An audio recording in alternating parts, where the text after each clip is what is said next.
CGI stuff. Not a big fan. No, There's other things too, like what is it, like the Field of Dreams? A lot of people recall the tagline wrong or something like that. If you build it, if you build it, it will come. Yeah, it's like if you build it, he will come, right? Isn't that the actual out of the movie? But I think most people recall not the movie, but the ad campaign as run by McDonald's every fucking second of like whatever summer that was that movie had come out, you know? If you Which build sounds it, crazy. Yeah. Does that sound crazy? Like you remember the advertisement sometimes more than the actual product. So in the Field of Dreams, he was getting a message, and it wasn't to bring in the players, all the players. He wanted to see he was given a message to see his father again. That's what the movie was, because he got to play catch with his father as a young man. His father was a young man when he got to play catch, Kevin Costner. So yeah, so that does make sense. Now, I think about it now. It's like, if you build it, he will come. Right. That's in the movie, and then That's in the movie. we all recall it being, if you build it, they will come. Right. That's how we're misremembering. We misremembered that for like at least a decade, probably, before anybody was like, "Oh wait, Mandela effect is a thing." That's kind of like what I don't know, or just like all of these trivias kind of just play themselves up, and I don't know. It's No, that's like, one. Oh, sorry. like, Sorry. can I just finish that, or do you need to get right? No, go ahead. Go ahead. My bad. It's just funny that, like, so within Field of Dreams, like that's the thing we misremember is the line that's there, but we don't remember James Earl Jones saying, "Ray, history is like a pavement; they just roll over a new layer anytime they like." You don't know, like, but that has more to do with history and Mandela than anything, possibly. Yeah, that's the one we should remember. Dude's name is Ray. There's like a moon on the front. There's probably like fucking 26 corn cobs on there. I mean, you know what I mean? It's like, it's baseball itself is like an esoteric encoding of the 108 number within the double stitches of the baseball, and the distance, and it's all esoterica made into a sport. Yeah. Is 90 feet in between bases, 90 feet from the plate to the pitcher mound, something like that?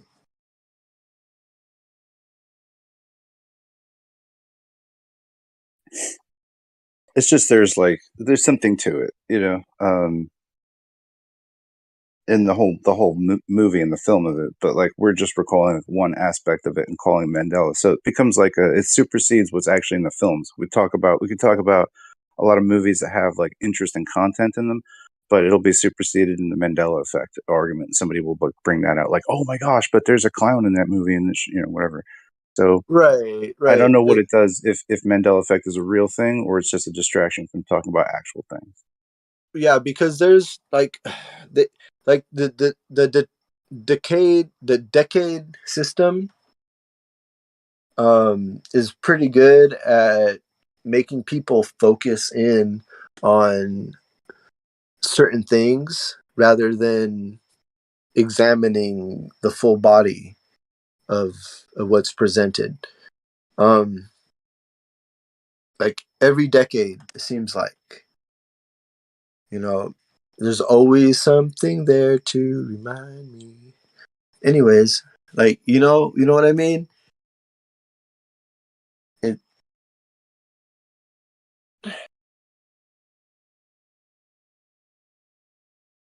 Yeah. People get stuck, and it's like being familiar with something is comforting. Yeah, I think so. And they come with and you get these jingles, and you know, like, it's comforting. And then you get into conversation, and maybe you just had the same conversation with the previous person, you know, and you say the same thing you said to the last person. Uh-huh.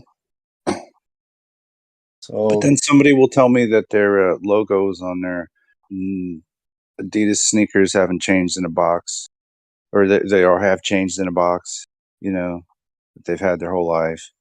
And I'm not sure what to make of things like that. You know what I'm saying? Or somebody telling me that the logo has changed on something that they had since they were a kid. And I don't know if that's what the fuck is that about? You know? And misremember. I damn well hope I don't experience such a thing. Yeah, you know, that'd be a trip. The thing with a lot of these, though, why are they specific things that huge groups of people seem to all have a particular way? You know, like an entire generation of people will have a certain one of these. Or not everybody, obviously, but there's definitely like a correlation with that. No, I if Why would I it be think these things? Meaning, why would Such it as not? what? Why would it be these things and not everything? For example, why would we not have mismemory of everything? It's only these things that a bunch of groups of are like collectively having the memory. You saying like is it teasing to say like that they could just change the logo on a Ford 1960s badge on a front of a truck and then not change the Declaration of Independence? No. Like too big. what is if they could do that, then why couldn't they change any document or anything? Why these arbitrary bits and pieces?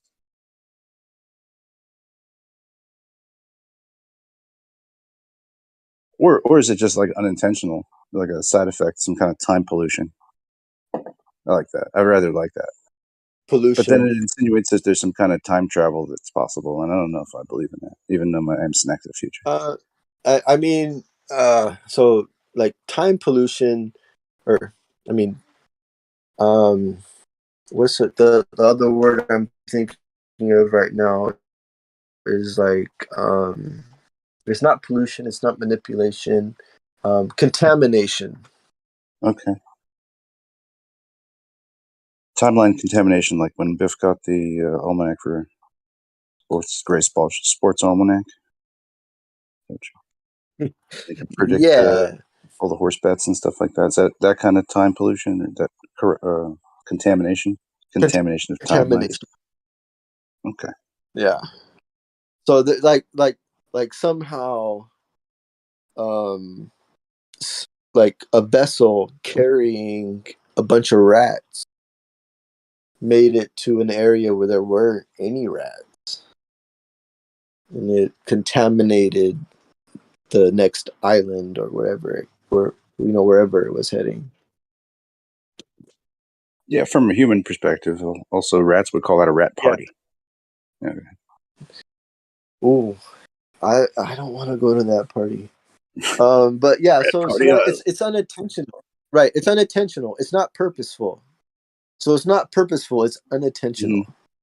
But that's like where they It's could multiply and make more things. But like Mandela effects do not breed further Mandela effects. Like it does not continue to corrode the timeline. You know, like if there's a Corey Feldman movie that's like fucked up or something like that, it doesn't yet still make their catalog more fucked up. That doesn't continue on corroding it.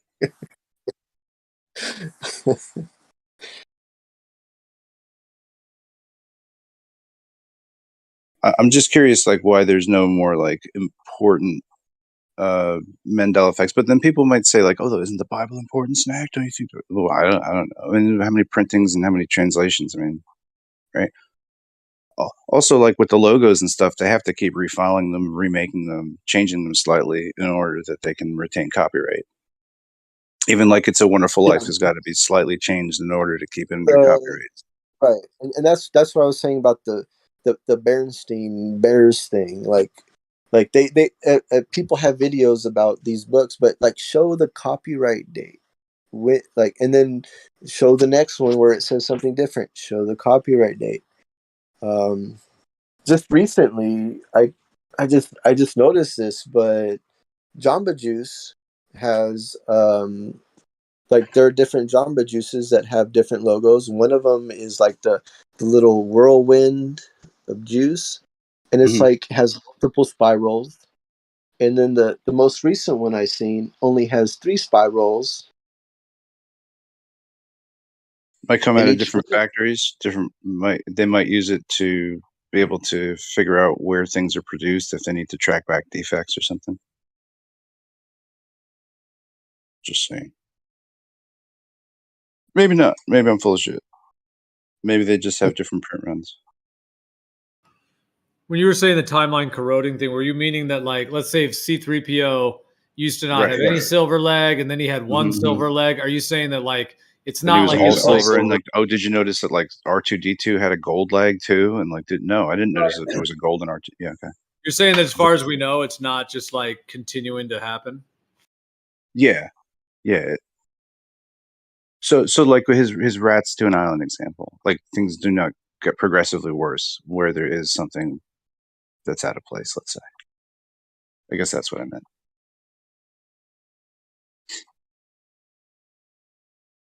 I don't know what's your take on it, Gio.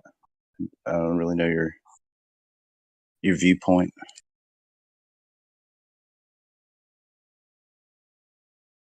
Um,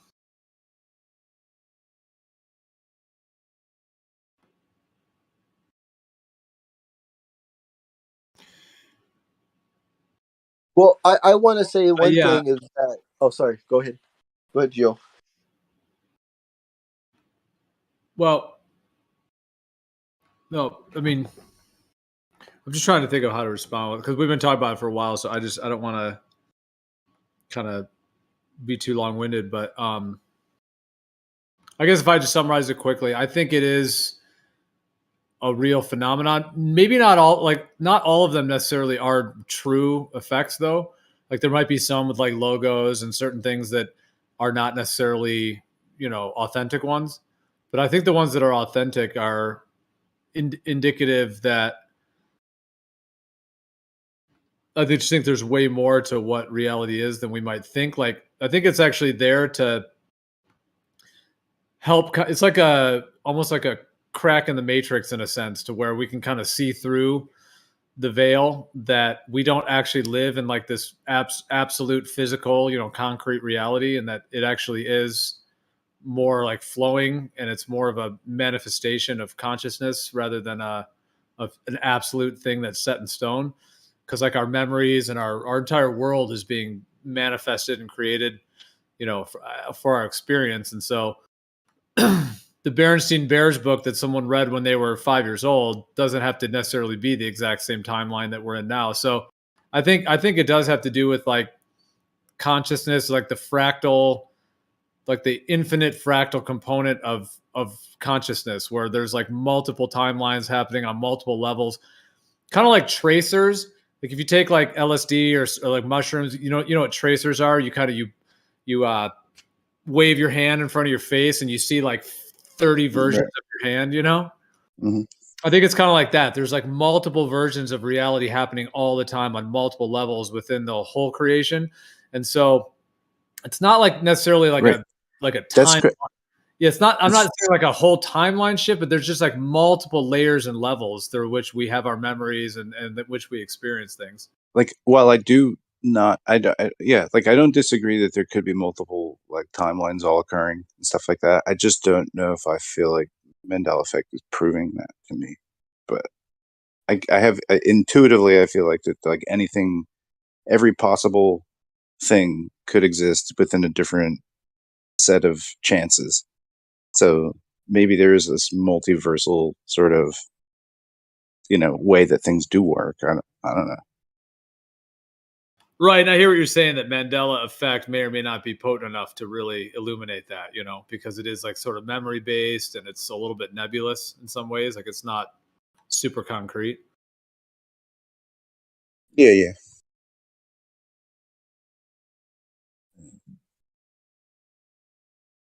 Yeah. I mean, if this reality exists, then why couldn't many others? Or like, yeah, multiple. Because, yeah, there's the idea of like parallel realities and all of that. But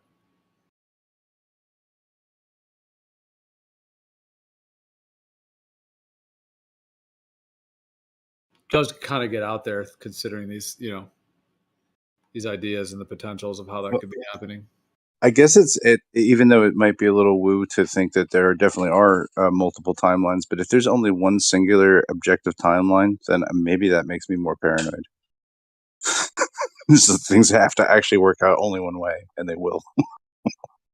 Right. So that's kind of like predestination. Like you're predestined for this. Like you really don't have a choice of what's going to happen, and things are going to happen this way. Isn't that kind of like That's that's the opposite extreme of there being every choice could possibly made is made, and just you don't get to experience that. yeah. It's just, well, like Yeah. a singular timeline. Yeah. I mean, that's a trippy idea. Like, let's say there's a timeline in which tomorrow you wake up and you have one thing for breakfast and your day goes a certain way. There's another one in which you have something different for breakfast and it goes slightly different, even down to like just very slight variations, differences. But your consciousness is going to somehow constellate into one particular experience, tomorrow. So it's like, are you just picking up one of those streams? But then, of course, our lives are pretty consistent. You wake up every day and the same trees are in the same location and your house is in the same, you know what I mean? Like, so it's pretty darn consistent.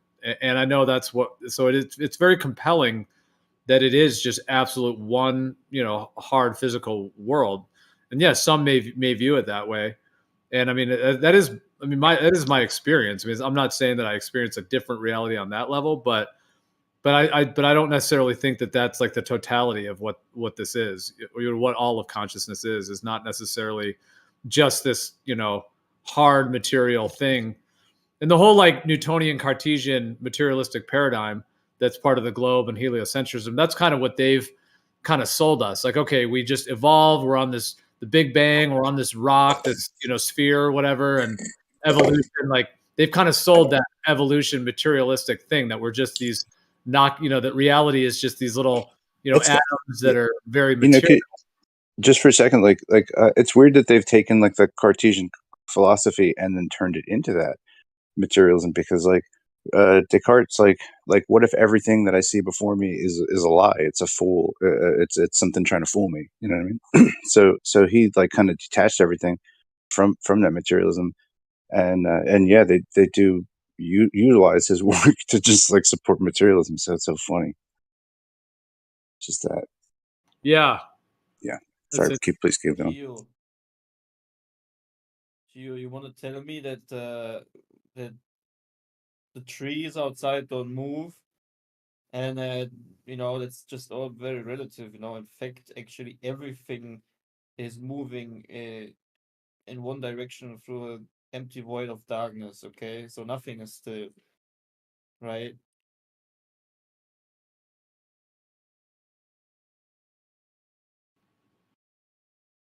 Well, I was talking about like that reality is like when you wake up every day, the tree is in the same location, meaning they don't just randomly move. No, Like no, there is kind of a physical consistency.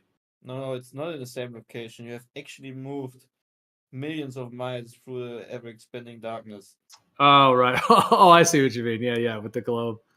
Yeah, I know, right? That's true. Yep, it's that's true, dude. In their reality, it's not even in the same place. I know. You go to bed and you wake up and you are millions of miles in some other part Yeah, of the hilarious. infinite blackness. I know. You're right. What a twisted thing. Yeah, exactly.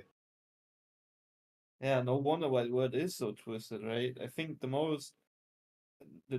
brave thing have been initialized during the times of this upcoming heliocentristic mindset. It is indeed really a mindset. I mean, we can see it with the globers that we talk to, and then on the other hand, the people who believe or think it's geocentric, right? Or know that it's geocentric. I mean, there's not even a doubt about that. But you see the difference in mindset, right? The ones who think it's a sphere flying for never expanding void of darkness, they just tend to buy most of the things that they're being sold, right? And I just gonna go with the mass, and take certain things, um, and do some stuff we have seen in the past 2 years And on the other hand, you have people you that encourage people to think for themselves, who mostly are against all of these mainstream ideas and things. And it just shows that there is a different mindset to a worldview, right? It changes your mind indeed. Yeah. Yeah, I would go as far as to say that the sort of control, if you want to call it that they have right now in society, wouldn't have even been possible without something as dislocating as this heliocentrism and the globe Earth idea. Like they needed that to fracture people to the point to where they could even get this kind of acceptance for what they're doing, to get people to accept this way of living. Exactly.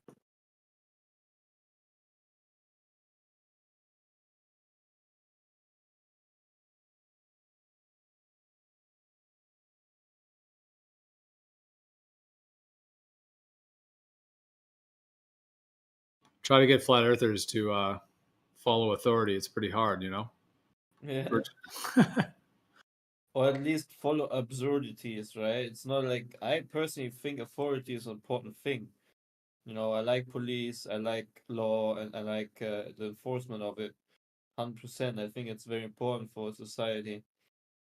But again, what I can do is I have discernment, right? I know if there's things that are good for society, and then there's things that are obviously introduced by people who have a certain type of agenda, right? And yeah, it's hard to explain. I mean, it's pretty big. Um, uh, what is the word I'm trying to search for? A big variety of things happening on this plane, right? So again, I think I've yet to hear a flat earther saying that he thinks that the past 2 years and the stuff that you should put in your body was good. The things you should have worn over your face was good. I've never heard anyone from the flat earth side say anything positive about it. Kind of weird, right? The funny thing is that now, after these years of the plan, um, even the mainstream media is now exposing and trying to apologize for all the wrong things that they have done in the past 2 years, and actually just saying what we have already predicted right when it started, right? That's the irony of it. Mm.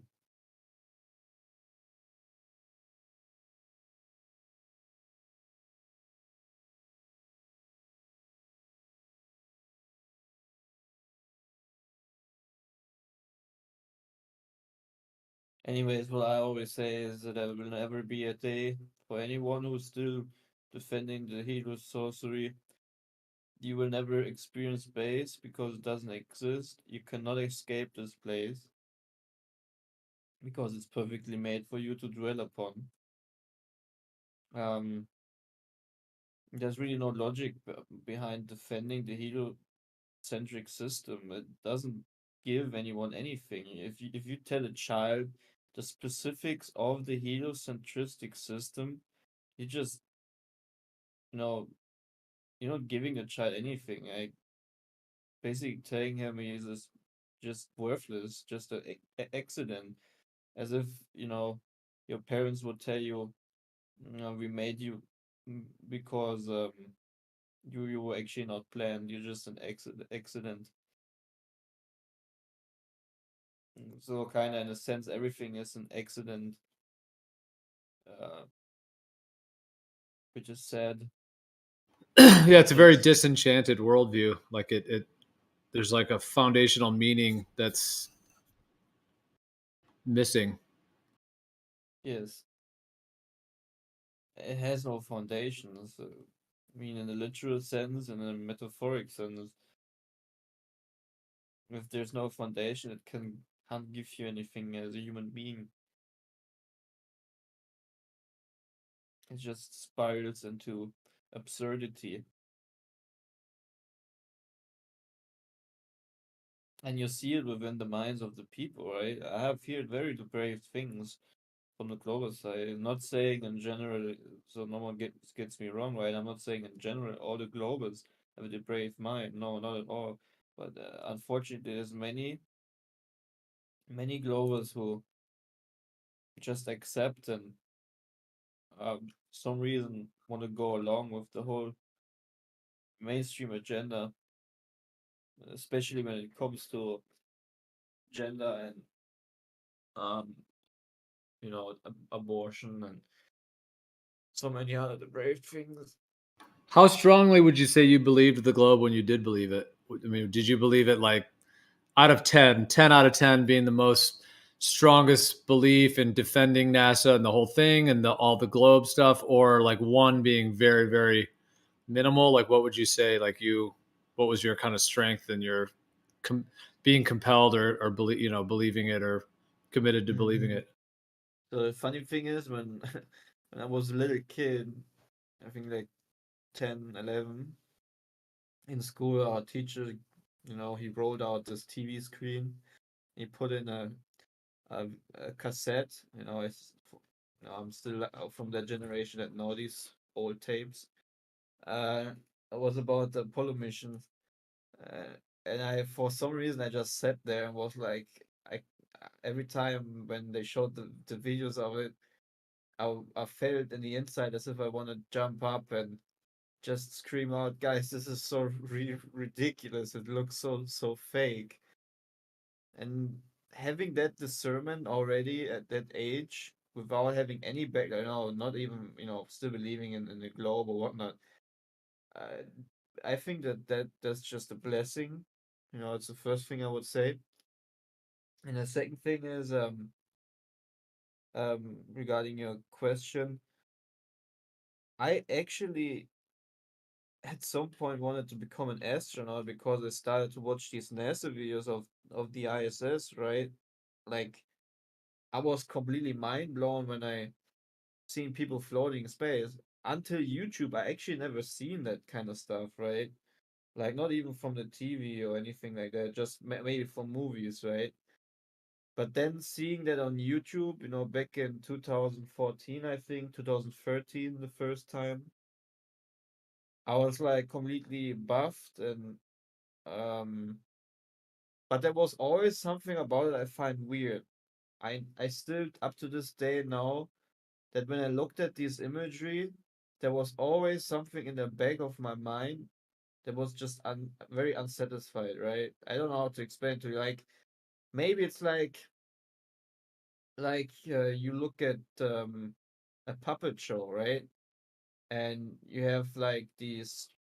I mean, don't get me wrong. It has nothing to do with them actually being on strings. I'm just saying, as a metaphor, as a kid, when you have looked at the Muppet Show or Puppet Show, and you know that there's actually a guy, a human being that controls these puppets, right? Even though as a kid you understand that, right? I mean, we had these shows in school sometimes, and I knew that there was someone who was controlling this whole thing with the puppets.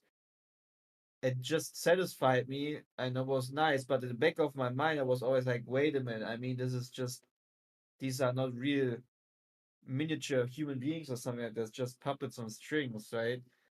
And that's maybe some kind of the same feeling I had back as a 14-year-old in 2013, 14, when I watched these ISS videos for the first time. It was amazing on the surface, but for some reason there was something in the back of my mind, man, there's something missing. And a funny thing is, in 2015, just not even, you know, a a long time between that, uh, I first got to see these videos about bubbles in space. And when I see bubbles in space, I was completely like shocked. It was very weird. A lot of fear, actually, that I had. Um, because I was so in love with space, to the point where this young guy wants to be an astronaut. Um, it completely struck me, right? Like, not only in 2011, where I understood that 9/11 was an inside job, but then 3 years later, finding out that they not only lied about that and so many other things, finding about that they lied about the shape of the Earth, that was just crazy. And I couldn't believe my eyes, right? Like, I was like, oh, okay, bubbles. I'm trying to debunk how stupid I just, that was my first thoughts, the first weeks or so. Dude, how stupid is that? The Earth is definitely a ball and whatnot, and I just tried to uh, debunk all the claims. And YouTube was still an open portal, right? Um, yeah, I think I was a strong glober, to make it short. Um, because there was, for me, there was a lot of emotions attached to it. I can still remember uh, the strength I needed to let go of all these emotions, because it's just, I think it has a lot to do with the fact that they want to get you when you're young as a kid, right? Because as a kid, if you have a relationship to something that gives you something, something like something mysterious or cool, and you have like all these movies about it, and aliens and documentaries and dinosaurs and evolution, they want to really have that fundamental um no fundamental relationship established, because to break this is a very hard thing, right? And few can escape these emotions. I mean, I can see it on these discords all the time with the anti-flat earthers or globers. They get very emotional as soon as you obviously have exposed them.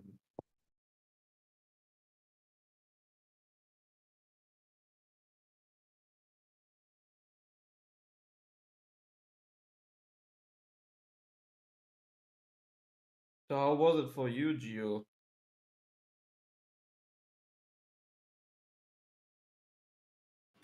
Well, yeah, I don't have to give my whole kind of story necessarily. I'll just kind of keep it brief and just say, I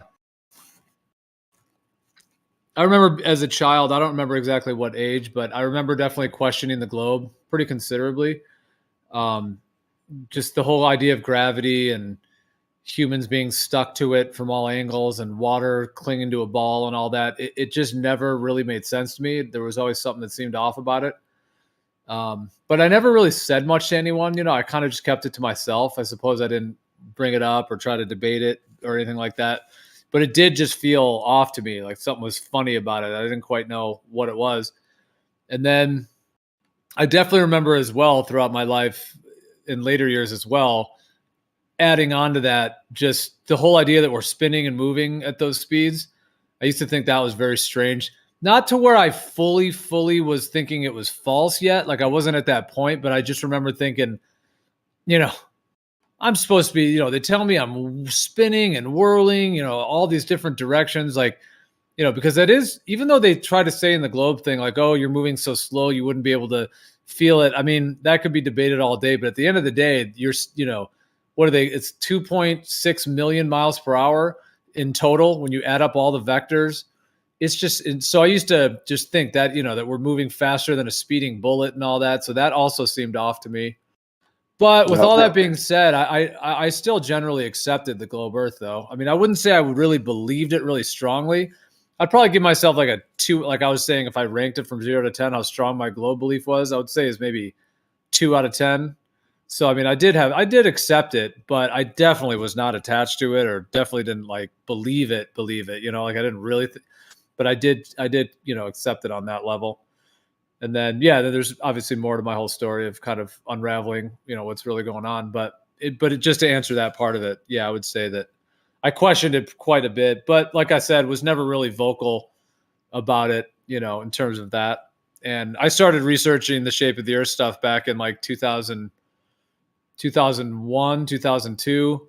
I started looking into hollow earth and flat earth. And so I was always kind of, you know, seeking and trying to look into it more. No, I do. I remember when I was a young man, a boy, um, pretty young, thinking like when I when I was learning about the Earth and stuff like that, and being told that the Earth was spinning. I was like, why is the Earth spinning? Oh, maybe it's because the cars on the road are making it spin. That's a thought that I had when I was really young. It just why was the Earth spinning? And I applied my surroundings and the logic, and I was like, oh, the Earth's spinning because there are cars driving on the road, and the tires of the cars are making it spin in the opposite direction, like kind of like when you put your for the smog test, you drive your car up on the dyno, and it spins the little cylinders underneath the wheels. Mm. Interesting. Yeah, but it's not a natural thing, like to think that the Earth is spinning. You have to be told that it is spinning.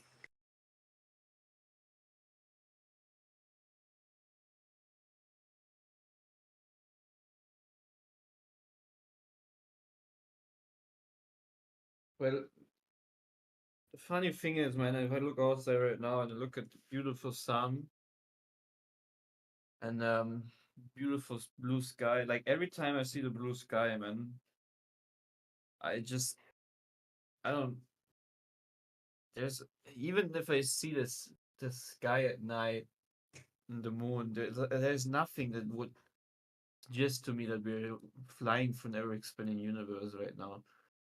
It just makes zero sense.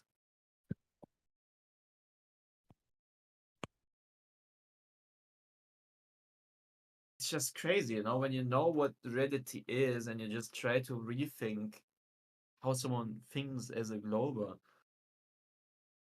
It's just like as if you're hallucinating.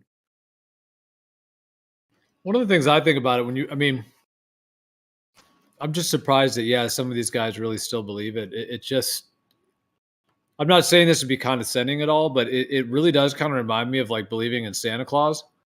It's just such an absurd Yes. notion, the globe Earth. It truly is absurd in terms of physics, in terms of all the components components of it.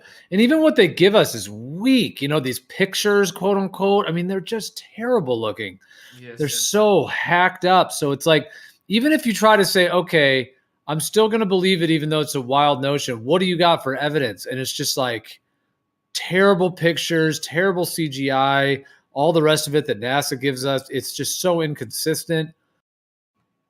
All of it is inconsistent. I mean, you could look at that one blue marble from 1972, and I guess, okay, that one does look somewhat good. Like, I gotta say, like, the fakery on that one's decent.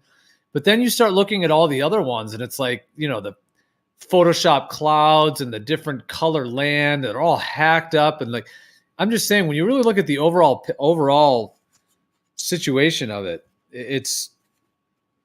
it does remind me of, it's like Santa Claus for adults. So it does in a way surprise me that some of these guys that seem like intelligent people are actually still buying it. I mean, if you look at the exact time when the first Blue Marble came out, they actually had like an artist who would make a perfect rendition of the Blue Marble with the hand. And it's actually, not a secret that the human hand is capable of drawing photorealistic images, right? So it's not a big deal to create a photorealistic prop of the Earth. You know what the recent thing is that really struck my mind? You will not find any video from the ISS, even in a time lapse, flying through over the Earth. The Earth is like the clouds are completely still. There's not one video where you see a movement of clouds. And then you look at clouds yourself, on a rainy day, for example, you see how fast they're moving, like from one side of your route to the other.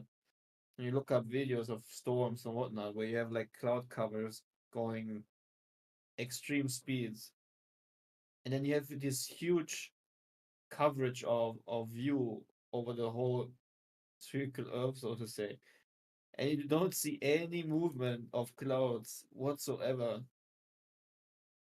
Man, it's just hilarious.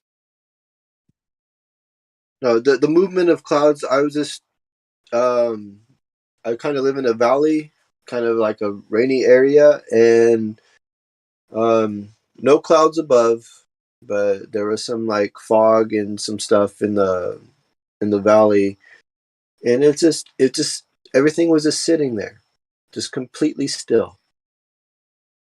like CGI. over 2 hours. Like everything that I looked at, everything, whatever I saw out my window, it was everything was still right there. It didn't move for like 2 hours. Nothing moved. The clouds, or I guess you call it fog because it was like it was touching the land. So I guess that would be fog rather than a cloud, but clouds are fog. Fog is clouds. But Yeah, yeah, nothing moved. Nothing moved. yeah, they did that.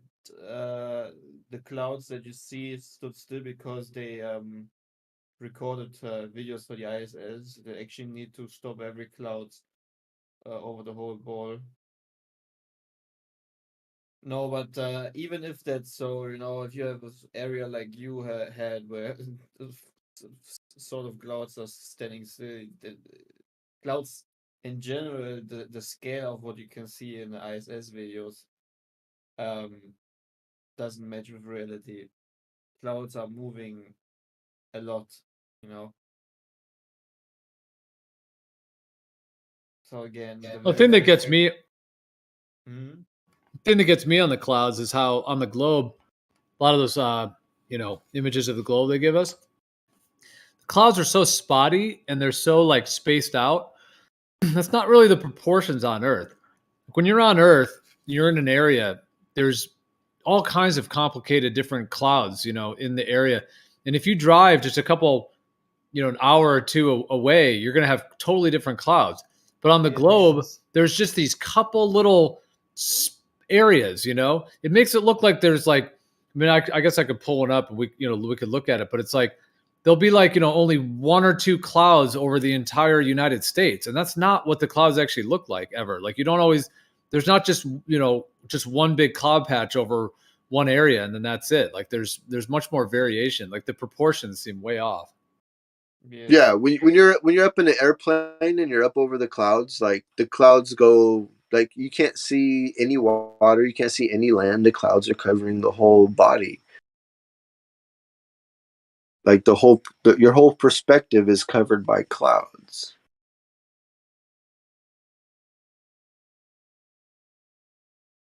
And how did they get such a perfect timing of their picture from the ISS to only show a cloud over this area or a cloud over that area?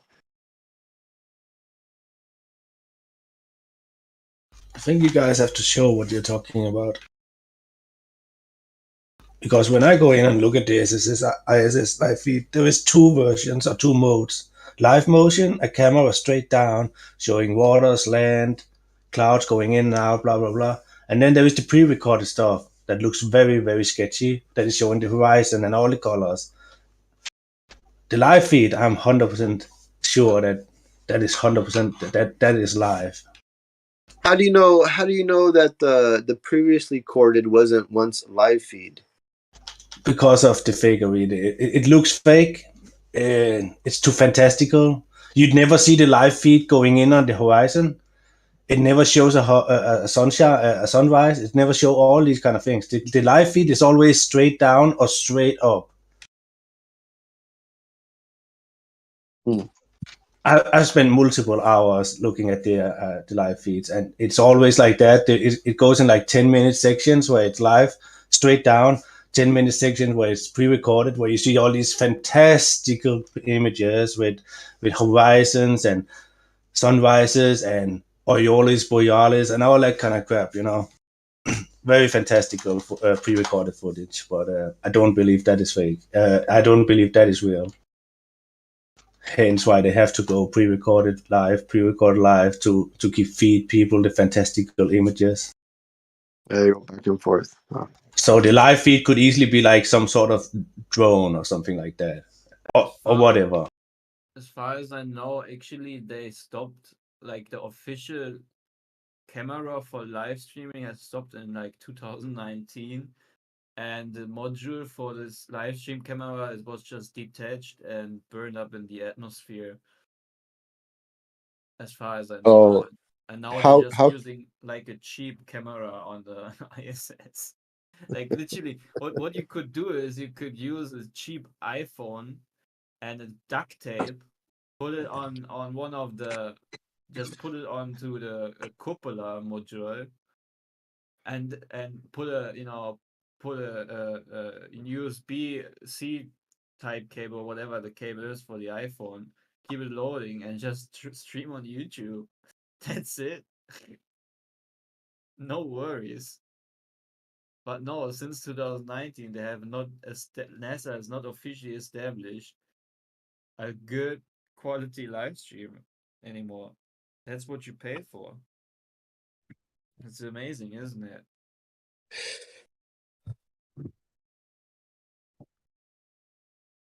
You know, duct tape, that's what saved Apollo 13, right? Yes. What was that movie?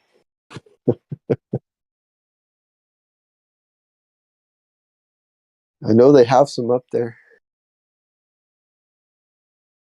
You don't leave home. You don't leave home. You don't leave Earth. Don't leave Earth without your duct tape.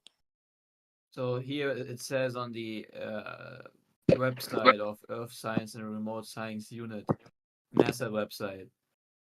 So it says here, ISIS high definition live streaming video of Earth.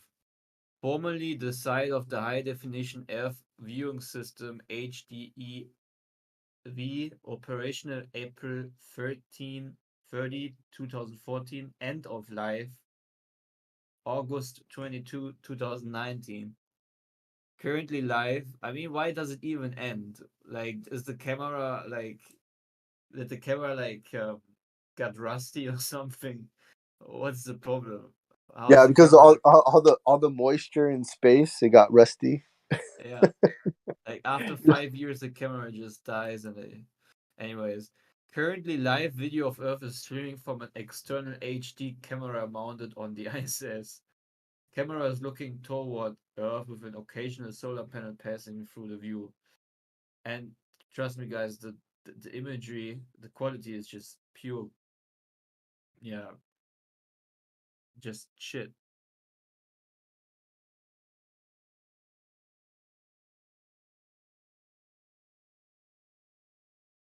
I would expect more from a multi-million-dollar agency. Dude, there's nothing to expect anymore from NASA. No, I know. That's why they had to come up with SpaceX and Mr. Popular. Right.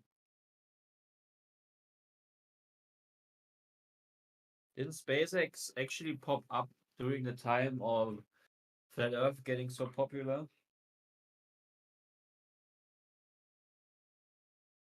If I remember correctly. No, that's an interesting point. You know, the guy who put so much money into space, but he himself never had the desire to go there. Pretty weird, isn't it? You know, putting No, so much even sort of money into building rockets, but yeah, you know, before I got into flat Earth, I remember hearing about um this the SpaceX and going to Mars and stuff like that, and I was like, dude, like, why are we focusing? Why are we putting so much towards trying to find another planet to colonize when we can just take that money and fix what's fix the things that are going on here? I just felt like it was such a waste of time or waste of resources. Yeah, even if To that even if that was real, it's still a dramatic misplacement of priorities and resources. Even if it was right, real, yeah, to have starving people on Earth and homelessness and all this crisis here, even if it was real, it would still be an absolute criminal act to be using that money for, going to space when people are starving here. We should make sure every human being is fed and clothed and has housing before even thinking of trying to launch off to some other celestial body. exactly. The same people who tell you to boycott Russia are the same people who will probably try to defend space, and the Russians and the US working together every day. You know, how much support does the ISS get from Russian rockets? You know, I just think about the money that Russia and the US are washing through this fake space mechanism. You I know, just posted some pictures that illustrate what I was talking about with the live feed. Every second picture is pre-recorded shit. There's also timestamps, so you can see that is approximately every 10 to 15, 20 minutes. yeah, it's hilarious. I mean, it looks so fake. Like, look at these clouds. It just looks like a second layer put over it. Just definitely CGI. I don't know what people want, but it doesn't get more obvious. I Yeah, think, you if it know, was real, you would always have something on the horizon, because that is the pictures people want. right. And on the other hand, you know, I think there's also a reason why they make Google Earth look so cartoonish, right? Like, they need to have these gradients. So people are like, oh, if Google Earth looks so cartoonish, why is it that the ASS live stream, if we have such good CGI, looks so clear and crisp?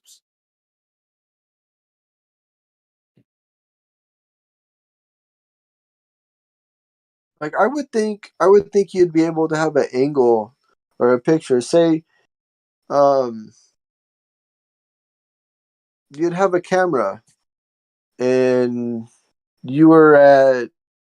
I mean, I don't know what the distance would be for the curvature, but you can have the globe with the Himalayas, like, or the highest peaks of the earth, and you would see a curved surface and then these little, like, peaks poking up out of it, poking up, like, there should, I would think you would have some kind of angle for that, unless the atmosphere is too thick, you know. But there's all these, it's always like this, like, perfect smooth curved.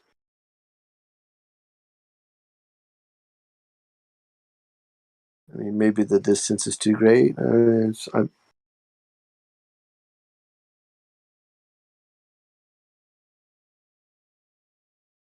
just a lot of things that should happen that don't.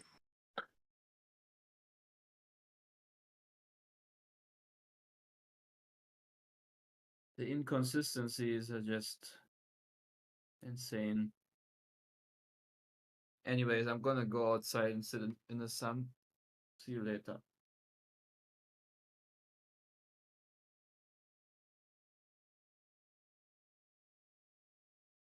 Soak it in, buddy. Soak it in.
Gio, I don't know if you could hear me or if you could respond, but you should check out the video. I went back and pulled that conversation that me, you, and Jeremy had with Rumpus and Zanuck about the spherical excess. How it took us. I mean, like me and Jeremy and you. I didn't put a lot of you in there, but you'll remember the conversation, and you're in it. But we it took us like 2 hours to freaking tell these guys that if you have line of sight, you can't possibly have more than 180 degrees unless your vision is bending. Like I tried it every which way, and finally they got it. And then Zanuck was still in denial. Like they both flip flopped on each other. It's pretty funny that I put it together in a part one. Going to war on spherical excess because it's just not a proof, man. It they make it work on the ball. I got no problem with that. But as far as being a proof, no, it's not a proof, man. And I figured out why, and it's going to be in my part two. I figured out why they're getting this excess and whatnot, and they're getting overages and underages, if you will, underages. And I looked at it. I just glanced into it, and what I suspected was true. So I'm gonna probably come out with a part two either tonight or tomorrow. But I'm gonna post it, and I posted it already, but I'm gonna repost it live stream. Anybody interested?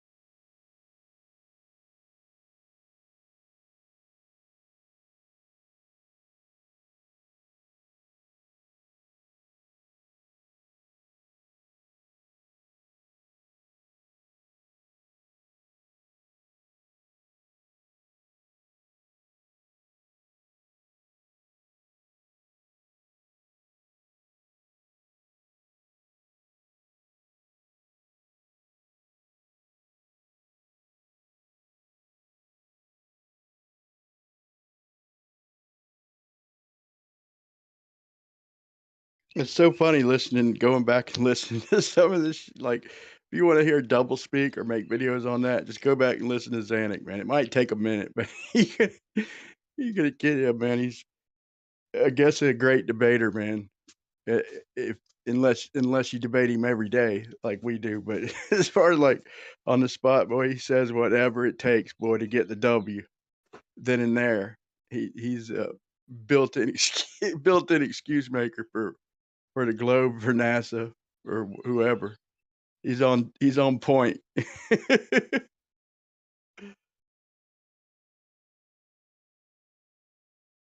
You can say he's a great debater, or is he a master debater? Is he a master debater? Oh God, man. He's sitting there, dude. You could in this video, like you get a taste of his psychology, but his psychology is weak, weak, weak. Like everybody's got like psychology. Some people do it like kind of blatant, like with sarcasm, but everybody's got their psychology. But some people, it's real obvious, and some people are just no good at it at all. And it's obvious. Like that's Zanuck. He's sitting there trying to convince Rumpus of something with like middle school freaking psychology. It's so funny, man. It's so obvious. It's like, dude, come on. He's like, oh no, Jeremy, he'll get it. Just give him a minute. He'll get it, Jeremy. I'm like, and Jeremy's psychology in his ass, while Zanuck thinks he's psychology in Rumpus, man. It's funny, man.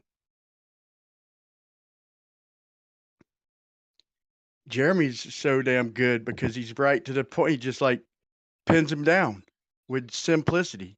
And he just asks them blatant shit that they agree to.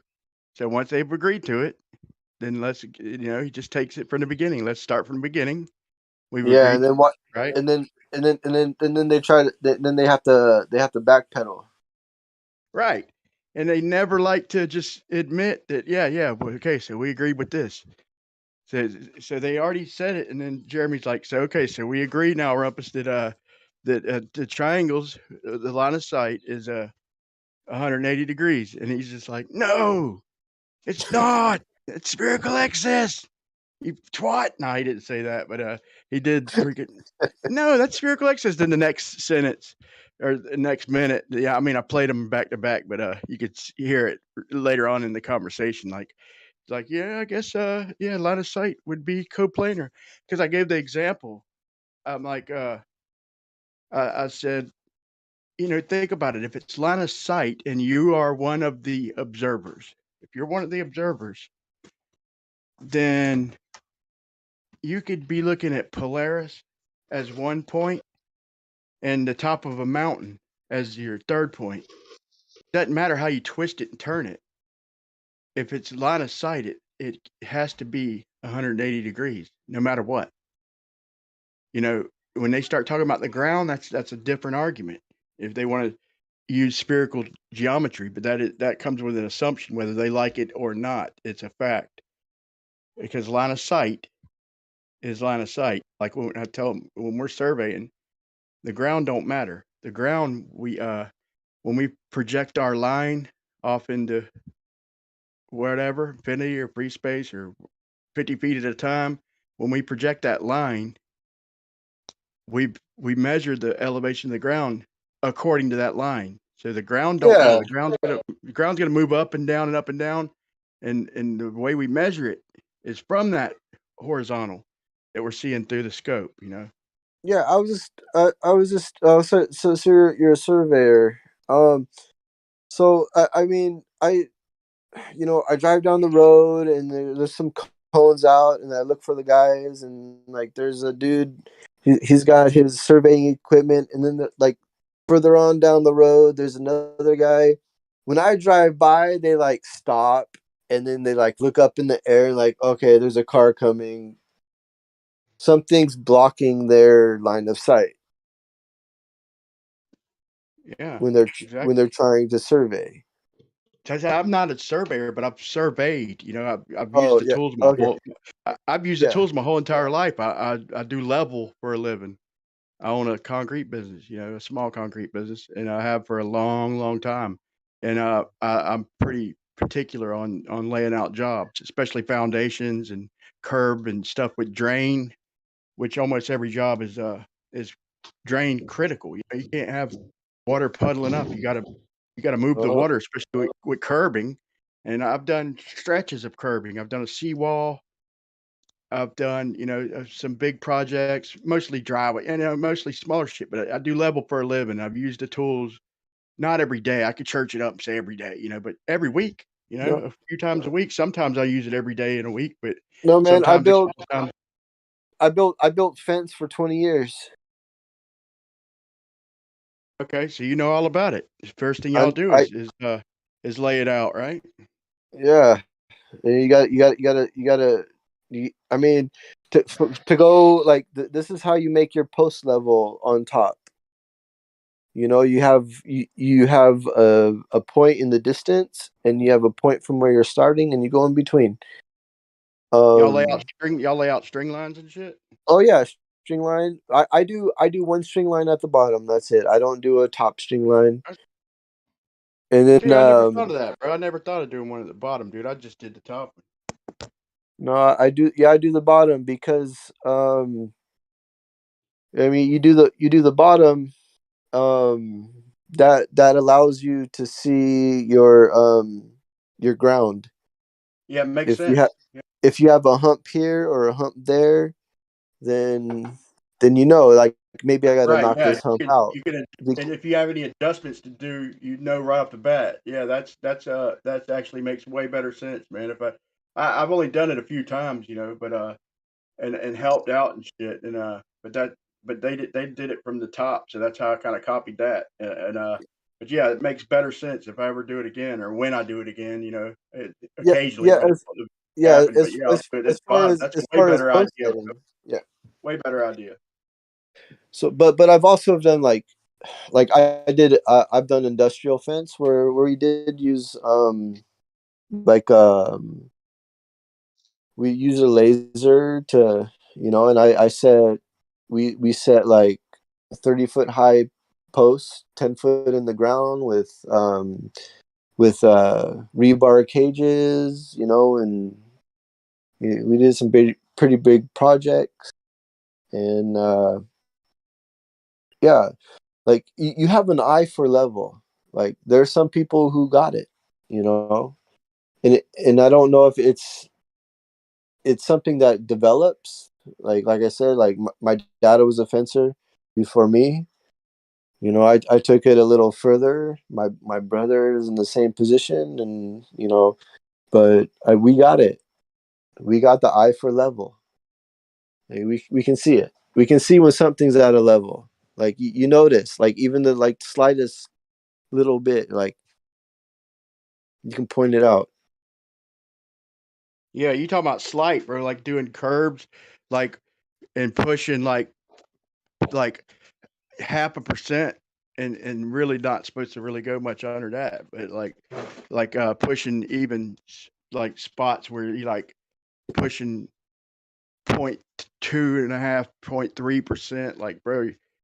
I mean, dude, whatever the ground's doing, It's like that's where the water's give gonna me go, bro. Like in a yeah, mile, if there's 8 inches of drop in a mile, that's not earth curve. That's which way the water's gonna go. That's what I right, recognize in real life. That's yeah. and just doing. Not saying I've ever did a mile with only 8 inches, but still, like even with minimum slope, bro. It's a it's a trade. It's an art to get that No, shit you're perfect. right. You're right. You're right. It is an art, and it's like I don't. I always come back to you know like what's that Rush song? It's like the blacksmith and the artist I love both that song, man. perfected in their arts. I Together love. they mold a new reality closer to the heart. Boom. That's That's what a it is. badass song, dude. That song should be longer. Yeah. But that's one thing I think about is like when I'm working is like it's my this is my paintbrush, this is my canvas, and I'm like it's this not about like the measurements and things like it's about the the visual, the ice, like what you're able to do. You know what's good. It's not about how I look at it, but how other people are going to look at it, or the practicality. Like I also want to make it practical and make it look good. Yep, I'm with you, man. I'm with you. So And that's why this part two is gonna totally explain this spherical excess so simple with visuals that it's, you know, they're dead in the dirt. This is part one that I just released. Part two, their spherical excess argument's gonna be dead in the water, bro. No longer. They're not gonna be talking about it much after this. It'd be a waste of breath.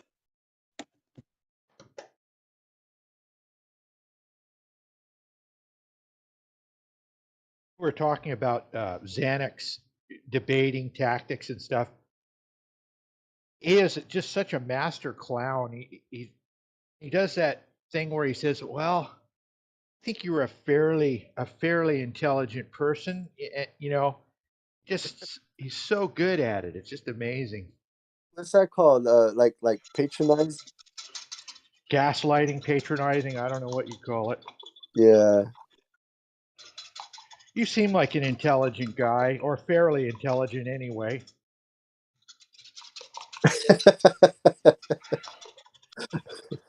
Or I like you, man. I like you, man. You seem pretty decent, dude.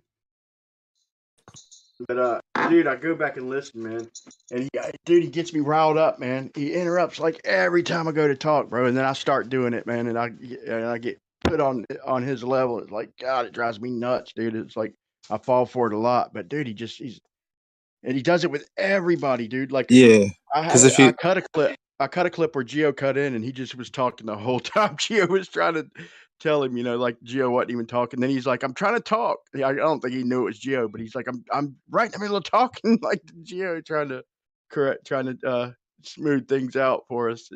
yeah, it's like the closer his back's up against the wall, like he'll just have to talk like a lot more words per second. Like he spams shit out just to, like, buy time, or just to This it's is what he does to me, and he knows just what it. he does. Here's what he does to me.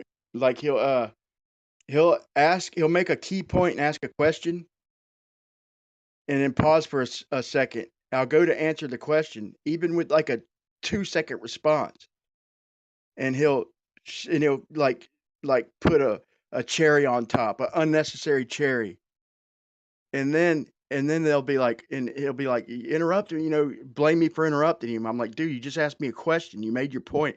And then he'll just repeat the same shit, dude. A few people do that. I hate Right. that, dude. It's Like, just to and like then throw just you off your repeat timing. the same thing over, like I just did.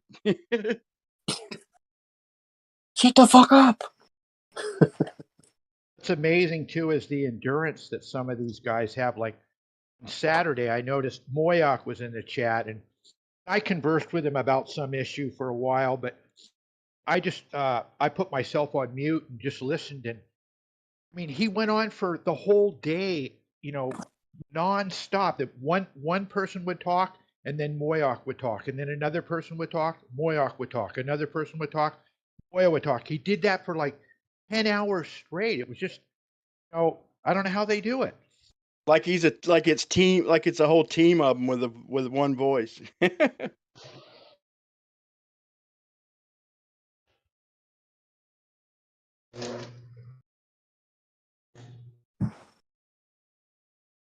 Janik will do the same thing. He'll talk for a whole day, and he'll be the every other person talking will be Zanuck. Yeah, we got a couple who do that too, like Pete Shea, man. He'll go on for hours and hours, like gee whiz, bro. I done went to work, came back, he's still on there. I'm like, gee whiz, dude. But yeah, there's some marathon discorders, but I don't know, man. It's fun sometimes, man. It's flat out entertaining, and whether you like it or not, we all learn a lot from Globers and flat earthers alike, man. I've learned a ton. this subject.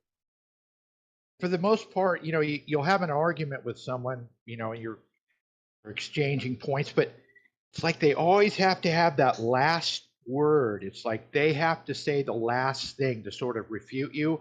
And if you say your part again, they'll just come back and they'll just keep doing that for an hour. Yeah. And the way they talk it, like they're teaching us something. Like Austin pointed that out perfect. Like, quit acting like you're teaching us. That's exactly what they do. Like they're giving up everything they say is like grandstanding and a presentation. Like they're teaching us. It's like, bro, but dude, I don't care. I mean, this is where it's at to me. This server and the couple others that are like it, because to me, man, if you're not confronting and discussing each one of these points, there's so many points, but each one of these points down to its entirety, then you're not really up to date with the argument, it's just, I don't know, to me it gets too much like an echo chamber, man. I think I want to be right on the front lines, and I consider this to be this one of the spearhead Discord servers, one of the places to go where baller, or flat earther, concave, whatever you are, you get a voice. That's why I like it here. Yeah, sharing is important. I think it's I the don't want sharing. to. Sorry. It's a sharing of information. Sorry, it's a sharing of information, which is valuable. I don't want to dodge their points, man. Look, if you got a point to make, I'm almost certainly not going to agree with it or most of it, but I want to hear it. I don't want to not hear it. Like, what the fuck is that? There's a lot of channels out there like not even hearing it. Like, Yeah. So yeah, I talked with I don't remember which channel it was, but I was talking with the Glober and about the solar system and the rotations of the different planets and like, and I asked the question. I was like, so do all the planets rotate in the same direction? And he's like, oh, you know what? Actually, there is one planet that rotates in the opposite direction. So I think we both learned something that day.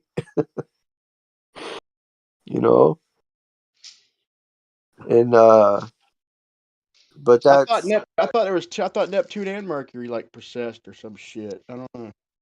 well, I think it was Venus that rotated in the opposite direction. Okay. I mean, the rotation on their axis, on their because all the okay. yeah, I not need the to learn orbit. more about this. I don't know much about the solar Yeah, system. like you got to learn a little bit about the other side too, in order to I don't know, to draw them in, or just like to make them feel comfortable about the conversation. And like, because I mean, there's like, besides from what I learned, in elementary school, like that's about pretty much all I know about the solar system. Venus and Uranus have retrograde. They take the wrong way. Bro, what is it? Venus and what? Uranus. Okay. Dude, I had an all-star Glober panel that I was just asking them questions. Like, I mean, I'm being sarcastic. Like, it was Blue Marble Science. It was Rumpus. It was, dude, I forgot. But it was just a whole team of them. And it was over on Blue Marble Science's I call Discord. that useless facts. Yeah. But I was asking them about the model, and we took it all the way back to the beginning. And the problem is everything they're talking about, like with we took it all the way back to like Newton and Kepler and all that, and like Kepler comes up with this ratios like he never even applied them, like, and Newton comes up with this shit he never even applied.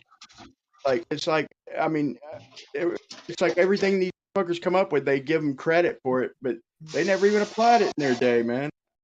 It's crazy, man. Yeah, it was theories in their day, and it's theories in our day too now. It's not. I don't think any of it's really been proven.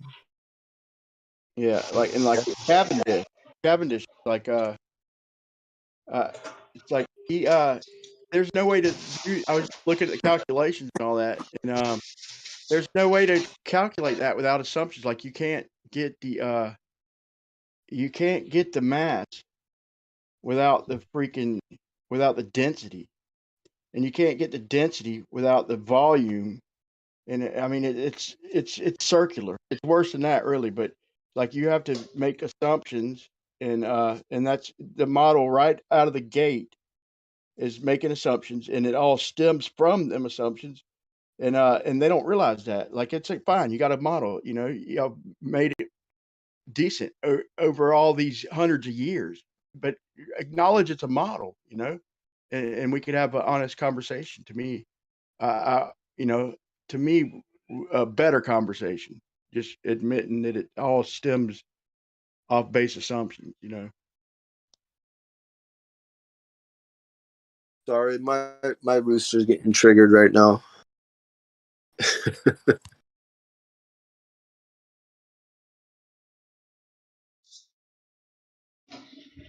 What do you say, your rooster? Yeah, I'm out in the coop. This is my safe place. Yeah, dude, I still got my coop, but my chickens got raccooned. But and then the males, after the female got killed by the raccoon, the two males hauled ass. But I'm supposed to be going to get some chickens maybe today, actually. Which I don't feel like doing, but my wife wants to. So No, it's good. It's good. It's good to have eggs. There's high protein, a good source of nutrients. Um, I mean, you don't even. I mean, you can get grains and stuff like that, but your chickens will eat the roaches. They'll eat the yeah, centipede. They'll eat whatever.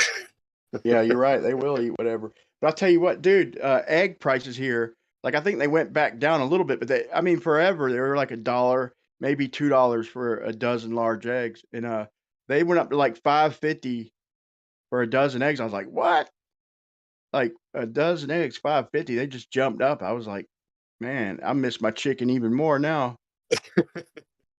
Like, I mean, it doesn't sound like a lot, but like when you're grocery shopping, you're like, you got a certain amount of Yeah. money, and you look at the shit you could buy, and it's like, you get your eggs, your milk, and this and that for a certain amount, and it's like shit jumped up. Like, what the hell? Eggs all of a sudden like triple in price. What the fuck, dude? There's no shortage in chickens, man.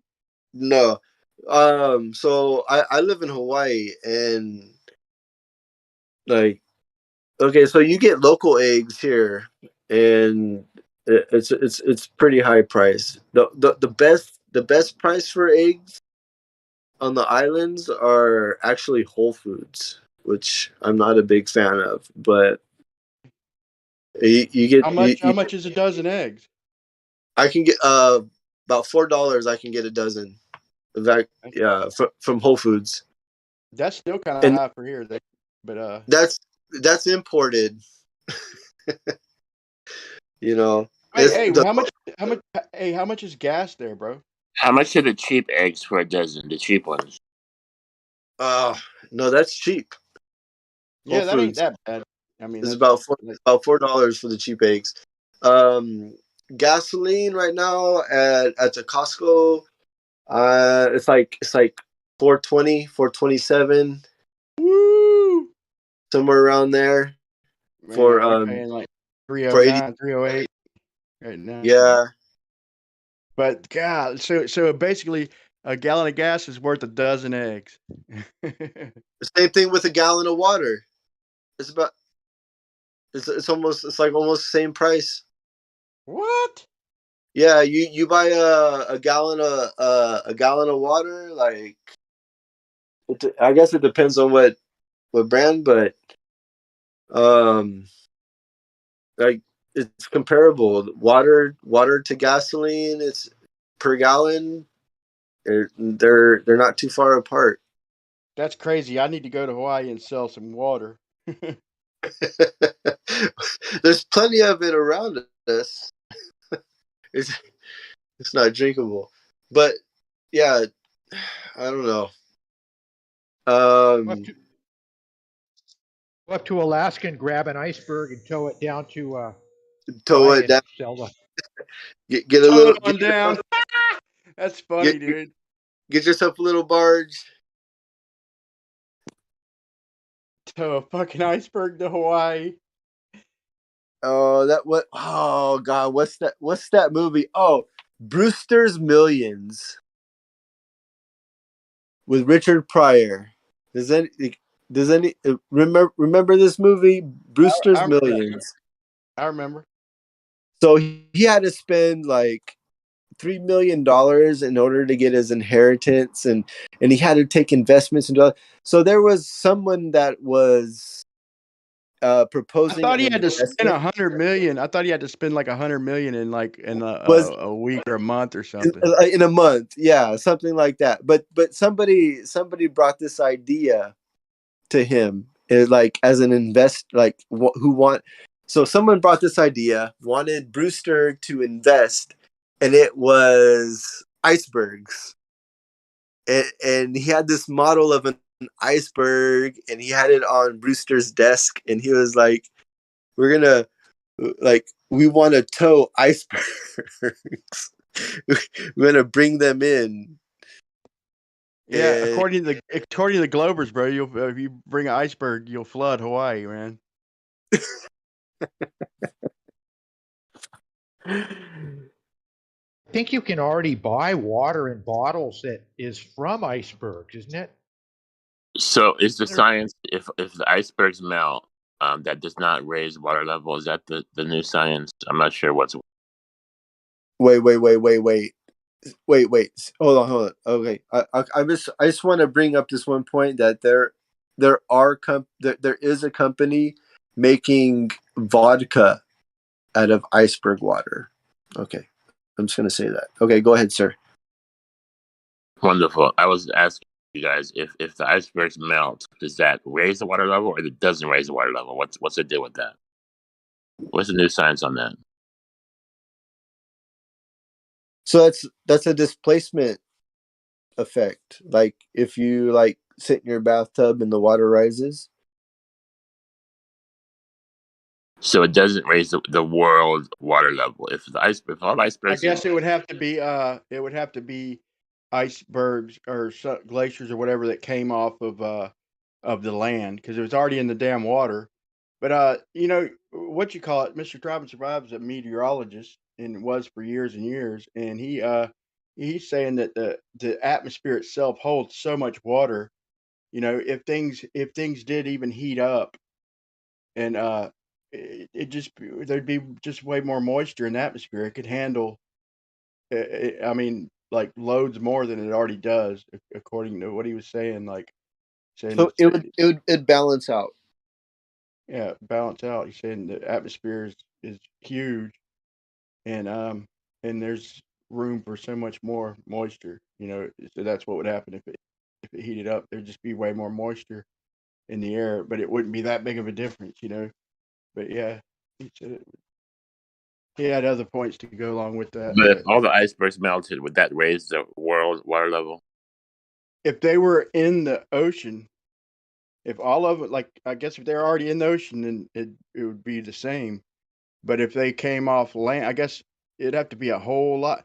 I mean, think about it, dude. Even like let's say the whole continent of Greenland, and I'm not talking about Mercator map Greenland, but actual size Greenland. If average of like let's say 2 miles of ice covering all of Greenland, I mean, what would that raise shit by? Like to me, just thinking, you know, the common sense off the top of my head without doing any math, and it seems like it might be like a centimeter or an inch or some shit. I mean, you're talking about Greenland compared to the whole damn world. Even though it's thick, you're talking about the whole rest of the world, man.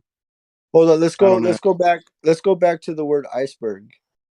The definition of iceberg is like a floating piece of ice that's already in the water. Yeah, so if it's already in the water, then Yeah, it's not much of a difference at all. If it, it's I would, it's not a glacier. Glacier, I think, would be a land based, right? And so iceberg is actually in the water. but even according to them, like the glaciers came down like all from the north, it spread south all the way like past freaking Michigan, and before they stalled, and they went somewhere. So you got all these glaciers, and that's just in North America. What about the rest of the world? Like, I mean, there was no in their world, by their books, mainstream science, there was no flood after after all that shit melted, and that's a lot No, bigger than I think glaciers are a way tried to explain the excess amount of water that the Earth received from the flood. I don't I don't like this glacier thing. Like I glaciers are they say they carved a lot of the Earth's um uh topography, like Yosemite National Park. Like glaciers carved out Yosemite National Park. Like that's mainstream. But yeah, there was an excess amount of water, which and absorbs more heat from the sun, land or water? ooh, that's a good one. Because it seems like land, if I'm not mistaken. I mean, I guess I could be wrong, but it seems like land.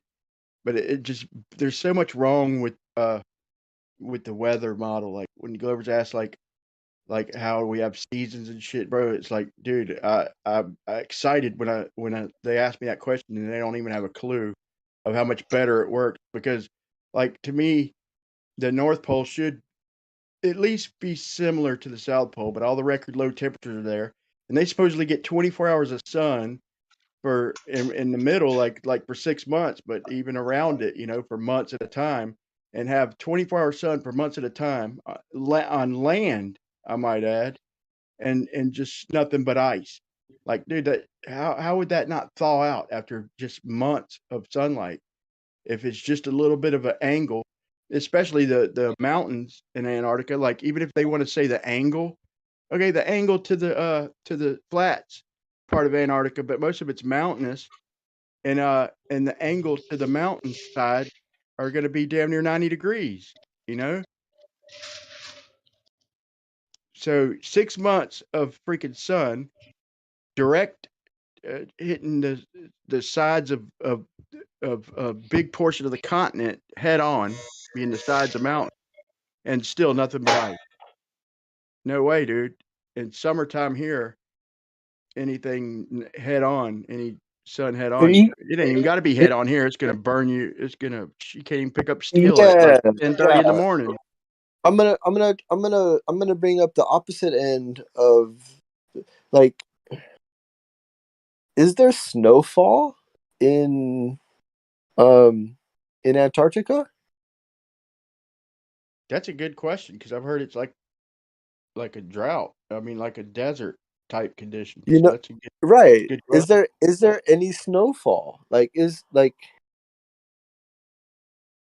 Yeah, if there like there's I never thought about that, but like it's like completely covered in ice, or but is there snowfall? Is there I'm any gonna look like that up. blizzards or rain even? Like,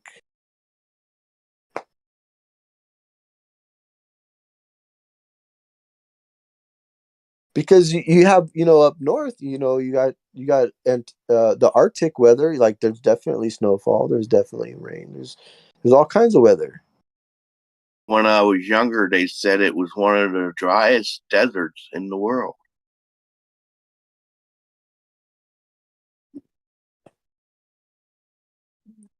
So you got nothing falling down there. It's like a consistent, which would make sense It says if 2 inches a year, bro. That's the average uh, snowfall in Antarctica over the entire year is 2 inches. So where the fuck is all the ice coming from, and why ain't it melting? right. That's a great point, dude.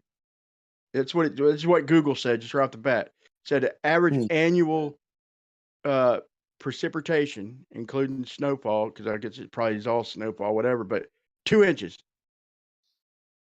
for the whole year. That sounds pathetic. That don't sound right, bro. Because when they're talking about with Bird, when he went inland and supposedly had 9 months of a sunless Antarctic winter, is what they said. I think he was further in and away from the sun, me personally.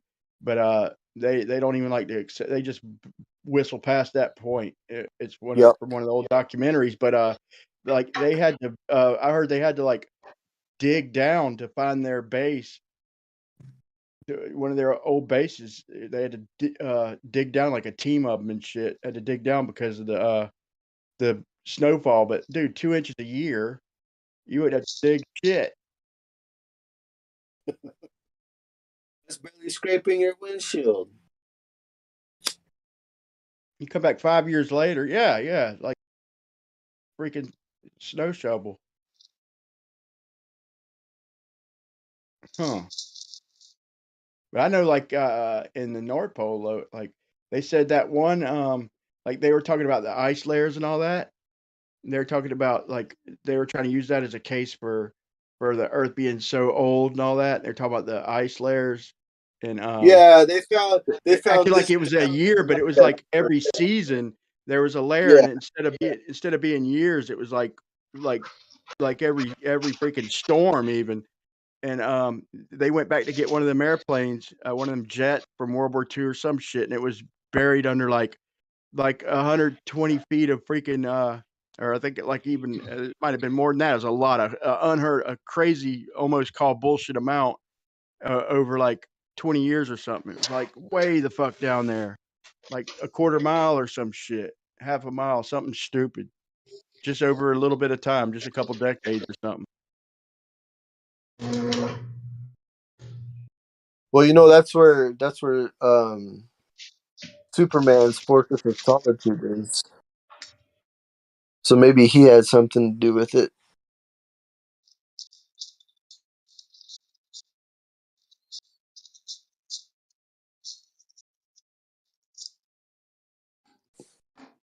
You guys seem like fairly intelligent people. Let me straighten you out on this Antarctica thing.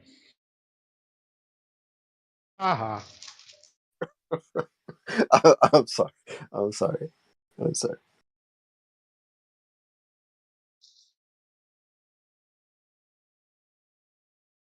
Proceed.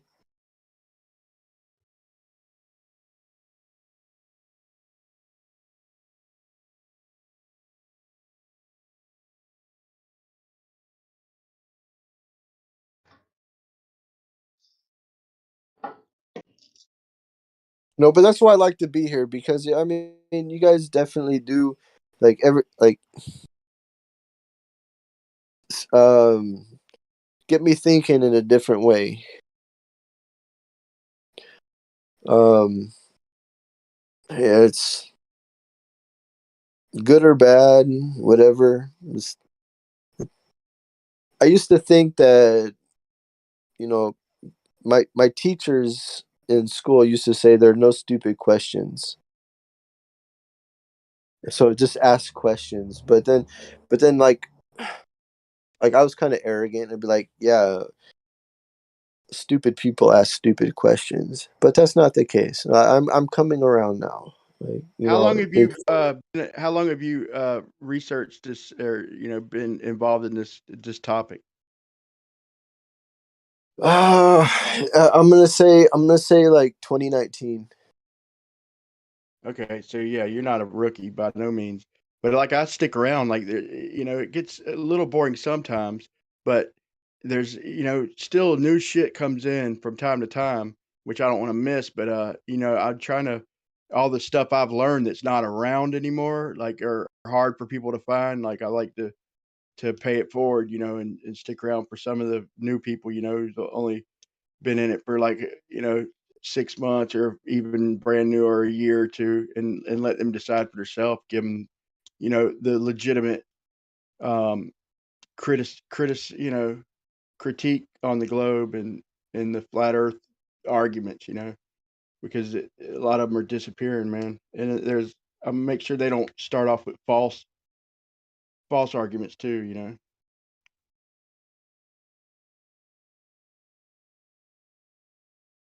But I got a good one, man. Like I said, part 2 of spherical excess, man. That's gonna be a bomb drop, in my opinion, man. Pretty simple explanation, man. I think that's you got these guys. They talk about this and they talk about that, and then you have the what is it? Holcomb's razor or Fulcum's razor. Yeah, Occam's razor. Occam. I always get it wrong. But yeah, it's like, here you go, guys. This is it. Boom. The least amount of assumptions is usually correct. Yeah. It's like, take it for what it is. Like, stop. Don't. It's not that complicated. Bro, it's everything's flipped on its head in the globe. That's why it's so weird that this is even a debate. Like our world is so much beyond any of us to really know what the entire damn world is. To be, in my personal opinion, but the fact that we could put up such a good argument, like for the globe and flat and concave, like I could give a equal argument for either. I mean, that's crazy, bro.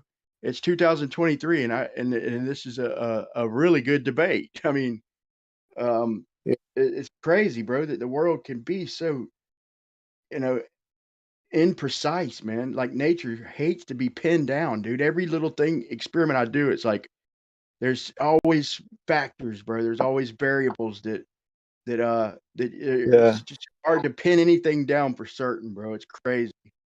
Well, Like God Speaking has a sense of humor or something, man.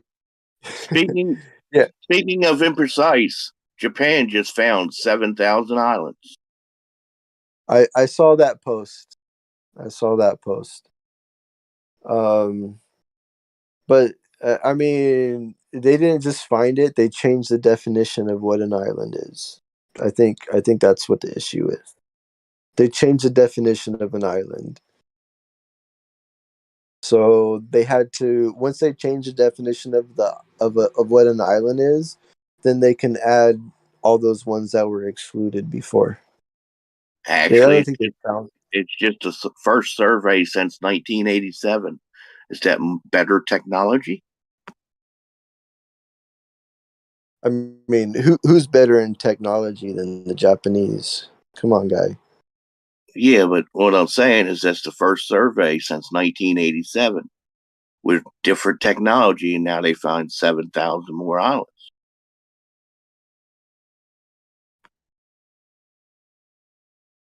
I think they knew they were there because they break islands down to make airports. It's like They found words. some salad dressing, maybe, man.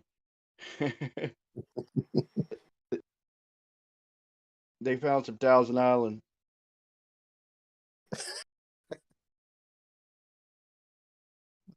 They found 7 bottles of Thousand Island salad dressing, man, and somebody fucking reported fucking like we too low. Fucking You know what, guy? Dude, you're holy pretty good at shit. math.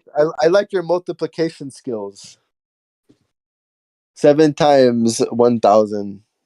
They I found picked 7 that up. bottles of fucking $1,000 dressing and fucking like remember that report where they fucking talk about the plane went down and it was confirmed. No, We they never found that. They never found that plane. They said Right. the names of the motherfuckers who the pilots we too low and Hooli shit or who I forgot, but it's funny shit. Like I heard some people got fired over that. I know. I think somebody hacked the teleprompter. Right. Somebody hacked the teleprompter. That's hilarious, Somebody man. somebody hacked the teleprompter, and then the newscaster read it. It was like like a Ron Burgundy.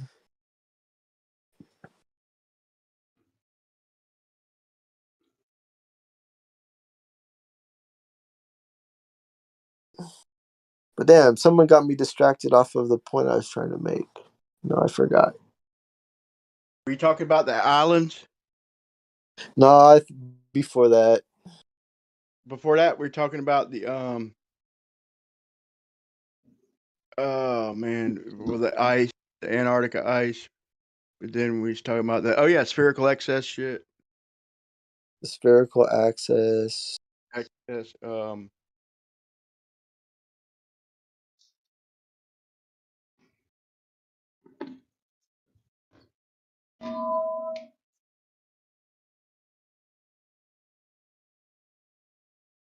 blizzard, Japan's Blizzards, technology, I'll be fine.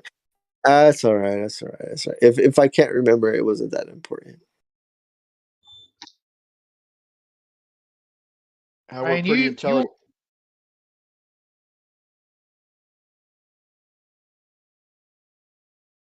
Fire away. Brian, you used to listen to Nathan Oakley's channel when Ranty was around, didn't you? Yeah, man. Back Remember that? Yeah, go ahead. Remember that Ranty had this video he took from a hill overlooking the ocean, and there were people walking their dogs and stuff in the wet sand down on the beach, and they were throwing a stick their dog to chase, and they throw it out, in the wet sand, further from the camera than where the people were standing. And the dog would run out after the stick, and he'd like just completely, all of a sudden, completely disappear from view, like he was I going remember into that, bro. Remember that video? Was that Ranty or was that Travis though? I'm not sure. Maybe I it was thought it was Ranty. I know that's when Ranty was around, but I think Travis. But yeah, that was good. And then like the birds flying in and out of the mirage, like the birds going down to dive in the water to get fish, and just disappearing and shit. It was Ranty. It was Ranty. Yeah. Randy and Travis doesn't have that kind of observations on the beach. It's a typical English beach. Yeah. I pulled a video, and I made a video. I made a few videos on Ranty, like the explanation he says he can't find, like where he debunked that exact observation, but it wasn't Blackpool. It was Mick West, and he even demonstrated how the shit in the background. He did the sugar water fish tank and showed how shit in the background is lower. And he's talking about how, and then he's saying there's no way that this could work. I was like, bro, you just put out a video like 6 months ago debunking in his words, like, so all of these videos with mountains in the background lower than he said, they're no longer, they're all debunked. And then that's crazy, man. And then, bro, he had so much content. Like I made a little short video. I could have made a long one of like him debating himself, like the new Ranty against the old Ranty. So everything he was claiming, like to go to the globe, like I came back with his flat earth argument and debunking his own shit. Like new Ranty versus old Ranty. Yeah, I think that had a lot to do with financial shit. But I only got to talk to him one time. I mean, I probably could have talked to him, but like live, I talked to him I only got to talk to him for a split second because Jose kind of censored me a little bit, but I asked him, like, I got him one question right when he first turned and he was making his debut, and I said, okay, Ranty, I just got one question. I was like, do you believe there's a rover on Mars right now? And he dodged it. He's like, I'm not getting into all that. I was just talking about lumen and refraction, all that. I'm like, yeah, what the fuck ever. Like, yeah, I just wanted, because I'm thinking, dude, even if I came across some evidence that just just totally converted me to the globe, or my mind just scrambled like a Jeopardy board, like and still I can't unsee the NASA bullshit and all that, you know. So that's why I was curious. Like, okay, so you decided globe. You've heard all the arguments. You decided globe. You know, you going back on a few arguments, fine. But what do you think about all the, you know? So what do you think? Is there a rover on Mars? Is NASA, you know, how do you feel about that? Because you can't unsee that shit. But he wouldn't answer it. So to me, that kind of showed, like, I don't know, me, it spoke True volumes. color. Not an answer. Yeah. But the reason I brought that ranty video up, that dog just disappearing, I was trying to, you know, we're always looking at all these different, you know, pictures of, you know, long, I don't know, things over water. I don't know. We're always looking at different images about trying to figure out refraction. What would cause that dog to disappear that suddenly and that perfectly? How would you like? What would you say would be the reason why that dog was disappearing in that video? I just can't figure it out. Have you seen Can be Sky two, Free? it can be two reasons. It's Right. the air towards the horizon, whatever creates the horizon, visual or physical, and compression of the air can create a mirror of water particles. But the situation on the beach in Holland, here in Holland, we have the same. I don't know. It's not everywhere the same. It depends on the height of the tides and things like that. Yeah. When you have low tide, you always have a bank a little bit further away with a valley in between. So it could be partly also physical obstruction. It's atmospheric, bro, because Yeah. look at it. The most part is atmospheric for sure.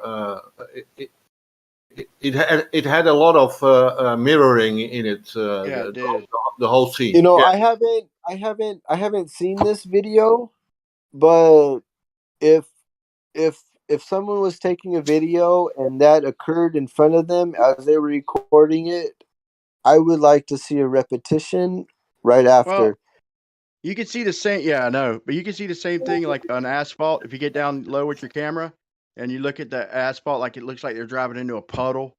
And you see like half the tires or the bottom of the tires disappear right into the mirage. You can see it almost every day if the sun's shining, even in the winter, on stretches of asphalt. And here's another thing, like it seems, but there's something going on with these Imperial Mirages. Like every dip in the road is a putt. I've noticed this going to a job every day for a couple weeks, and there's long stretches of asphalt, and in every dip was a mirage. You could see the uneven surface of the asphalt because in every dip, and if it was a long gradual dip, it'd be a long You, ass A puddly long mirage. puddle. you mean every Yeah, you mean every top yeah, every and top for the dip, yeah. And by the way, Travis did some observations on the salt plains, and what astonished me did me realize what water particles create this mirror is that he followed that slow riding car right into the distance. If you remember it, up to it's yeah, absolutely. turning His buddy, again. what? But Yeah. suddenly two vehicles came from behind And on you could great see him right on under the great truck. on great speed, and in the foreground where the mirroring started, the layers got blown away by the speed of the car. So Oh yeah, that's and crazy, man. and that was for me a fabulous find to see that. Yeah. Another one was, bro, in the asphalt. I think Travis has showed this, and Jose even showed it with on the water. Like, but I could see when I was looking at the car go away and driving to the Inferior Mirage on the asphalt. Like, like miles away, bro. I could see the reflection of cars that are totally blocked by the car, but I can see the reflection underneath the car of a car, the right angle, way off in the distance, bro. It's crazy. What the atmosphere can do. It's just it's got a mind of its own, man. Well, this is where the atmosphere comes into contact with land or water, typically. But you're not going to see this kind of stuff like above. Whoa, was that sounded like Megatron? Yeah, I'm Yeah, it a did. It baker. sounded like. But hold I'm a on. baker and You go ahead.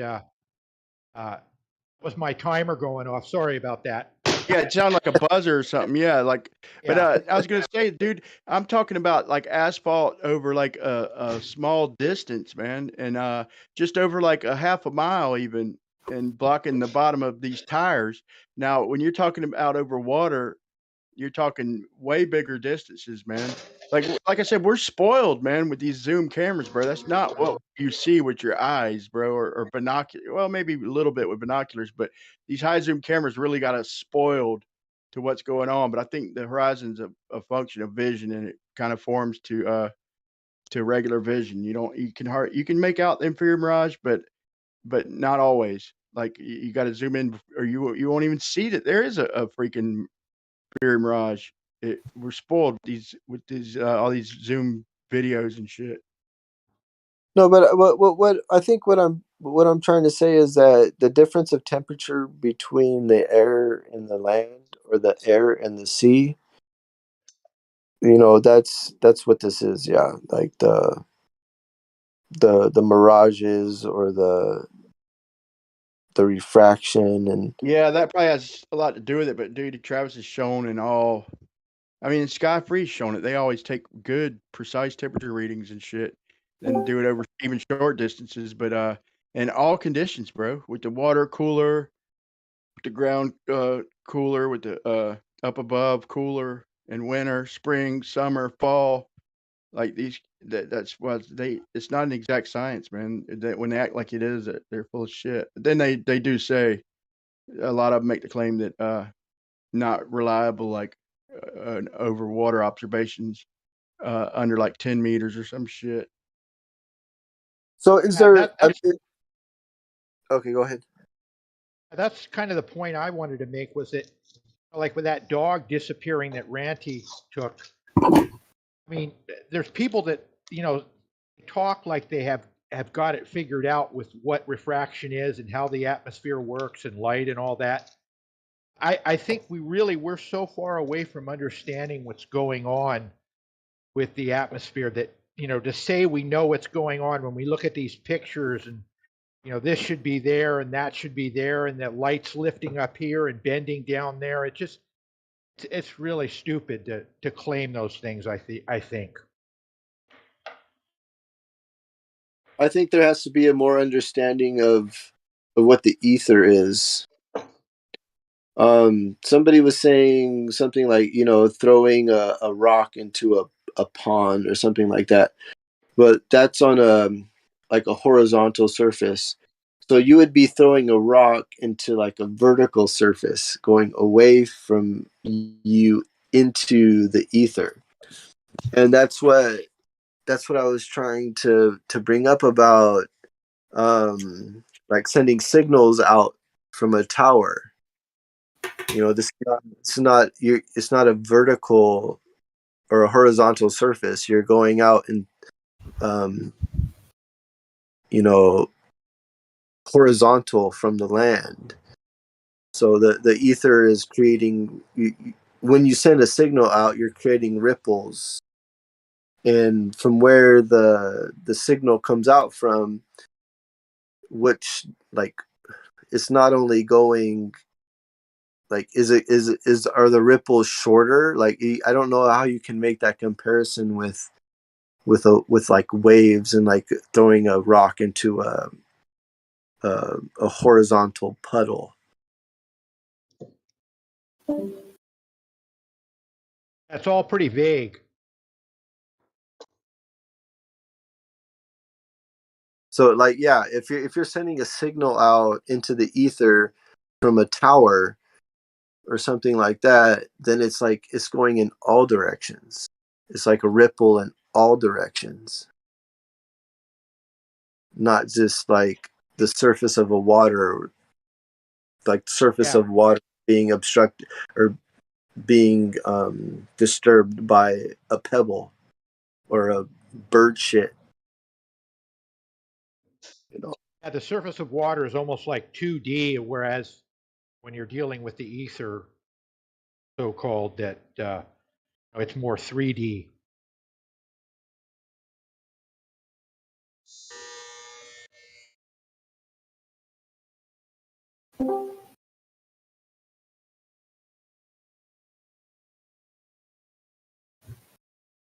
because I've been hearing a lot about the ether and stuff like that, and so yeah, I mean, trying to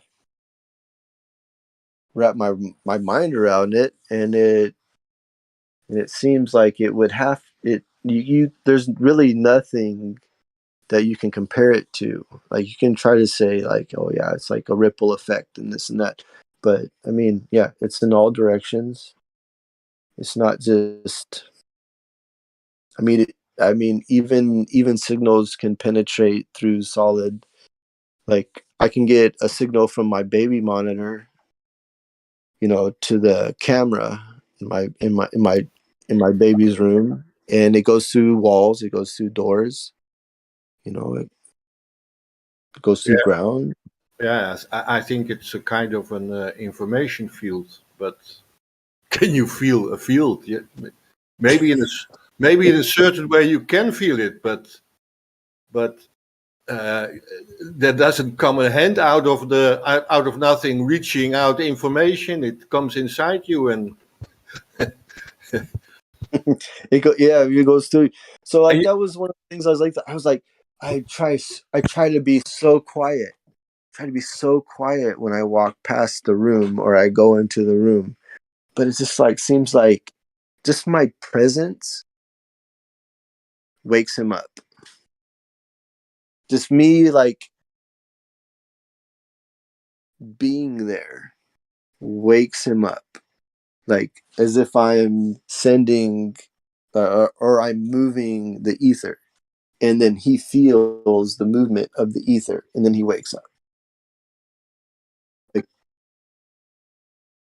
I think people are that sensitive, especially the little ones. But I mean, that's just I'm just bringing it there. Maybe as we get older, we get tougher. Our skin thickens, and we don't Bro, feel it as much. I tell you, I've raised. I got 6 kids and 7 grandbabies. I didn't have no grandbabies as of 4 years ago, and all of a sudden I got 7. Just bam, bam, bam, bam, bam, bam. But I'm gonna tell you right now, if you tippy toeing, bro, I learned that a long, long. Like it's you tippy toeing that he's sensing, bro. If you just go about your business and don't even for a second try to be quiet, and maybe the first couple times they might wake up, but they get used to it, bro.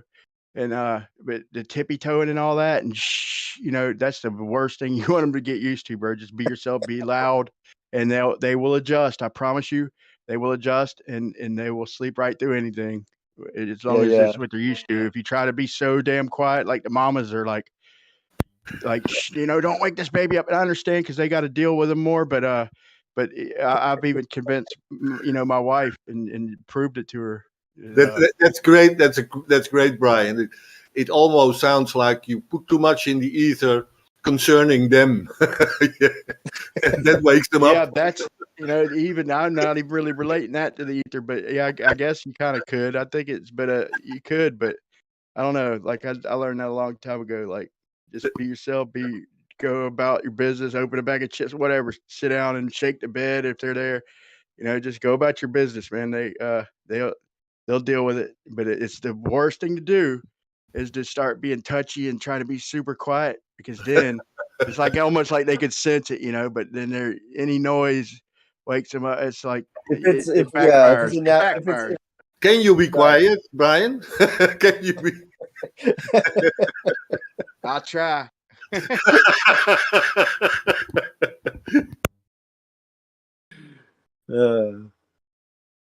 too much, too much.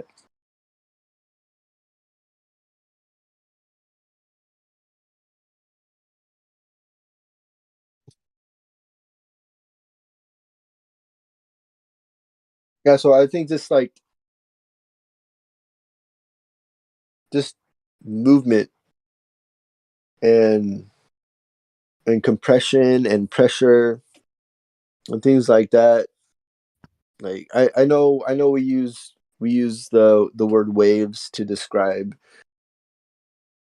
certain things, but I guess if that's the best we got, then that's what we gotta go with. Frequencies, bro. Well, they describe like light with rays as well, like this ray theory of it. Everything is a I sound. think there's like a couple different approaches you could take. There are used. It is the word.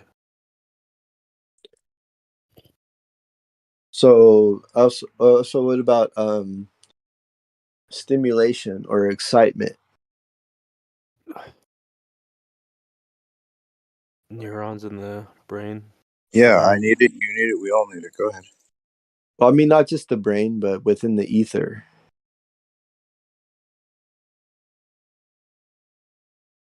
What does Or ether just like, mean? or like there's a passing of so um I'm in a group of people. I punch the person next to me. The person next to me punches the person next to them, and so on. And that's how bullies are made. It's imaginary violence. It's going to breed more imaginary violence. This is just a metaphor or just an example of what could possibly be happening. Like, it's like, I don't know,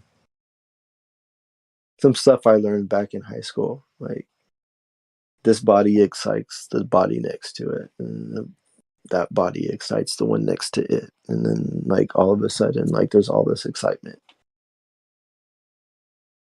Do you Rather think? than I mean, do you think it just goes off like that, or do everybody get like slightly excited, and then just everybody's like at 99%, and then it's 100%, and it's like, well, it's like popcorn hitting off, right?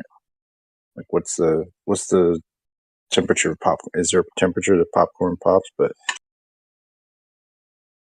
well, that's a good one. Let's bring it back to water. right, So once water reaches its boiling point, aha, what kind of water? I got you. Game, set, match. We're talking about distilled water. We're talking about Is it the tap wet water, kind of stream water, Is it seawater, Walking Dead? Not. heavy water, Jesse Kozlowski water. What? Yeah, is it global water or flat Earth water?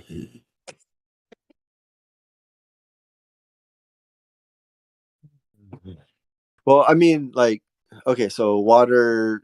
Once, I mean, you bring a water to boiling point, and then any extra energy is or like once it's to boiling point, that's as far as you need to go. You don't need to put any, like, you can get you can turn your stove up, get it to boiling, and then once it's boiling enough, you can adjust your stove to a lower heat, and it still boils. But once you get it too low, then it doesn't boil. You get it too high, I mean, it's boiling already. So the energy that you have too high is excess energy. And where is that going?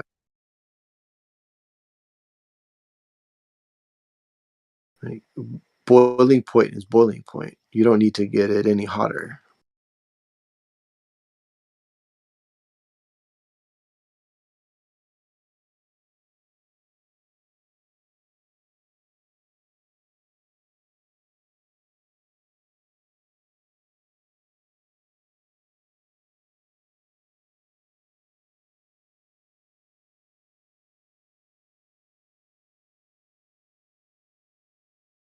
Or like it's funny, all that spectroscopy stuff. That goes down to like using refraction to like cancel certain light waves out, so that they're left with just some colored bars at the end, like some kind of optical barcode of some sort. So that's kind of like using light wave cancellation. So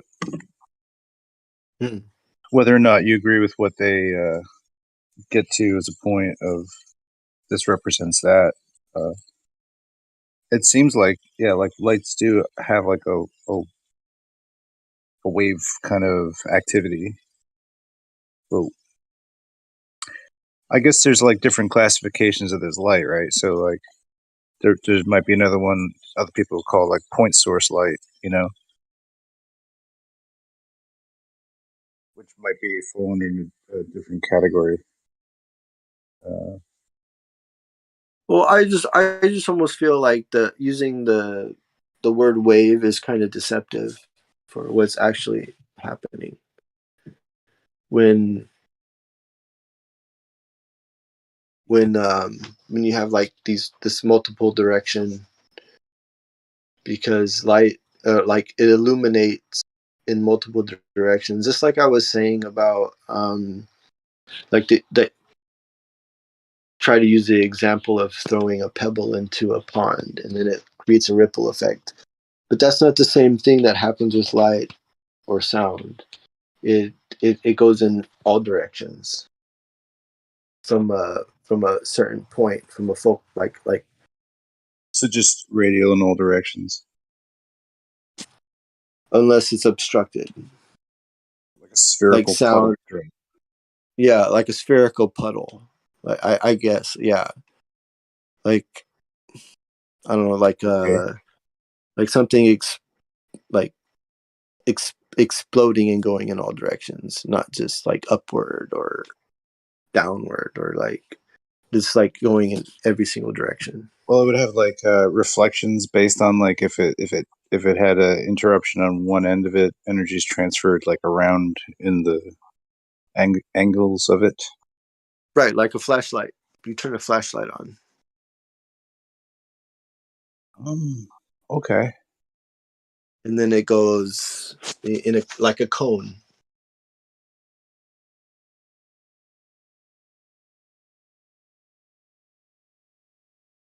Yeah, I was thinking it more like in the liquid state. So kind of like that idea. If you just have like a floating blob and just like push it in one direction, it's like whoa, whoa, whoa, whoa, whoa, and then the other side, opposite reflection is like whoa, wow, to put it in automatopoeia. Yeah.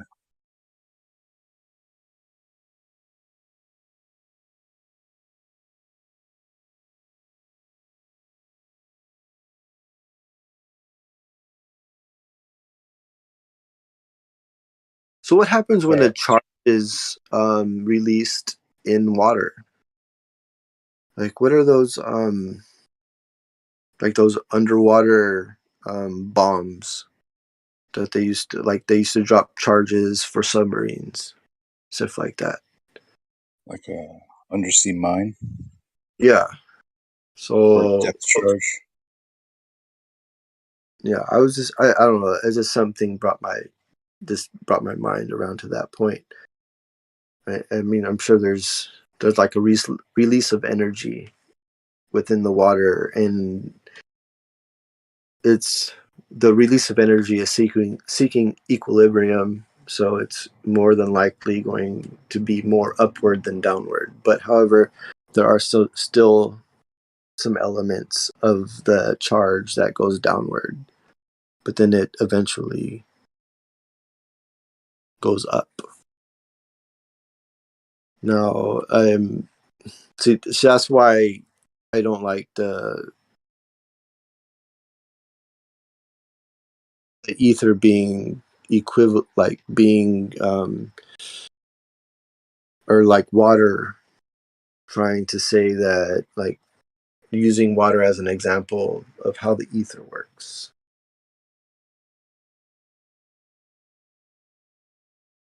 Because I think within the ether, it goes in. I mean, I may be wrong. because if there are different density levels or things like that, I mean, like, how much study has been done? How much do we actually know? I think that the ether has to be considered if it's going to be It's like just the air, you know, if you just think about air and all of the ways that it like modulates different types of energies, sound, heat, light. I mean, you know, that I don't think you have to use your imagination too much more. I mean, there are all these principles like air circuits, you know, where the air is just the only thing that's acting as a wire.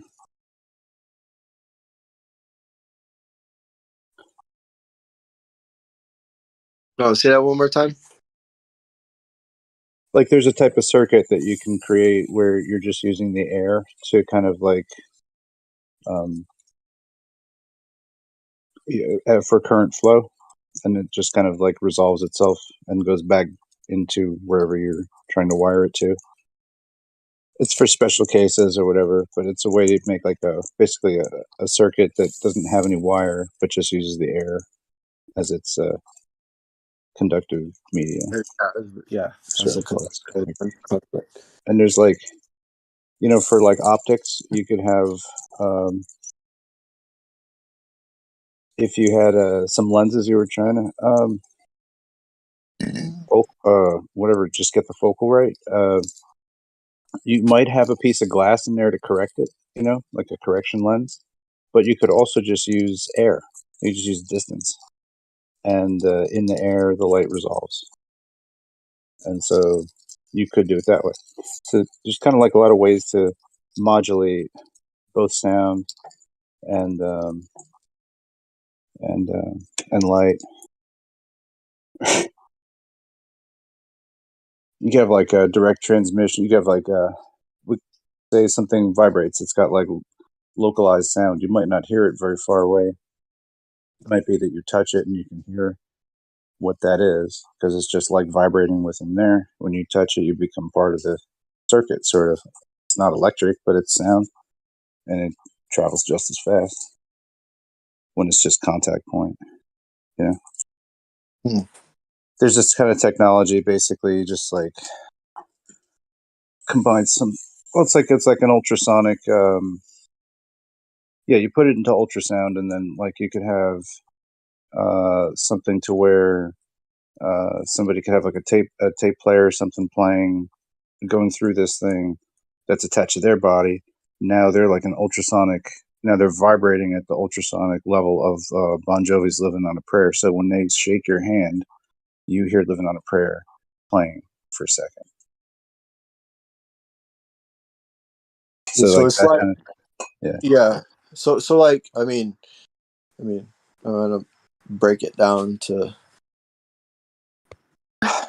this guy parked or this guy at a stoplight next to me, and he's got like subwoofers, and he's like his bass is like booming,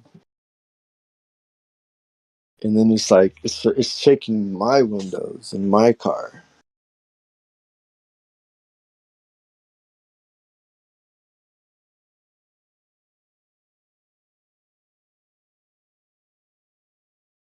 I'm close enough.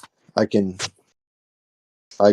feel what he's feeling on a certain level, but okay, I'm gonna go somewhere else right now with this. But it's also on the idea of vibration, and that is the Coral Castle in Florida.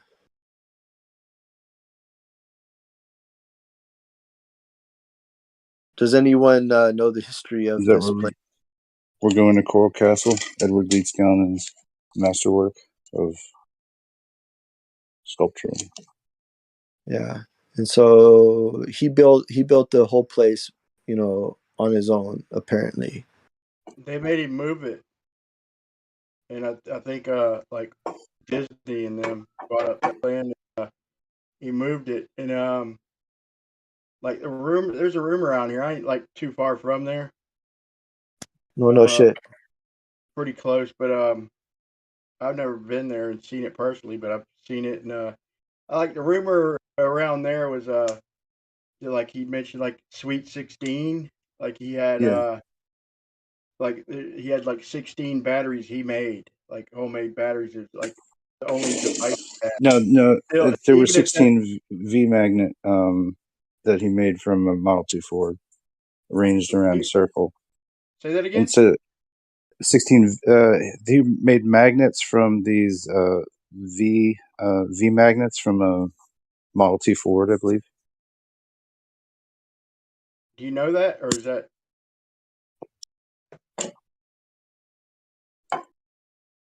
That's why it's 16, right? Isn't it?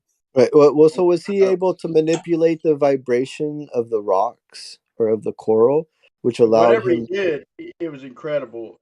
No matter what, even if he had 16 batteries or any of that sort of thing, pretty incredible what he did, bro, by himself.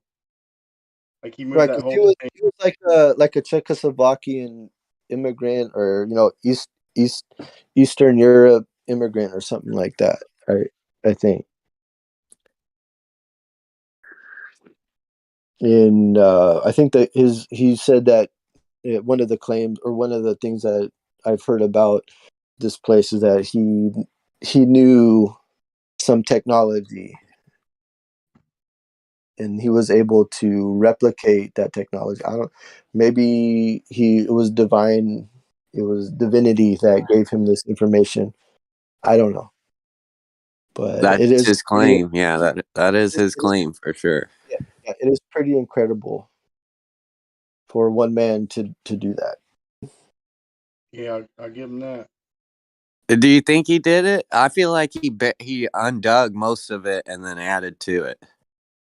No, Oh, no, like no, 'cause he I moved. not at that location. I don't think that, because like, what is that? That's Florida, right? Like Yeah, that they made place. him move it too, man. So it can't be that. No, Yeah. I know he had to move It it. ain't like I've he been built it in a week or something like that. It took him a long time, but then he moved it. Yeah, I've been down there before. I'm not too far from there either. It's pretty incredible. You can move the door and everything.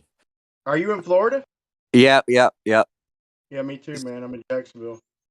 Nice. Yeah, I'm a little bit further south on the Treasure Coast, On the which Gulf is Coast? like Stewart, Fort Pierce, Port St. Lucie.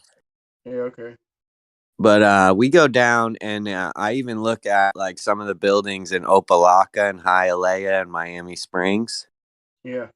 And it's pretty interesting, man. If you look into the history of that guy, Glenn Curtis is claimed to build like all that stuff in Opelika and everything. It's those mosques. I'll put a picture of it in the chat. Do It's you great. do you, do you think that's some mud floods, some mud flood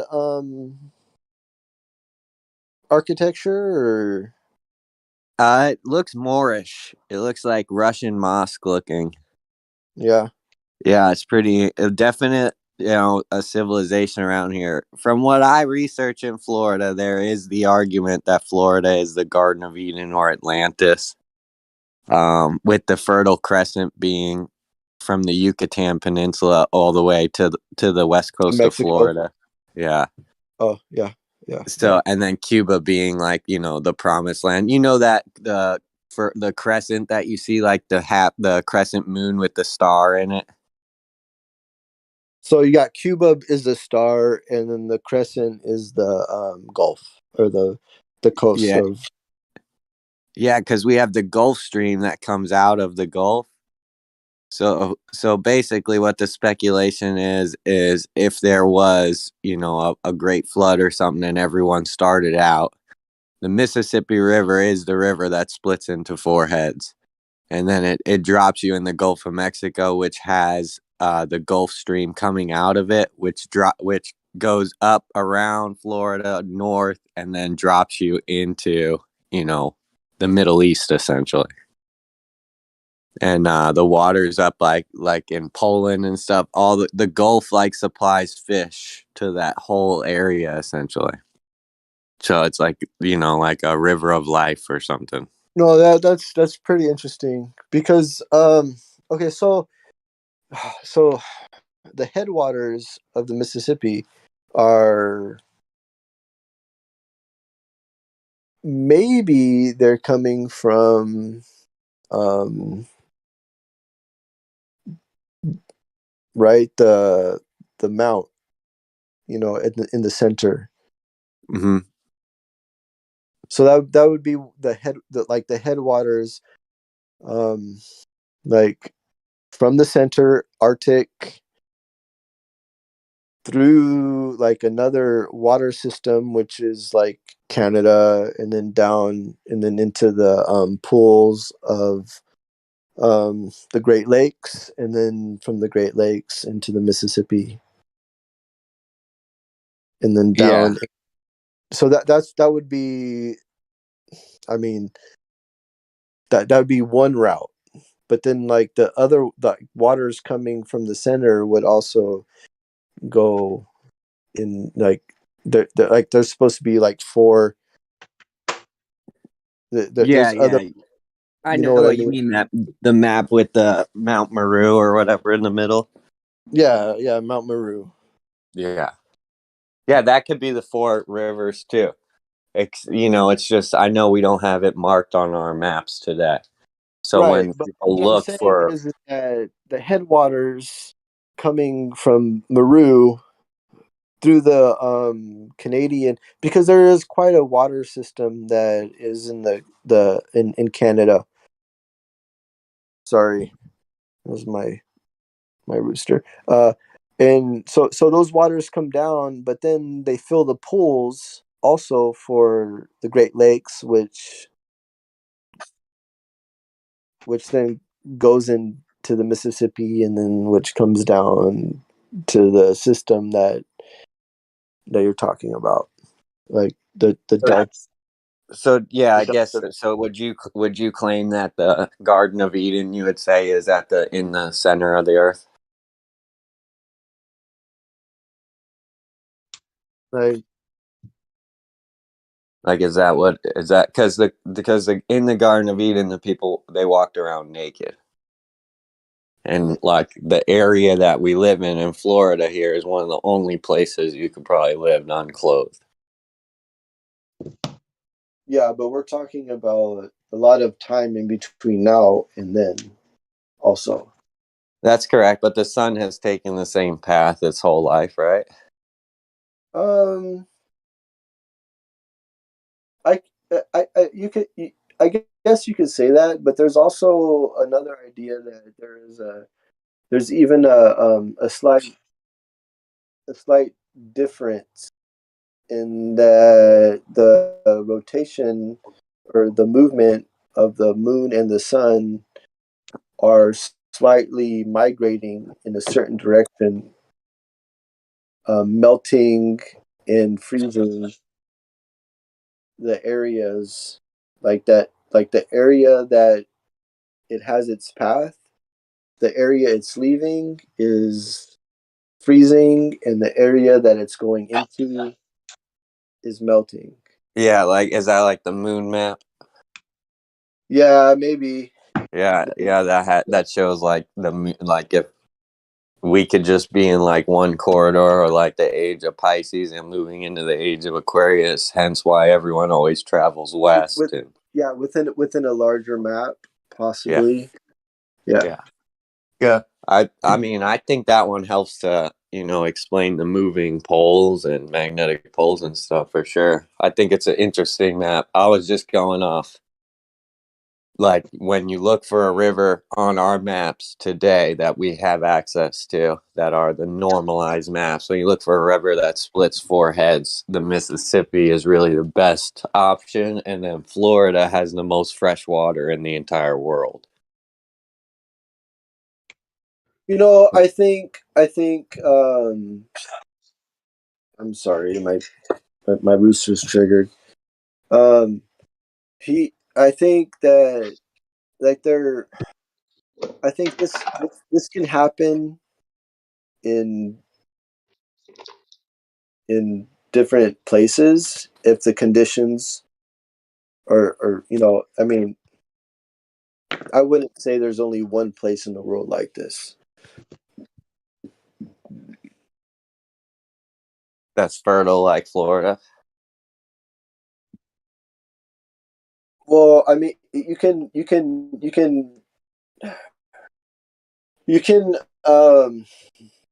have a description of something, and then you can apply it to here or to there, and like people have been doing this for a long time, and I don't think there's any definite. It's like, you know, you can say these are great conditions, only because somebody has reported it as these are the conditions, because they are a part of it. Now, like, where they were no longer exists, but however, now somewhere in the future, these conditions exist in this place, because this is just what happened. Like, I don't know if the past, if you like this is the present time, and we can apply what we see in present time to what has been reported in the past. However, the people who reported this in the past were in a different place, and then things changed. Just like things have changed for the Gulf, or the southeast coast of the United States. It never was. It didn't. It wasn't always like this. Like, water finds its way. Winds, water erosion, streams change. Like the thing. Like, though the path may change sometimes, the water always reaches the sea. That's a Led Zeppelin, by the way. Like, the water will find its path, even though it's not always the same path. It always reaches the sea. Have you been to the springs in Florida? I have not. Yeah, to like Guinea Springs, the popular one, or Rainbow Springs, or Crystal Cove, or So I'm from California, so I know about springs. California, the fornication. But also I know about Japan, and I have been to hot springs in Japan. These aren't hot springs. These are literal drinking water called the Fountain of Youth by Ponce de Leon. Okay. No, These are like, this is the most fresh drinking water you can find anywhere on Earth is in Florida from these springs. The depths of the springs is so enormous they can't get to the bottom, and water is just constantly replenishing them all the time. To the point Zephyr Hills can take as much water as they want out of it and sell it, Yeah. bottle it up and sell it and sell it and sell it, and there's still plenty of water in there. I've been to the springs more times than I could count, man. I'm not far from them either. I'm about I an hour bet, and yeah. Being up in Jacksonville, that's what, a 2-hour drive for you or so, right? not even that, bro. If you don't No. stop, you get there in an hour and a half. Yeah, yeah. It's you pedal to the metal. paradise, man. It's paradise. And if you look at the history of Florida, what the tourist season was for, that was where people went. They would bathe in there. They would, drink from it. It's just interesting, the Moorish history or the Islamic history that you see in the United States. So states like Alabama with the Mississippi River, the only river that has ISIS in it. It's just, when you look into it, it makes a lot of sense that Gulf Stream could have took people over to the area that we have a lot of our history from. And then why would they want to go discover the new world when technically this could have been the old world? No, I just brought that up to my wife the other day. I was like, New World? They called this the New World? No. No, I don't believe it. This is not the New World.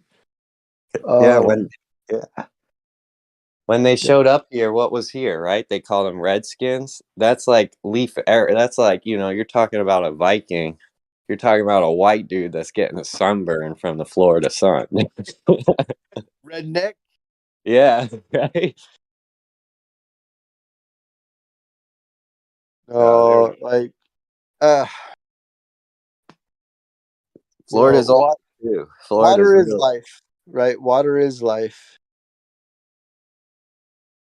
So yeah, if like to have the claim of the purest water, like the freshest water, um, And I most mean, abundant. yeah. So I think that there is a decent claim to that.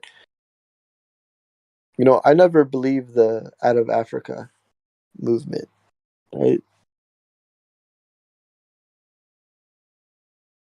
If there was a cradle of life, I don't think it was in Africa. Oh yeah, like Otherwise, where they show that Fertile Crescent now. It's like the most barren, nasty land you ever seen. yeah, it's just being raped for diamonds and whatever. Like diamonds, the diamonds are carbon, and they take it takes hundreds of years, thousands of years for the compression and everything to. So I mean, maybe that is like one of the oldest places, but it's never been refreshed. If maybe if it had like a like Diamonds aren't even rare though. what was that? It's all just a scam by a Yeah. company called De Beers. They own like 85% of all the diamonds and just store them. You know what's crazy to me is that they take diamonds and they put them on saw blades to cut concrete. Yeah. It's the hardest I material can in the attest to world. that. I buy them bitches all the time, and they're cheap too, man. There's so many of them that there's places that call trying to sell the things, and yeah, they're full of. Excuse me, you could see the little diamond flake. It's like Yeah, there's probably 10 carats worth of diamonds in each blade. Yeah, yeah. no shit. Yeah, I that's what. think they're the artificial diamonds. I think, but I don't. I think there's pretty much no way. My buddy had a machine or one of them little tester things, and it couldn't tell the difference between the artificial and the real diamonds. I'm not saying they don't have a way, but You I mean mean, like the synthetic ones, like the man-made yeah, ones? Yeah, yeah. I know. I bought my wife one of those for her our engagement ring because I was like, if they could just make this crap, why are we, having all that crazy exploitation going on with over diamond? Dude, I tried to get my wife to get a tattooed ring, and she would. It was like, let's just tattoo a ring on your finger. You'll never lose it. Get a cubic zirconium, they'll never know.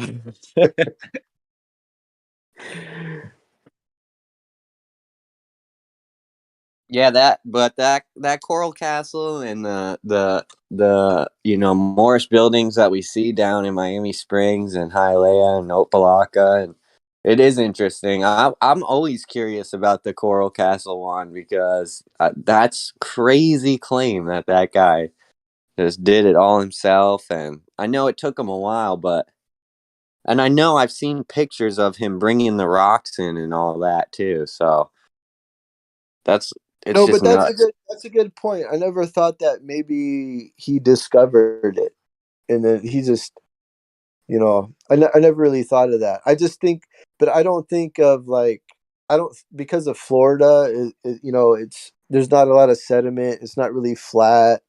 There's Um, tons of mounds that people don't talk about here. Tons of it. Like we have on on crazy those Indian burial grounds here. yeah. I found a freaking spear. No, not me. I was with the dude who found it, but a spearhead on one of the islands over in the Gulf. But there's a lot of them over there. But it's the flattest state in the country, man.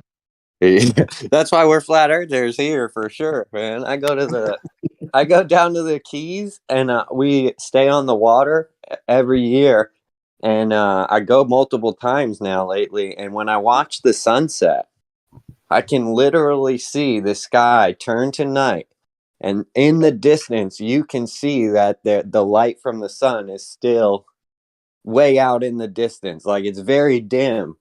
And you would think it's like, oh, that must be Key West lit up or something. But the Keys have strict rules on how many street lights you can have and everything because of the sea turtles and the wildlife and everything. They don't want to have all those lights. So I I love it down there. I encourage everyone to watch a sunset from the Keys, and I guarantee you will see the sun continue on. I got pictures of them, bro. There's, man, every sunset, if it's nice weather, is so fucking nice. But it's something else down there, man. It's so nice. I used to go. That was my home away from home, bro. I used to go so much, man. But I started going on cruises lately. Oh, we got to get out there, Brian. Let's do it, man. I got a good spot out there, man. Super I will cheap. most certainly do it, bro. Yeah, that'd be cool. I love fishing and stuff, so that's why we go down there. We just fish the bridges and Well, you and guys, then get lots of measurements. Or you can catch big ass tarpon just right there, fucking by the bridge. It's crazy. Or you can try to catch them anyway. Yeah. so I live in Hawaii, so Nice. Like I kind of got a feeling for what's going on out there. You know, I don't know. It's a little different out here though, as far as like I think there's more going on out here to keep people from being able to see. Like the weather, Oh my. you try to look out. I mean, you look out and you can see, but it's not. I don't know if it's like that where you can. Like I can see when the sun sets. Like I can see the clouds illuminated, or like when the moon's coming over, I can see the clouds illuminated. But I know the temperature of the ocean in the Pacific is way different than the temperature of technically we'd be looking at the Gulf of Mexico at that point. And then so that that would be you have a warm air temperature next to extremely cold water too. So I don't know if that changes what you're going to see. right, that would be well. That hold on. Like the water here is pretty warm. So I would have to say, like you guys get a mixture over there with the Atlantic. Yeah. Right. I guess what I was thinking is like when we see a sunset, how far away from you do you think that sun is? Because we can see a sunset here on the East Coast, and the West Coast of Florida is just seeing it. You know what I mean? So how far away is that sun from you when it's setting? Like our field of vision, it's hard. like how long? It's hard to say, man. Hey, yeah. Don't it seem like Key West? I mean, I could see where like I feel like I'm heading a little bit west, but I feel like I'm heading mostly south, bro. When I take that trip, man, it's just strange. It's been a minute though. Yeah, no, I agree. The directions seem weird. My dad and I, every time, so we always go 7 Mile, and we'll go to one side to the next and do mirror flashes, see each other from the shoreline. We do all those tests down there because it's such an easy place to do them. But I have a big problem with the directions down there. It's confusing. I agree. I feel like you're just going south. Bro, I went west and wound up almost in Cuba on accident, like in the water even. I'm like, I'm heading west. Next thing you know, I'm thinking this is one of my first times down there. It's a long time ago when I was younger, and we rented a small boat, and I figured, man, we'll just go west because I know the reef runs along the coast basically. Yeah. And I'd been diving before, but we never rented a boat. So anyway, we went and launched, and we went what I thought was west, and about we were going about, I don't know, about 10, 15 miles an hour for a few hours, about 2 hours, and so we finally seen a boat, and we went to ask him, like, "Where's the reef?" Like, damn, I thought I'd have seen some buoys by now, but this is before I was experienced. But blah blah blah. Yeah. we went and asked the guy, and the guy responded in Spanish. I was like, "Holy shit, dude, we're by Too Cuba, close to man." Cuba. And so we turned around, and but that was crazy. But man, I was like, dude, that whole everything about the directions down there fucked up to me. Yeah. Just so when you watch the sun, even it doesn't. Yeah, it's just strange down there. I don't know. The whole history of the Keys is interesting too. How the bridges weren't there, and I meant to. I'm sorry, real quick. I meant to say I want to hear what you have to say, but I meant to say we went east, and I thought we were going east, and we were going south. yeah. But Oh, okay. Yeah, that does make sense. So you were thinking like you left off of maybe Isla Morada heading east or something like yeah, that. we were down in Key West, man. But we were Oh, right there at the very bottom, dude. And yeah. and then I forgot exactly, but it was down there almost at the tip, basically, and we just fucking went east, and towards sunrise, basically. And Yeah. I mean, it wasn't literally sunrise, but in that direction. And wound up. I don't know if we got turned around or what, bro. But yeah, we wound up at Cuba. But what was you about to say about the bridges and all that? I love talking about that. Yeah, because when you look into the history of it, there's a dude on YouTube called Old World Florida. Have you heard of him, Doctor Narco Longo? No, I haven't. All right, he's a younger dude, and he does a lot of research into this. But apparently, before the War of 1812, they took a whole bunch of these, certain, slaves, all this, tons of the pirates essentially that they were fighting. They, grabbed them all, made them surrender, brought them all to Key West. And then as soon as so Key West ended up becoming the richest place in America because they had all the gold that all the pirates stole, everything. Uh, As soon as the bridges were built or the train, and what's his name? Our town is huge on him. There's even a town just south of you, I think, called him, right? Flagler, right? yeah, Flagler. Yeah. Yep. Yeah, right. Henry Flagler puts the trains down there. That city went from the most populated and most rich to the next year having one of the least populations in the country. That's crazy, man. They basically like shipped everyone back out of Florida before and then the 1920s came when everyone started really coming to Florida and everything like that.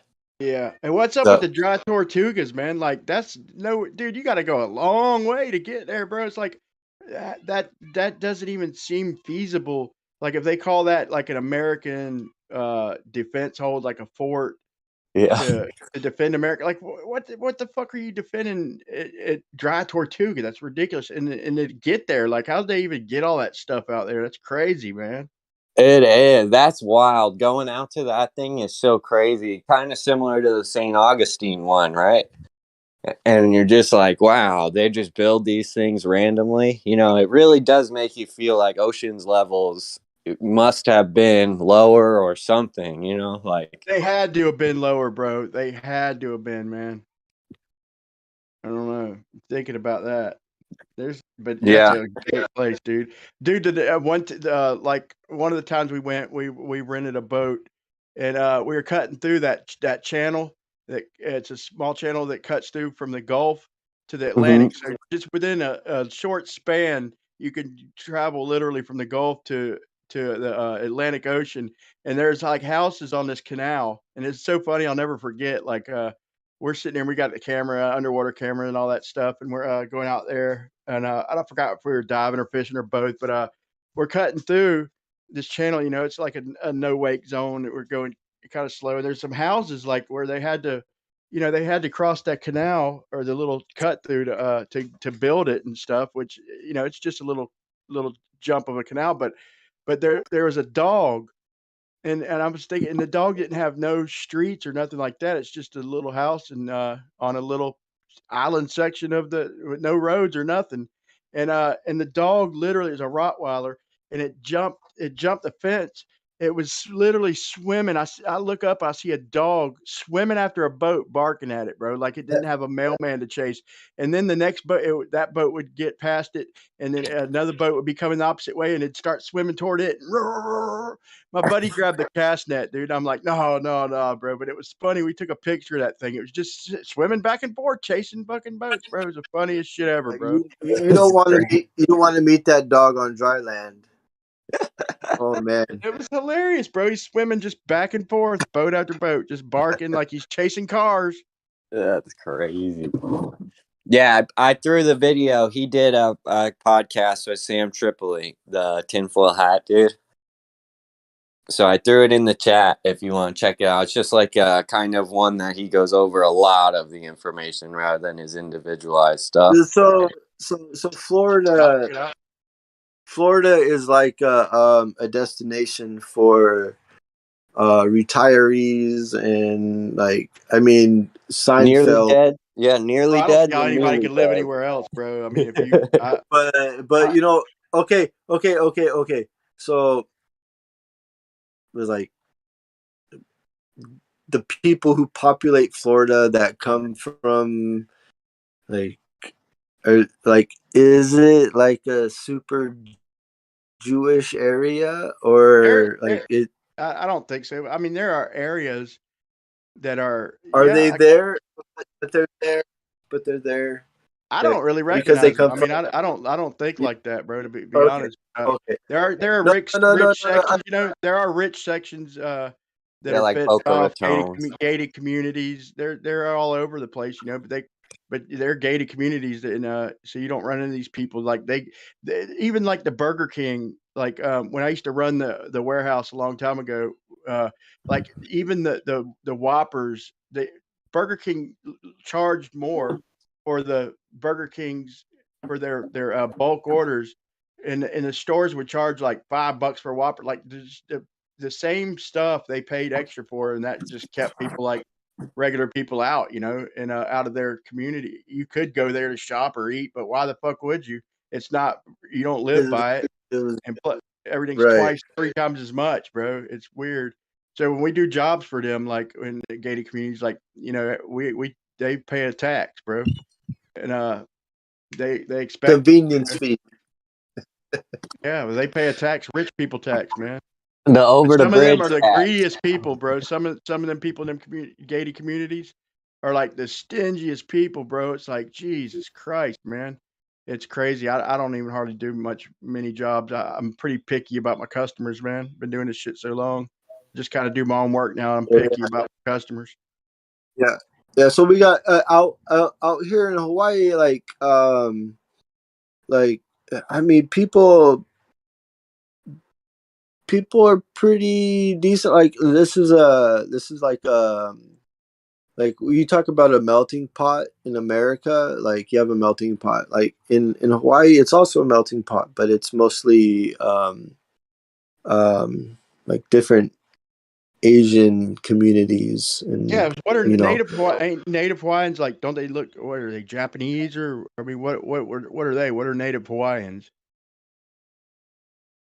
Polynesian, but yeah. So like, I don't know. I don't want to get like Polynesian. That makes like sense. yeah, like but there's some very hard features for natives, and but since integration and like there's been some softening of like so they do look more. I don't I don't want to get too. Hey, I how don't long have want you to. been in Hawaii, bro? How long have you been in Hawaii? About 4 years. Have you done any observations? Have you happened to bought a one of the badass cameras, or you just look at other people's shit? No, I picked out some places that I wanted to get to. I haven't got any equipment. I make observations. I try to go to the highest points, and I try to and then I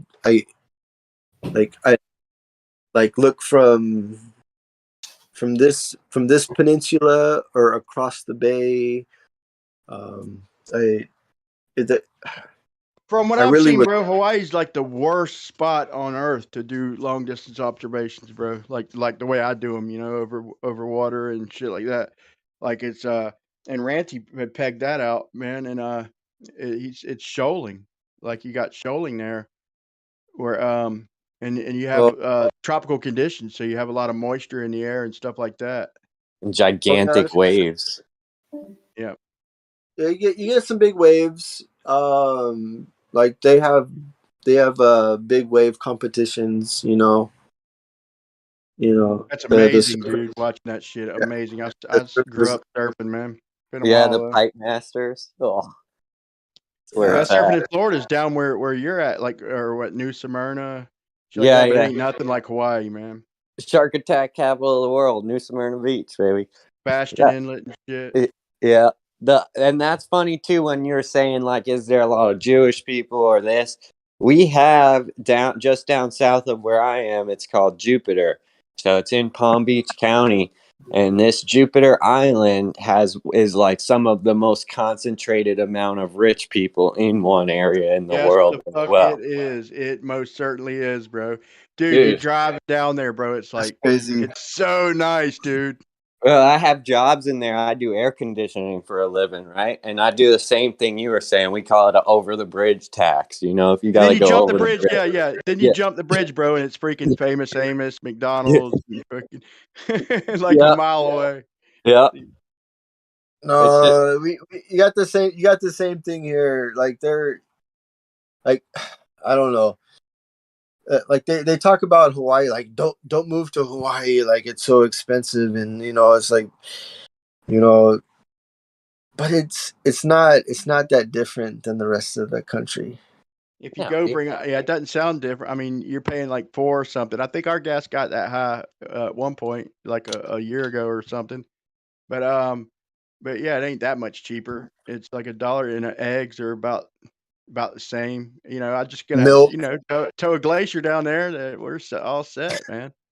But dude, Florida, bro, like when I've been on vacation like my whole life, I like to live my life, man. I don't like to get caught up and just like money, money, money, money, money. I just make what I need and try to enjoy my life. So I've spent so much time on vacation, bro. And I hardly ever even leave the state, dude. It's just like there's so much to do here, bro. The water parks, the springs, the freaking keys, bro, the beach and all that stuff, man. There's in the Daytona, the races, the golf, PGA, I mean TPC. It's just so much. SeaWorld, Disney World, Oh yeah. bro. It's It's so vacation much all to the do, time. bro. I mean, and I ain't even mentioned Lauderdale and spring break in Daytona, and freaking like fishing over. I mean, fishing everywhere, but like and then the quiet places over in the Gulf. It's just amazing, man. This state, it's oh man, like Yeah, move you here. guys If up there. anybody's listening, you get a chance, move to Florida, bro. It's shit's cheaper than up north. Don't tell them that, Brian. Don't Yeah, I know tell I them shouldn't, that. but these are my Oh friends no, though, that's bro. fair. It's not like like we're going viral. You know what I'm That's saying? good. That's good. I'm That's talking to true. my people. I feel like I'm talking kind of to my people. You know, when I'm on this You're stuff. right. You're right. We wouldn't mind having any of these people there. It's these dang New Yorkers. Yeah, and we don't comply around here. We try We not don't. to. No. We just No. go on life as usual, right? It's like Yeah. It's for the funny most how part. it's funny how you say that too. How that's so I grew up in Florida. I moved away to Arizona for a while, and then I came and I found a wife, and I told her we're going back to Florida because I prefer living on vacation. And I do AC work independently. I'm a contractor, so it's easy to grab a job here or there, enough money to get us by. And man, I'm telling you, since coming back here, I have been so happy in life because it's the same way. Like right now, I'm packing up fishing poles and a beach cart, to go down to the beach and catch dinner right now. That's our regular daily ordeal here. Yeah, It's just my son goes and catches it nowadays, man. I've had him fishing since he was like 3, 4 years old, man. He's good. well, that And pompano will be coming back up by you soon.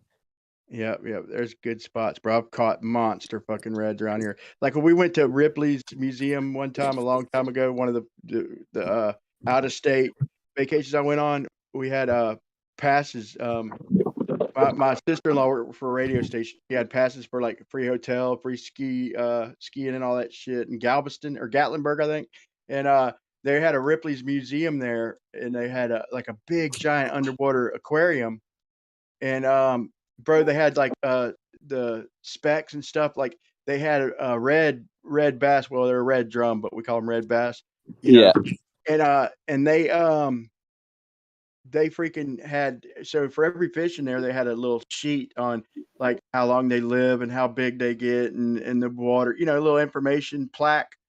And they Yeah. had the red drum gets up to like 30 inches in size or 36 inches. And I was like, dude, I've caught more than I could count on my fingers and half my toes bigger than they say that they even get, bro. Like I caught a 47.5 incher, bro. I thought I had a shark. I knew a Oh, spot. for There's sure. nothing but oversized reds, bro. And we did it for Yeah. sport, bro. We tried to eat one. It had worms. We kind of cut around them, but it's like they don't taste that good, but they're for sport, you know? And but that's all there was. You couldn't catch one legal. So if you're going to try and catch dinner, this wasn't the place to go. But you had to wait out, and it was a little bit of work. But bro, it was freaking monster reds. And I was like, up here in Tennessee, like this is the information they're getting. They're getting bad information, bro. If they think that this is big as the reds get, because they get way bigger than that. No, it's so true. I mean, that's the same like with the snook. You know, it gets a certain size here in Florida, then you go to South America and they're even bigger. You know what I mean? I wonder if that's the case. They just never seen that stuff, you know? Indeterminate growth. As long as the environment provides the space and the food, the fish will get like, yeah, they'll get big. Do they have any? Do you have red snapper down that far south where you're at? Yeah, but that's only open for like a couple days of the year or something like Yeah, that. that's how it was here, dude. They banned them up here completely, like for a few years and stuff, and now they got where you can keep like one or something per person, and but I forgot exactly what it is. It's been a minute since I've even been fishing, but dude, they made like from the time I went out and went back out, like in them just a few years, probably like let's say about 5 years, like that's all we could catch was freaking red snappers, man. And the red bass, they put a limit on them things like where they had to be 18 to 28, which is okay because I mean I could give you an argument for either side, but I say like it's okay for temporary, but that's the good eat size anyway. But Yeah. they made a comeback. The limit's still there. Like I think you can't keep two per person now, but they put a limit where it was like one per person for a while. But they made a comeback in no time, and now they're everywhere in the rivers around here and shit. And they haven't dropped the limit. But check this out in the Keys. Like I've been fishing down there, and I noticed it. I wasn't seeing or catching or anybody catching red snapper. Like after a few times down there, I'm like, what the fuck? And like, how is there no red snappers down here? And there wasn't any. Like, I never seen not even one. I seen like beeliners and shit and yellowtail snappers, but no fucking red snappers. And so I was talking to some of the people, and they said that there was they used to trap them down there. They had a way. They had these big cages, like kind of like like crab. What you call it? Crab Yeah, trap. fish trap. Yeah. And they said that a guy, like there was a couple guy, but one main guy who set these big traps, man, and just caught them things, like just wiped them out. And I think he even like died. And when he died, like all his traps were still out there, and they were all slap full, like of red snappers, like completely filled up, and they wound up floating up to the top, rotten and stinking and shit, like because all the reds there died and got bloated, and his traps, these heavy big ass traps, all floated to the top. They had to get rid of them and all that shit, but they wiped them out, man. It's crazy, ain't it? That's so funny. That's the trap. The lobster trap is one of the worst things in the ocean because what happens if you forget about it, just like you said, the fish, like say you catch lobster, right? You got lobster in your trap. You forgot about it. Now fish go in to eat the lobster. They eat the lobster. Now the fish are trapped. Now the fish die in the trap. So now lobster go in to eat the fish. Now it never stops, man. It's forever. That's why they make you put the rings that'll rust and open your trap up and everything in case you do forget it. Nowadays they make that. But like you were saying on regulations, our town, I live in the town that Lake Okeechobee dumps into. So we have major issues. We used to have seagrass. We used to have the most beautiful river. And about 20 years ago, they decided to start dumping this river or Lake Okeechobee into our area to get rid of the water because it gets too high. They get concerned with storms. They're going to have surges and problems. So they killed all the seagrass in our area. And last year they made the rule. We used to be able to keep redfish just like you. Last year they took them away from us. We're not even allowed to keep a redfish. And I have never caught a redfish down here. The furthest south I've ever caught one is in Daytona, Ormond Beach. Crazy.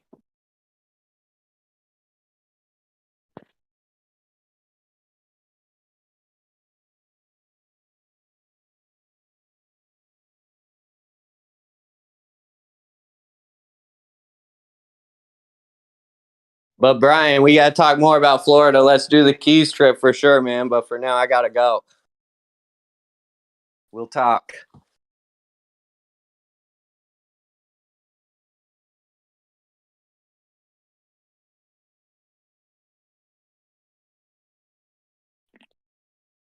Happy fishing.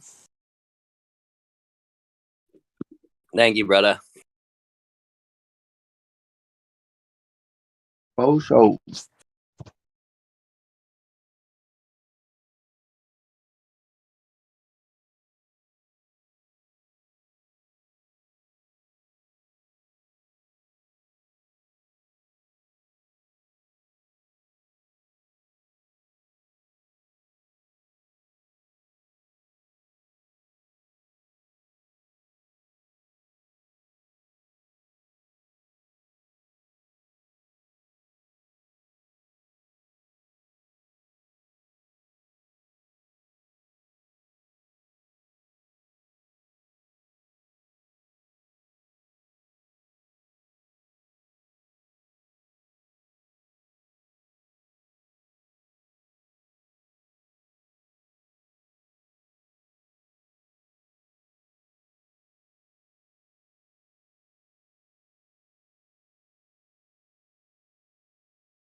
Is it dead in here?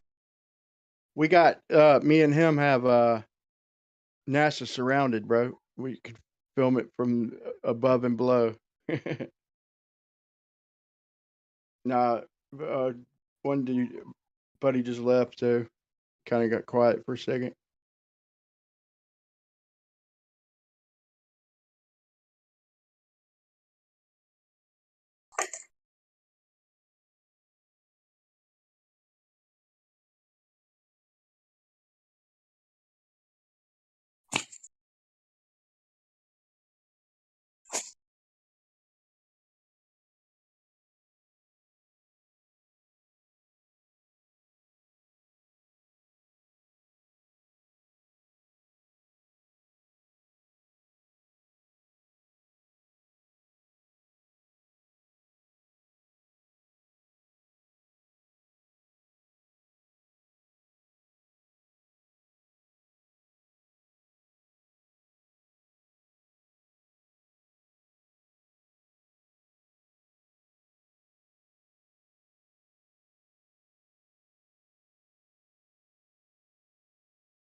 What's going on, everybody? Why is everybody so quiet? Did Jeremy kill the chat again?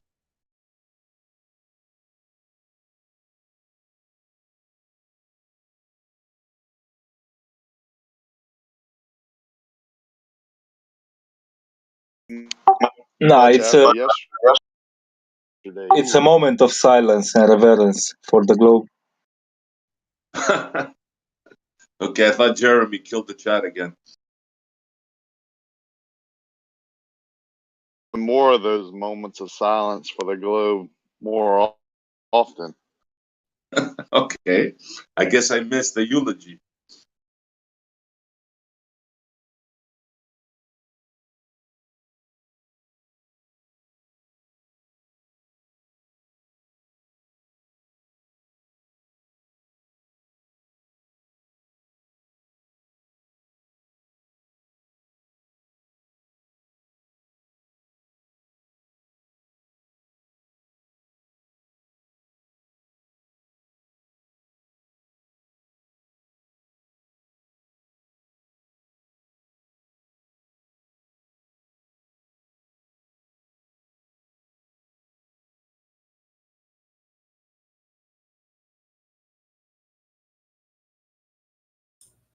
Hello.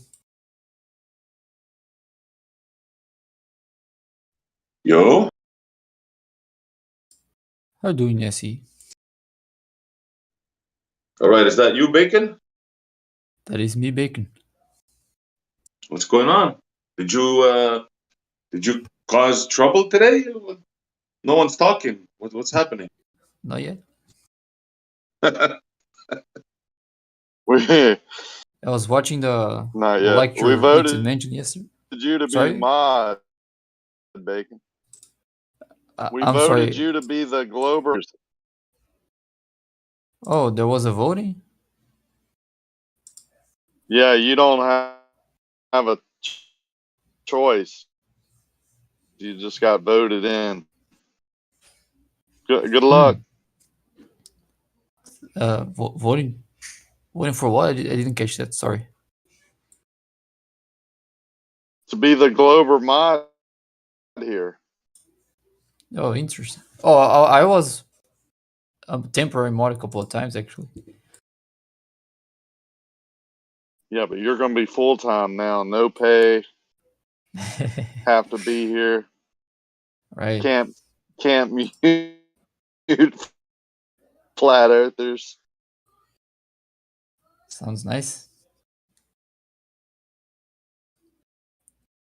Just so you know, we're breaking up a little bit.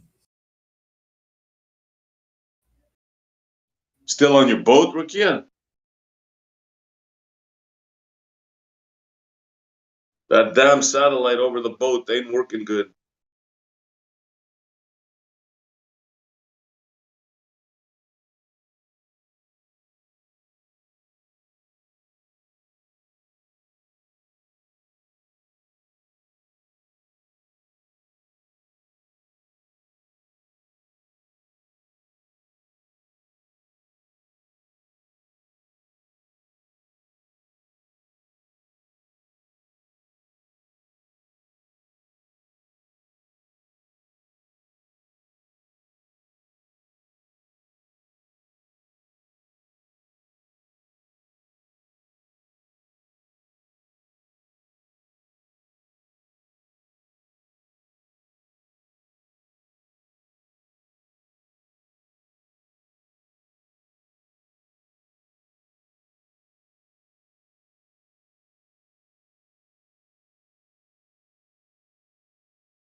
Can y'all hear me? I can. Yep. Witsit was in panic mode, posting anything he could to make the problem go away. I mean, you have to be incredibly gullible to fall for it. So that's why it sometimes works. There's a very dark corner of the bell curve. Why do we have to start and antagonize and talk about other men and about groups of people that have certain beliefs? I think that's called bigotry. I don't think it should be allowed in VC or the chat. I didn't mention any names, but you can figure out by what I read who it is. Absolutely. And what I was saying yesterday, let's call it the dirty dozen, right? When we were saying what the solution is, I can fix the problem. It's like a dozen people. I call it the dirty dozen. If those people get eliminated, we have no more problems.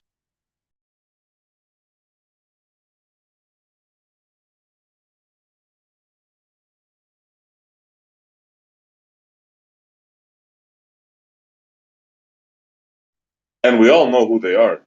I mean, we all know who they are.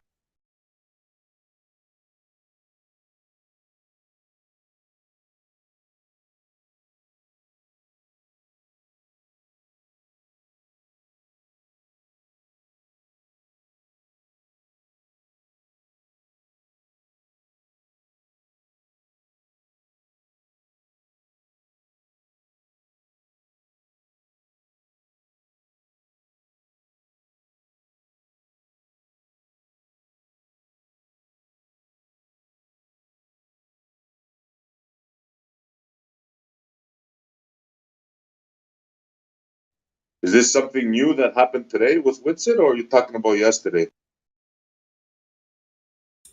I think it's about yesterday, because we were talking about perspective, and then he mentioned a lecture, a 50-minute lecture.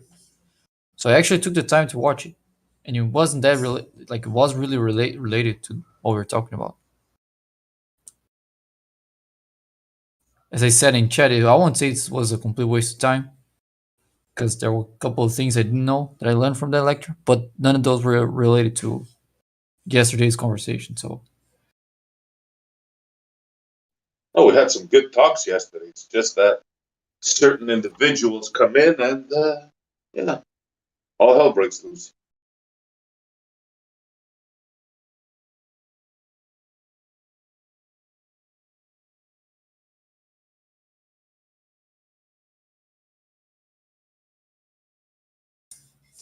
I'll try reading the other thing then, see if there's something there that relates to the topic.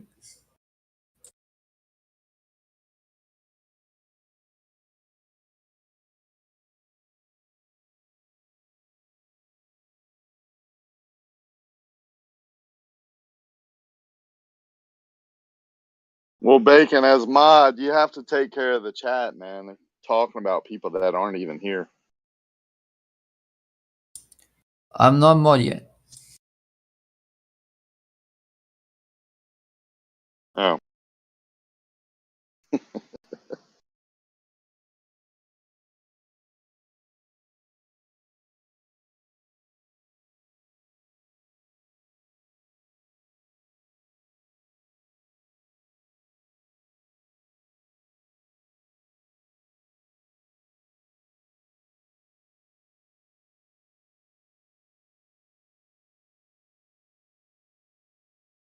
You want to go over what where we kind of ended up on the picture that I post all the time yesterday, Bacon? Catch you up? Sorry, was that? You want to go over my shrimp boat picture, and I'll give you a summary of where we ended up yesterday? Sure. Okay, let me post it. That makes it easier. This might be a person here that's... So my point about this picture is that it has to be an obstructing, even if you're on a curved surface at the radius that you know that's given, it wouldn't be obstructed. It's an optical phenomenon. showing one this close also shows how, if it is a flat plane, that when you increase the distance and show a oil rig or a ship or windmills obstructed bottom up, that the same phenomena could be happening because all you did was increase the distance that you're viewing, which I think we both would agree that, you know, the phenomena is.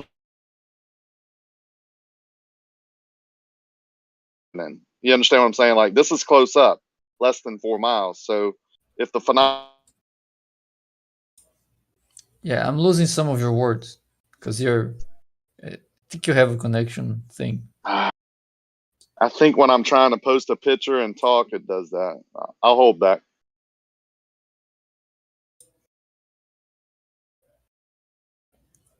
Right. Is that a picture of that same thing, but not with the water in front of it, like the? So I Right, know that's how a it looks like. shrimp boat. That's a shrimp boat. If the water wasn't there, it would just be a boat, right?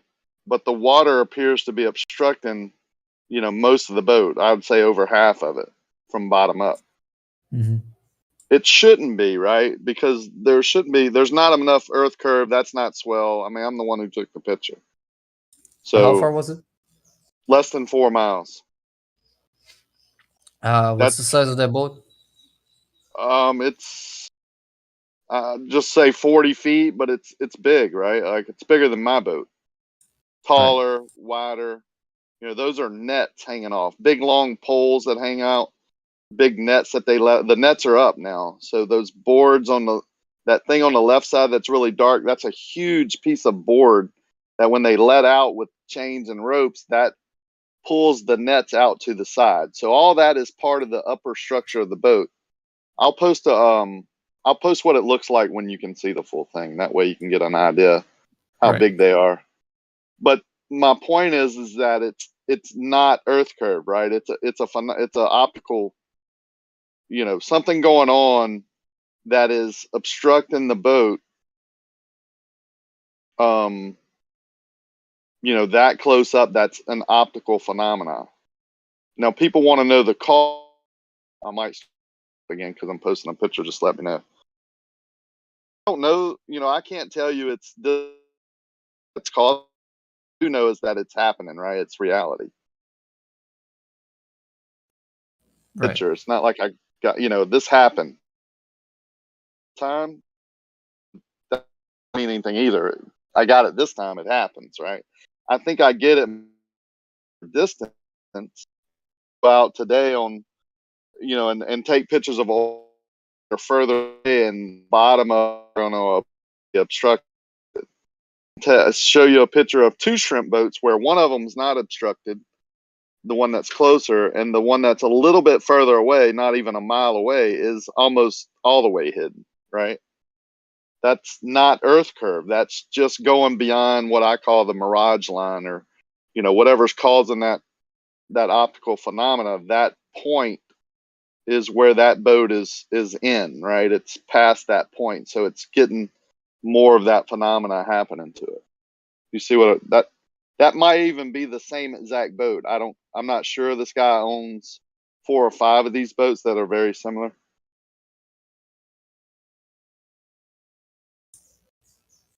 You get my point? I might maybe. Well, there's definitely some refraction going on there, and if it's only 4 miles away, then yeah, that Earth curve wouldn't be that big. That's right. So it has to be an optical phenomenon. Is my point. And you agree with that? Yeah, given that information. Okay. So yeah, just assuming that the information is correct. Now, the boat that I just posted at 1044, it's a similar size boat. It's similar distance, right? It's just a different day. See how the sky is gray? Yeah. So I would say right behind that boat, like if another boat was going further away from the viewer and past that boat, like out, it would hit a line where it would be distorted, obstructed. It would be like miraged, because you can't see the water beyond the boat. as much as you can on other days. So it's telling me that the sky is being mirrored down onto the water in this picture. The other picture, it looks like in the foreground, the water is being mirrored on the sky, like it appears higher. That's what's obstructing the boat that's further away. That's the only explanation I can give. The foreground and background, are two separate things. So there becomes a point every day, due to the conditions, whatever, that cause the mirage line or whatever you want to call that to be at a certain distance and to act a certain way. Either loom something up, make it look like it's sinking, loom the foreground and have the background in its original position just distorted. I mean, it happens, different things happen on different days.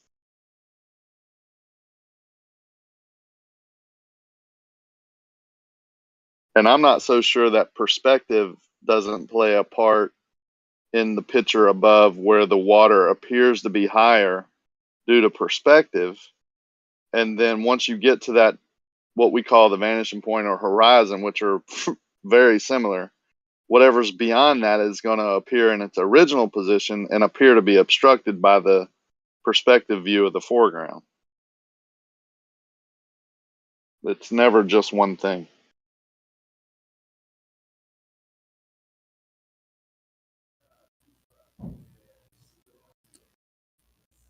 Yeah, well, it all boils down to understanding what light's doing, I think. If we know what Okay. light's doing, then we can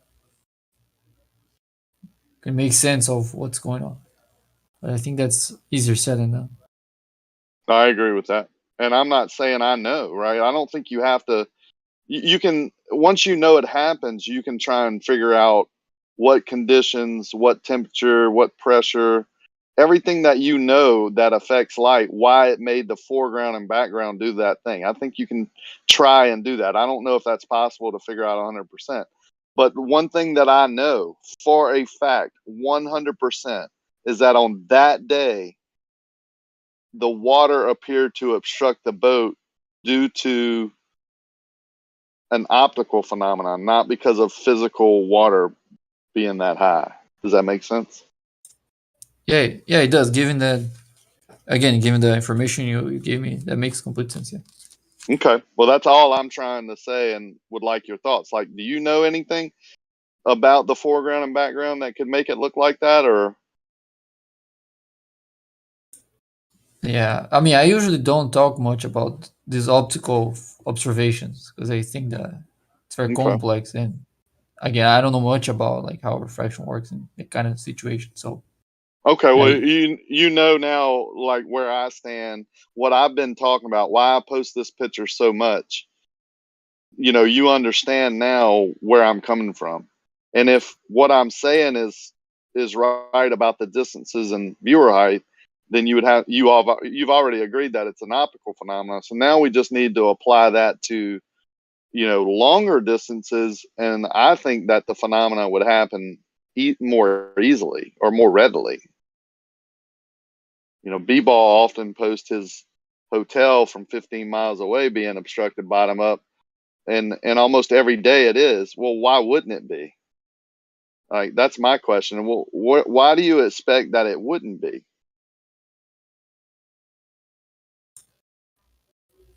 right. Well, that requires a certain geometry for the behavior light. Like if on a flat plane you have the bottom half of something missing, the way light has to be curving for that observation to make sense is an upbending light. But do you agree with that? Okay. Yeah. Well, I'm real careful on applying what we think we already know, and not saying it can happen any other way, because I've experienced this in the last year with superfluid. Going, okay, with known physics, this defies everything we know. So they're saying that the superfluid that has been discovered and I've been researching is defying known physics, right? So why couldn't we be with this particular picture define what we know as, you know, how light acts or optical phenomena or illusions or mirages or whatever? Like, because it happened, right?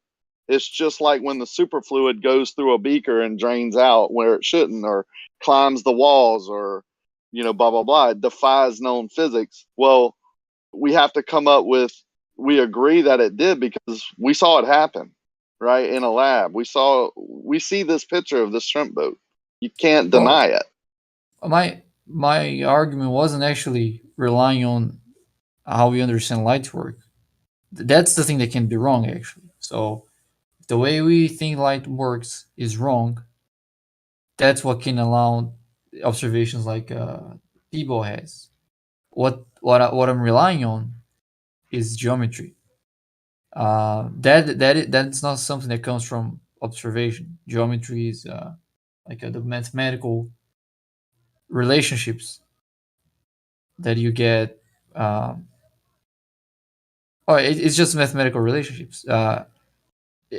What then we do with the behavior of light is apply the way we think light works to those mathematical concepts. If we are wrong about how light works, then we are going to apply a different thing to those same concepts.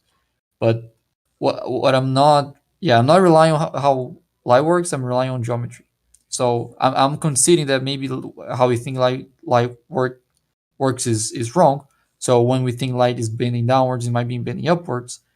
But what I'm not conceding is that for a bottom up obstruction, the bending you need, like geometrically, is an upbending light.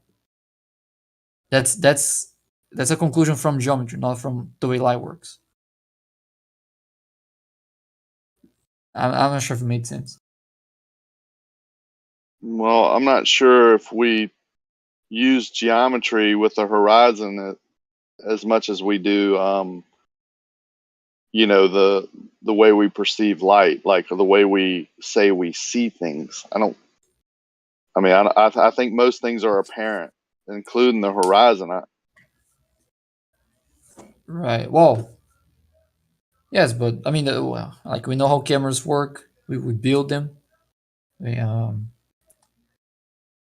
We were the ones that design cameras and the lenses that go on the camera, so we pretty much know how images are formed. And so from the lens, between the lens and the sensor, that's known. There's no wiggle room there. What might not be known is from the things you're observing, like the ocean and the buildings. Between that and then the lens of the camera, all that happens in between the lens and the camera and the things that we're seeing, like the buildings and the ocean, that's where the unknown might be. That's where I'm saying we would have to be wrong, that we might be wrong to allow that observation. I think focal length has a big part to do with camera lens, because I took a video by mistake. I set up near the water and they had rocks that were on the shoreline as the border, right? As the you know, to keep the land from washing away. And my camera lens must have been mostly behind one of the rocks. Now I say mostly because I think the top of the lens must have been above, because when I zoomed out, when I zoomed out, I could see what was the rock became less and less visible, became blurry, and then went away. And then what was behind, or appeared to be behind the rock, which was the Lake Pontchartrain Bridge, then appeared. You couldn't even see the rock anymore, where before all you could see was the rock. I'll post that video. It's cool. I mean, that's one of my favorite videos. Given how you're describing it, it sounds like it's a matter of focus. Right, focal length. Yeah, that's what I said. So I think our eyes don't do, you know, you would have to have two lenses separated by a space and then be able to change the focal length and to act more like our eyes do. Because just like yesterday, the sun was right in where, you know, setting, and I have a bar, like a pole right here. And when I open both eyes, I can see the sun on either side of that pole. But when I close one eye, the pole blocks the sun. You understand? Like it changes because I have two eyes. I have two different lenses. And you can squint and change your focal length of your eyeballs and see better or further, or you can put your hands on either side of your eyes and kind of create a focal point, or focus that light into your eyeballs more, and you can see more clear. You know, it magnifies the object. You're just getting more light into a certain point by putting your hands on either side of your eyes and creating like a binocular effect. All that's doing is magnifying, you know, the light that's being reflected from the object. You gotta watch this. Have you seen the rock video? No, can you post? Can you post that one? Yeah, I'm gonna post it. It's cool no matter what. Like you can forget about everything we said and just watch it, and it's cool as crap. And like I said, I took it by mistake. I didn't even realize that I did this until I got home and watched it. Like while you're filming, I don't realize, you know. Right. I think maybe we would be better if we took some step backs and try to get everything on board with like what focal lengths are, what focus is, like all that. I think it would be easier to then talk about the observations than to talk about them right now, in which we might disagree on what those things mean.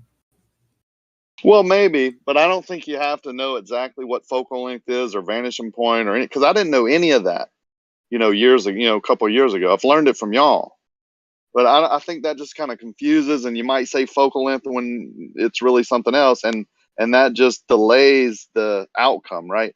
This happened, right? This camera, like for the rock video, there's nothing in contention here. It was on a tripod. I didn't move it up or down. I just changed the focal length, and it showed the rock in the beginning, and then showed the bridge, which appeared to be behind the rock, at a different focal length. It doesn't matter what you know or what definitions, or if you get it right or wrong, that happened, right? Optical illusions is something I talk about a lot. Your brain creates these optical illusions with the information you receive through your eyes, like, you know, very easily, like close up, you know, much less 20 miles away. I gotta agree, that's a cool Our video. I'm eyes, just our watching it. human eyes, yeah, I knew you'd like that one. Our eyes, human eyes, are not made to see great distances or detect distance. They're made to help us survive, like, you know, hunt. I think they're made to help us protect ourselves, you know, be able to hunt or feed our, you know, just function at a close proximity. Once you start going beyond that, our brains, you know, fool us and trick us a lot. Or, you know, you can draw things a certain way and make things, you know, shape them a certain way, or where you know that the human brain is going to interpret it one way when it's actually something else. You know, you can't get around that.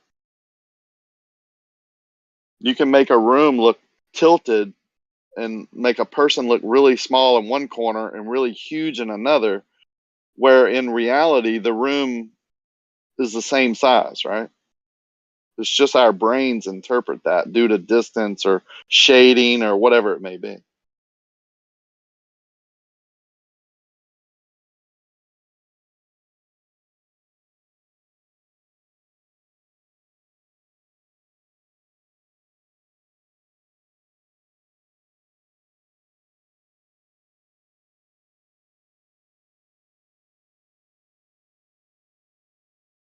You like that video, huh?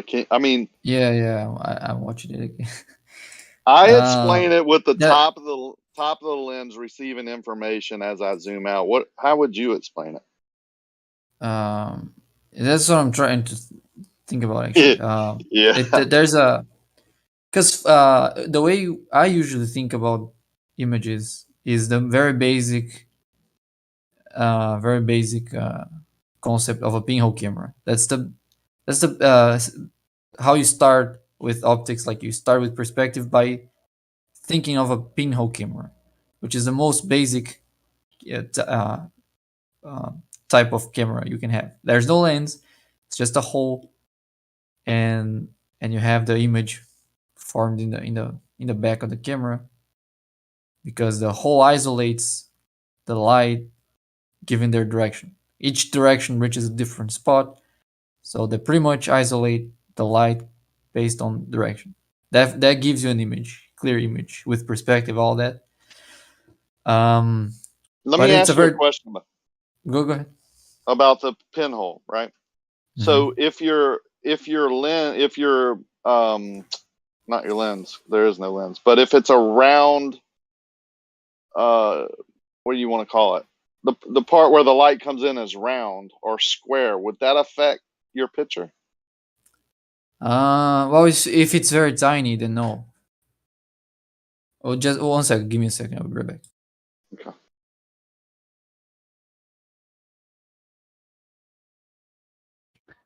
Do you mean the aperture? I think that's what you're trying to get at, was it? No, like on a camera, you have the camera lens is in a round cylinder, right? Usually, but if you made it a square, where the light first comes in, if that part is square or rectangle, would that change the way the picture is perceived? Like I think everything we see is because of our eyeballs, and most camera lenses being round, no matter what the lens does, creates this circular vision. Does that make sense? Yeah, it does. But the thing is that regardless whether your eyes actually do that anyway, your brain, it's what you see is not to do with your eyes. What you see is more to do with your brain. Right. Because everything your eyeballs are actually looking at everything upside down, right? So it's switching it over. So it really, I don't see how your eyeballs could actually make anything seem curved because your eyeballs happen to be curved. Okay, and I You see what I agree mean? with that. So, The yeah. brain interprets the information, but he was given the example of a camera, so I was asking, but if the camera was different, if it was rectangle versus a circle, would it affect the picture? Yeah, I hear what you're saying. But here's the other thing about the eye as well, right? Okay, yeah, fair enough. The eyeball is round, right? But the thing is, if you look at the retina, okay, which is as you know, is the black part of the eye. Okay, sorry, that's actually inside of the eye. The black part of the eye that actually goes into the eye, where the light goes into, and that goes at the back of the eye, which is called the retina. And in the middle of the retina is what we call the macula, which is like your central vision. So there's nothing really to cause anything to be sort of curved. But in terms of, if you're talking about like a camera lens that's square, I honestly don't know how that would affect. To be honest with you, I've never seen a square lens, so I don't know. I'm back. Just answering about the question. I mean, the idea of the pinhole is to have a very small hole, and it doesn't really matter actually the shape of that hole. It doesn't change the picture. It's sort of like Well, I think if you had a square lens, right? For example, if you say if you had that, I mean, I think there's going to be a certain amount of distortion at the corners and particularly the edges, though, wouldn't there? There's bound to be. if the hole in the pinhole camera was a square. Oh, a hole in the. Oh, right, okay. Or you specifically talking about a pinhole camera? Oh, okay. Yes, Right. because I saw don't this think observation that Rakia posted that you can see kind of through a rock by zooming in. The rock gets out of focus and they reveal something that was initially behind the rock. Oh, right. Okay. When you zoom in. No, I And can't see that making a difference if it was square. No, personally. yeah. So the reason why that's not immediately obvious to me is because usually I don't think about the way images are forming with the whole complexity of a camera, I usually picture as a pinhole camera because that's the simplest. And with a pinhole camera, that would never happen. So if the rocket is in front of the bridge, well, first of all, you can't like optically zoom in into things using a pinhole camera. All you can do is to move the back of the camera back and forth to increase and decrease your field of view. So if you move the back of the picture further away, move the back of the camera further away from the hole, it zooms in, but it doesn't change the focus. So the focus on a pinhole camera is kind of fixed. It focuses the same when things are far away and when things are close.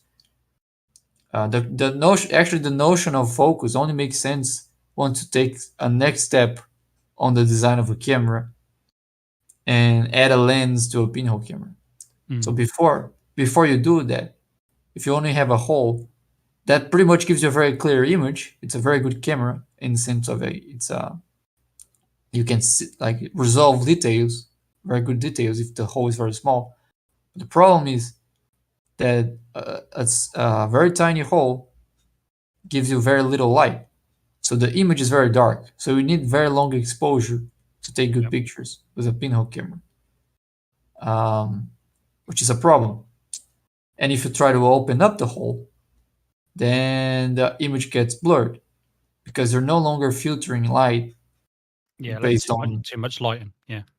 Yes, you had light from different directions illuminating the same spots on the Right. sensor. Exactly. So one way you can solve this is by adding a lens. So a lens can make two light rays that come from the same spot but in different directions go back to the same spot in the sensor. So you have like a point source of light, and that point source of light is entering the hole in many different directions, which would make a spotlight in the back of the pinhole camera. But if you add a lens, you can focus that back to a point, and you see the point source of light again as a point. That's where the notion of focus comes from. It comes from preventing the spreading of light rays to blurring the image on the camera. That's how you can then open up the aperture and still be able to resolve details, right? Does that make sense? Bacon, is this still Raikia's video still confusing, or are you guys got past that? Why the rock is blocking the bridges, and then when you zoom in, it doesn't block it anymore? I think I understand what's going on there. That's the first time I've seen that video. Sorry. Oh, it's the first time you've seen that? Oh, that's good. Yes, it's a cool video. Very nice video. Raki, are you there? Do you understand why that's happening? I think he said that mentioned the aperture too, so I think he also knows that. Yeah, the aperture and focal length changes. So I think the light is being received at the top of the lens more than when you're not zoomed out. So it shows the rock when you're not zoomed out, and then it receives the information from the top, which the lens must have been above the rock. You know, I didn't even realize this was happening. But when I went back to recreate it and I tried to measure and put part of the lens above a rock and do it, it didn't work. Like I couldn't even recreate it. So it's weird. Were you the same distance from the rock? Yeah, I went back and tried to mimic and find the same exact rock, and I couldn't do that. But I had my theodolite with me, and I just measured, I set up behind a rock, and then I put my, part of my lens above the rock at different levels, and I zoom in and out. I still couldn't do it. Just angle, you mean, rather than focal length? No, with focal length. Doing the same exact thing. I couldn't recreate it. Oh, you couldn't recreate that? Okay. I never could. I haven't tried that many times, but I went back to that very spot and tried to recreate it and couldn't. Did you change the aperture size? Because that would have affected it too. Oh man, I was using the same camera, same tripod, and then and then it's Raki, Zanik, you might be able to answer this. I mean, could it have anything to do perhaps with what do you call moisture in the air? Humidity, temperature, maybe? Oh no, it's strictly an angle thing. I mean, light. Straight that in the light angle. path is definitely hitting the camera. That rock, is blocking it. You can see it's blocking it at one focal Yeah, length. yeah, Not yeah. I blocking could see the that other. in the Yeah. video. Yeah. Yeah, When the it gets distance. blurry, No, you no. know, it gets What blurry. I mean is that he said he didn't realize he was doing it, but then he tried to recreate it, but then couldn't recreate it. That's what I'm saying. So I'm just trying to wonder why he couldn't recreate it if he was Yeah, doing the exact same the thing. angle is going to be very, very critical. That's why I think it's so small, right? That difference tiny. of Yeah. it's tiny. So Oh, I yeah. couldn't ever get the tripod set up where it was exactly like it was before. I mean, like I said, when you're filming it, I didn't even realize that it happened. I was just zooming in and out, taking photos of the bridge at that angle from that level, right? I didn't even know there was a rock in my way until I got home. Yeah, it's got to be right at the fringe. It's almost like a corona of the sun. Yeah. It's got to be right. Yeah, right you at got to the be edge right of at the that right rock. angle. Yeah. Yeah, I see what you're saying. It tells me that it's that what we're talking about because the rock gets blurry as you're zooming, right? So it has to be that, right? You're getting the information from one part of the lens, which is the rock is in the way, and then as you zoom, the information is coming in from a different part of the lens, which is taking the rock out of the picture. The camera's not moving; it's just the lens moving a little bit, which I guess could have something to do with it too. I mean, I wasn't that close to the rock. You know what I'm saying? It wasn't like the lens didn't go beyond the rock. You know, I was 4 or 5 feet behind the rock. Right. But you understand when you have a zoom, you're getting a wider field of view there, and that wider field of view allows the rays reflecting from the object in the distance to then hit the back of the camera where it's not there. If you were to zoom in on that picture of the rock blocking, you'll never ever even microscopically see pixel to Yeah. pixel. You'll never see a pixel of of the building behind it because they are indeed behind the rock. They're being obscured by the rock. But when you That's the zoom other in, thing. Yeah, suddenly the you got a rock little is still wider. there, right? What's that? The rock is still there, right? Rock's still there, You just but can't you're see seeing, it. but your angle is just a few fractions of a degree above the rock when you zoom in, and that little change in the angle allows that light to hit the back of the camera. You're getting more information from beyond the rock, so the rock is not focused when you're zooming out it. But the rock and the flowers and all that is still there. You just can't make it out. Your lens and you're just not capturing. It's scattered. It's basically spread out on the back of Yeah. on the active pixel sensor, but the buildings beyond it are still there. There is a straight line from those buildings to the camera now that you've Yeah. zoomed in. I agree. I mean, that makes the most sense anyway. I can't think of any other way it would happen. I mean, it just has to be that way. You're not seeing through the rock, gathering the information from around the rock, and then it's just making that rock disappear. Probably one of the coolest demonstrations of that you stumbled upon. I don't know if you did it on purpose or you knew that was going to happen, but whatever No. you did was great because it shows that effect probably better than I've ever seen before. Well, I have that. I have the that sun fade out at sea level, and then I have what I call the ghost boat. Now I don't post the ghost boat a lot because it's 9 minutes long, but it's right where I took. It's from the same spot I take all my videos and photographs that I took of the shrimp boat, and I captured a boat going straight away from me basically, and it doesn't go over anything. It just starts blinking out, fading out, getting worse and worse and worse. And then you can't see the boat at all. But what you can see is when it hits a wave, the reflection of the water going off to the side, right? The wake. Right. You can see the splash because that reflects mirage. light more, right? That reflects enough light to fight through that mirage layer. So your camera videos the flash of that water going off to the side. It's cool as shit. But it's 9 minutes long, so it's hard to post. I could chop it down, but I'm not very good at all that. Just put it in YouTube. Then it's not on. It's on my YouTube channel, but why is it hard to post then? Just throw the link. Let me try it. Most of the time, it tells me it's too big or. Oh, maybe Yeah. YouTube has a restriction, but if it's on YouTube, you can post the link. Let me see if it'll post. Yeah, those are cool. I mean, Travis has a billion of those. Those are unbelievably complex and provocative. And also, this boat is smaller than the shrimp boat, but it's way further away than the shrimp boat. You understand? Yep. Like it's not on the same day. It's just the same position, but it's a lot smaller, but it's further than the shrimp boat, and it hasn't been obstructed yet. It's just blinking out, which also tells me that shrimp boat is a optical phenomenon. Yo, good morning, guys. How's everyone doing on this fine Monday? Happy Hail to the Chief Day. What up, Zanny? Hail to the Chief, our fearless leader. Huh. Right on, man.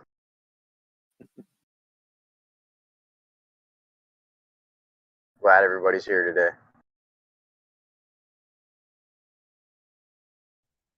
Yeah, so I was thinking about that video that Rakia has with the rock. That's freaked out. If anybody hasn't seen that one, I was trying to figure out how the hell does that happen. So the only thing I can think of is I have a similar situation. Sometimes I'm looking at a star at night, and I have these power cables, and it just happens to be where that star is. But when I zoom in, it's like it goes past the power lines type deal. So maybe this, yeah. We were just talking about it. Did you hear our conversation about it? Or Sorry? Did you just tune in? We were just talking about the reasons. Did you just tune in? No, I was here before you, Zanuck. That's what we were talking about. Or did you hear us talking about it though just now? We were talking about the focal length and how the light, when you zoomed in, how you get a little wider angle, and that wider angle gives you, that doesn't take very much within a fraction of a very small fraction of a degree change to see above the rock. But when you're zoomed in, when you're zoomed out, that aperture or that whole opening is much smaller, and the angles are changed. They're more acute. Did you see Rakia's video? Of course, I've seen that for years. Okay. I think there's a confusion between focal length and focus. Yeah. Because focal length is just the field of view.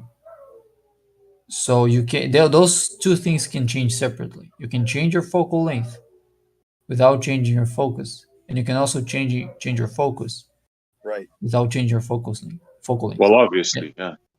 Right. So I think that what's causing the thing with Rakia's video is the change in focus, not focal length. But those two are changing together. I think that's. You can't. No, you can't put that on focus No, only. that's incorrect. If you look at a lens, I'll tell you. If you look at a lens, what's the difference between changing the focal length and changing the focus? If you watch how an actual lens operates, Bacon, you'll see that they're different, but there's a similarity in that the opening, the angle for which the light can travel and hit the back of the active pixel sensor is going to be different. I'm aware.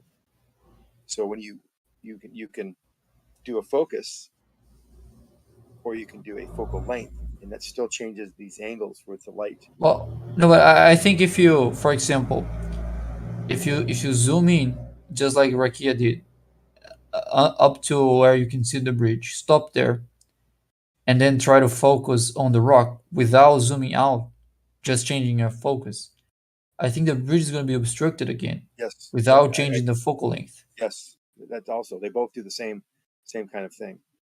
Well, I see what you're saying. I can focus back on. That's a good point, Bacon. The rock, even though I'm zoomed out. I didn't think about that because it's on autofocus, basically. So it's focusing the best it can at the focal length that it's at.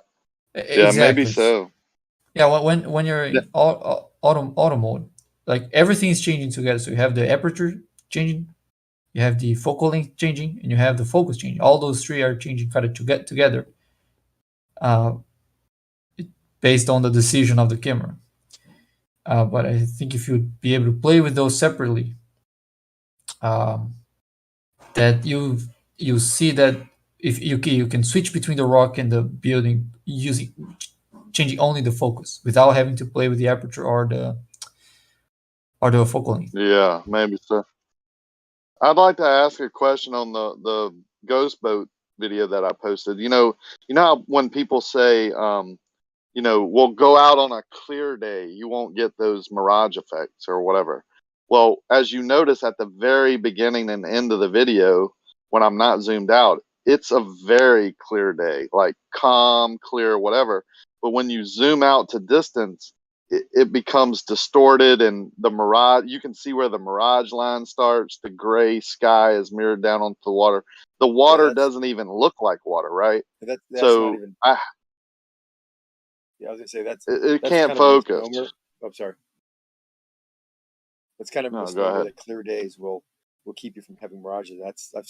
I've gone out to Yeah. that spot over in San Francisco Bay on those really perfectly clear days, and the air was fairly cool, the water was fairly cool. There should be very little refraction. Mirages should be gone. Boom, freaking crazy mirage. I mean, crazy inverted mirages. It was not good. Just depends on the atmosphere that day. Even when the wind picked up, still had mirages. It's kind of interesting. The Black Swan shows a bunch of that too, right? Some days there was windy and chop. Oh, that's why there's no miraging. And the next day it was perfectly still and there was no miraging again. Another day it was totally still and it was littered with mirages.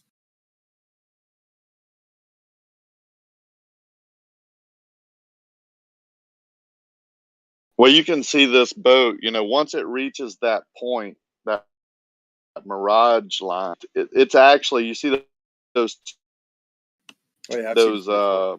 oil rigs. That's where I fished yesterday, but those are like, well, the shrimp boat is before the oil rig, and now this boat is beyond it. So this boat is further than the shrimp boat was, but it's not obstructed bottom up.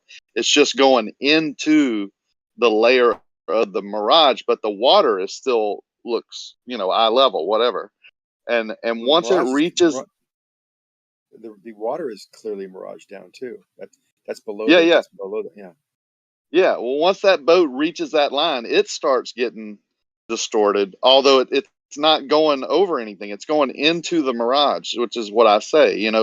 Boats, buildings, suns, all that doesn't go over anything; they go into it. Some conditions allow us to see it, like this one, and some conditions make it look obstructed, like it's an edge. And it's just the different conditions of the day. On this day, the boat appears, to just blend out like my sunset, phase out. It just poof, right? It just goes away and gets smaller and smaller and smaller, and it's distorted, and then all of a sudden, blink, it's gone, right? Same thing when we go. Go ahead. What's nice about your videos, you have a little scene where the mirage is starting and the birds are really close to the water, this visible water. And obviously, we know the water's higher than that because the boat is being run. You can see if you freeze frame it like at 448, you can see the mirage line at the bottom of the boat, and everything below that mirage line is mirage. And there's waters below that as well. And the birds can also, you can see a little reflection or inverted mirage of the bird occasionally as it scoots over the water. I have videos where birds are going in and out of the mirage line. So one flap of the wings, you can see the wing at that angle. The other, they go up or whatever, and you can't see the bird at all. And it's blinking in and out. Blink, blink, blink. Yep. So that's basically, this boat is not going along the mirage line. It's going away from the viewer into the mirage. So it starts to fade out more and more. And then at the very end, you can't see the boat, but you can see the water splashing off to the side, and then the boat's gone, and then the water splashes because he hit the next wave. And I angularly, think you it's can cool. tell there's also something going on here too that's interesting. That mirage is deeper and deeper, but that object is still staying. The bottom of the object is still staying in your field of view. Because you gotta realize, I think I've seen this. I have a bunch of pictures showing that. It's nice about having different distances of things. Like you have an oil rig, or I have buoys. Then you have a boat, and it's going away from you. Then you have a shoreline in the distance, And you can see that mirage line is actually different at the boat than it is on the far away shoreline. Now that's kind See, of I interesting too, right? I think Zanuck, think about this now. Perceive this as you're looking out. The mirage starts, but it doesn't go straight up. It goes at an angle out away from you, up. You understand? So it's being on certain days. It's just that whatever's above in that mirage is being angled down towards you and towards you. Like it's not a vertical thing. Like it hits this wall, goes through it, and that's it. I think it's at an angle. Like that's just how I see it. It's it's hard to explain, but once Well, you get it, if you wanted to see, check that for what's happening. You could take freeze frames of these pictures because the water line's not going to change. That's fixed, and you're fixed as a viewer, but the boat is the thing going away. So start getting freeze frames and lay those over each other and see if the top of the boat is changing position or if just the mirage line is moving up the boat. yeah, that's And tough. think I you'll mean, see I'm not gonna do all that. You know what I'm saying? Like that's not me. No, But I love those pictures where you see you see the boat half gone, but you're seeing the splash lines on the bottom part of the mirage, the part that's below the vanishing line, which is well, the interesting. key thing is on this day, it's not a bottom up obstruction, right? You're just losing the boat into a layer of atmosphere or medium that is just so distorted it creates mirages. I just think there's different levels of mirages. I call everything a mirage. It's just an optical illusion, and I think it's caused by the atmospheric conditions. So that's what a mirage definition is. You can call it, whatever, this, and this, and then signify what type of mirage and all that, but it's all basically just a mirage. Now, perspective is part of how we see, but I think is also has to be linked in with what a mirage is or does or how it affects how we see. I group all that together. You see, I'll take a snapshot of what I'm talking about here, but yeah, that's. I'm gonna post my definitely son. Inverted. Definitely an inferior mirage, and there's a spot where the boat, even the top is bobbing up and down, and then there's a splash that you see below the top, which is interesting. That's a kind of interesting phenomenon right there. Right there, boom, right there. You see the splash in the bottom and the top, and it's bisecting, or it's on both sides of the bisected inferior mirage. Now I posted my sunset now, and I can walk you through it. Before you watch it, what I think is happening is the sun is going away from me. It because it's at a certain distance, it appears to be obstructed bottom up for the reasons I've given. But as it continues to go further away from me, it hits a mirage layer that just makes it, shrink, like fade out like the boat is doing, and then shrink, and then blink, it's gone. That's a cool video. No matter what side of the argument you're on, that is a freaking cool video, brother. Like, I guess because you just take so many, you get lucky on some days, and I have a good area here. I'm here a lot, so I can go, to the same exact place. The pier has been there forever. It's the same height. Blah blah blah. I'll freeze frame this real quick for you. I'm having to work. I'm having to work too. Can you see? You can see. Hang on one second. I'm texting and working, but I'll look at it as soon as I can. Working, highly overrated. Yeah, I stayed on the boat. My family went home, but we're doing the Mardi Gras stuff. But I stayed today just because I played hooky from work.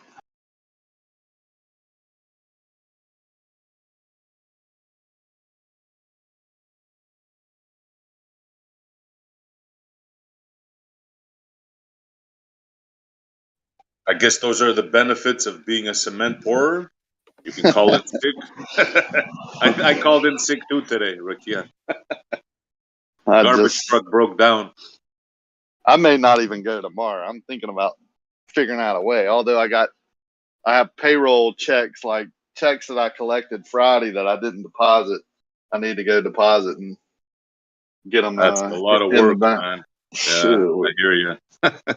We're struggling right now, because I'm blessed with a bunch of work, but they're huge jobs that we don't get paid, as quick as we do on some of the other jobs because we don't pour them as quick and blah blah blah. So I might have 50,000 a week in payroll that I don't get paid on at all. So floating I that hear for that, 2 or 3 bro. weeks is I hear Even that. in the Yeah, yeah. bakery, even in the bakery, somebody would come in and buy one single loaf of bread. We get $2 or whatever, but then we'd sell thousands to them throughout the course of a month, and to a different company, and it would take months to get paid.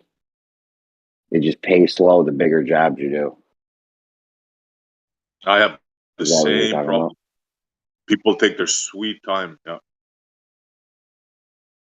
Yeah, we have one job that's just 30 days, and then they push it to 40 and it's like, God, dog, in 30 days I might have a couple 100,000 in payroll that I have to float. It's not fun. It's stressful.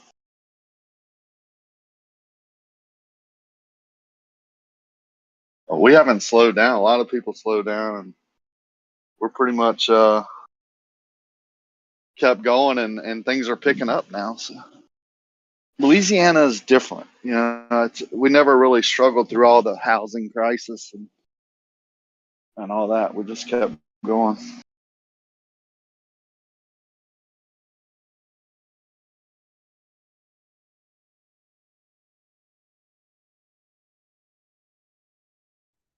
Well, you might be out of a job soon because there's an automatic toilet cleaner.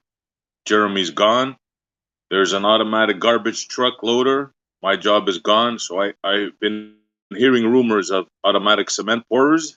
So your Dude, days they are build numbered. houses. They 3D print houses right now. If they could do the house, I'm sure they could do it just flat on the ground. Yep. You're all done. I'll be long retired by then. Dude, I'll that be shit's sitting here on a now. boat. That shit's here now.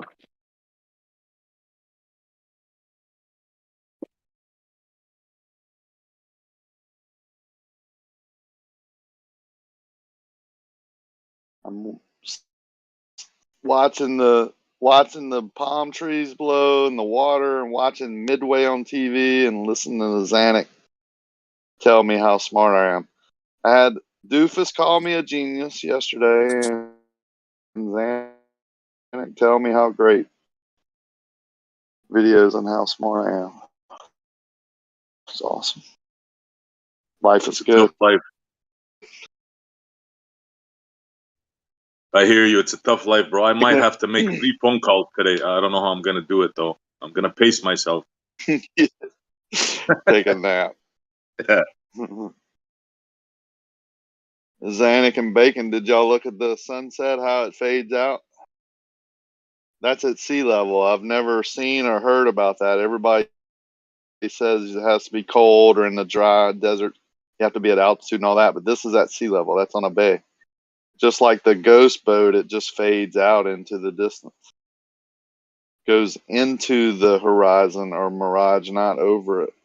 So some days the sky is mirrored down, like on Lake Pontchartrain with the Lake Marriott, and then someday the water is higher, just like my shrimp boat picture. You know, it amazes me that they don't want to admit, and we've been doing this for years, they don't want to admit that over long distance, it's either their water that's blocking, but they can't say it's the atmos. It's like, it's amazing. Like you show it to them, that they just refuse to see that bottom up obstruction happens way before their limit. Like I have surfboat paddlers showing that, but they just refuse to see it. It's amazing. Well, I don't. Yeah, And we I got think them by the balls. a lot of Globers would admit that that's a factor.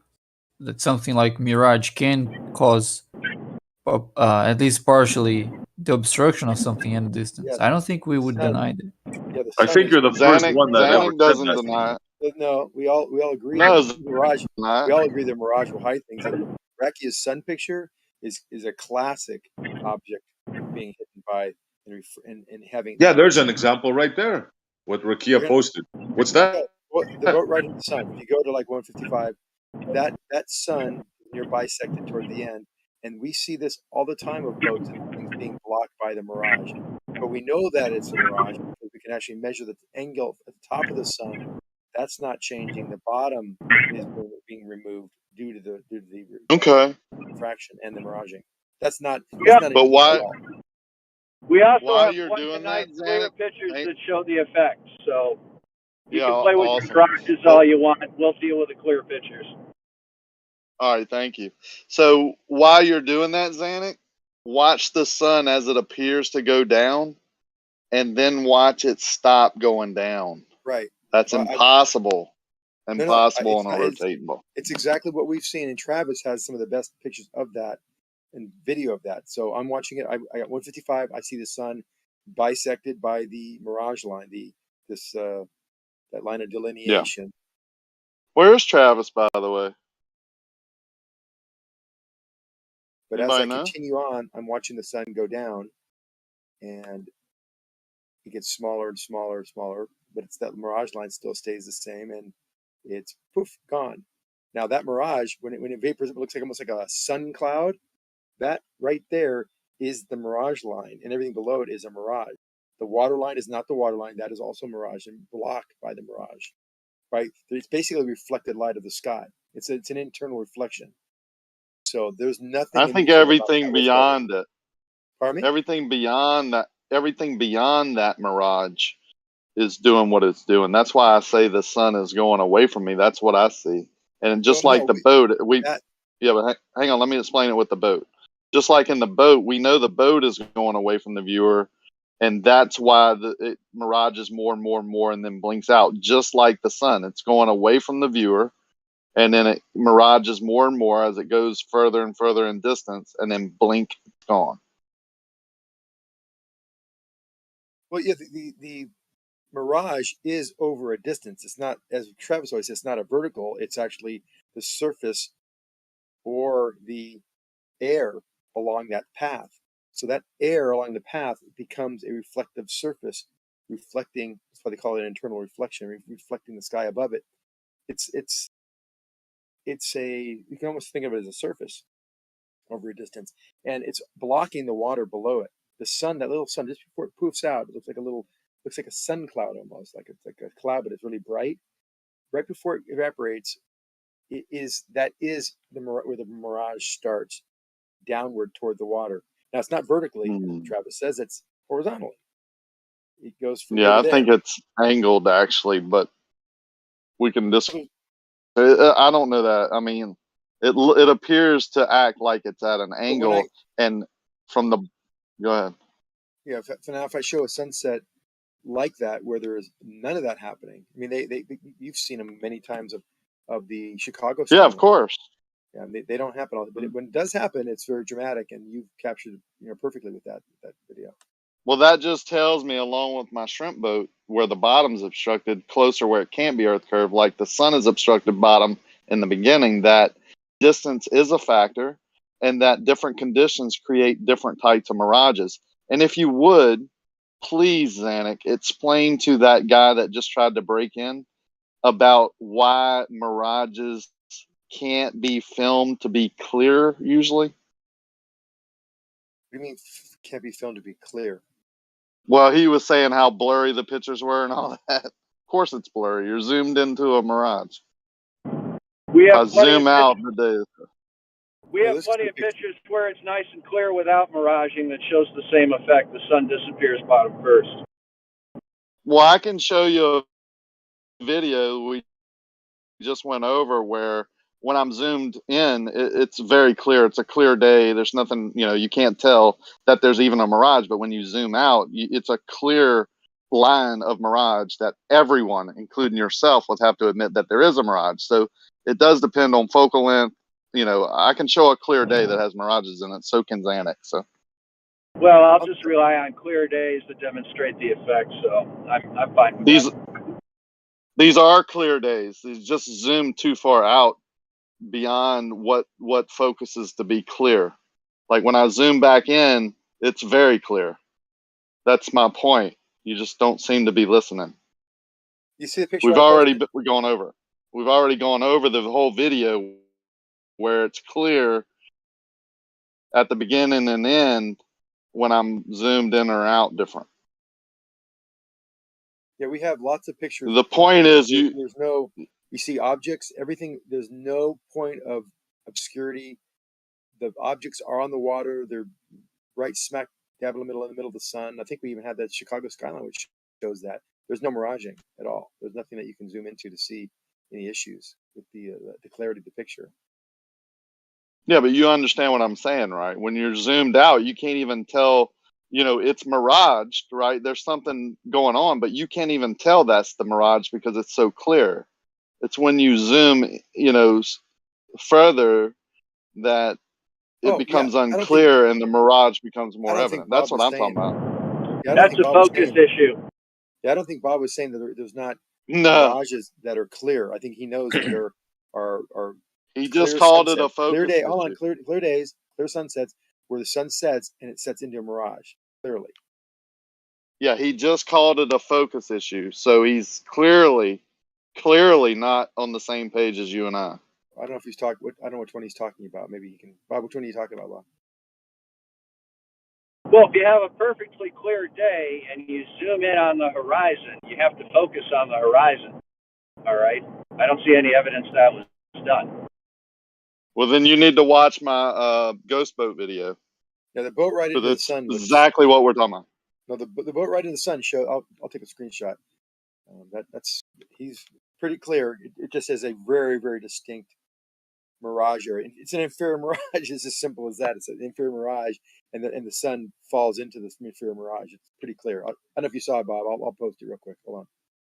Yeah, or the ghost video. I mean, that's why I'm saying he doesn't understand. We've gone over 2 videos that are clearly what he's talking about. The day is perfect. Well, let's go ahead and have a look at it then. Okay, we have already been doing it. I'm posting it. You I'm can posting look it now at in a it. They're second. posted. Give me like a minute. The point is when the mirage itself is where the line starts to be distorted and things get the birds or the boat or whatever starts to distort or you're not able to resolve it. Of course that's not going to look clear. The sky is going to be gray, the water is going to look funky. That's what the mirage does.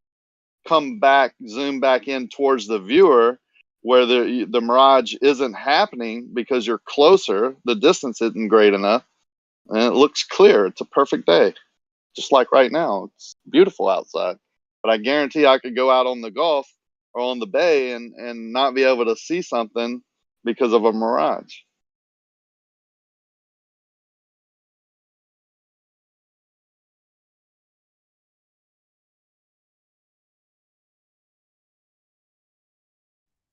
All right, Bob. I'm posting it now.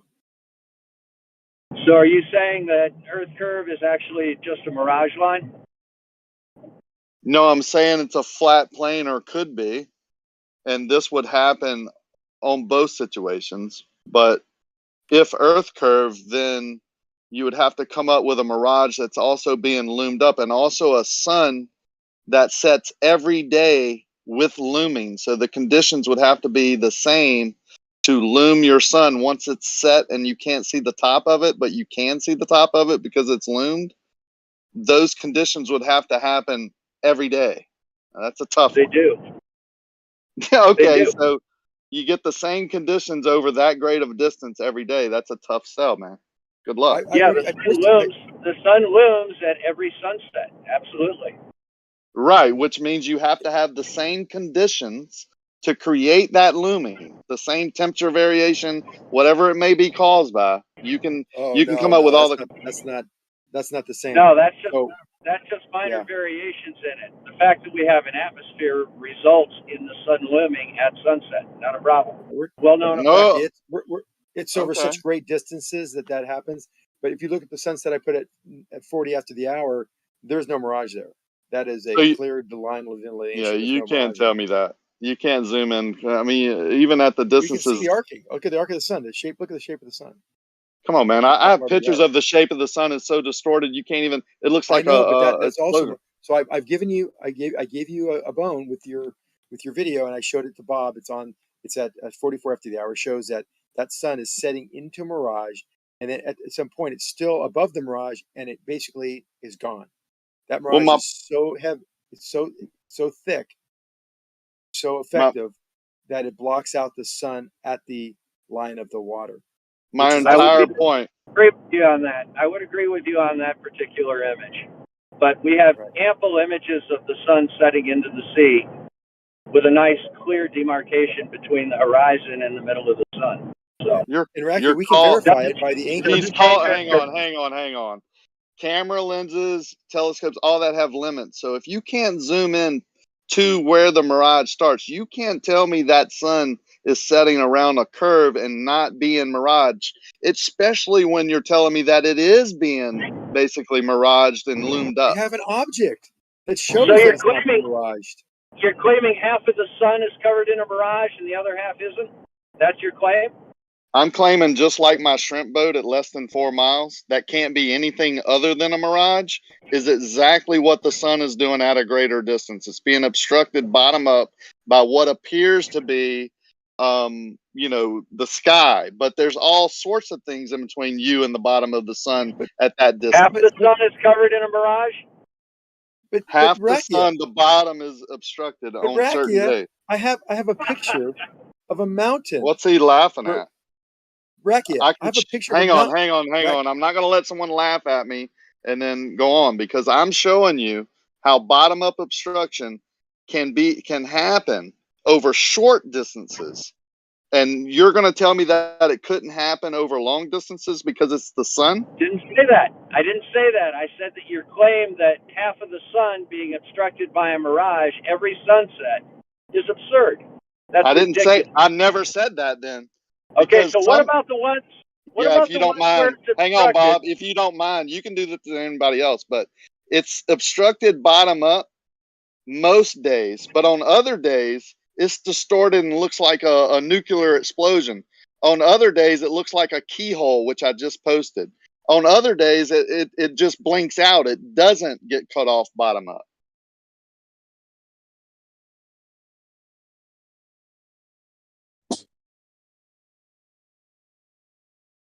There's a lot of shit going on out there. Anyone thinks that they knows what's going on is tripping like a white girl in a scary movie. I got them fetching and sketching now, Jeremy. Yeah, I but like the the way sun this is is. obstructed. The obstruction of the sun at sunset is not due to mirages for the most part. It's due to Earth curve. And For the that's most clearly part. demonstratable. Yeah, for the most part. Occasionally you can get something where you get some miraging.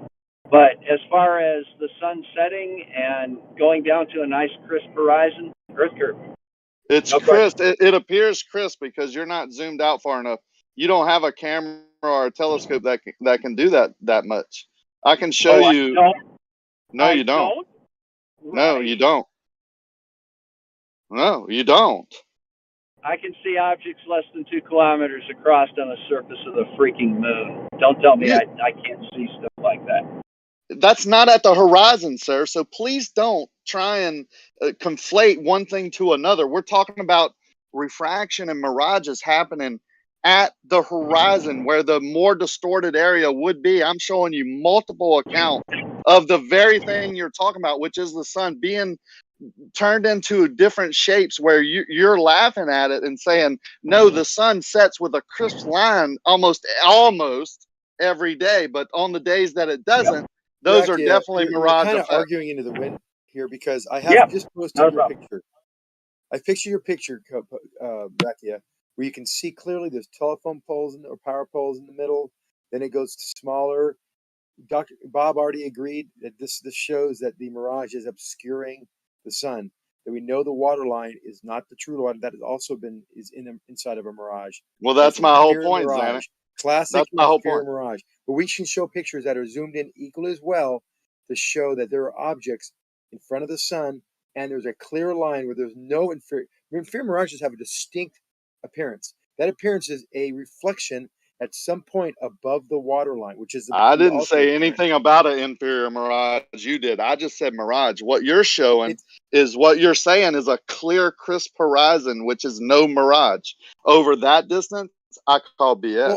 well, what? So mirages that we see that are doing this are inferior mirages. They are Not reflecting. always. They reflect an inverted image of what's above it, and that you can I see just that I with your disagree with bridges. I that. mean, you wait. Why are we even talking about this? You've shown me this. We've gone over this with your bridges. Those bridges don't make a U-turn at the bottom. That's a reflection of the road above it, and that I'm is a not saying there mirage. isn't. I'm not saying there isn't a mirage that reflects the top to the bottom. I never said that. But I'm That's saying the there's inferior. different That's what mirages an that do inferior different. mirage is. That's what an Yes, inferior but I mirage is. never said. Yeah, listen up. Maybe stop over talking me because I let way every time you have. Okay, As you so should. I never mentioned inferior mirage. Okay, let's all It's relax. not This has funny, been dude. very cordial so far. All right, I don't make Yeah, me make a because fucking list I've or given something. way. We don't need a list. We just need. I don't mind giving way. I've given way every time, but come on. So I never mention inferior mirage. I just say mirage because there's so many mirages that are going to change. The variables change second by second. The mirage changes. The distance to the mirage line or the point where the mirage starts is going to change. I mean, I'm showing right now objects like a boat going away from the viewer, just like I think the sun does, and they both look the same. You're agreeing that it's a mirage, except for when it's a clear bottom up obstruction at the horizon, which I've shown a shrimp boat do that, which can't be Earth curve, but you're saying every time the sun does that, even though it's a greater distance, it's not a mirage, it's Earth curve. That doesn't add up, brother. That dog don't hunt. Well, let's just make it simple for you then. How about you show me a calculation that will tell me exactly how much of the sun's bottom will be obstructed by a mirage, and have it match the calculations I can give you for Earth curve Why would I need to do that? to prove your theory or to No, prove I your don't. hypothesis. Okay, let's take a step back. Let's go back to my shrimp boat. That can't be Earth curve because it's less than 4 miles. I don't have to give you any calculations. I don't have to give you the cause of anything. We just know it happens. So if I prove that it happens at that distance, then any logical person can deduce that an object that's further away can at least encounter the same type of phenomena. And that's all I'm saying happens. I don't For have your to come up. hypothesis to be valid, you need to use it to make predictions. No, I think you're wrong about that. I think That's you're the way wrong about science that. works. I don't give a shit about your science, man. Really, I could care less about. Matter of fact, I don't want to do anything that your science has done because it made a whole body of people believe that water is below their feet and a sun can only be obstructed bottom up because of a curvature of an earth that I can't measure easily with a machine that's supposed to create a horizontal and measure what's under it. So I don't want to deal with that science. I'm trying to get away from that. That's why I'm doing my own research. It's easy to use that same machine to measure the Earth curve. I've done it. You can do it too. Yeah, I've seen your method, and you added human error to be whatever you needed to be to match your prediction. That's why I don't make predictions. I just go out and measure. Actually, adding human error to it allowed for something to appear to be not horizontal, yet still be considered horizontal due to human error. I actually fudged it. I actually put a fudge factor in there in favor of the flat Earth, and it still demonstrated curvature. No, you didn't. You can bring up all your numbers you want and show where your crosshairs are on your tape and your pole over water, long distance observation over water at low level, and tell me it's accurate, and then tell me you put a fudge factor in of tool error and human error, which are plus and minus, not always in one up or down, orientation. They're plus or minus measurements, or yeah. And you fudged it which way again? Both ways. Why would you have to Inch fudge it and at a half. all? I gave it 1.5 inches error and still gave the flat Earth the benefit of the doubt. It was more than 2 inches drop. So You're it missing the exceeded point. the error bar. You're No, missing I'm my not. point. I Okay, know well what I did. okay, well just let me know when you're done because I'll explain why I said that. You done? Yeah, If I've you're made my point. That's all I needed. okay, you're on mute now. If you're taking a measurement and creating a horizontal, you don't have to fudge anything to make it match your radius by giving a fudge factor of 2 inches of human error over a half a mile. That is ridiculous. And if you did that, then you need to see the error in your ways because you shouldn't have to take any fudge factor. It should be what you measured, and your error that you come up with would be tool and human error, which would be if you're above or below, that's what you would account it for because your tool always creates a horizontal. You're trying. Actually, no, your understanding of that is completely incorrect. What I did was I predicted that on Earth curve we would have 2 inches of drop. I said that any value of drop less than 1.5 inches, I would use that as tool error, operator error, refraction, etc. So if it didn't vary by more, if it varied by less than 1.5 inches, I was going to consider it flat. It varied by 2. Earth is curved, measured it. That's a pretty close call right there. I don't know. And you got a bunch of wavy shit. Did you actually measure the refraction happening in your optical corridor? How would you do that? Temperature, pressure, humidity. You don't know how to measure refraction? Have you ever done it? Obviously, you haven't because you just asked me how to do it. No, I asked you if you knew how to do it. Now, You said, how do you do it? I wanted to see if you knew how to do it. So, standard refraction at half a mile is 1/4 of an inch. And it also raises it up, not down, up, which argues for the flat Earth. Okay, but did you measure? We're not talking about standard refraction. We're talking about, did you actually make measurements of the refraction that happened in your... Don't need Hold to. on, You have Bob. to demonstrate. Did you actually measure the refraction? I'll wait till you're done. That's fine. Go ahead. Yeah, you don't need to unless you can demonstrate there was an abnormal condition. And I had the temperature of the water and the air. Unless you can demonstrate there's an abnormal Hold condition on, Rock, yeah. that will change refraction to the point it changes the outcome of the experiment, you have no point. You would have to make refraction that dropped objects down in order to do that. Refraction pulls objects up. Okay, but did you actually measure the refract? Dude, are you done? Okay, I'll wait till you're done. Go ahead. I think you're done. Okay. So, did you actually... I understand refraction can make things go up. They can make things go down. That's why I'm asking, did you actually measure the refraction that was happening in your optical corridor with this measurement you made? Wasn't required. So you have no measurement, is what you're telling me. It wasn't required to make a measurement. Okay. This sounds very scientific. This sounds very scientific. I just want to say. It was very standard conditions. There was no abnormal conditions. So I got you. I understand that. You took You don't the water know and the conditions because you didn't measure them. Measure the conditions. You don't know what the conditions were in your optical corridor. You don't know what the conditions were in your... The conditions were in your optical corridor because you... Jesus Christ, the man. temperature of the air and the water was essentially See what we the deal same. with, Jeremy? Oh, I did know. say I didn't that. know. This is my first day, Rocky. I know. You don't know what the Bob, conditions were in your optical corridor. You don't know what the conditions were in your... Stop saying you know what the conditions are. You don't know what the conditions are in your optical corridor because you didn't measure them. You have no idea what the conditions were in your optical corridor because you have no measurements of it. This is not very scientific, Bob. This is the big disappointment right here, The honestly. temperature of the air and the water. That's the only thing I needed to do. And they were essentially the same. There were no abnormal conditions in the optical corridor.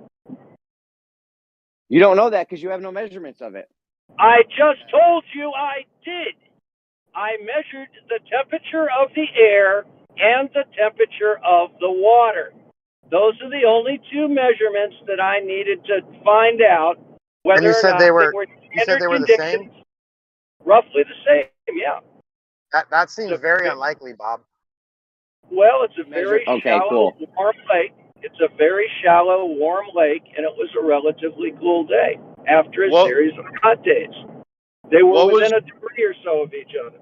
what was your total plus or minus measurement? You had tool error, you had human. You cut You out. want I my, think you cut my out, We Rick. shouldn't let him. You cut out, You want my Rocky. You're on an measurement island. We errors? shouldn't let him get past this because he held someone's feet to the fire a couple days ago about not having measurements, and now here we are, and he doesn't have a measurement for the thing he did. I just told you I did. Why do you keep saying I don't have a measurement? Did you check any Let's see the indifferences optical. Let's along see the the measurement. distance? Hold on, die slow. Okay, let's see the measurement of the optical corridor then. The place you were looking through. The temperatures were listed in the video. The water temperature and the air temperature were approximately the same.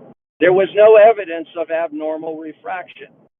So That's not how you measure the optical corridor. yeah, that is actually. So that's Absolutely not. a moot point and won't be discussed further. You Now my measure temperature, pressure, and humidity in the area that you're measuring, not the area you're not measuring. okay, so we're not discussing that any further. I've already answered it. Now the tool error Yes, but was 1/2 of an inch, plus or minus. Standard Jeremy, can I ask refraction you? That's cool. 1/4 of an inch. And I added measurement error of another 1 1/4 inches. So I had an 1.5 inches that if it was within that, if the reading was within that, I was going to consider it flat. It was greater than that. It's curved. And I measured it and it matched the curvature calculator. I'm just sorry, hold I on had though, to go because there's a take lot a of call. people. Just let me Oh, we finish thought my you ran question. away. So that you can, yeah, no, We thought you ran away. What was your Hold on, let total? Rocky. Hold on, real quick, Rocky. Let Rocky go, and then Dicelo wanted to get in, and then I think that was Paul that said something. So I'm sorry, we'll Bob. like I had that. to go take a call. What was your total? You had 2 inches for human error over a 1/2 mile. What was your instrument and refraction that you subtracted or added? Refraction was up 1/4 inch. Instrument error was plus or minus 1/2 inch from level. And I added another 1 1/4 inch for possible human error. So for a total up error of 1.5 inches. 1.5 inches over a 1/2 mile. Okay, thanks. I just wanted to ask you, Bob, did you take a single reading at a single point on the temperature and humidity, or did you do it across the span of that distance? Do you have reason to believe that the air temperature was significantly different over a lake over 1/2 mile? The water temperature was uniform.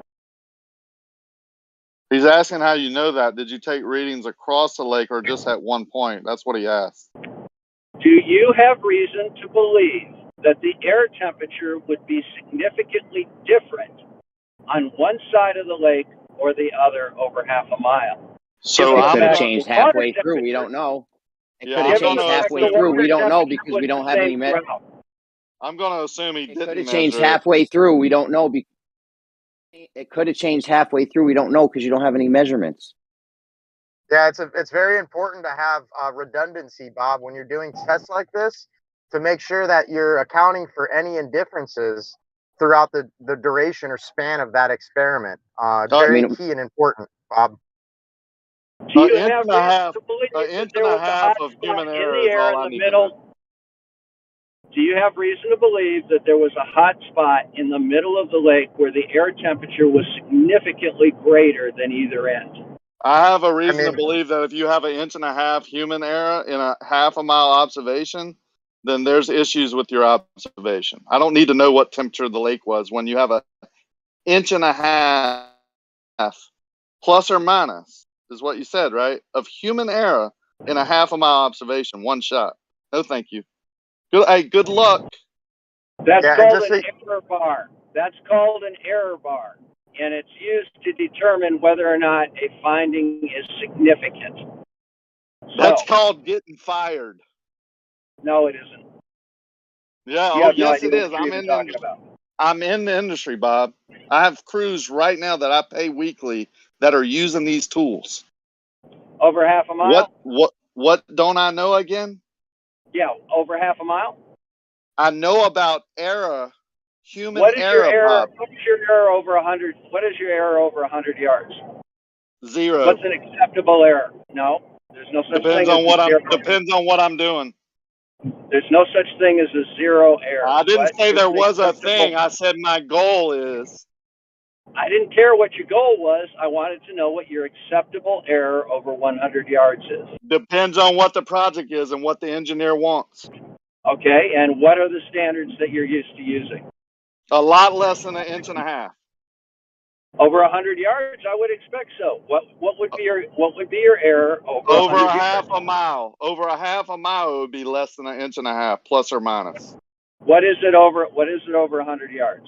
You're the Depends expert. on the You understand? project. And Yes, give and me the an expert example. and Give the me an expert is example. Give expert me an is telling. example. This dude won't let me answer, bro. Give This is where me the an modding needs to come in. example. Hey, I'm here. Just Give me an let him give example it. He's gonna He's answer. still repeating it. He's gonna either give you an answer or he's gonna either give you an example or he's not. Either way, you gotta let him talk. Right, Bob? As an expert, as someone who makes their living using these instruments, I'm given parameters that I have to do each individual job. There is no set standard in what I do. So on a particular job, let's say it's a runway, it might have a higher standard than a driveway, whatever, or a parking lot.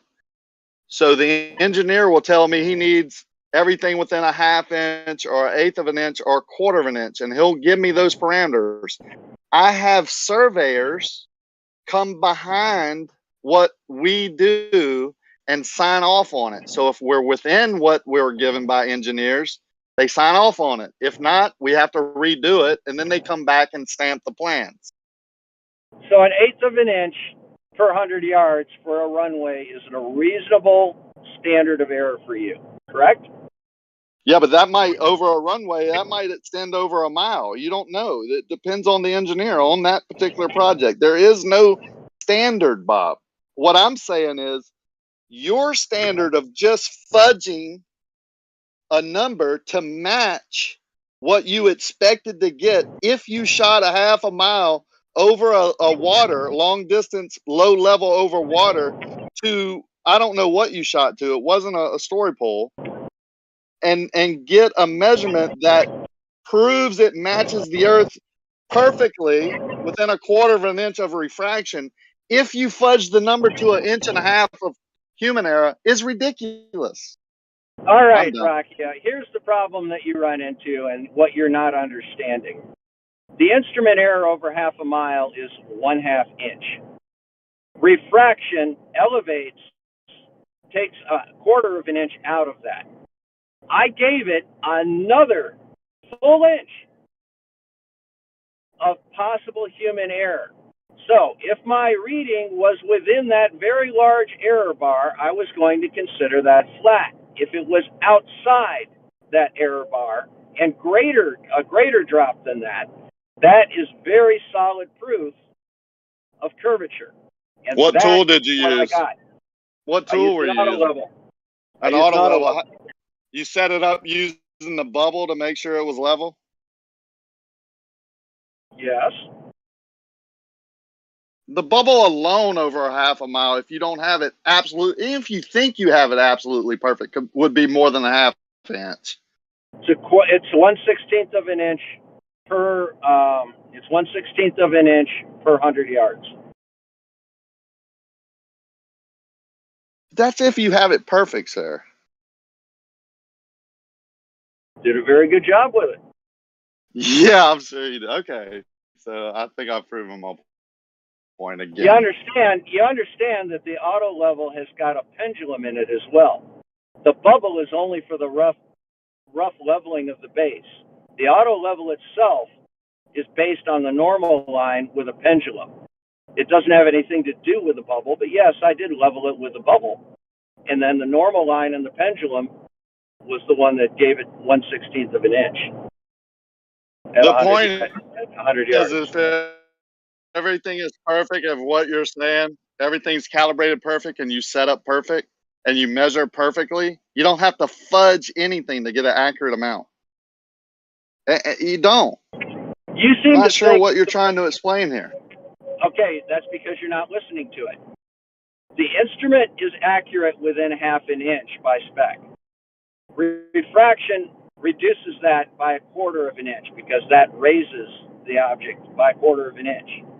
I added a full inch of possible error, and I got a reading that was a greater drop than that whole conglomerate. So there was no fudging Post your anywhere. video. It's already You just posted. said you fudged an inch and a half. It's posted in here. Who helped you? I remember it was on Father's Day. Who helped you? Why would I need help? So how'd you mark it? Look at the video. It's right on my channel. Why don't you just explain it to the audience? How you Because did I this by explained it- yourself and marked a half a mile away your measurement, where you Because measured I've to. explained it a dozen times to you people and you don't listen to Yeah. it. So if you want to You look at it, go people, look yeah. at the video. So this is where it ends, huh? Yep. All right. You want Makes to you see look the bad. actual measurements? You want to see the actual measurements? Go look at the video. I want to know how you marked it, how you made sure it was. I think you just told everyone you didn't measure. How would you measure and mark to anything if you didn't have help? And that you set it up perfectly. You commented like how good it was set up. It all sounds like a crock. There's Proof's in the holes in pudding. it. That's all I'm saying. All Yeah, right, right. well, How many times that's did what you you have do to it? say. Did you do it more than once? Twice. Twice? Did you go to On the other different side and days. shoot back? Nope. Did you go to Didn't have a the? target on my Why side. not? Because I didn't have a target on my Did you side, do? but I did have a target on the other side, and I shot it twice over 2 different days under different conditions. Guess what? What was? Results were essentially the same. How many days apart were there? One, and the temperature was quite different. Temperature dropped 10 Awesome. degrees Same between time of those 2 day. days. Yep. Wow, you came up with the same thing. That's unusual. What about the Very source close. light? Was it in the same position? What So it was source very light? close, not the same. Yeah, What what source light? You did it during the daytime or nighttime? It's called the sun. Doesn't So need to be in the you had to same ask. position. You had to ask what the source light was. No, I'm trying to figure out It- where you're trying to raise some derp here. The sun is I'm the not source raising light. anything. I just know as the expert, right? I would need help to do this accurately. And if the source light was different, it would affect my measurement. If the temperature was different, it would affect my measurement. Like Everything this. affects measurement. A And I tiny amount. wouldn't add an inch and a half to a human error just because I needed to. I didn't need to. I was giving the Well, flat you earth obviously every did. benefit of But the doubt. you obviously needed to, because if you take that inch and a half off, your measurement is not accurate. It shows No, more of a that's curve. not what that says at all. Yeah, if When you it added says, it to help the flat Earth, no, if you stop took it over off or talking made it me. less, Hey, it you would make guys, it. can we please, you talking guys over stop? Yes, please stop over talking each other. Rakia, were you asking him a question? I'm not sure exactly. You guys got too far into it there. Yeah, if you Okay, fine. fudge the number to help flat Earth, which I don't know why he would do that if you're trying to be accurate, then if you take that number away and put the actual human error in the number, it would make the Earth more curved, which would make either the refraction more or his measurement not accurate. That's not true at all. I had a drop of 2 inches when I did my measurement. I considered anything less than a drop of 1.5 inches to be consistent with a flat Earth because I didn't want to try and add extra precision to things. but I got far more than any potential error bar. So that gives me, I have a degree of confidence in the results that is appropriate. It's as simple as that.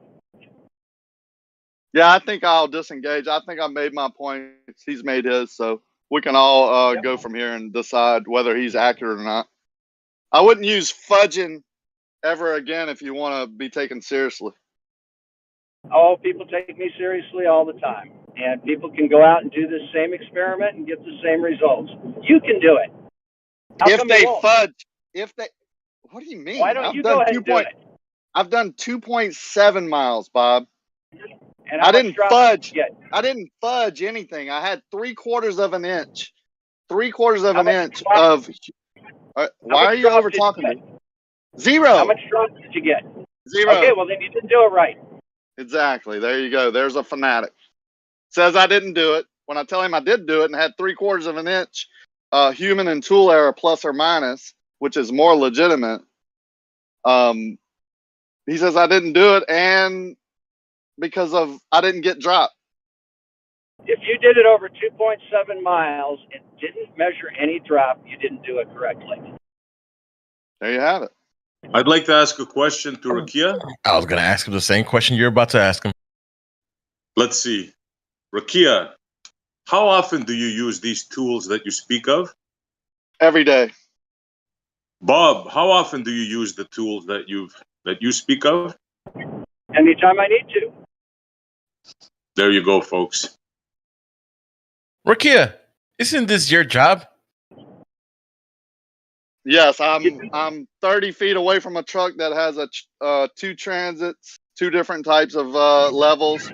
I have three crews working today. They're all using transits and auto levels. This is what we do. So technically, you would be called a expert or a professional in the field. I get paid to use them. I'm not a surveyor. Call an expert. Yes. It's pretty much like a leveler for Yet you're the one doing it wrong, Rakia. Well, of course, because it didn't curve. Well, I'll tell you what. Why don't you get your level, get a transit, set it to 90 degrees perpendicular to your location. Take a picture across the lake of 3 miles or so, and show me the shoreline in that crosshair. Go ahead and do that. Why would I do that? I don't think what we observe in the distance would ever. You're gonna find it's gonna drop at 8 inches per mile squared, and you're afraid to do it for obvious reasons. So yes, if you did it right, you would have drop over 2.7 miles. If you're claiming that you did not have drop, you did not do it correctly because you changed the shape of the earth. That is definitely a fanatic. Plenty of Well, that proof sounds back like a up. pre-assumption. Bob's saying in his lone slick way that his numbers didn't match at first until he applied the curvature of the Earth, and they matched. Yeah, it sounds like a pre-assumption on Bob's part, I would say. In other words, you start off with his globe and you compare everything else to that. Every measurement of a horizontal like that will demonstrate drop over distance. Every one. And if it doesn't come out to that, that means you did it wrong. You did it wrong. That's it. Absolutely. Correct. Amazing. He admits it too. Yeah, it's not a pre-assumption at all. So, Bob, one thing was brought up during the convo, right? Which I don't think you answered. Now, we know you need 2 people to do this job, right? Now, you don't have to answer this question, but so you did this alone, the marking and the viewing? Absolutely. Wow. Not a problem at all. How did you do that, Bob? You put a mark on your object, in this case the phone pole, which I surveyed in using a pole down to the level of the water. You make a mark where the crosshairs are, you come back, you check to make sure that mark is exactly on the crosshairs, and then you have it. Simple as that.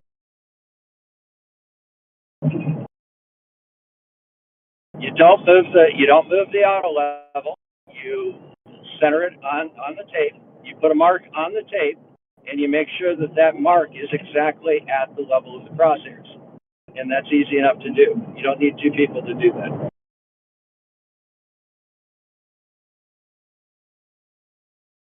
That's quite astonishing to me, Bob, because even me, having never done this, but having heard a lot about it with Rakia and Bev, they did a lot of field tests. I know for a fact that this is a two-person job. And I know for a fact you need a rod. And I know for a fact you got to move it back and forth while you're taking your reading and jiggle it around just to make sure. Like, I know this, being an amateur, never done it. I know these things. Tell me exactly what the second person has to do in order to put that mark on the tape, which is on a fixed object. There's no tape, Bob. There's no tape. Even with my very little knowledge, there's a measuring rod. One Tell guy me why you views can't it, use tape.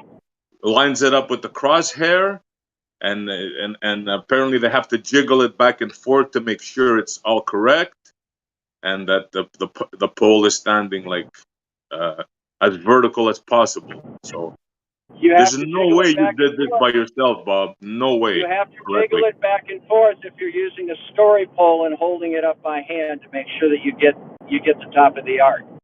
That's On what a I just fixed said. object, Yeah. on a fixed object with a fixed auto level, you can put the crosshair on that fixed object and mark exactly where the crosshair is, and then check it. You don't need two people for that. You don't need Well, a I'll let story. somebody more experienced. Like, we have two contractors here, Bob. I'll let them speak on the issue. We have Rakia, and we have, who else is somebody else here is a contractor. The Kia is a flathead zealot who can't see curvature, so that doesn't really help us very much. What does that make you? There's the other contractor, just spoke right now. No, I'm not a contractor. Oh, it's not you? Okay. No, it's not me. I got you mixed up with somebody else. Sorry. Yeah. So what does that make you, Bob? Somebody who makes accurate measurements. Oh, so you make accurate measurements. Brakia that works for a living doing this does not make accurate measurements because he sees flat, yet you see ball. Well, yeah, by definition. Yeah. So that doesn't make you a zealot whatsoever, right? If he is measuring over 2.7 miles and has no drop, no evidence of curvature, he didn't do it right. Simple You as didn't that. do it right. Why? If there is no drop over 2.7 miles, he didn't measure it properly. Period. Because the Earth is spherical. There it is. You measure when you know that the Earth is a sphere and you measure and you don't get that sphere, you fudge the numbers and add or subtract or do whatever you need to do to come up with the numbers. That's what I don't get. I added nothing to the numbers. I measured the Rakia, numbers are the numbers. Did you hear well, what he I'm said? trying to watch your video, but I don't see the video posted. Did you post it in live chat? Nope. Well, you said you Right did. on no, I didn't. I said it's right on my channel. Go look at it. I posted it here many times before, and quite frankly, I don't feel like doing it again while I'm driving. There you go, folks. And I asked him specifically a while ago if he posted it here in live chat. He said, yeah. I said it's on my channel. Go look at it on my channel. Awesome. Thanks, Bob. You're great. Maybe you missed what he said, Rakia. Maybe you were busy or something. He said he did the measurements on his own. The viewing, the story pole, everything. Yeah, that's tough. That's why I wanted to see the video. I want to learn how No he did that. story But pole. No story you didn't pole. use a story pole. Of course not. No, of course not. Tape. He used tape. I used tape on a fixed object, a phone pole. How did you Or are you look telling through the me that's auto not a level? valid measure? Are you telling me that's not an adequate surface to do a measurement to, a phone pole that doesn't move? I just want to see the video on how you did it. I mean, maybe it's Go something I look at it. can do in the future. Yeah, yeah. Go I look don't at it. I don't go to your channel, but we're here, and this is where we post things. If you don't want to post it, that's fine. If I I don't. did that, and if I measured Earth curve, I would be so proud. I'd be posting that shit every day. I have. It's already on my channel. As a matter of fact, it's on multiple channels of mine. You'd be promoting your channel to an additional how many people are here? Well, why wouldn't you do that? Because none of you will go look at it. If you posted, we might. Doubtful. Rakia is willing to look at your evidence, man. What's up, man? Why don't you want to post it? Go to my channel and grab it. You can post it.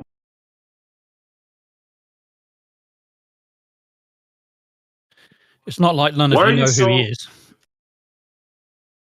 Sorry, I clipped you, bro. Say again. I'm just saying it's not like none of you know who he is. Oh, we know who he is, but I find There it you go. strange that he doesn't want to promote his channel. I mean, you have a He video, show it. He has done. He has promoted his channel. Why wouldn't he promote his channel? He has done. What's the name of the video? I mean, I'm assuming he has more than one video on his channel. Dozens, a whole bunch, more than a dozen. Yeah, Or I like, think just generally that's not how it works, right? If you have some claim or argument, you gotta present it and not get the people to grab and post your stuff, what you are claiming, right?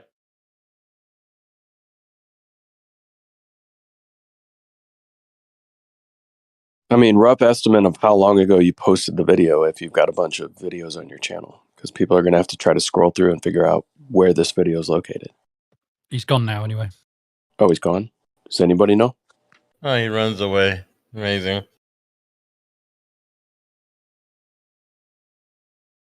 So why would he run away when he comes here pretty regularly? Why would he run away? He's scared. Oh, sure he is, yeah. Just running with his globe between his legs.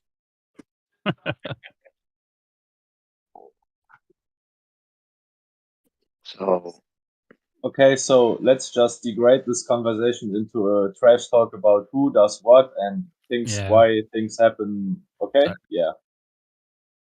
no, we're not going to do that. We are going to do it. What I am going to do is point out that, you know, if you're going to make do this thing and not have measurements, it's weird. I mean, you could guess what's happening in your optical corridor. I don't know how you would know that unless you did measurements. And if you don't do measurements, it doesn't sound very scientific. What do you guys think?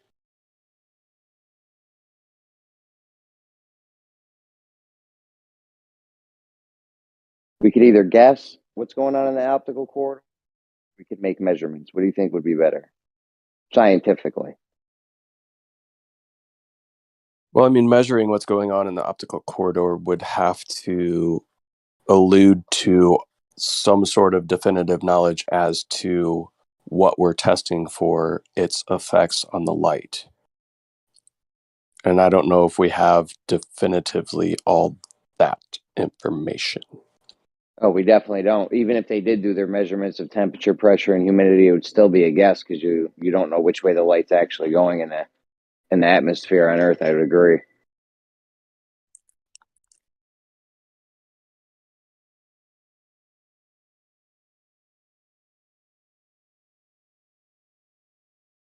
So I look at it this way, like, I was thinking about this maybe this morning, I can't remember. If we have something like an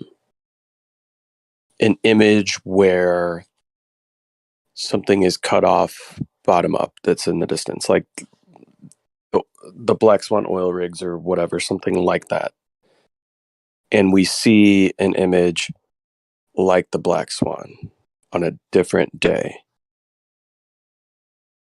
how would we be, other than having a permanent fixed camera that doesn't move, how would we determine within that image whether or not the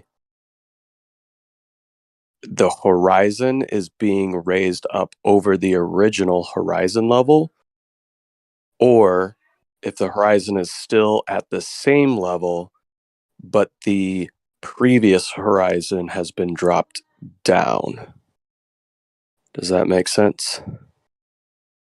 And if we see a dropping down of the previous horizon to reveal more beyond that horizon, what does that tell us?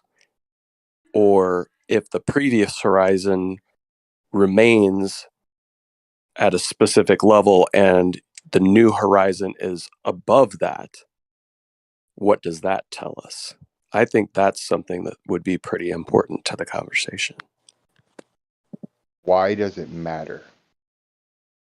What you're seeing is an optical effect, regardless of where it's at. I agree. Does it Because some people claim that what we see as far as a horizon and or objects, the relationship of the horizon to objects past it, some people claim that that horizon is a physical obstruction due to the leading edge of a curving ball. Other people say that what we see in the distance around this area is solely based on optics and not necessarily geometric obstruction. Yeah, so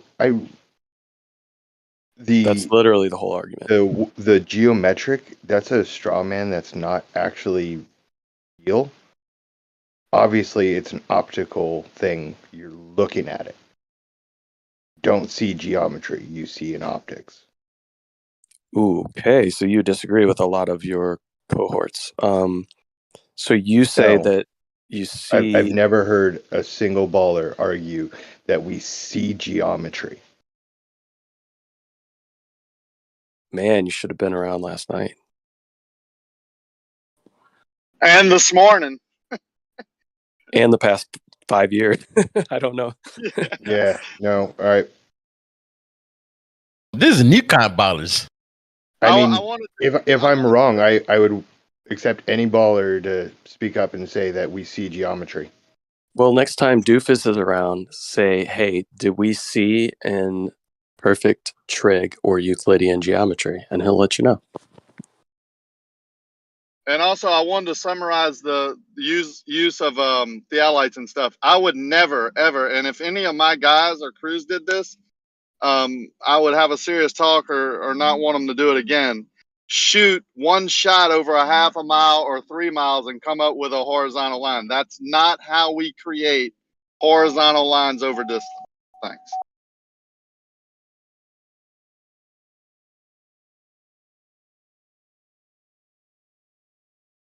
Yeah, so, and you're also going to come into the problem of how far is your horizon away?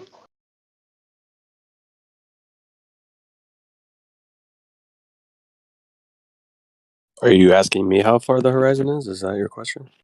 Yeah, I mean, I know how to figure out that distance in real life. I know how to do it in trigonometry, but I have no idea how you would do it on a flat Earth.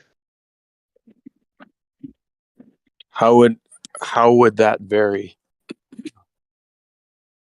How would a great circle route vary from a I'm great I'm route? just going to disengage if you're going to Gish Gallop because this great circle route has nothing to do with the horizon.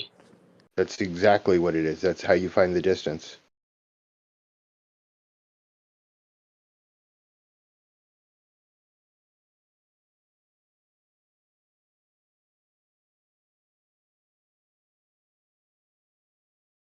How do you think you find the distance? Maybe you missed the disengage part. Oh, yeah, I know. I understand that people get scared when I talk because I have nothing. Nobody's scared of you. Trust me. Now you're going to try to incorporate the stars into the horizon in some way, shape, or form, dude. I'm not. These games are Stars stupid. into the horizon? No.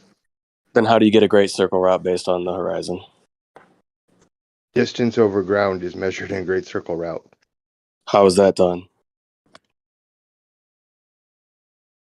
Through use of the Vincenti formula. Based on what measurements?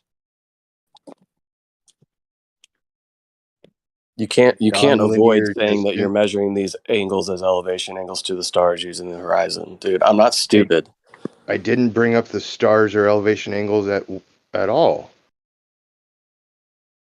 So I don't know what argument you're in, but would you like to join this one? Yeah, what is the optical horizon? When I look off in the distance and I see a horizon, what does that have to do with the great circle route? And how is the determination of that horizon in distance related to a great circle route?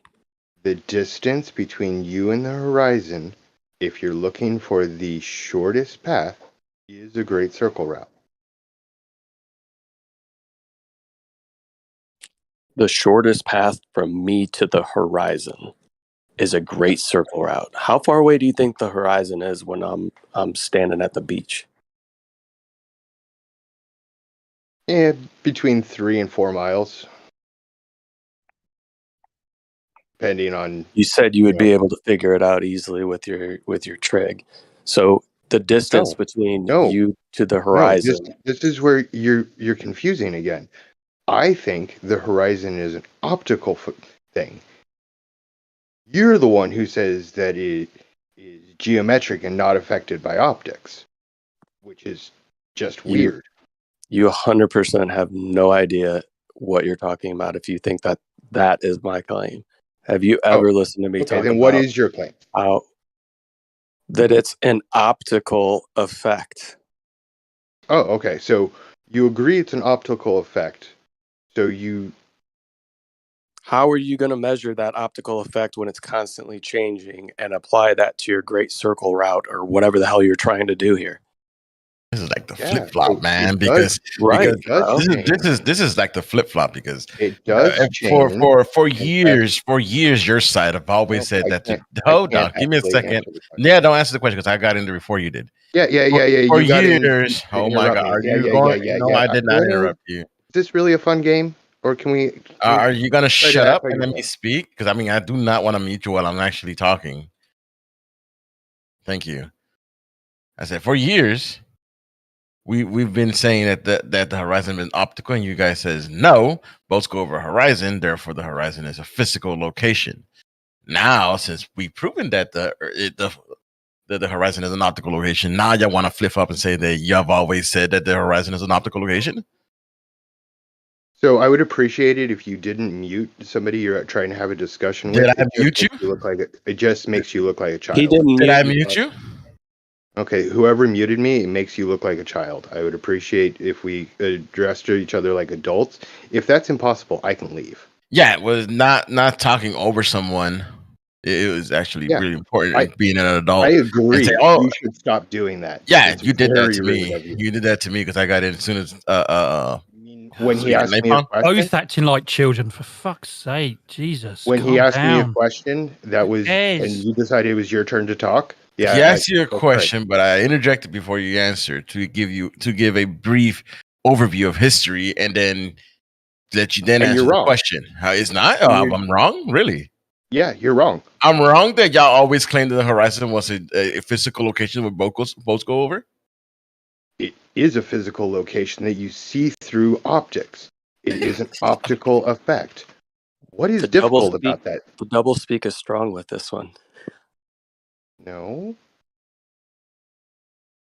That was definitely a double speak, bro. Do you Definitely. disagree that there is a location that is physical?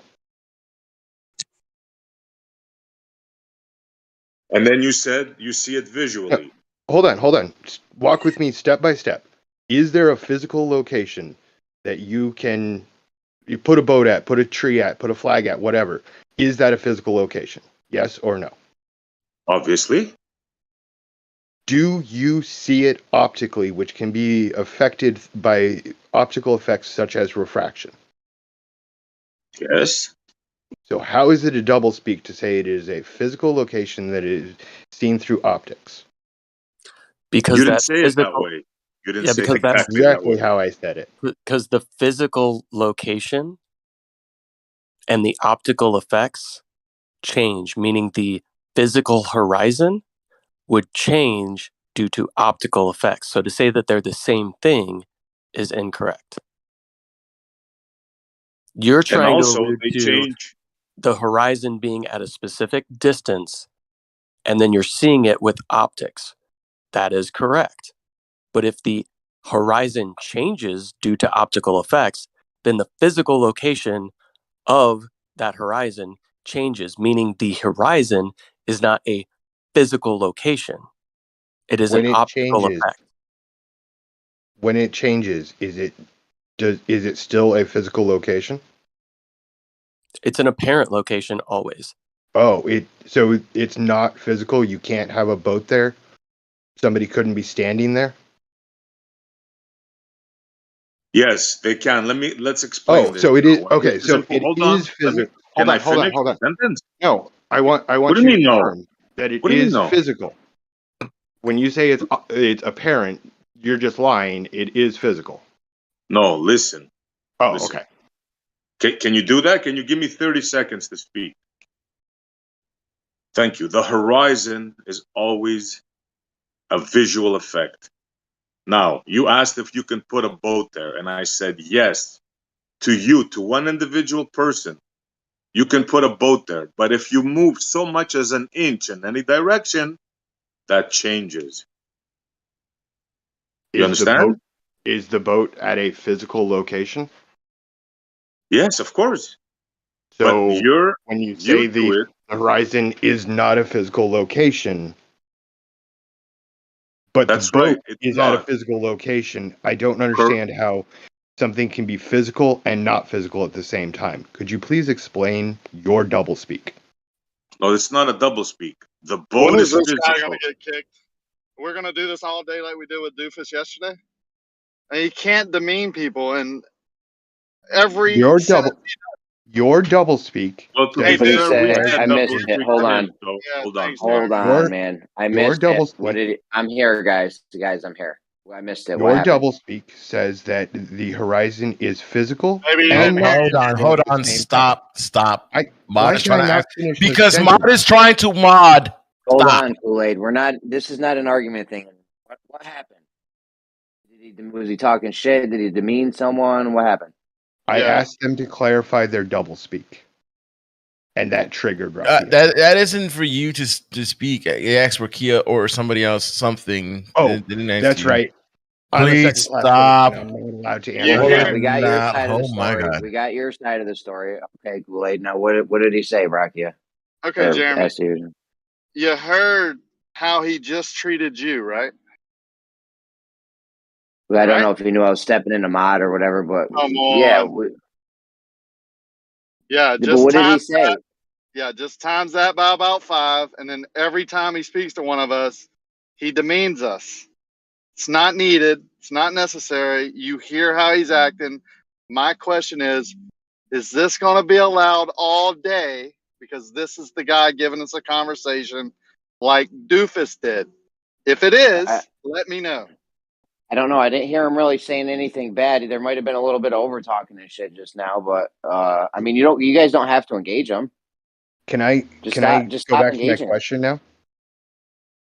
Are we done with it, Rakia? Let us Even finish. he Let can't. me and him finish this convo, if it's okay with everybody. I don't know. Rakia might get triggered again.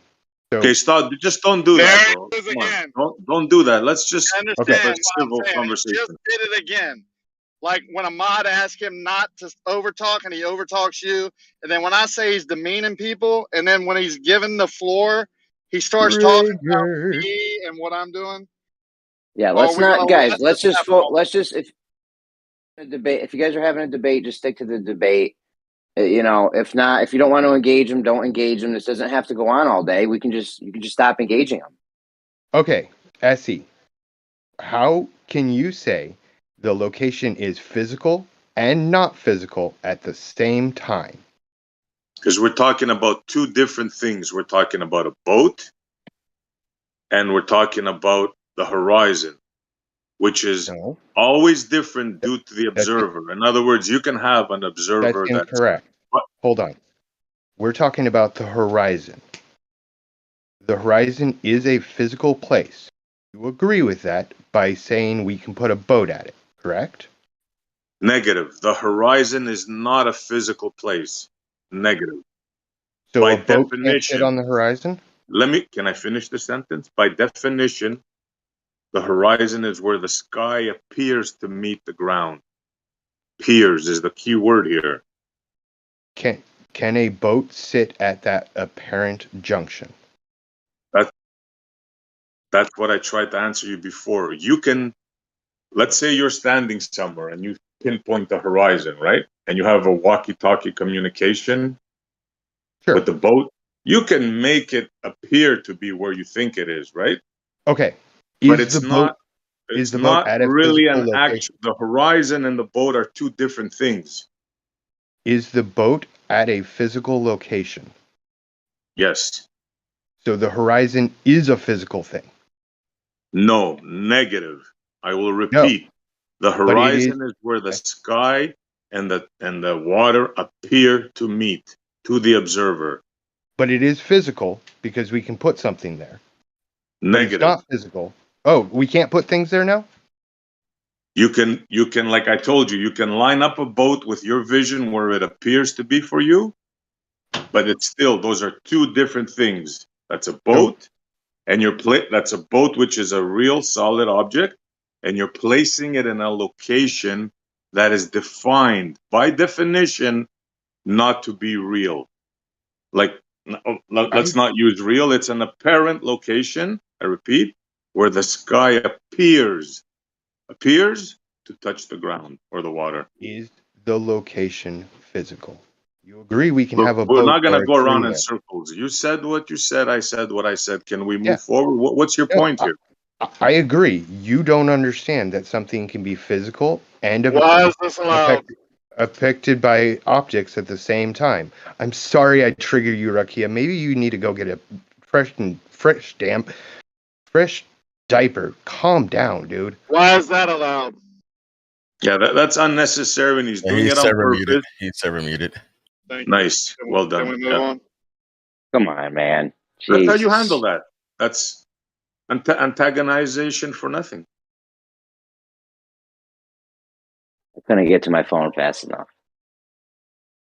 I get his So that, point in a way. Like he has a point where you're placing a physical boat on physical water or land. You know, you can place a car or whatever at the horizon, but the horizon itself isn't physical. yeah, it's very simple to understand that.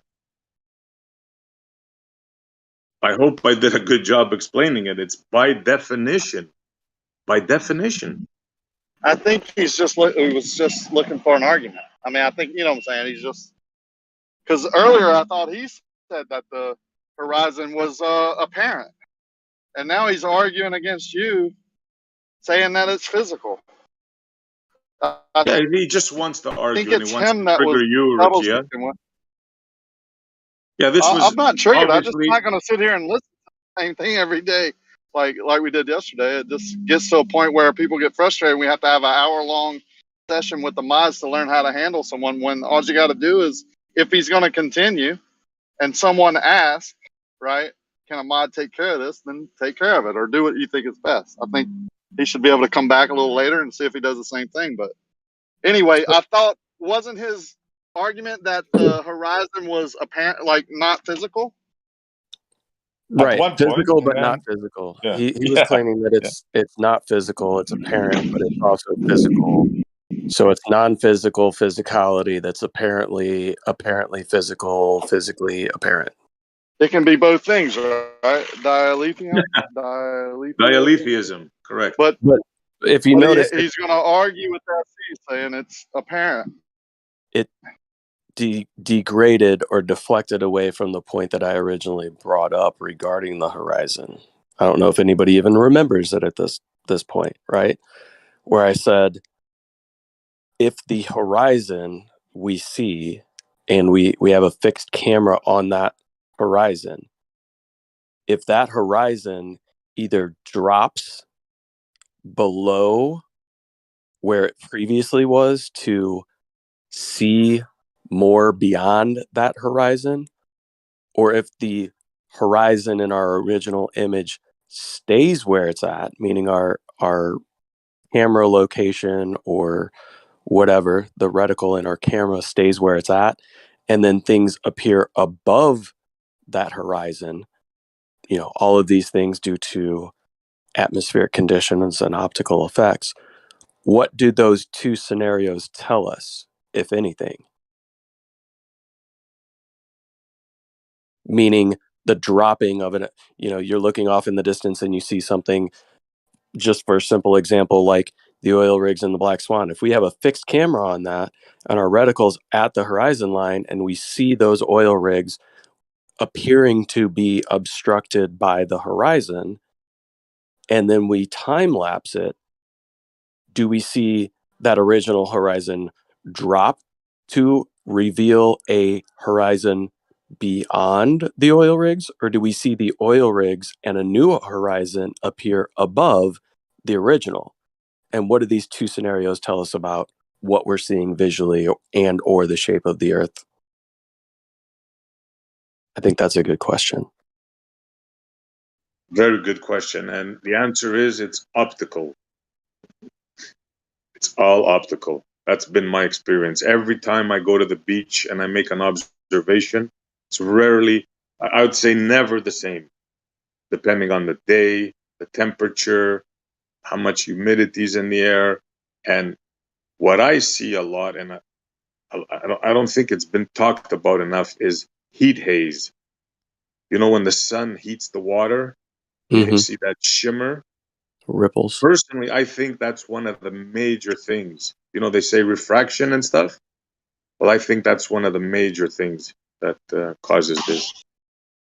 Yeah, I agree. At the surface, especially, you have a lot of evaporation. You have that heat haze effect. It's the water, I think, releases that heat and moisture a little faster than land does. Maybe asphalt does it, the heat more and not the moisture. But I think the water does it in such a way where you get the marine layer creating a surface that's more dense and harder to look through. That's why you get more bottom up obstruction, over water like that most times, because it really different days, different conditions obviously create different scenarios. I have many pictures of that. 6 days apart, 1 day apart. It's just hours apart can make a difference. Yeah, that's the main takeaway. Like your vision, what you're seeing in the optical corridor, call it whatever you want, it changes like by the minute sometimes. Right. Yeah. And what is the baseline image, right? Like what image do we draw a baseline from to say this is a horizon that's being optically risen up to occlude something, or this is a horizon that's being optically dropped down to loom things up from behind it? Like, how do we really make that determination? Right. I know. I don't know if you can. Yeah, right. Because it's like, depending on your bias on how you come into the conversation is going to typically depend on your answer, right? You have some people who would say your measurement is wrong if it doesn't follow the globe, right? We saw that previously, meaning you did something wrong if you don't get the globe dimensions. So if they have that same attitude going into an observation, then their opinion about what we're seeing optically is going to be skewed by their worldview. And I think we need to come at this in a unbiased approach to really honestly try to figure out what's taking place optically over distance and how we view the world around us, because everything that I look into, it seems as though there has been much work on trying to determine this, but there has never been really any definitive answers, because how we view the world and how the world presents itself to us is a very complex issue. Yeah, I'll give you an example. I'd like to add to the worldview. I think there's things that we don't think of, right? We don't realize. Like right now, I'm driving down a road that is basically at sea level. There's a huge levee, there's camps, and then a levee. Well, when you go offshore, it looks like the buildings are obstructed bottom up, but you can't see the levee, right? You only see the water because of the levee blending in with the camps because it doesn't reflect light as much. So you see your horizon of the water, and then past there are the camps and the levee, which is obstructing the bottom of the camps. You see the shiny roofs because that reflects a lot of light. You see the shiny roof of a white building further than you see the shiny roof of, let's say, a blue building or a green, whatever the color may be. It's just the way light works. And then you get to a point where those buildings at a certain height just blink out, right? They're at 12 miles on one day, the buildings just blink out. And if you turn around and come to 11 miles, you can see the buildings again. That's not Earth curve, right? That's how we see things. That's visibility. That's whatever you want to throw in there, perspective and all the other phenomena that we see through with the mediums changing and the atmospheres changing. So you can't hardly think of everything. You know, you just have to put the pieces together and come up with a logical conclusion.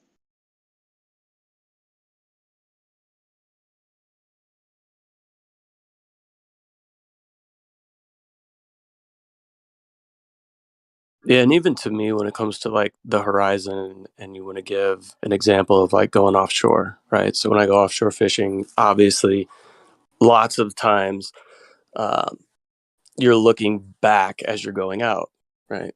Lots of times when I run out in a charter, I'm chilling in a beanbag, behind the helm, looking backwards, right? So that's all I'm looking at is the slowly diminishing um, buildings as I go off in the distance. But when I think about it, it's like if my eye is unable to resolve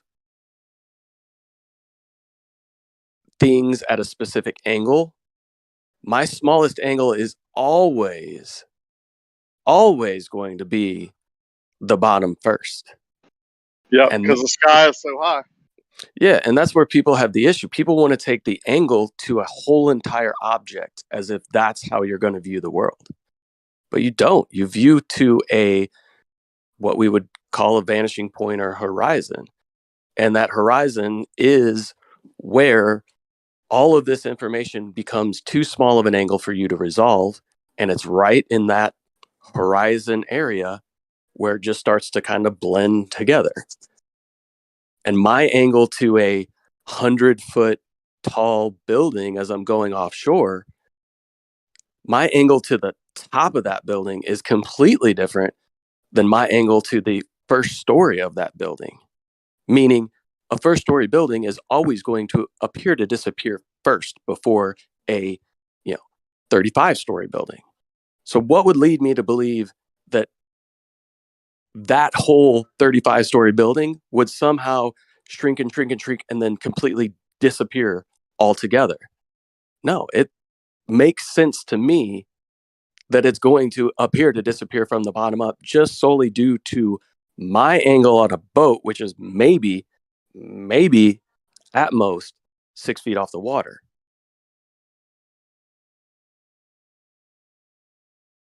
That's going to be the smallest angle. I don't know. Makes sense to me.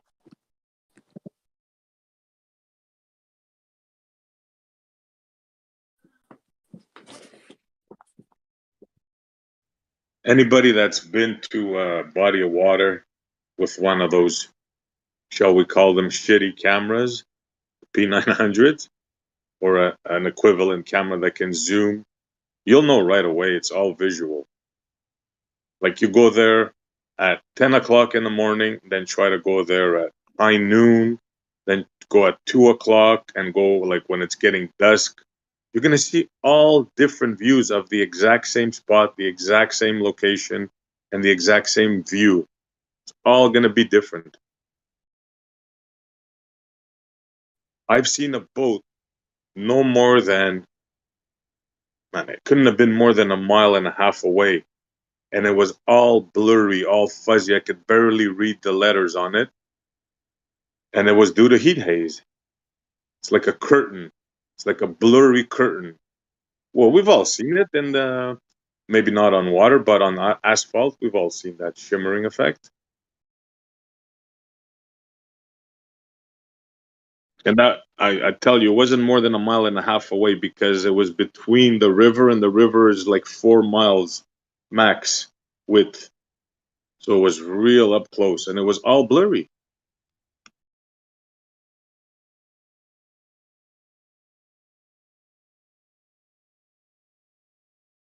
Then other days I see boats 10 miles away, easy, right down to the water line.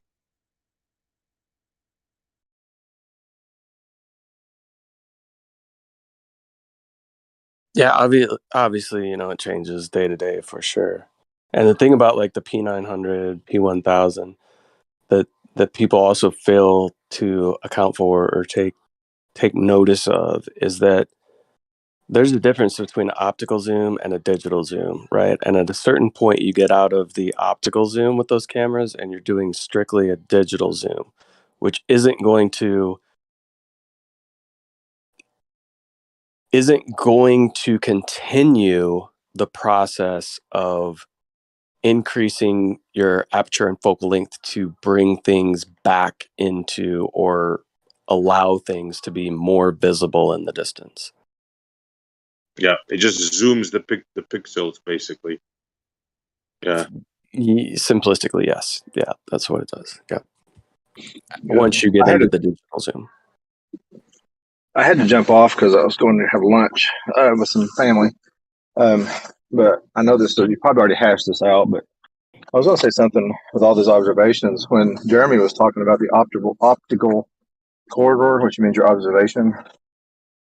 I mean, if you're only taking a reading at your location, and at best a reading at the location of whatever you're looking at, I've seen fluctuations in temperature over a short distance of 1 or 2 to 3 degrees. If you don't think that that's going to affect what you're seeing, or even water currents could be the same way, it's going to affect the water temperature, because currents will do the same. Colder, you know, I've got out in the ocean and it'd be warm, and all of a sudden I get a little, you know, feeling of cold. I mean, the current came through, it was a little colder.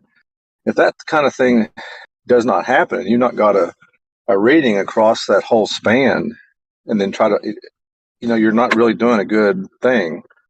And if you say, we don't have to do that, well, how do you know you don't have to do that? If you've never done it, how do you know you don't need to do that? You know what I mean? I knew that would be probably the response. Well, we don't have to do that. Well, until you've done it, just go ahead. This is science. That's a good This point, is Paul, science. because you know, I can take a temperature reading. Yeah, sorry. I was just going to say I can take a temperature reading where I'm making my observation, which is typically going to be at the beach, right, where the water's lapping up against the shore. So if I take a temperature reading there and I take a temperature reading at my destination, there is fluctuations in water temperature like crazy between those 2 points. I mean, the minute you start to get into deeper water, even at the surface, that water is going to be colder than the water that would be lapping up against the shore at the beach. That water is typically going to be warmer, and you're going to have all these different things taking place just temperature wise between you and an observation point. My observation point is typically 17 miles away. There's tons of fluctuation in air temperature, you know, water depth controls a lot of that, like a million different things. I just want to point out Bob the other day was grilling Dan over some measurement he had, and you know, Bob said that, you know, if you don't have a measurement, you don't have anything. And I mean, what Napalm just said was good, but me and Bob and these guys were talking about, you know, the moon made of rock last night. And, you know, Bob said he sees, and you know, heads were like, how do you validate it? He said, you don't need to validate it. So, I mean, I guess a lot of the science is just, you don't need to validate really a lot of stuff. You can just make assumptions and shit. I don't know. Weird. Well, here's the thing you could do. Anybody could do it. If you want to make an observation, get in a boat and start keeping your camera on what you're looking at. Keep the water. I mean, just start seeing how much it changes as you're moving closer. You know, I mean, we don't even know, you know, at what distance it may look completely different at a different distance. You know, I mean, there's all kinds of things you can do to evaluate this, all these claims. I mean, I don't know. I don't even have a chance to do any of this stuff, and I'm just listening to the arguments, can find potential flaws and things you could do to improve it, and just listening. You know, I'm at the beach right now, and I'm looking, to oil rigs that I know how tall they were. Like when I was next to them yesterday fishing, the rig is 100 feet above me. Well, right now I look like I'm at the top of the rig. It's just perspective in that instance. So anything that goes past a certain point, I think, is going to be in its actual position. But the way we see things with perspective up close to our horizon or our vanishing point is different. I mean, the angles are different. Everything is different. Distance, viewer height. Once you change any of that, everything adjusts to it. when you introduce different variables, which would also introduce, like, I mean, if you go up a higher distance, then the air temperature could be slightly higher, a little bit higher, could be slightly cooler. But then you're looking through a different, also maybe other temperature gradients that are different too. So, I mean, I don't know. I agree with you guys on this. Other than the fact that it's really variable, like we do know that the air changes periodically, but we do know essentially what's going to happen. That the gradient is going to decrease as you go up. I mean, that's an absolute foregone conclusion. And temperature variation will only vary, let's say, 10 degrees in that column. Those are things that are also. Okay, but Moyak, we all know what happens if you change. That's literally not true, though. Hold, you guys hear me? We all know what happens when you're trying to make a straight line and you're off by a little tiny angle at the beginning. Your shit's going to be way off at the end, right? We know how much that will be. No, it'll be sorry. If we're trying to make a straight line and we're off by a little bit at the beginning, that can end up being a lot at the end, right? A lot? It really depends on what you're trying to say is a lot, but yeah, it can be off. For what we're trying to measure, I mean, we've been through these measurements. You say if we're off by doing some forced align thing and we're off by a nanometer at the beginning, it'll throw us off at the end. Oh yeah, but like when I look at I like to use the mountaintop example. When I look at a mountaintop and I see a rock and I go and I measure it and I say, okay, the angular size of that rock is 1 arc second. The mountain's 20 miles away. That rock is therefore 300 feet across. Doesn't tell you anything about the position if it's higher or lower. That was not relevant at all. I don't know what you're talking about.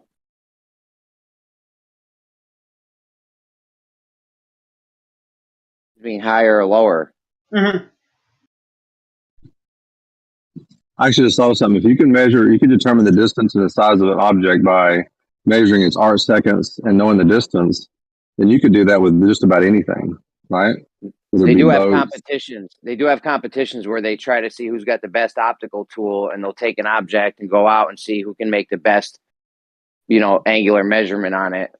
And they can come pretty close to what Moyak just said about the size of the rock. So I don't know about from that far, but I remember, I don't know if you guys, there was an old war movie, and I think I've actually seen them in real life, but the old World War II movies, they used to have spotters out on islands, and they had a size of a plane. Like if you see this size of a plane in the sky, it's so many feet high, right? So it's determining, we know there's certain type of planes or whatever. So I was just thinking you could know how something should be, optically arc by arc seconds, if you know if it has a known size.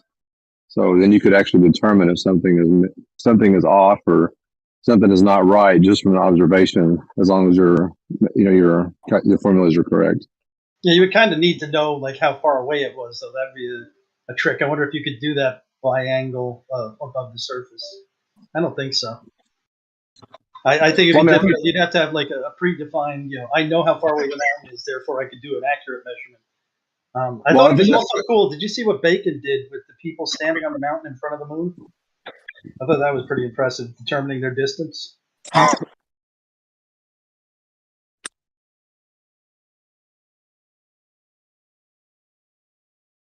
don't know if somebody was trying to talk there. You know what I think the main issue is Yeah, we here saw that. is that you want to go, Jeremy? Go ahead. No, I was just telling Moyak we saw that. Yeah. Yeah, I was just gonna say the main issue is that eh, I forgot what I was just gonna say. Damn. Thanks a lot, Jeremy. Freaking Jeremy, is there a mod I here? did it on purpose. I did it on purpose. Oh, I Yeah, I got think it. I got it. It came back. This is my first The, day. This is my first day. My bad. the main issue is that you guys, the ballers, that is, say it's standard this and standard that.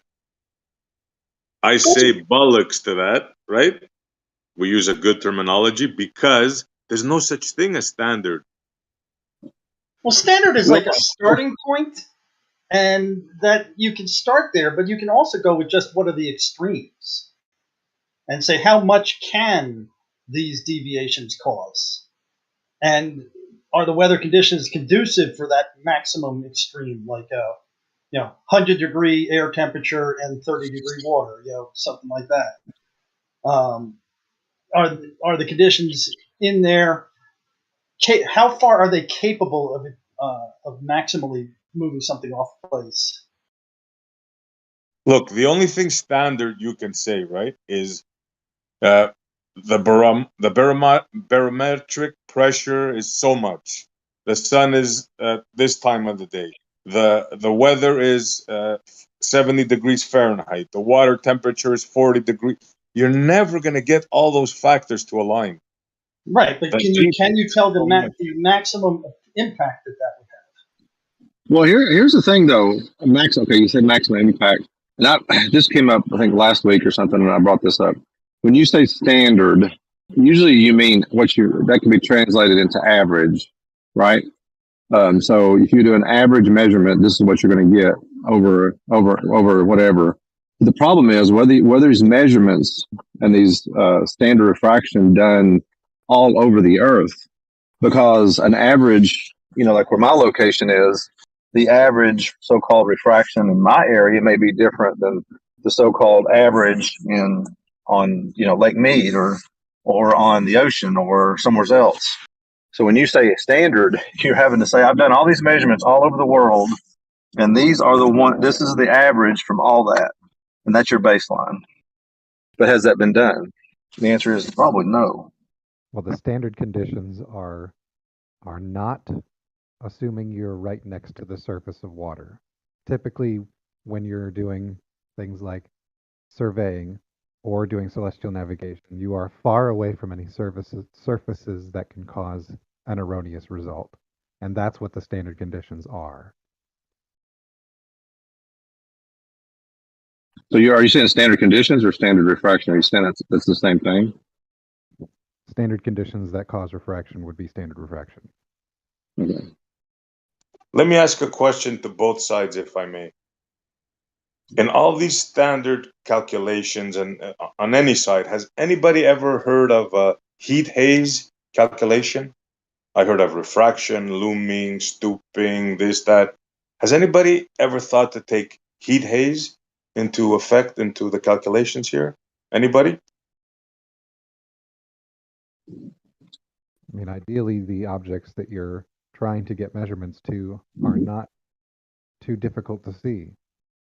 I think what you're referring to, SE, is called heat signature, and typically that's judged by windage within knots. So you measure the knots, and that tells you how much shift is taking place from left to right. Are you sure that's the same thing, wind and the heat haze? Because I thought it was due to evaporation of water, like the heat rising up, the sun warming the water, and the evaporation of said water or released in heat rises up. Am I wrong in that? Well, and doesn't it, when you add moisture to air, make the air less dense? Very slightly, yeah. Yep. Yep. A humidity gradient, it cannot be very strong because 100% relative humidity is not very much water vapor in the air. So wait a minute. Maybe this is not what I just said, because the same effect happens in the on asphalt, right? So maybe it's just the heat reflecting off the water, because the same shimmering effect happens in on asphalt, right?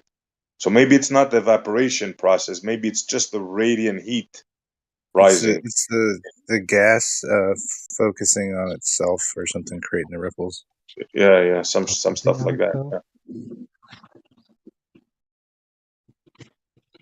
But whatever that is, has anybody heard of that? I call it heat haze, right? Has anybody ever heard of that being considered in any calculations of standard refraction? Because you hear standard refraction, right? But this is not standard refraction, is it? Right, as I just said a moment ago, when you're using standard refraction, it's because typically for a surveyor or during celestial navigation, you're not close to the surfaces that could cause an erroneous result. All right, who's not close to the surface? When you're using standard refraction, typically it's because you're doing it not close to the surface that would cause an erroneous result. Yeah, but who would be doing this that where they're not close to the surface? Like a surveyor knows not to do measurements really close to surfaces. They're standing on the ground, right? And you're typically on a ship, which is not, like, you're not standing on the surface of the water. Can we do one at a time, please? So a surveyor, they're definitely going to be the surveyor is going to be standing on the ground, right? Right, and their instrument's not going to be really close to the surface. The instrument's probably going to be as close or lower than their eyeball, right? Lower than their eyeball, no. How high do they generally set the auto leveler at the autolay instruments or total stations? 5 foot. So generally lower than their 5.5 eyeball feet would off the be. ground. A lot of midget surveyors. Yep. There is a lot of midget surveyors. Rocky, how tall are you? Oh, I'll say I'm 6 foot, Jeremy, and I saw a surveyor was about my height, so they're not midgets. I'm 6 foot. Like I said, let's get back to it. Like I said, they're standing on the ground. The ground.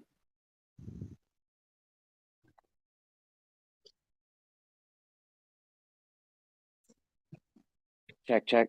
I don't know where you were trying to go, where this not close to the ground thing, because the surveyor is definitely close to the ground. And if you're standing on a ship, you're pretty close to not only what we would call the ground, but you're also viewing over water as well. So when is this standard refraction applied that only deals with quote unquote not close to the ground and scenarios that are outside of crazy? Can we just can we just finish up this surveyor thing? Like, right, Doofus? They are close to the ground, the surveyor people. They're doing it close to the ground. Anything that they are measuring to is not very close to the ground. You're looking up through the atmosphere then. And what do surveyors generally measure to? A story pole? Depends on what process they're doing.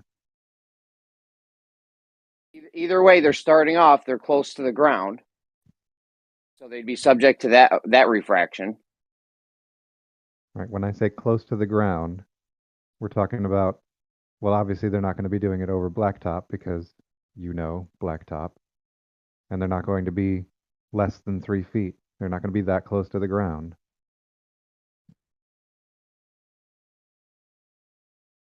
Dude, I see surveyors on the side of the road doing observations over all kinds of blacktop and not far off the ground. I mean, what is very close to the ground? Is that a scientific term, or what when it comes to refraction, what is the very close to the ground? What is kind of a more definitive height that we're talking about here? I'd like to see a surveyor who's doing it over blacktop. Can you give me that? Road surveyors do it every day. Next time I Are they pass doing one, it I'll be sure over to the blacktop, or are they doing it. it next to the road? Well, next to it, but there's a lot of heat right there. But Right. I've seen them do it across. They're not doing it over the where they're road. going. Well, they're over. crossing the road, yeah, from one side right. to So the they're other. not doing it over the road. Yes, it's going over the road. Yeah, all of that was just muffled. Yes, it's going over the road. They might be set up on one side, taking shots down that side, across the other side, back the other way. Yes, all over the blacktop. What are you saying? I They don't. literally saw this a few weeks ago in a major intersection where you've got more than 4 lanes. So you've got 3 lanes on each side. So you've got 6 total lanes on each road at an intersection. And you've got surveyors shooting across this, standing obviously on the sidewalk because they're not going to stand in the middle of the road, but they're standing on the sidewalk next to a 6-lane blacktop, shooting across 6 lanes of blacktop.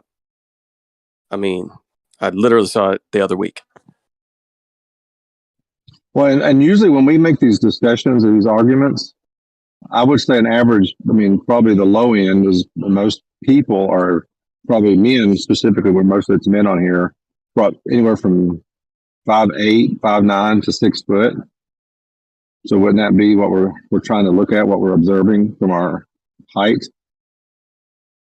And if surveyors are the same average, then that's what they would be doing also, right? Right. You were saying 6 lanes of blacktop. So they're going across the road, not along the road.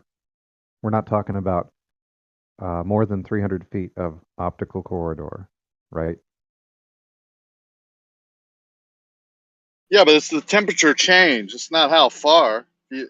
Oh yes, Next to how the far road. definitely makes a difference. I don't know why you don't. I know it does, but I just want to finish. I mean, I might say things wrong every now and then, but I would like to say I'm wrong without being interrupted. So even if they're shooting next to the road where it's 90 degrees, and then the guy walks across the road and they shoot from 90 to across the road, which above the road it's 100. That's a huge difference just in, right there. 10 degrees is a lot. Right, and if they're making a shot that is less than 100 feet, they're not going to really notice how much of a difference that makes in terms of what angle the distant object is.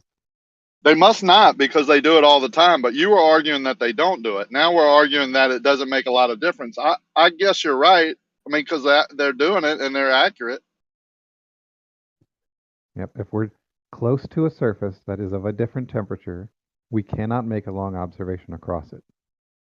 Define close. Define what you mean by close to a surface. What do you mean? Right. Quantify that. Right. We're not trying to, like in the black swan example, we're not trying to get down to 1 foot and look at something that's 10 miles away. That's something that's not happening. That's the surveyor never does that.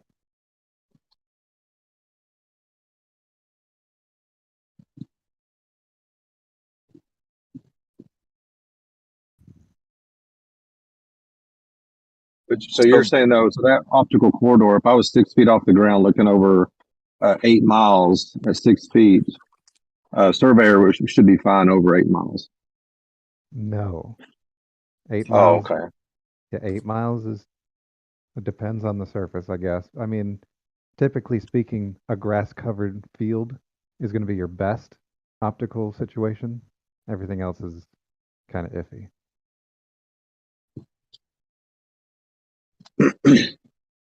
So close is a relative term.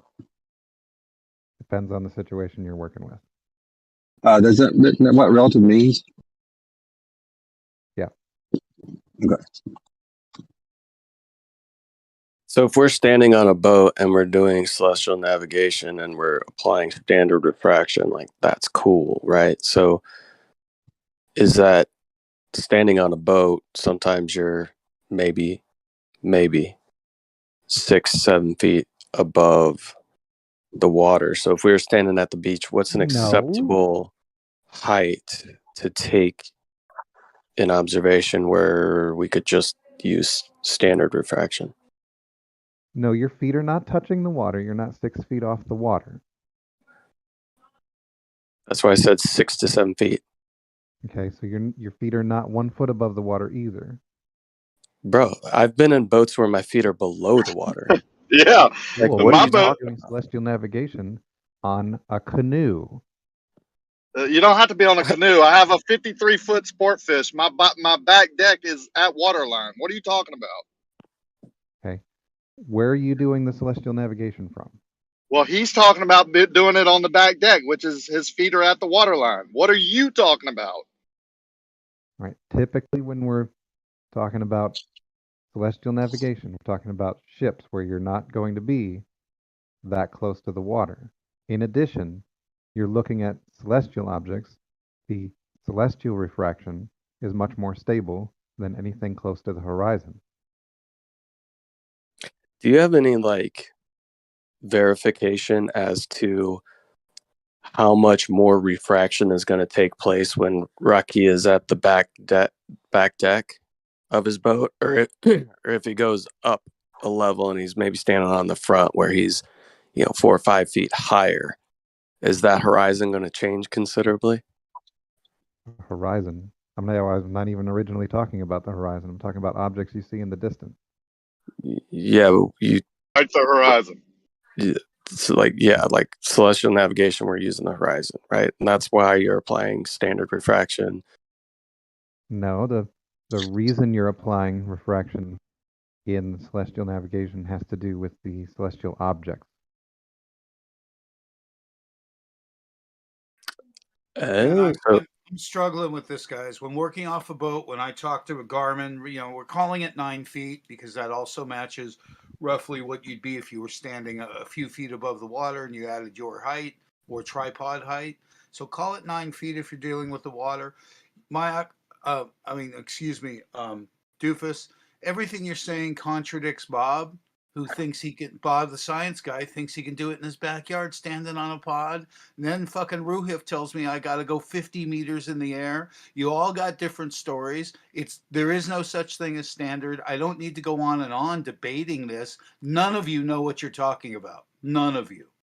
They're all extremely confident about it, though. Extremely confident. Sorry. And honestly, I've never heard when you're shooting a star that's, let's say, 60 degrees off the horizon, that standard refraction would be necessary. So I don't even understand why that's even a necessary thing, because you're not supposed to shoot anything on the horizon your sextant. You're supposed to stick a star up in the sky. Very interesting. Hold on, that was very interesting that you specified 60 degrees off the horizon, because I know that if you look at the table for the refraction correction, that they don't have one for stars that are that high off the ground. Well, that's why I don't understand. So most navigation that I've heard, you don't shoot any celestial object on the horizon. You don't do that. Right. I wasn't talking about on the horizon. So at what point do you need? Hold on a second. Then at what degree above the horizon do you just need to start using a standard refraction? You look at the table, man. I don't have the table in front of me. I'm asking you. You've obviously seen it, so I don't. And I'm driving. Okay. When you get a chance, go look at the table. And why are you talking like we only work over water, as if we haven't worked over land or ice? Why do you do that? And why are you pretending we're at 1 foot? Why are you throwing all that out there? I can't even hear you, Dan. Yeah, because I'm trying to not yell. That's why. I would imagine because people have sailboats, and you have large ships like a aircraft carrier or a destroyer or something like that, how high you're off necessarily is necessary because they account for it because they call it, angle. I can't remember the name. Dip angle. Dip correction. Or your elevation angle. That's the word. That's what I'm looking for. Which is off the right. So if you're 5 feet off the deck, then you adjust accordingly. If you're 50 feet off the deck, you adjust accordingly. If you're 100 feet off the deck, you adjust accordingly. So really, all this can be done no matter what. Sounds like. And whether you're on the wall. Go ahead. That's so you have a horizontal baseline. That's all that is. That dip correction is not earth curve correction. It's the height you are above the water or above to line up with the horizon. That's a horizontal line. So when you get your 90 degree zenith to the object that you're shooting to, you get a correct angle. Right, that horizon dip correction, in order to come up with the figure you need in order to apply that correction, that formula for that assumes the Earth is spherical. Yeah, but that's a formula assuming the spherical nature, but that gives you a horizontal baseline to the horizon, which you know is apparently rising up to your eye level, basically. That's where they've done it. You keep saying it and you don't realize that's what's been done. Right. Well, The the amount the horizon is below horizontal is given by that formula, which assumes the Earth is spherical. You're above the horizon. Yep. And the horizon dips even lower than you would expect for a flat surface for the distance given to the horizon. I agree. It does sometimes and not the others, but I think that's where they created that formula. How we see the horizon in the distance and what they call Earth curve or dip correction is the same thing. Except But that the dip correction is greater than you would expect for a horizon at a given distance. how can that be? It has to end up horizontal, whether you're on a sphere or a flat plane. Right. The horizon would dip slightly more than you would expect for the horizon at a given distance if you assume the Earth is flat. Dip correction is greater because they use the formula of a sphere. That's what you're saying? Right. But that makes a horizontal line. Yep. It finds where it's where the horizon, how much the horizon has dipped below horizontal. Yeah. I've heard of horizon dip. I've never heard it being more than horizontal on a flat plane. So I learned something. Well, it's not horizontal. It's below horizontal. That's why they call it dip. So it's the correction for that dip. What's the reason for that dip? I guess you would put in contention. But I like the fact that you could just bypass all of this shit and just use a bubble sextant. Yeah, I think the vertical is better. Most people use the vertical, not the horizontal, to establish. I've heard that. Well, it got in the right time.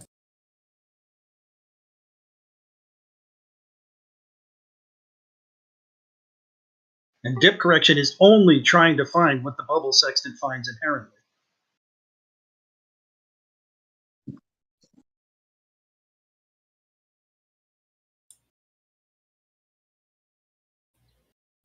I was in Oakley server a couple minutes ago, and there they still don't accept that the horizon drops from eye level. Sometimes it does, sometimes it doesn't. We have measurements of the horizon above eye level, so It's in a that non. case, Isn't that in that insignificant since they use dip correction to for accurate navigation? So essentially, it almost always dips. Yeah. Yeah, and it dips more or less consistently. Well, of course it dips. You're above it most of the time. You're above it, so it's going to appear to dip most of the time. Oh, tell the people on the Oakley server that. Yeah, the point I'll was have I to don't say, go there. I don't know why you go there, but go ahead. I would agree it dips most of the time, but then what do you do when it doesn't dip and it's actually above? well, typically you're not on land next to a frozen lake trying to do celestial navigation. Well, you I'll think that's have the to only say, time it's been measured above level, above horizontal? It's probably not the only time, but those were the right kind of conditions where the surface was incredibly cold compared to the air above it.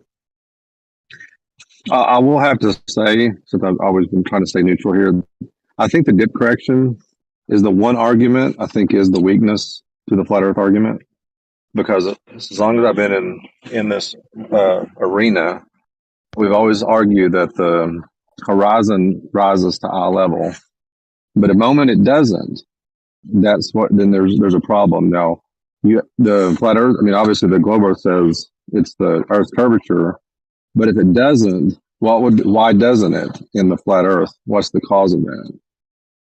The conditions. Well, I know, but I mean, like if you're high up in an airplane and you got a level, you got a level on your plane and it's below that. What's the cause of that? Is that it's refraction when you're high up? Let me No, no, ask no. you, would it happen? Would it rise What's your towards eye eyes? level?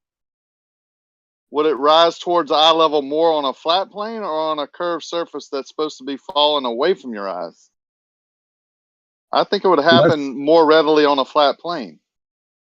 That it would be, well, I mean, the thing is that, I mean, if you do like any kind of stimulator or on a computer and you do a flight, I know this is just a simulator, but you can make it, you can create it almost virtually an infinite plane and you can rise above it, right? The only way it wouldn't rise above in that it would seem is if there's a limit, like a place where it, the plane ceases or stops. Well, I think That there's a would be, limit to how far we see, so that makes it appear like the edge of anything, even a sphere. But on a flat plane, there would be an edge also where the sky and ground merge together depending on your altitude. And that's why I think you get the visible dip, not just the measurable dip. Because as you see it, it looks like the horizon is at near your eye level until you go up in altitude. Yeah, but the dip is not at the horizon. The dip is the height of eye correction. It's the height above that surface level that needs to be corrected. Well, they're Not saying the it's surface. more the dip correction. Say you're 40 feet above the water and your horizon is X distance. At your horizon, you have to adjust to make that horizontal line more than 40 foot, is what they just told me. I don't know. Excuse me, know that. Well, if you're using celestial navigation, if this is celestial navigation we're talking of, you have a zenith line, which is a straight vertical line. Your horizontal line that is going to meet that line, if it's not at 90 degrees, it needs to be corrected for. It's simple as that. Now, if you are in the water, there's nothing to correct for. The same as if you are using a bubble sextant, the first thing you need to do is to establish a horizontal plane for you to do your elevation angles from. If you're using the surface of Earth and you are above it, obviously you need to drop that down. But Right, Bacon if is it's at eye level. misrepresenting. Bacon just came in and is misrepresenting because I was there in the other room and nothing of that happened. It did. Righteous was saying that a line towards the horizon is a level line. If that was the case, the angle above the line would be an elevation angle, and there would be no need for any dip correction. Can you say it again? What you said now, the beginning. If the line of sight to the horizon is level. Oh, the line of sight. Oh, I see. If the line of sight it can't be level, no. That's what Righteous was saying. I was saying it was lower. If you are above the horizon is surface level. If you are above the surface level, you need to correct for it, isn't it? But a line of sight towards. When you're aiming at the horizon, you're aiming at surface level. You're not aiming down, you're aiming horizontally. If you're aiming horizontally, then that's level. Then you wouldn't have to correct for dip. The only reason why you have to correct for correct for the 90 degrees. George. The only reason why you have to correct for dip is because that line isn't horizontal. Otherwise, you would get the same angle both from a bubble sextant and from a nautical sextant, which you don't. If you are above it, yes. If you're not above it, you don't need to correct anything. You're always above it. You have a straight line with no corrections from you to the GP of the star.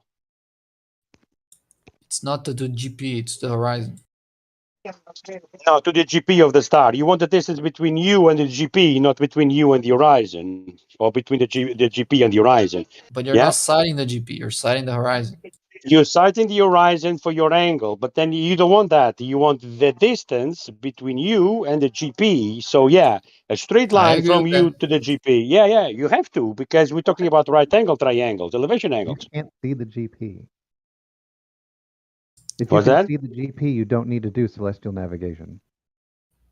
Obviously. All right, so not the GP, because the GP has nothing to do with the angle you're taking. No, the GP is to give you the distance for. Yeah, the GP, you get it from the almanac. We'll say the sun at this time, or the moon, or whatever star, at this time will be right overhead at this place. Line of longitude and latitude. Oh, we Yeah, know what GP X is, right? marks the spot. Yeah, the GP of the star, ground position.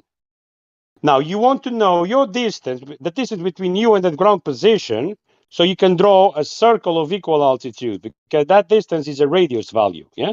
So once that you have the radius value between you and the GP of that star, you can draw a circle around it. And that will be your first circle. You'll need 3 more in order to pinpoint your fix. 2 more. Except there's 2 no more flat circles of map in equal which you can draw the altitude. circles that will give your location, right? What's that? Except that there is no map of the Earth that you can draw those circles that would Really? intersect where you are. Why's that? So mariners, they get lost at sea. They don't. No, they don't do what you're saying. They They don't don't do what draw. I'm saying. So which map do they use then? They use plotting sheets and they use a section of the circles as a line of position. Yeah, on the same plane of reference. 3 circles of equal altitude on the same plane of reference. You measuring 3 GPs or 3 different celestial bodies to the same horizontal plane of reference. Which, by the way, spheres don't have horizontals. In case you skip that class. Right. If you draw the circles How do you on not a have map, horizontal? the intersections don't give you your location. Gives you a wrong location, often hundreds of miles off, sometimes thousands. Yeah, it depends Yeah, on if you how real misread, the yeah. site is. If you misread, what's the point? Oh, George, there's you no said one. you could get distances. Hold on, Bacon. George, you said you can get distances like this. Yep. And Well, it's a can claim. we look back? Hold on, give me 2 minutes with George real quick. Just 2 minutes, and then I'll be gone. Yep. You said we can get distances, and can we go back and look at like what are the apps called where they show us the stars? Stellarium? Fuck, how did I forget? Stellarium. We can go back in Stellarium and shit and get the angles and then find the distances like that, George. To get the angles, I don't know about that. If you can get the angles from it, what Stellarium is going to give you accurate is the positions of the celestials on a certain day and time. So basically, it's going to tell you at this point it's going to be right overhead. So the GP, in other words, for celestial navigation, you get it from the almanac. But to do elevation from, you need to have a horizontal plane. If you can do it on the celestial, I don't know. Can you do it on the Stellarium or not? But you'll need to establish a horizontal plane beforehand. It's something that spheres they don't have. It's funny. You could do it on a hold on. physical globe with just a pair of calipers and and no formulas at all. So George, you said we can go back in Stellarium. We can go back in Stellarium, George, right, and get the angles and then get the distance like that. I don't know if you can get the angles from Stellarium. I don't know how would you do that. You know, in celestial navigation, you will need the sextant and the horizon, or at least establish a horizontal plane. You can probably could do it with a bubble sextant. Probably, I don't know. Haven't done it. Yeah, George, in Stellarium, you can get the altitude and azimuth for any celestial object at any time if you really want to. You can do that in Stellarium. Yeah, George, do you trust Stellarium that they're giving us accurate angles? That's what I'm saying. I don't know about the angles. You think Stellarium? I know it's based on a flat plane, isn't it? It's how you see it from the ground. With that position on the ground, looking up, that's how you're going to see the Stellarium, isn't it? But Stellarium's not. You don't know if Stellarium's giving us accurate angles though, or? Yeah, I don't know. I've never been inside one. Not the way you guys are describing to me. Stellarium I've been in here in London. You'll see the position of the stars in the sky. But no, it's an app. It's a program, Stellarium. It's not like a place. We're not talking about a planetarium. It's actually a all right. program. No, I wouldn't know. So we would what to have to say actually go measure these angles for you to get the distances. You wouldn't believe any of the apps or programs or anything that give us the angles. Well, if No, George, in Hold terrestrial on, navigation, hold on. the almanac gives you the position on the ground. So we'll say, for example, the sun, 12 Yeah, noon, but you need the is angle. right But you need above. the angle, right, George? You need the angle. Yeah, you need the angle, but you need to know where it's going to be above. You need to That's know what I'm that the saying. sun Can is we going to be get the above this angle? particular point at this time. Yes, but you need to Get the angle from know the. the I know. position Hold on. first. Can we get that? You need to What do you know. mean you need the You need to position know first? You're standing on the the ground position of the somewhere. sun. Go ahead, George. Go ahead. You need to know that Guys, I'm on good. the Go ahead. Never ground. mind. Just forget it. It doesn't matter. congratulations. On the George. ground, you need to know that the zenith line is a true line, is a vertical line. X marks the spot, the zenith line. That line is a true line. You need to have now a 90 degree from that line or to that line. If you don't have one, you need to correct in order to have one. You need to establish a horizontal plane to do so. Hold on. You're saying there's no such thing as zenith on a sphere now? Because we can't do I 90 didn't say degrees that a to a zenith curved cannot surface? happen on the sphere, but a zenith needs to have a 90 degree angle, and for that it requires a horizontal plane that spheres don't have. An elevation angle is an angle above horizontal. Spheres that don't have horizontals. Yeah, that's correct. So you're saying that I can't draw, assuming that the model works, that there's a direct path to the center of the Earth that you can determine, You're already and we saying could call that that. zenith, wherever That you would are. be begging the question. It may be begging the question, but Yeah, I'm going to need a radius for that sphere that you're talking about. actually, I don't think you need a radius at all, except for Yeah, like you don't. distances. The problem is that an elevation angle is an angle above horizontal plane. And again, it's never too much to say this, spheres, they don't have horizontal planes. Everywhere is a horizontal plane. No, not on spheres, no. Yep, Yes, the on a opposite of sphere. center is, and No, perpendicular you're missing the is point, man. You need to horizontal. establish a horizontal plane. You need to establish a horizontal plane. If you're using the sextant, you're using the surface level. Have you seen the video that I just posted and that Bacon posted? No. Just about a couple minutes ago. 246. Watch that The video. video I think proof. that one's really interesting because Okay. it makes first off, the fact that it gives accurate answers on a curved surface, I think, is interesting. But also the fact that you don't need to do any transforms. You can do straight up measurement with that little caliper there, and Measurement of what? elevation. Not angles though, not elevation angles. Oh no, the elevation angle would be from the center of that sphere. So not celestial navigation then. From the center of that sphere, you determine Oh, that's what sphere. direction up We don't live- is. Control we don't live yourself, with that sphere, George. do we? Control yourself, George. From the center of that sphere, you determine what up is. And once you find up, you can find horizontal. And so at any point on that globe, you can find that condition. It's an Would never infinite be 90 series degree. of horizontals. It would never be 90 degree angle. There'd be an infinite number of 90s. No, it would Where you never are. be 90 degree angle. The other thing would Why not? be that if you are at the surface of a sphere, the distance to the GP will vary if you are on above the surface of a sphere. As you know, the radius increases as further up you go. So the distance to the GP on an airplane or on the ground would make a huge difference because we're talking about the different radiuses. No, That's not Yeah, correct. it doesn't work on a sphere. It requires a horizontal plane to do so. you can Hold on, you, George. you can Let's navigate using the let's stars investigate. without being able to see the horizon at all. You can do it in the middle of a valley surrounded by mountains if you look at the right stars, and you've measured plumb. You don't Right. need to look at the horizon. Don't get obsessed You about need the a horizon. horizontal plane. Yeah, you need to No, you establish a don't. No, you don't. horizontal. No, you don't. Yeah, You you need to. have to. You need a piece of equipment which How do frame you of have the reference is 90 perfect. degree angle? But let me finish How the do you have a sentence. I'll 90 tell you. degree? Shall I tell you, or you can keep Come saying on, the same guys. question? You need Okay, to we're gonna establish. let this guy finish, and then George, you can go next. Right. Okay. Thanks for letting me know that I can finish. What you Well, need you to do is actually did. establish. He started to respond to you, and then you started kind of talking to him. But go ahead.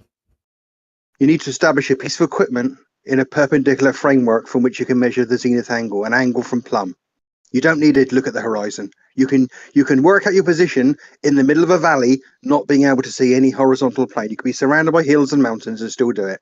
So you were just repeating what Next, you already said. He was trying to respond to that. of So course, go and ahead. what I would say Yep. is a sextant is an Oh my God. application of that mechanism for use at All sea, right. where you do George Can I have ask the you a needs to question? respond now, dude. Calm down. Okay. Can I ask you a question then? What is the horizon mirror for then? The horizon, a sextant is a piece of Yeah. equipment, a protractor, Which has which 2 is. meters, yeah? George, Okay, don't you interrupt. finish. You You guys, finish. why are you You guys finish. interrupting each other, man? It sucks to listen to. Okay, I let him finish. Carry on about the 2 mirrors we all know about. Well, to be fair, he interrupted you there. So George, okay, he said you can do it without seeing the horizon. You had already started to respond and say you were talking about something other than the horizon and getting the angle. If you want to say that, go ahead and say it. Say whatever you want to say. Just don't interrupt each other. I don't understand why that's necessary. Okay, George, let's take a breath. You go first. What you're saying about the 2 mirrors on the sextant? Well, we're talking about elevation angles, aren't we? So When you talk about elevation zenith, from what? From a horizontal plane, which you need to establish first. If you cannot see the horizon, you need to establish a artificial horizon, like a bowl with water or a bucket with water. Water is used in celestial navigation as a horizontal plane for you to have your elevation angles from it. you're correct. It is used in celestial navigation at sea, and where you have land, where you have flat land with the horizon, which you think is of an altitude which is near sea level, or suitable for that purpose. But you can do this at work without being able to see anything near the horizon, because you can work from the zenith angle. You can work from the perpendicular, because you know that 90 degrees minus the angle of elevation is a zenith angle, which is a lot of the reasons why astronomers use zenith angles rather than elevation angles to discuss Can I things. answer that? Yeah, It go wouldn't. ahead. It wouldn't be an elevation angle, man. If you cannot see Why the not? horizon, like you're saying, if you are in the woods, if you are surrounded by mountains, you cannot see the horizon. You can do yourself a artificial horizon, which is a bucket with water is what they recommend. The surface of that water will be always in a horizontal plane, level. Even at sea, with the boat rocking, the surface of the water in that bucket or in a bowl with water, the surface of it will be always level. So, but for you to have a elevation angle, you need to establish a horizontal plane first. Otherwise, you don't have an horizontal, don't have a elevation angle.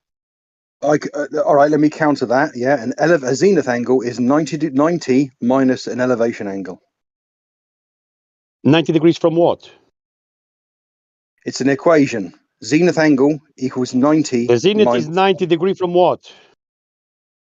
A plumb line is a zenith of 0. It's directly up. You're measuring an angle from the plumb. 90 degrees from what?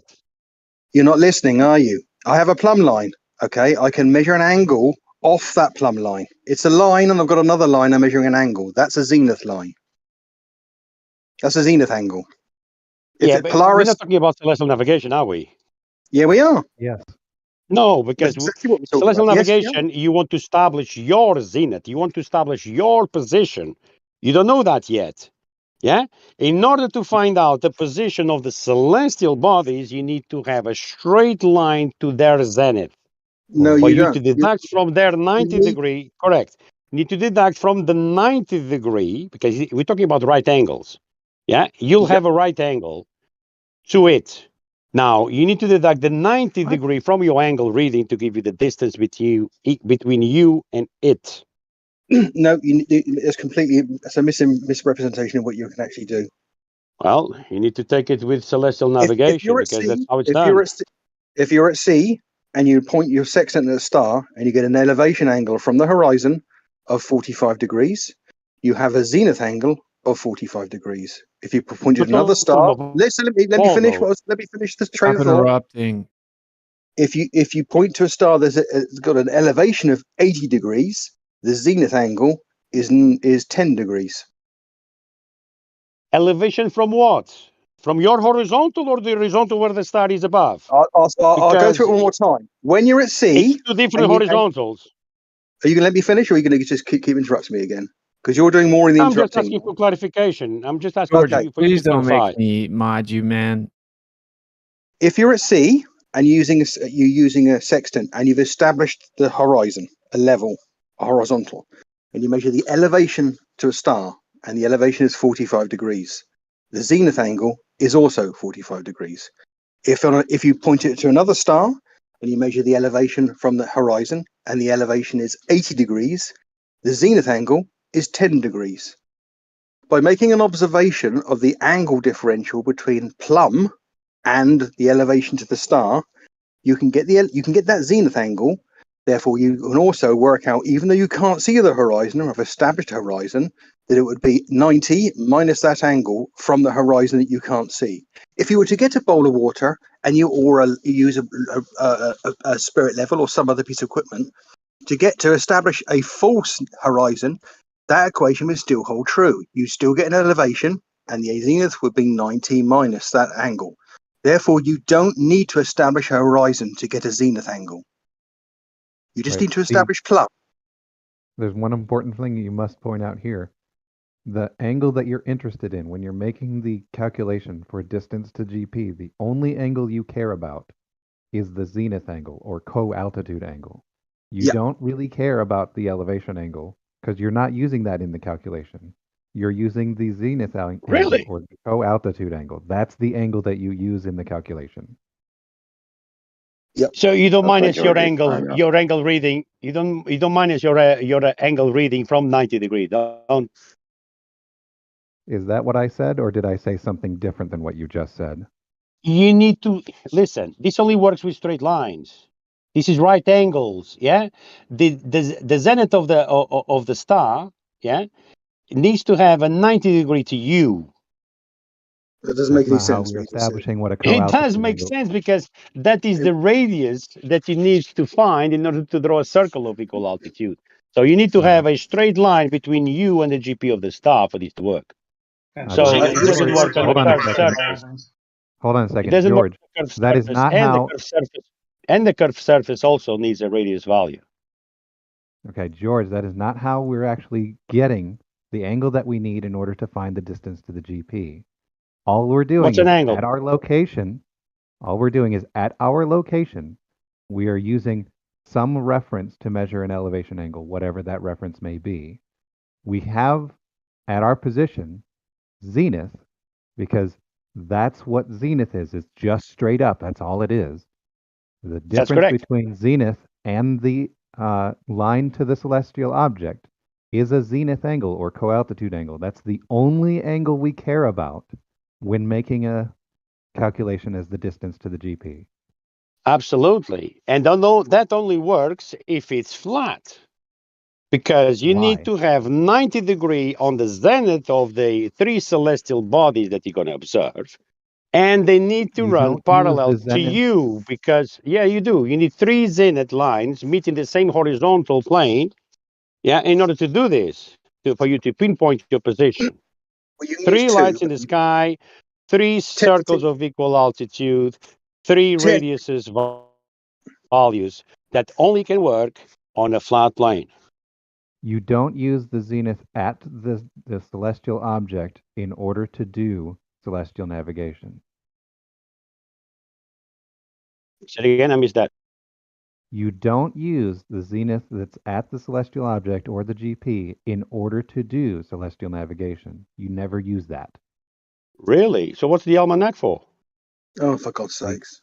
The almanac gives you what the ground position of that star is. So that's not the zenith. No, that's where the Yeah, he that's was. where the celestial object can Wow. be observed to That's be the at zenith. GP. But you Yeah, he don't was use. calling. But you He was don't GP is calling. the zenith. that. Come on. But you don't. Oh, for God's sakes, you guys! But you Hey, don't look, here's the use. deal, Doofus. I'm modding, but I'm definitely not going to deal with you like yelling. So You don't use the line from the GP to the celestial object in order to do anything with any angle at any time during celestial navigation.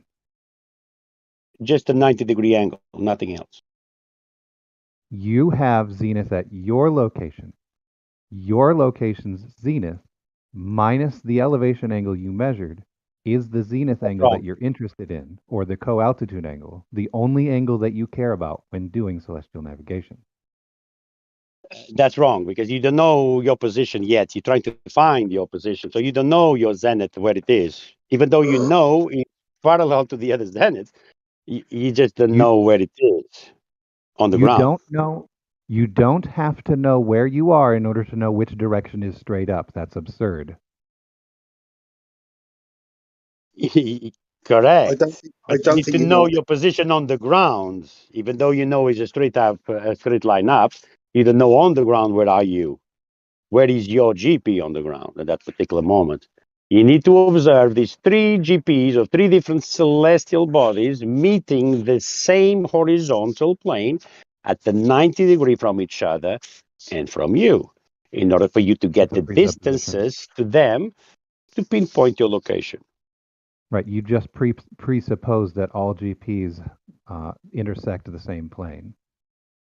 Yeah, I didn't presuppose. It's part of the celestial navigation. It's three circles of equal altitude. They refer to the same plane. Yeah. When you're doing Circles this, of you're equal using the same altitude. horizon. When you're doing this, you're using the same horizon. Yeah, for three celestial bodies. You're using your local horizon because that's the only reference you have. Local. Yes, Yeah. you're not using the horizon at some other place. You're using your horizon, obviously. Now you're using the surface level to do these things. You're aiming at the surface level with one mirror, and the other mirror, yeah, even though you're still looking at the horizon, you bring the celestial mirror down to the horizon for you to have your angle reading. So you have the angle now, but you don't have the distance. Now, even though your angle is just to the horizon, yeah, you need to have the distance from you to the GP of that star. So that line is to be a straight line. It isn't So interrupt at the horizon. It goes all the way to the GP. so George, There's if you've got no an angle, requirement. if you've got an elevation of 25 degrees, what number do you look for in the almanac for that star? I wouldn't look for an angle for that. I would deduct the 22 degrees minus 90 to give me the distance. Yeah, so not minus 90. So that what you're doing is you're using the zenith. You see, Yeah, the zenith angle, you using which two is what right we're angle saying. triangles, one If above something is you, if your something zenith. is if something is Oh, directly above. Okay, go on. You carry on. oh, you're good. No, You it just wasn't me. everyone just come on, man. You know, like you guys are doing better, but just it's okay. You're gonna get to say Yeah, but your it point. wasn't me, man. I didn't say it was you, man. No, I didn't. I did it. Can I step If in? something is directly above you, the zenith angle is 0 degrees. The distance from that is a number of nautical miles times that zenith angle. If something is not directly, slightly, not quite directly above you, so today the zenith angle is 10 degrees, then the nautical miles from you to that GP is a multipland of that zenith angle to give you nautical miles, and that's how it works. You describe You're it the other way around. You're not wrong. You're just describing the other way you can around. Yeah, say I'm describing the other the way around, but GP of the star. The I'm GP of the telling you, star, right? The I'm GP of telling the you, star, right above your head, yeah, is 90 degree. no, it's not. It's 0 degrees. The Any zenith is 0 direction that you move will be degrees. minus 90. Your zenith is 0, not the zenith You of the don't star. put The 90. If it starts above Guys. you, don't star right above plumb 90. your head is 90 degree. Okay, here's what we're gonna do. I'm just gonna mute the other person while the other person's talking. We'll let you two hash this out, but you just Yeah, be go for temporarily muted while the other person's talking. So go ahead. it. Go for it. Who's first? You're not even one of them, doofus. Anyone who wants to go first, go ahead, and then we'll start I'll start temporarily muting the other person, so there won't be any interruptions. So it's going to be beautiful. Nobody else jump in. Let these two hash it out. Should I go first? Go ahead. Yeah, you're first. Go. Yeah, you're aiming at the star's zenith. Yeah. So if the star was just above your head, it would be a 90 degree above your head. As you move away from that star, you have minus 90. Yeah. So as you move away, for every degree that it drops from 90, 60 nautical miles, because we're talking about the circle of equal altitude around that pivot point. So for every 60 nautical miles that will move away, will drop 1 degree in it. So nothing to do with your zenith. It's the zenith of the star. You want to find yours. That's the point of it.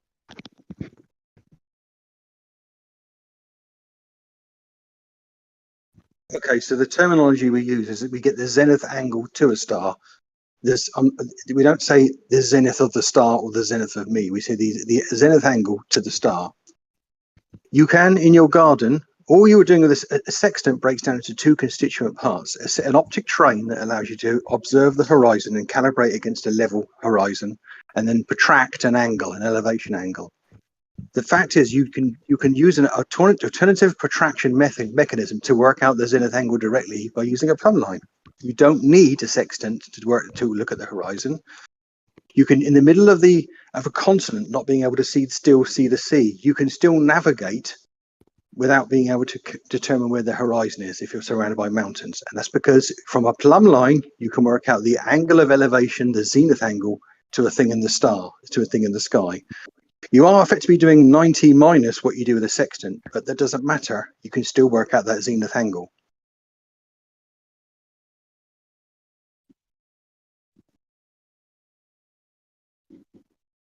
So tell me how you do it just with the zenith line, your zenith line. So you have a plumb in your hand, like you say. So walk us through it. You're looking at the star. You can build a semicircular protractor, mark off the gradients of 180 degrees on it. At the center of the apex of the semicircle, you could put a plumb line that hangs down, and you can look along the straight line edge of the semicircular protractor at the star. From that, the plumb line will tell you what the zenith angle is. You don't need the horizon to do this at all. You can do this at night with a torch in your garden. You can find out the zenith angle to a star using a plumb. Sounds like an astrolabe. So you said a protractor. Does the protractor require a baseline? It's vertical. It has the plumb. That is its baseline. Does the protractor require I can't do this quick enough. I yes literally or no? can't do this quick enough. Is anyone are you at a computer and you want to do this, or I'll like, be back in a I second. can't do it quick enough. I can't be at the computer this I'm second. in a I'll be back computer. in my queue. It was just a simple question. Give you mods though. Hold on, George. Look, dude, just control yourself, dude. I'll be back at the computer in like 3 minutes. Can you guys not just be adults, please? Yeah, seriously. Like, we're not your parents. If I get back and you guys are still interrupting, I'm just gonna mute you. So, because I've already given you like 10. Like we want to 10 times. To answer we want to George's facilitate this conversation, but like, it's a daunting task. Of course. So yeah, I mean, me and Jeremy clocked in. Jeremy, did you get your paycheck? Yeah, I don't right. think we got our paychecks. So if you guys could just be adults, that'd be great. To answer your question, George, yes, you do have a baseline. Welcome to Flat Earth. That's beautiful, George. But the point your is elevation angles, and your angle is going to be from that baseline. And yes, even though you don't need the horizon, without the horizontal plane established first, this cannot be achieved. Welcome to Flat Earth. George, that's very nice of you to say so. Yeah, but the invitation is gracefully received. I can measure the zenith angle to a star in my garden at night using a Once plumb you line. establish your horizontal, yeah. No, I don't need a horizontal. I just need a plumb, because plumb is 90 degrees to horizontal. Therefore, the zenith angle is the deviation from plumb. I know you don't understand this. I'm To the trying my best. horizontal. Oh, yeah, I know. You don't need to establish horizontal. You can establish a zenith without knowing where the horizon is. How would it be an elevation angle if you don't have the horizontal? Because a zenith angle is 90 minus an elevation angle, and it's the other way around. It's an equation. You can plug one number in and get the other out, or the other number in and get the other one out. It's a straightforward pass-through mathematical equation. Two variables linked by 90 minus. That's it. At C, Can you define? work out. Go on, you carry on. Can you define for us, please, elevation angle? Elevation angle is an angle in the case which in the context we're talking now, it's an angle from the horizon, from level, from horizontal. It's an angle above horizontal plane. That's what I just said. Without a horizontal plane, you cannot have the angle. Regardless if you are surrounded by mountains, if you want to use a plumb bob, but once that you introduce the protractor, a protractor requires a baseline, a zero line, yeah, a level line, in other words, and the for zero you to have your line. elevations from it. Yeah, I know you you can don't dance understand. around the bush as much as you like. I don't understand. Thanks. Okay. No, all right. Thanks for the conversation. We'll leave it there. I mean, if anybody else wants to add anything to what I was saying, I can, in my garden at night, without being anywhere near the sea, surrounded by houses, get a zenith angle to a start. If anybody wants, perhaps later on at the computer, I'll show you the piece of equipment you can build. I'm agreeing with you, man. I don't think you're being gracious now. No, I had this. I'm sorry. Go ahead. Go ahead. Oh, I'd just like to ask Georgie, because I understood that he was saying that circles of equal altitude have to be on the same plane. Is that right, George? They are referring the same plane, yes. Again, I'll say you have three zeniths of three celestial bodies meeting the same horizontal, the same horizon at 90-degree angle.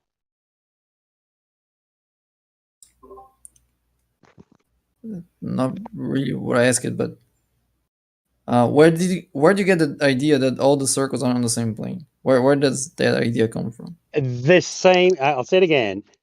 The three zeniths are meeting the same horizontal plane that the observer is doing the angles from. He's just going to state it again. Yeah, never mind. Should I? I don't mind at all. Right. Where did you come up with where did you hear the idea that all of those zeniths are intersecting the same plane? Who told you that? Circles of equal altitude. Okay. Why are those all on the same plane? Who told you that? Because they are the same equal altitude. What does it mean equal? Right. The circle of equal altitude. What does it mean equal? Everywhere along. Thank you for interrupting. The circle Can of you equal answer my altitude, question? Yes, I know. I'm trying to answer your question, but you keep interrupting. Let's do it again. A circle of equal altitude is a circle in which everywhere you stand on it, the altitude to the same celestial object is the same. That's what a circle of equal altitude is. In other words, plane. A circle is a planar figure, yes. Yeah, so you have three circles of equal altitude. Right? Nothing so far suggests that they have to be on the same plane. You made that stipulation. Well, equal altitude, what does it mean, equal? Just explain, George. My goodness, I don't want to be rude, man. Equal, right. Same. Equal means the same. Same what? Right, yeah. The same. Equal means the same as. Yes, you can say it again. Yeah, but in three this case, circles of equal altitude means the same plane. Yeah, George, that's exactly what it means. Oh, for God's sakes. George, in this case, a circle of equal altitude. The word altitude there is not referring to distance above a reference surface. It's not altitude as in like a mountain is such and such altitude. That's correct. High. Instead, what circle of equal altitude actually means is what I said prior, where the elevation angle to the same celestial object is the same all along that circle. The elevation angle from the same plane. A circle is a planar figure, yes. There you go. So a sphere doesn't have that, though. Yes, you can definitely draw a circle No, on a it doesn't. sphere. A sphere doesn't have circles of equal altitude. It doesn't have horizontal planes. It doesn't have level lines. Okay, George, this may be news to you, but every single cross section of a sphere, no matter how you slice it, is a circle. Are you aware of that? Yeah, well, you're going to need the radius for that sphere that you're talking about, Okay. which is not Did done you on the acknowledge sphere that? Was anyway. that a yes? That definitely every cross section of a sphere is a If there circle, is a right? You do acknowledge that, right, George? How can you acknowledge no, it it's while you're not. still talking? It's not. Oh, dude, how can he acknowledge it without talking? So, George, you are clipping people. If you start yelling, we're not doing that today. Right. Do you acknowledge that every single cross section of a sphere is a circle? No, I don't. The circle is 2D. Okay. You might want to review geometry because when we know that a sphere, every cross section in every possible direction is a circle. You're going to draw circles of equal altitude on a plane. Normally, you use a sheet of paper to do that. Yeah. But you need a plane to draw your 3 circles of equal altitude for you to pinpoint your position.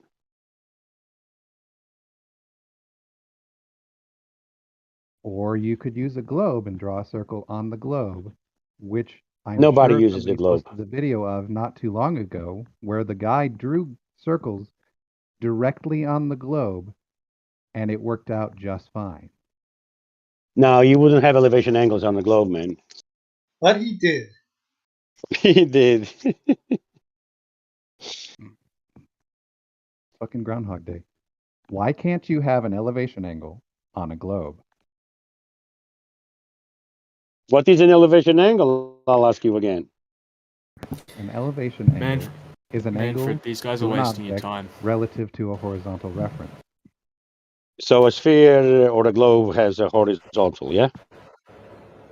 Listen carefully to the words that I used. The angle is measured from a horizontal reference to the object of interest.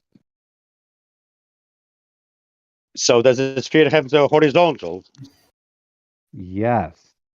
You can make a horizontal reference while on the surface On of a a sphere? sphere. Yes. No, you cannot.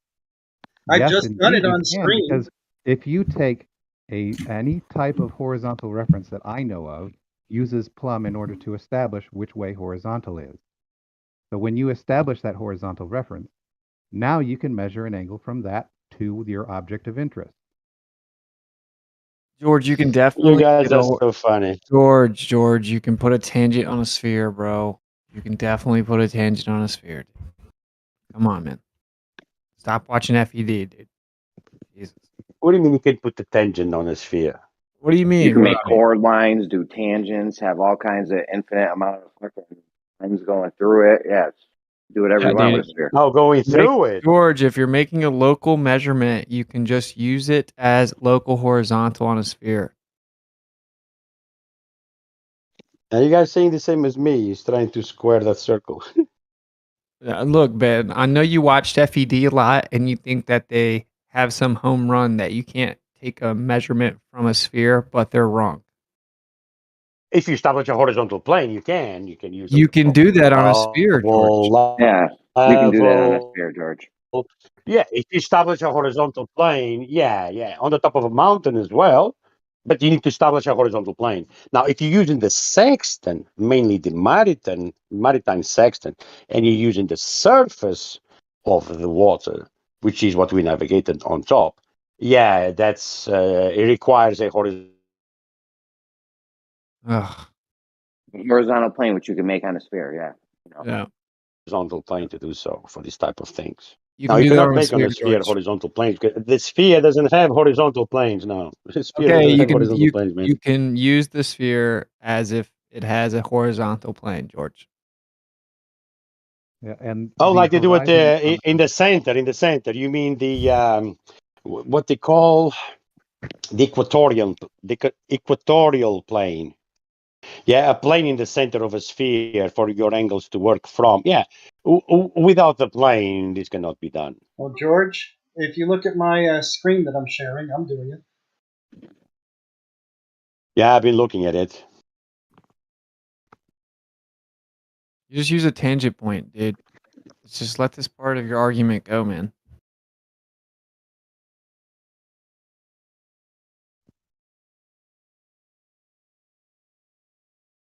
In addition, if you're So, talking about a marine what is the section, horizontal plane on your? It's just for intents and purposes. You can use it as if there's a horizontal plane, George. It doesn't change. You on your can drawing there. take an elevation angle on a side of a mountain. As if, yeah, of course you can take on the side of the mountain. Is the As side of long the as you mountain a establish plane? as long as you establish a horizontal plane, yeah, you can do it anywhere you want. You can establish a horizontal plane on a curved mountain. You can establish a horizontal plane anywhere you like if you have something to establish the plane as. A bucket with water will do. Okay. Welcome to Well, the that globe. was the thing. I'm glad you agree. Yeah, but without a horizontal plane, this cannot be achieved. Oh my God! What are you talking? You need a George, horizontal looks like I plane, though, found which one. is something that spheres don't have. George, if I'm on the side of a mountain that's curving, is that a plane? Yeah. No. Oh, Okay, I it's can the get an bucket with elevation water angle. that you're holding. The surface of that water is a plane. Yeah. The bucket of water that you're holding, yeah, the surface of that water is the plane that you're going to be using for Oh, your elevations we're from. taking an elevation angle to a bucket of Now, water, George. if you're on the top of the mountain, looking at the horizon with your sextant, if you're using the horizon, in other words, the surface of the Earth, you're going to have to do the deep angle. You need to correct for that. What if I could just But establish where vertical if is? you have Like some established your natural method. horizontal already, you don't need that. Buddy, George, I promise you that you can establish a local horizontal on a sphere.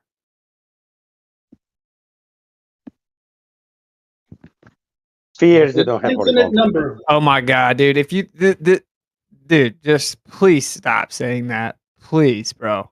If someone new to the conversation hears the flat Can, earther just say that, can you post a citation that says that you can that get local spheres horizontal on a have sphere? horizontals? No. yeah, Spheres, they clever don't have methods were locals provided to horizontals, you. man. Spheres, they are equidistant from the center, the same as the We circle, know, man. They don't have George, horizontals. George. You can use a So tangent. how can you say that if you know? Okay, okay, whatever, man. Just keep saying it. Just keep repeating FED if you want to. Whatever. The question isn't whether or not there are horizontals on the sphere, but whether or not you can establish them. I think you agreed that you can always establish a horizontal. So if you can establish a horizontal, that's what we're using, the ones that we established. Doesn't matter if you keep saying spheres doesn't have horizontals, as long as we can establish horizontals on it. You're forgetting the 90-degree angles, though. What? 90-degree angles. Yeah, you can Spheres, on spheres, establish a local. you cannot have Holy 90-degree angles between zeniths on a sphere. George's a broken disc now. All right, man. You cannot do that, man. George, I seem You to be cannot doing have it. I don't know 90-degree what the angles. problem is. I seem to be You doing cannot. it. Why is it not working? Oh, you seem to be doing what? I'm establishing a 90 degree by definition towards the center of that sphere, or in this case, the By circle. definition, Yes, what 90 is the degrees 90 degree? is the radius, the line that comes What from is the the center 90 up. degree? Right here. That's 90, see? Oh, you're passing a chord. You're passing a chord George, does the fact that two flat earthers are sitting here through telling the you sphere. that you're wrong, No, not no, even but make look, what is the GP of the star? Hold on a second.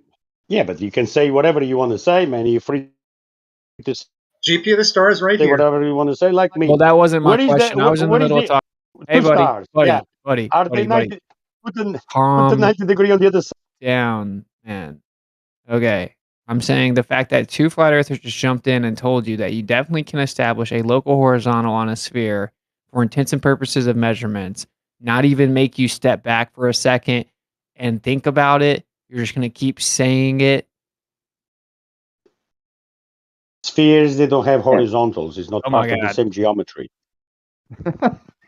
Yeah, you can make a Welcome to our horizontal off the world. side of a Mainly, mountain if you're on a mainly horizontal planes, not just a horizontal planes. you can They make don't a have horizontal horizontal plane. A plane. plane goes in every single vector. This is why FED A is actually plane freaking goes in like a every single poison vector. to flat Earth. Yeah, but Stop watching. I you stopped guys don't know watching them, what a dude. plane is. That's the problem. No, A no, plane FED is is not a just a poison to straight flat line Earth. left It's a to right, poison man. to flat Earth. Yeah, well, you Yo, guys are not George, if you're on listening. top of a mountain, Apparently, No, I listened. It's the George, same show every day for You don't. years. They've been saying the same exact thing. They don't ever expand, But and then you they are try to. unable. You George, are why are you unable to interrupting repeat so it, are much, you? man? Can you? I'm a But you are mod. unable to repeat, man. I got Hey, it. There George, you can go. you just please stop interrupting? Please, thank you. So look, we've all heard the argument. Okay, we're letting you know it's incorrect. FED will shut their server down before they say they were ever incorrect about something. So of course they're going to keep saying it. We're letting you know it's wrong. Okay, it's wrong. We're both flat earthers. We have no motivation to lie. We're just letting I you know. hear you. I hear you. You say you listen all the time, but you're not capable to recite what is said every day, even though it's repetitive to you. Dude, I could You guys chug are not Jameson capable and to repeat what recite FED says, anything. dude. I could So you guys chug. agree with that demonstration day, yeah? Look, this is what FED said. First of all, I didn't say I listen every day. Hell no, dude. That sounds like torture, bro. Anyway, what it says is you can't get an elevation angle unless you have a horizontal plane. You can only get an elevation angle That's from a correct. horizontal. Spheres don't have horizontals. Where's the R value? How did my nuts taste? There's a recap of the show. So we don't need to hear Yeah. it. Okay. I mean, George, you can make it. and how Just do hear they me out, taste George, for anyway? 1 second, please. How do they George. taste? You can get an elevation angle or make this horizontal plane or whatever you want to do. You can make a horizontal plane if you're on top of a mountain, right? Or on top of a hill or standing on a basketball. No matter what you're on, you can make a horizontal plane. Like, I don't see how that argument like even is relevant. Yeah, George, how about this? Say hypothetically It's we're on a sphere. relevant because, can I answer to what Jeremy was asking? Yeah. We're talking about sea level. We're talking about that particular horizontal plane that Okay. we travel on, which we've mapped out the position of the celestial bodies over that horizontal plane, and we put everything in an almanac that mariners use even today to travel the seas. Yeah, it's based on oceans maps, not on land maps. Okay, Yeah? okay, calm down, calm down. It's Calm down. mariners maps. All right, George, we're gonna do it like this. George, That please, bro. requires flat plane. Now, George, the plane that please. I'm talking about is sea level. And it's You been a guys find long it time. funny? You're saying the same stuff. George, real fast. Hypothetically, just say hypothetically, we'd live on a sphere. Now, of course, that defies all kinds of physics, and it's not elevation angles. So hypothetically, we live on a sphere. Okay? Are you saying that if I lived on a sphere, I couldn't take an angle to the sky? If you're using the surface of the sphere, no. Okay, then why am I able to do so on my drawing? Because the surface of the sphere is not going to give you an elevation angle. Can I answer? Can I answer the question that was put to me? Between you and the GP of the star that you are observing on a sphere, yeah, you wouldn't have 90-degree angles. That's why. Because for you to know the distance between you and the GP of that star, you wouldn't do this type of triangulation. You wouldn't use this geometry. This geometry only works if you have a 90-degree angle between you and the GP of the star that you are observing. Well, I It's have a a 90. local measurement, dude. It's like they claim the globe is so big you have locally flat. It's close enough. You understand celestial navigation has tons of discrepancies. It isn't perfect. Contrary to FED, contrary to the globers, celestial navigation doesn't work perfect. You're just trying to get close enough to get an idea of where you are. That's how it works in reality, okay? And if you think The that you globe is so should take big. an angle to the sky on a sphere, we'll just agree to disagree. I know how I can just get this. FED proponents are pretty easy to Oh no, trigger. no. Oh, did you? Yeah, truth is.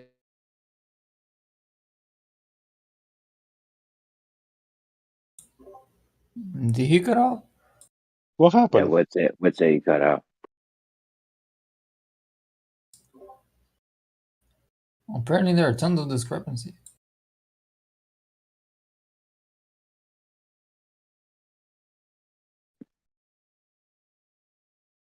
Ignoring the fact that there's an ether is brainwashed. You know? Oh, You're what's it? We breaking didn't up, hear. man. If you were talking that whole time, we didn't hear You're none of throwing it, the bro. fireworks up and nobody heard about it. You're celebrating victory and nobody heard. You hear now with it?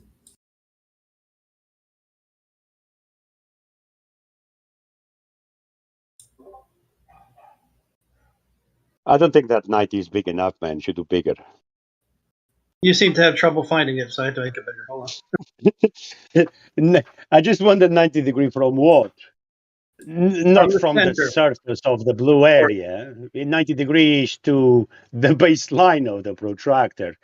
So the baseline of Ultimately, the yeah. protractor is the 90 degree, not the blue bit. The blue bit, if that is representative of the surface of the sphere, you wouldn't have 90 degree.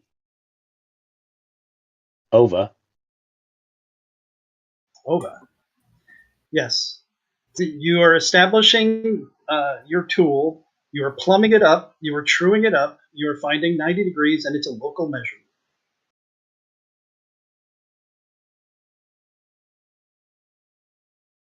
That's not what you're showing on your drawing. To be local measurement, yeah, it needed to be further up on the surface, man. Instead of representing that chord through the earth, it needed to be in one single point there, like we had said, the tangent, just on the tangent. You need to move your protractor further up. Move it further up. You mean up to the top of the ball? On the surface. Yeah. Oh yeah, no, I'm sorry. That's just because my tool is doesn't let me do fine enough measurements. I put it as close as I could get it. I'm not trying to because get otherwise you don't have. Yeah, because otherwise you don't have the angle, do you?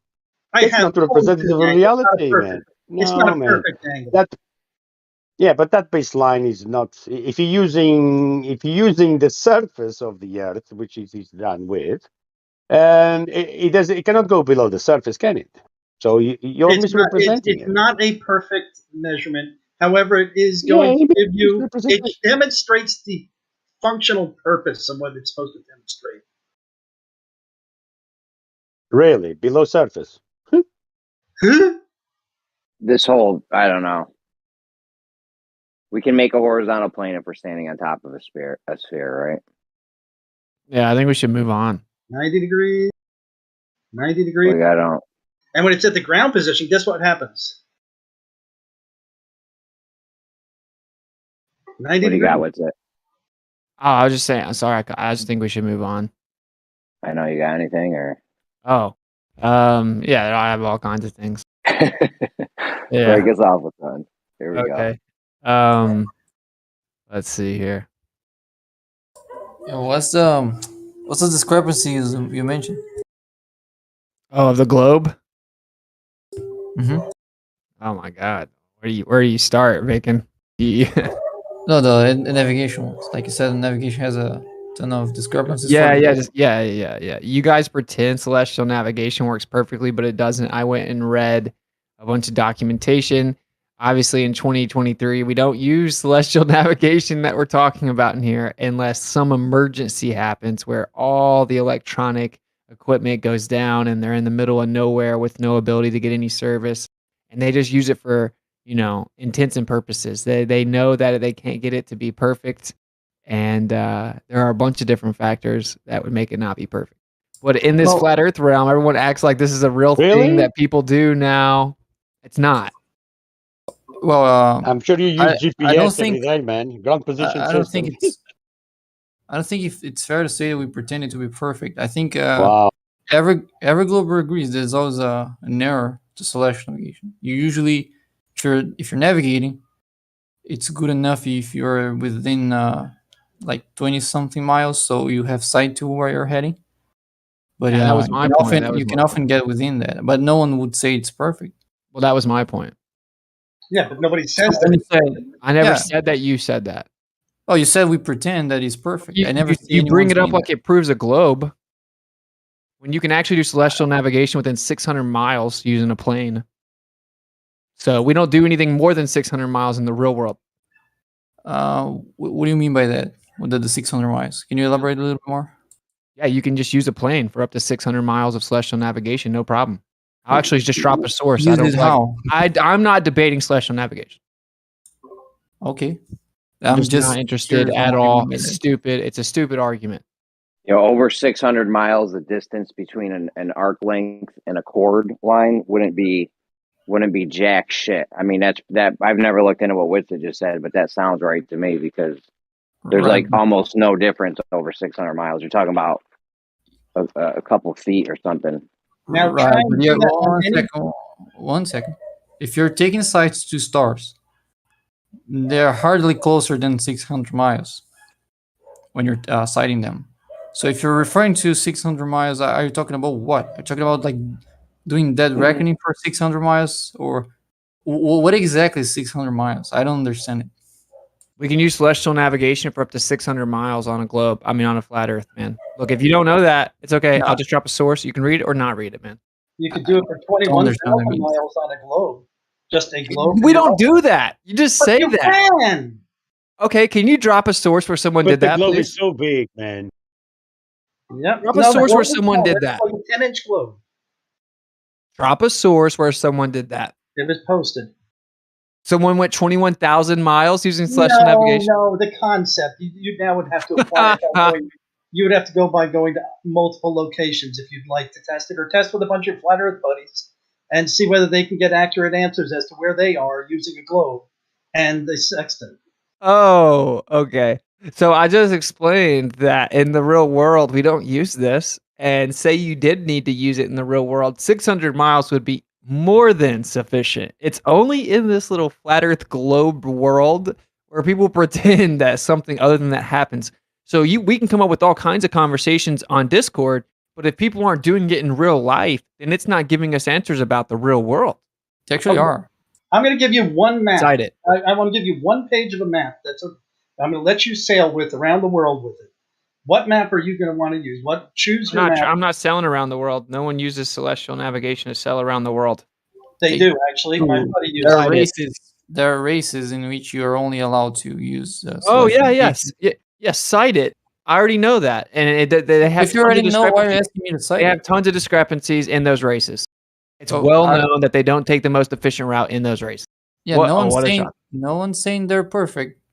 But It's your not even your close. claim. One second, we're responding to your claim that no one uses it, not to the claim that it is perfect. That was no one's claim. Your claim was that it's not used, and that's just wrong. No one's using Saying it to that- go 21,000 miles, and That's if not they what you are, said there's tons before. of discrepancies. This is just a fact.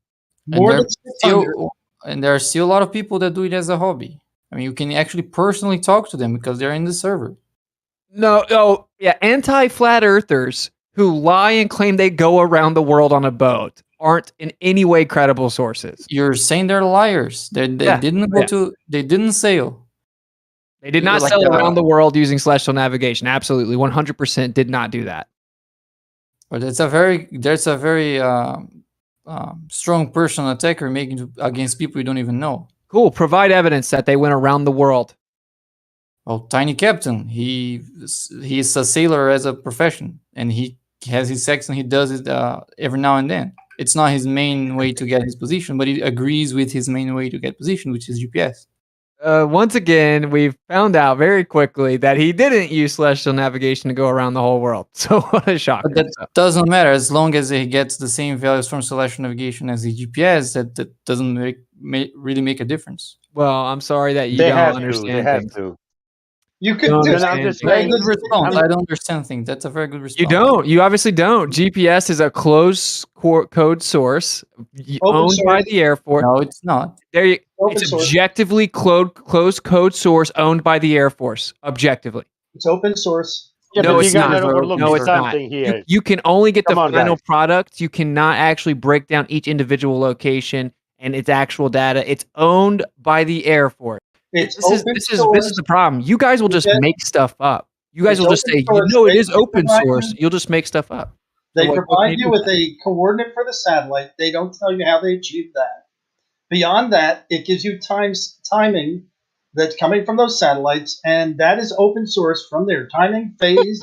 All of that is open source. Hey, why don't they The tell you how they receiver- achieve that? The Well, they receiver actually is tell open you. source. They laser range find the satellites, and they tell you where they are, but you don't believe that. So it's really irrelevant that they tell you that. Are you saying that it isn't closed code source owned by the Air Force? You cannot modify it. You cannot change it. You can't go and play with the numbers on it, but you get all the information from it necessary to find your position, and it's the same information that's given to everybody on Earth. It does closed code. Hold Yeah, on, but just one of the real main quick, real one quick, of the main George. Does things. closed code mean that manipulate the code, or does that mean that you can't see the code? You can't see all of it. You can't even see all of it. They're just going to say you can because you can you can see certain parts of it. You can't see all of it. It's owned by the Air Force. I'll just drop a document in a second. So like I'm not arguing. I don't feel the need to argue with you guys Well, anymore. stop talking. No. Yeah, I had to sit but here and we are mind you guys talk about overlooking the same thing lines. for an hour. Oh, but you We did are make the claim that overlooking the no one lines of used it, longitude and that's latitude, just man. false. I'm going to drop the document that proves you guys wrong, and then you can pretend it didn't happen. Okay? That's all there is to it. You are given the necessary information to navigate, and it is the same information as provided to everybody. A time And remember, and an almanac, and that's the exact same fucking almanac that every human being gets on. You can verify that it's the same fucking almanac. Oh my god. and let's not forget what the point was. The point was that The point is, we're you talking about brought something up- that doesn't happen in reality, and we've been talking about it for an hour. You guys want to talk about it all day? You want to talk about celestial navigation all day, every day, Bacon? Is that what the server is? Celestial navigation server? No, the conversation was already going on when I joined. I tried to get you to move it on to something else. I couldn't. don't know how Bacon we ended- immediately went we right ended- back. why not? Bacon went right back to celestial navigation. He wants to talk about it all day, every Well, day. you made some claims that I wanted to know more about. You ended up admitting Can't I my do claim that? was right. You ended up saying that my claim was correct and that there's tons of discrepancies and you can be off by I up to didn't say 20 there are miles. tons of discrepancy. There is Yeah. error when you do it. That's not this. I wanted to understand what you said by tons of discrepancies. That was my point. Yeah, there's errors. I said it's not perfect. So Yeah, and here's the I agree with let's that, just but keep then talking you about it. Bacon's gonna want to keep talking about it. But you Bacon, made all Bacon, the how many times claims have we as talked well. about celestial navigation? Well, you don't get your claims unchallenged just because you don't like the subject. You admitted my claim was correct, and you That's not still the want one to I'm talk about it. challenging. That's not the one I'm challenging. I'm challenging the claim that you said no one does it. And when I brought up that Tiny Captain does and compares with GPS, you're now talking about GPS being closed software as if Now that you're actually makes the- intentionally misrepresenting what I said, right? When I said that no one in the real world actually uses that unless something happens, unless they don't have access to something else. Whenever they And have I just no gave an internet example. access. Okay, I'm Yeah, disengaged. they can do it as a hobby. I'm not talking to you, Bacon, because you're not But trying that to. You're not example is even. not. Bacon. Am I allowed to also have consensual agreement to the conversation? I don't want to talk to you about celestial navigation. I've talked to you about it 50 times, bro. Then bow out.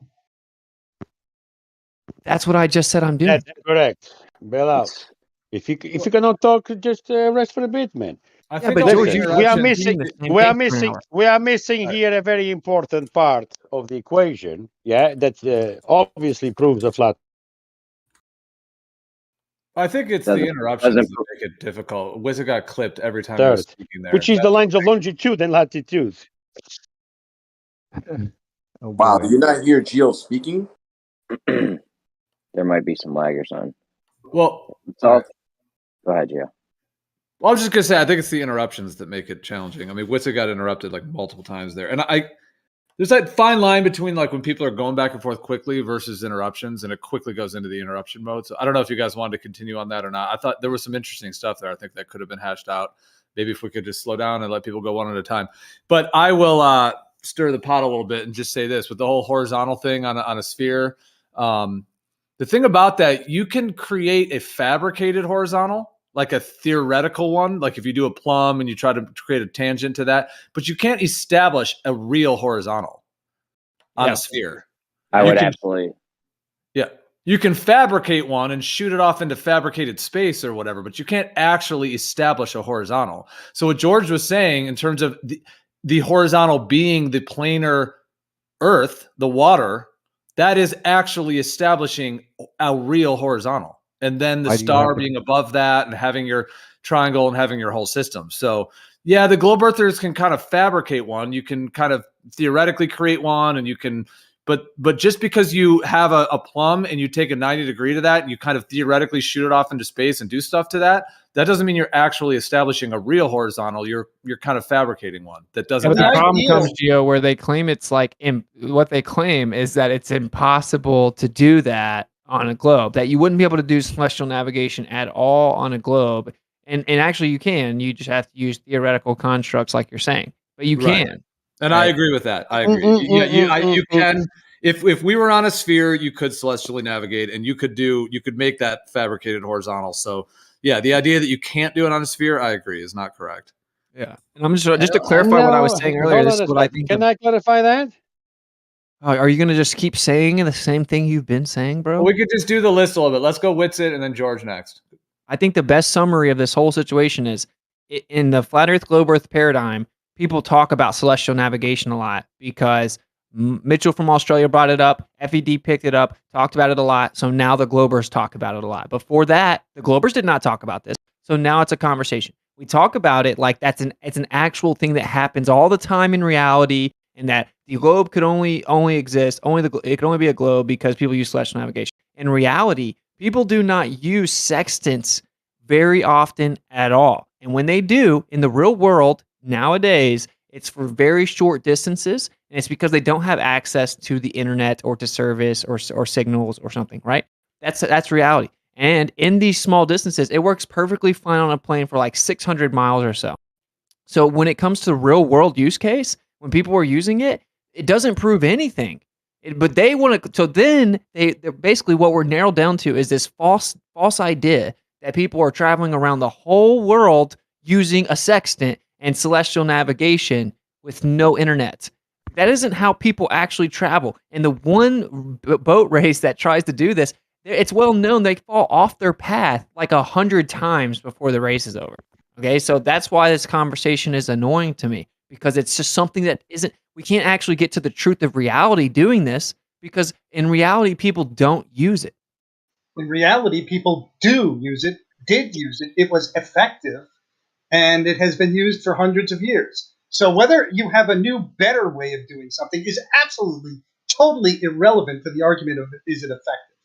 Well, George was next, and then I agree with Witsit though. They do it in small areas. You keep getting additional sextant readings. Then it's an ad hoc system where you continue doing it in small regions. So that could be done. You could be on a planar Earth, think it's a sphere, be doing your calculations, not be getting it as accurate as it would be if you're actually using the correct circles of equal altitude over a planar surface, and you could still use it thinking the Earth is a sphere by doing small ad hoc sections as you're traveling in different regions. But Correct. George was next. Let George go.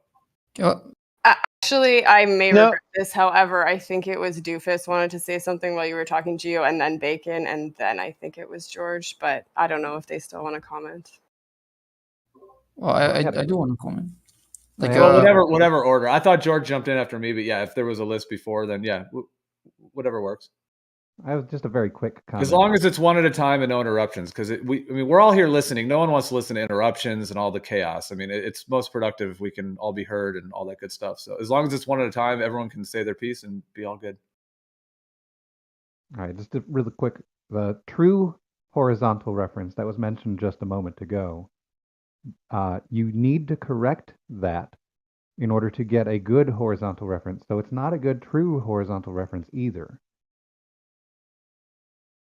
Okay. Well, on a flat Earth, the horizon drops down below eye level.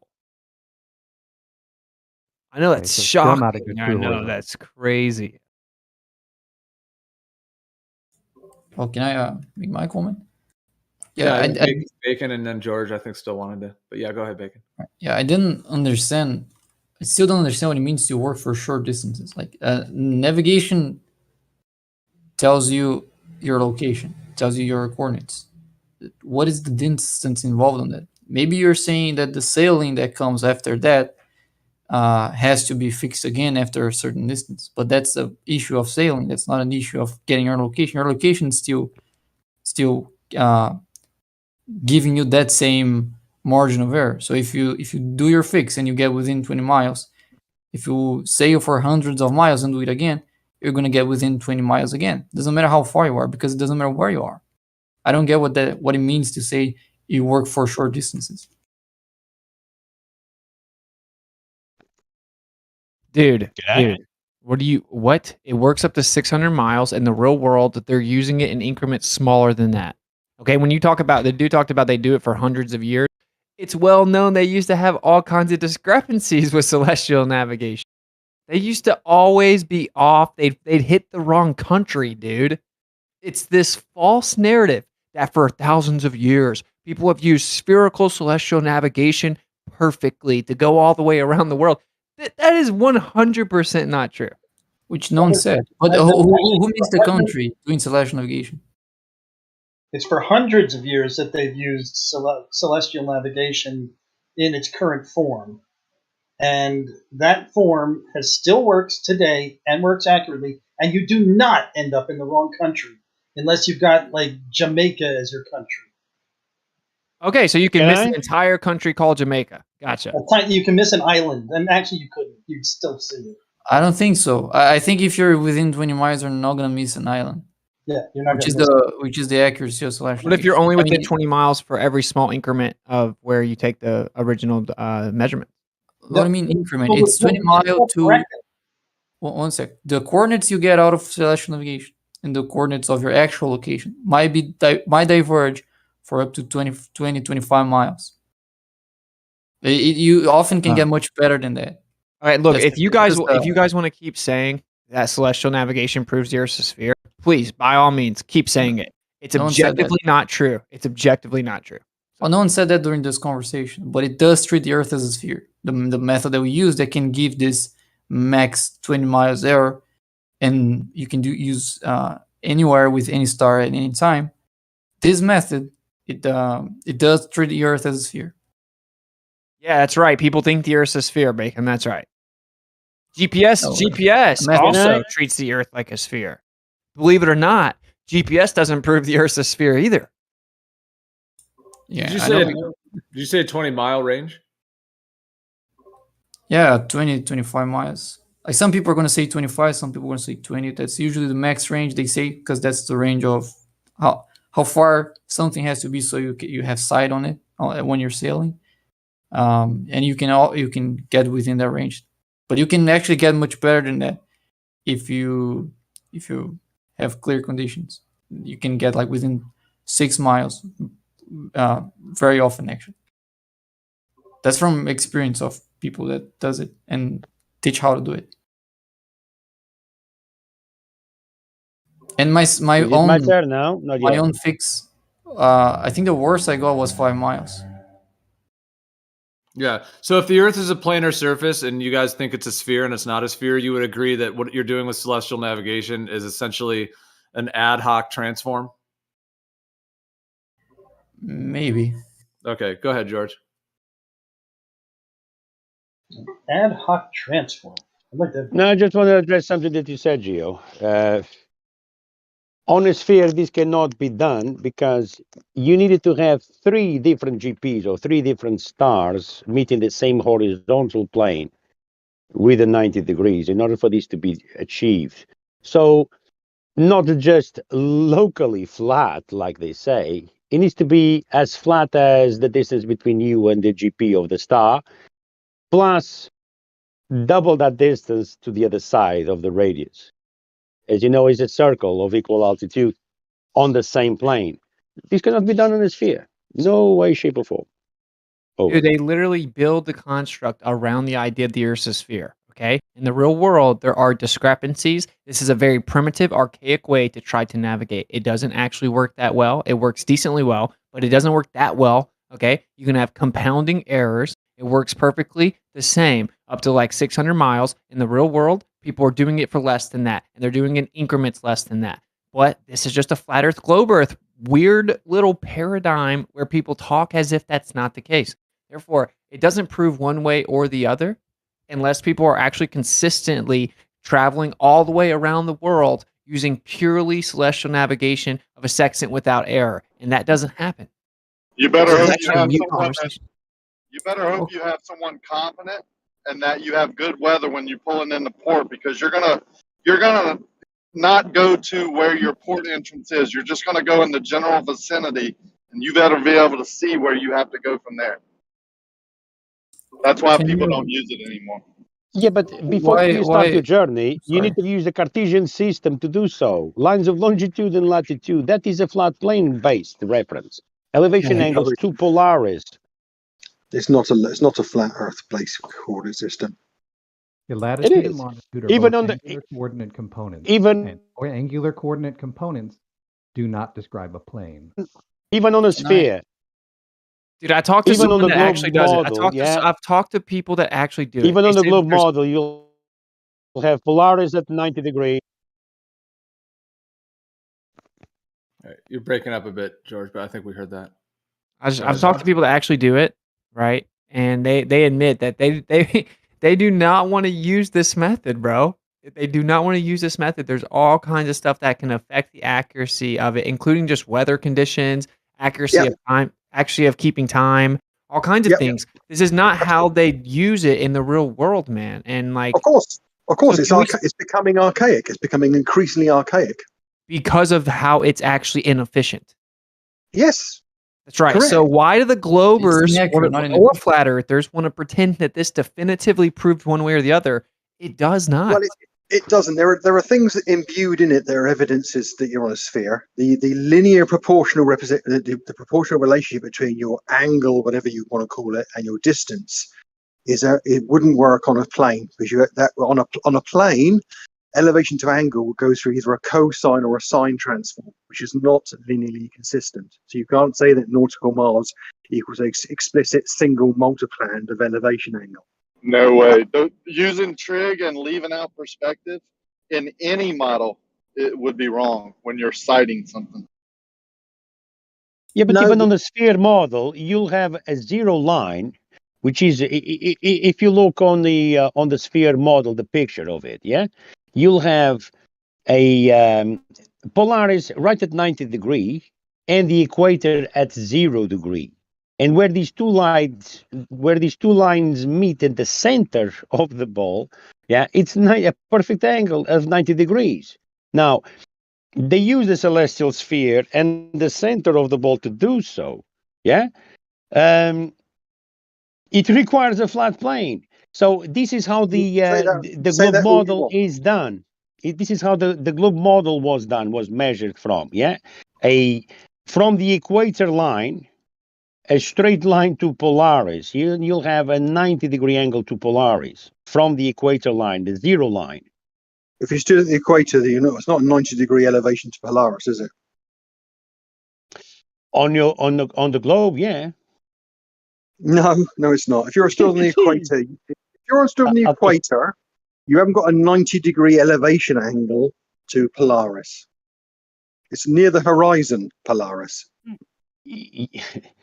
On your globe model, I'll say it again. On the globe model, yeah, you have an imaginarium line that goes from the equator to the center of the Earth, and another imaginarium line that goes from the center, yeah, to Polaris. That's 90 degrees, yes. Yeah, that's 90 degree, yeah. That is the plane that was used for those 90 degrees. That is the radius of Earth. It cannot be bigger, because the radius of Earth is the 90 degree from Polaris ending on the equator line.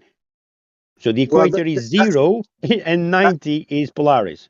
That's you projecting perceived angles back through the solid in which you stand, but that's not how it was calibrated up in the first place. You see how guys, this conversation is not going to result in you knowing the truth about where we live. Well, didn't say it did. the only way I think it could would be this. I would say this. There's kind of two ways I could describe in terms of doing celestial navigation. One of them is you start with nothing but a sextant, and then you just start. Like you start at your house or you start on your boat in the water, and you start taking your angles and you slowly try to navigate, getting your fixes and doing, in terms of where you're navigating and what you're doing. That's one way. Another way is it to already have it all mapped out. Now, what I mean by that, let's just say that you took a 2,000 square mile area and you mapped it all out previously. So you already went and you do your circles of equal altitude, your GPs, and you meticulously map them onto the earth. You might even put a little flag on the ground. Okay, this is this GP, and then this is this distance from this GP, etc. If you were to do that, and as you're doing that, you're actually drawing on a flat piece of paper, you're drawing the circles of equal altitude and the GPs, and you're actually making a map, essentially.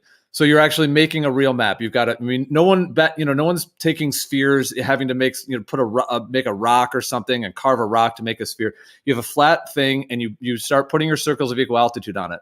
Now, if you were to do that, and then you were to map out, let's say, a 2,000 square mile area. First of all, the one thing that this would be very indicative of the shape of the Earth is whether those circles are coplanar or whether they're fitting on a sphere. Because if it is a sphere, then the circles of equal altitude will not fit on a flat sheet of paper. You'll run into problems. You would have to put it on a sphere. So whether the circles of equal altitude actually are coplanar or whether they're wrapping around a sphere is very indicative. However, in order to do that, you would have to map out a massive area and verify that. But what I was saying is that if you did do that, let's say you mapped it all out and you have all the coplanar circles of equal altitude, then you're dealing with another situation. Instead of just starting in your boat with a sextant with nothing, you actually have a map. And at that point, you can travel very, very accurately because you literally have flags in the ground at the circles of equal altitude or the GPs, wherever it may be, literally matching the soil with the ground. And you could build an incredibly accurate map to where you could get within 100 feet of your location if in terms of navigating. So I do think that the coplanar or non-coplanar component of the circles of equal altitude is where this would be revealing. As far as I know, in our current day, no one's done that, especially not in this argument.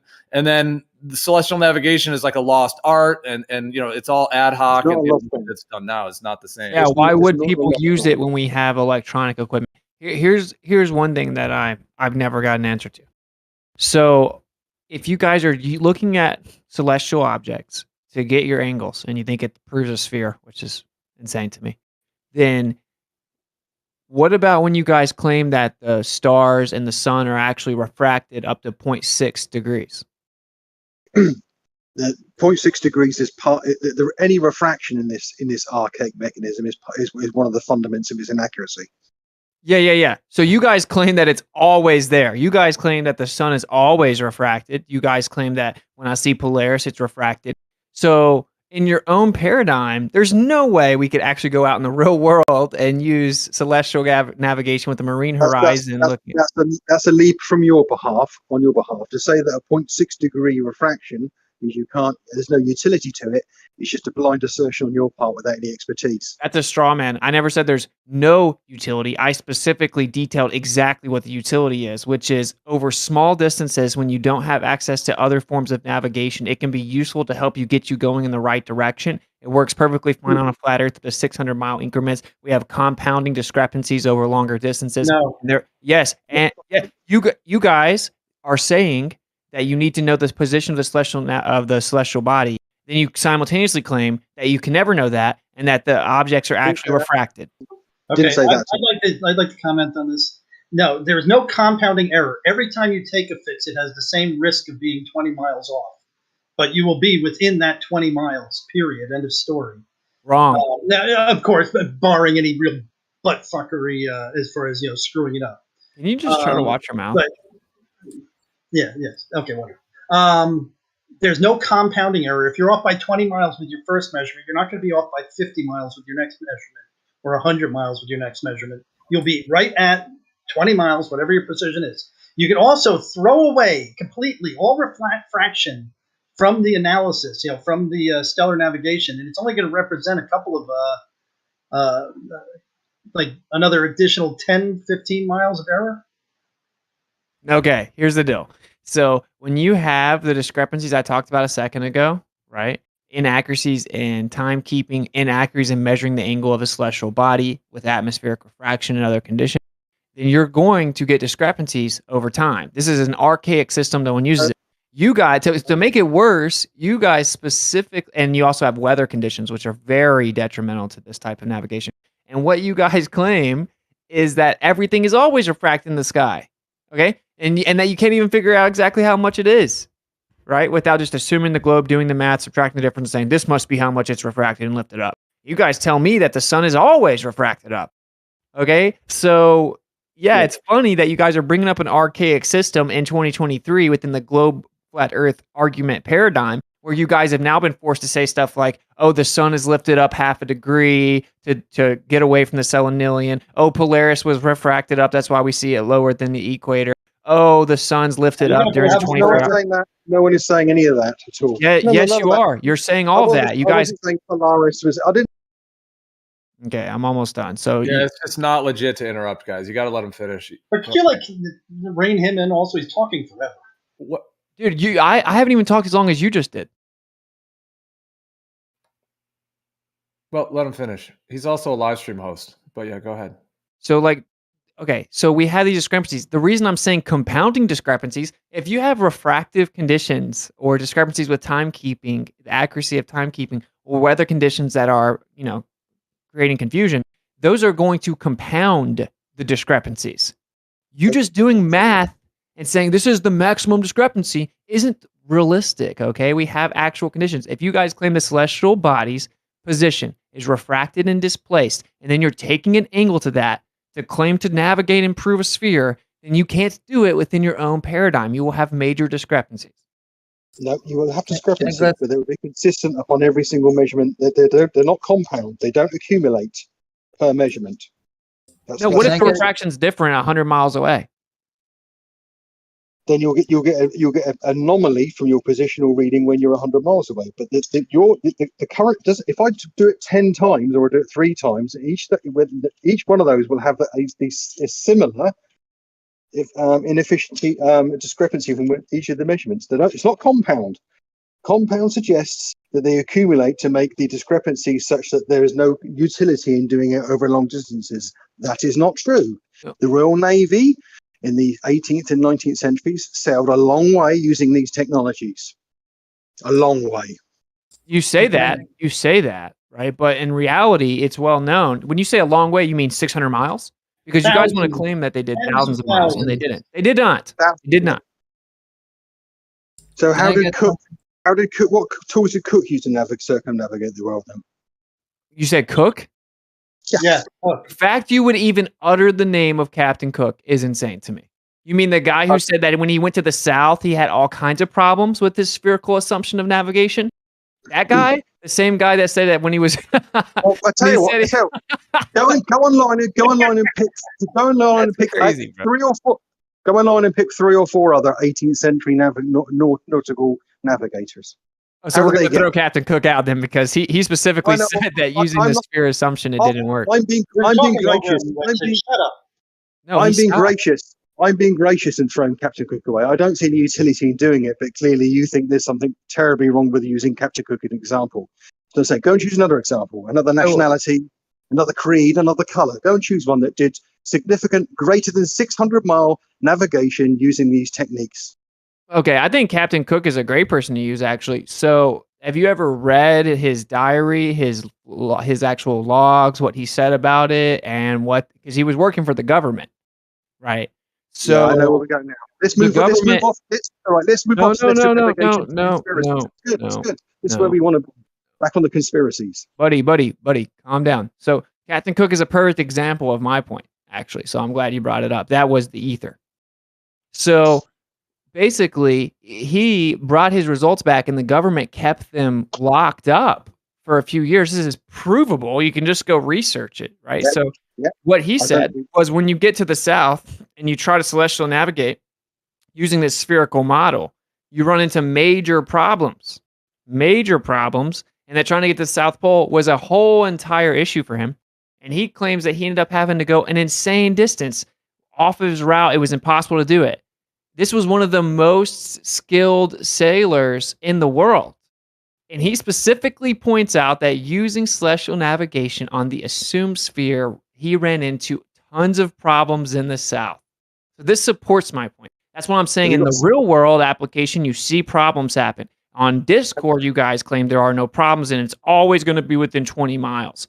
That's not Did say that. realistic. And additionally, can someone respond to this? You guys claim that the stars and the other celestial bodies are refracted and displaced. Then you turn around in another conversation and claim that you can determine your location on the Earth and navigate properly with the position of celestial bodies. Partially It's false. It's an 18-mile radius. It's not just 18 miles. It's 18 miles in circumference that you're off. You don't know where you're at, basically. All right, let's let Moyak get in because you want to get in before. Go ahead. It's partially false in that we don't use the location of the sun when it's on the horizon. They use it when it's above, 15 or 20 degrees? That's no longer going to have up to 0.6 of a degree. It is more like negligible, like a couple of arc seconds here and there. They account for that in the almanac, but you can find out how much it also is supposed to be off when you get to that location.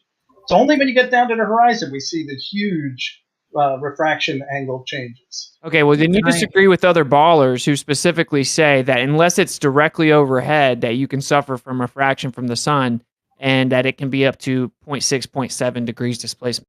So up to, yeah.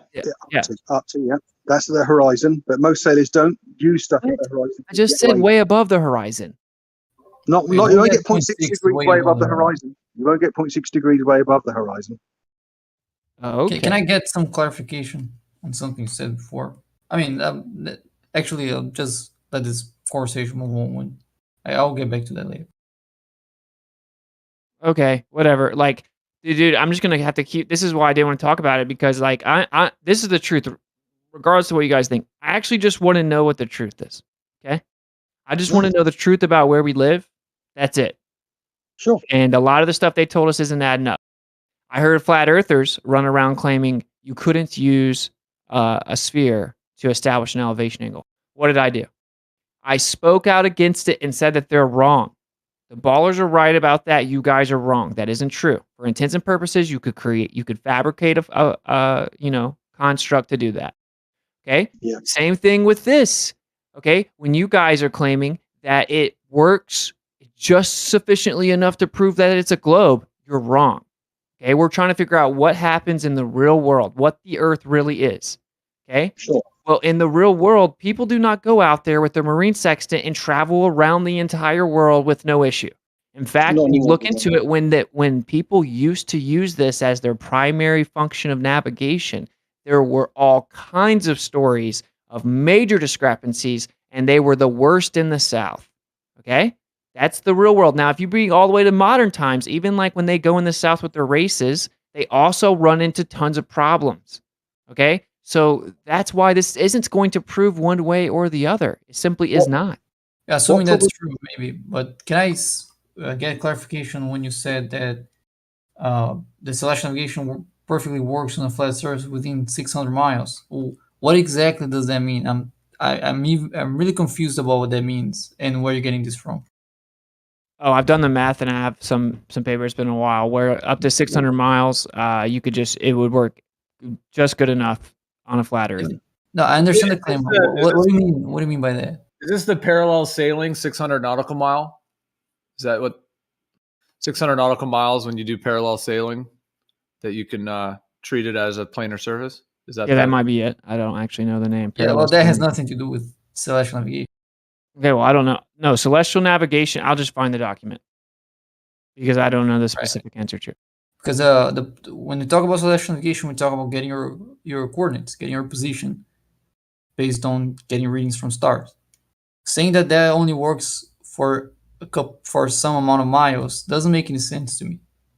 It's not something that uses information on where you were previously. It's not something that adds up so you can accumulate errors. If you do a fix now and you do a fix tomorrow, the fix you do tomorrow is completely independent on the fix that you did now. So if they're completely independent, sorry? No one's doing celestial navigation and then going 2,000 miles without reshooting. Yeah, but that's not an issue then for celestial navigation. It's an issue for sailing. Once you know your position, as you start sailing, you can get out of course after that. But that's not an issue of the fix that you did before. It's an issue of continuing your course. But what So what maybe I'm I'm wait. I saying, want the to way know. I'm thinking is, I want to figure out if I'm wrong, if I'm misunderstanding something or remembering something here. So, like, it's probably not a coincidence that Gio, you're saying there's something called parallel selling, and that's where you use like landmarks, I guess. So, like, that's it. You're saying the number is 600 nautical miles. Yeah, Isa's brought it up several Okay, times. so then that's obviously what I would be remembering then. So I guess that isn't celestial navigation. They use landmarks for that, right? But I mean, if we can do that for 600 miles, then how do you cram that together with it only works if the Earth's a globe using celestial navigation, right? So 'Cause it those are still would have some value in this conversation, but it would technically be a category error in a way. So They basically travel parallel to a latitude.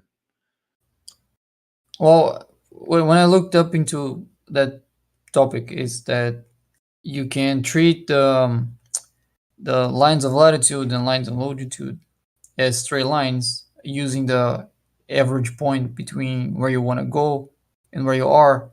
And if that's not too far, then the difference between a flat surface and a sphere is acceptable. But that has nothing to do with the process of getting your position in the first place. That's just the process of getting a heading on something that is not too far. And you know both your coordinates where you are right now and the coordinates that you want to get to.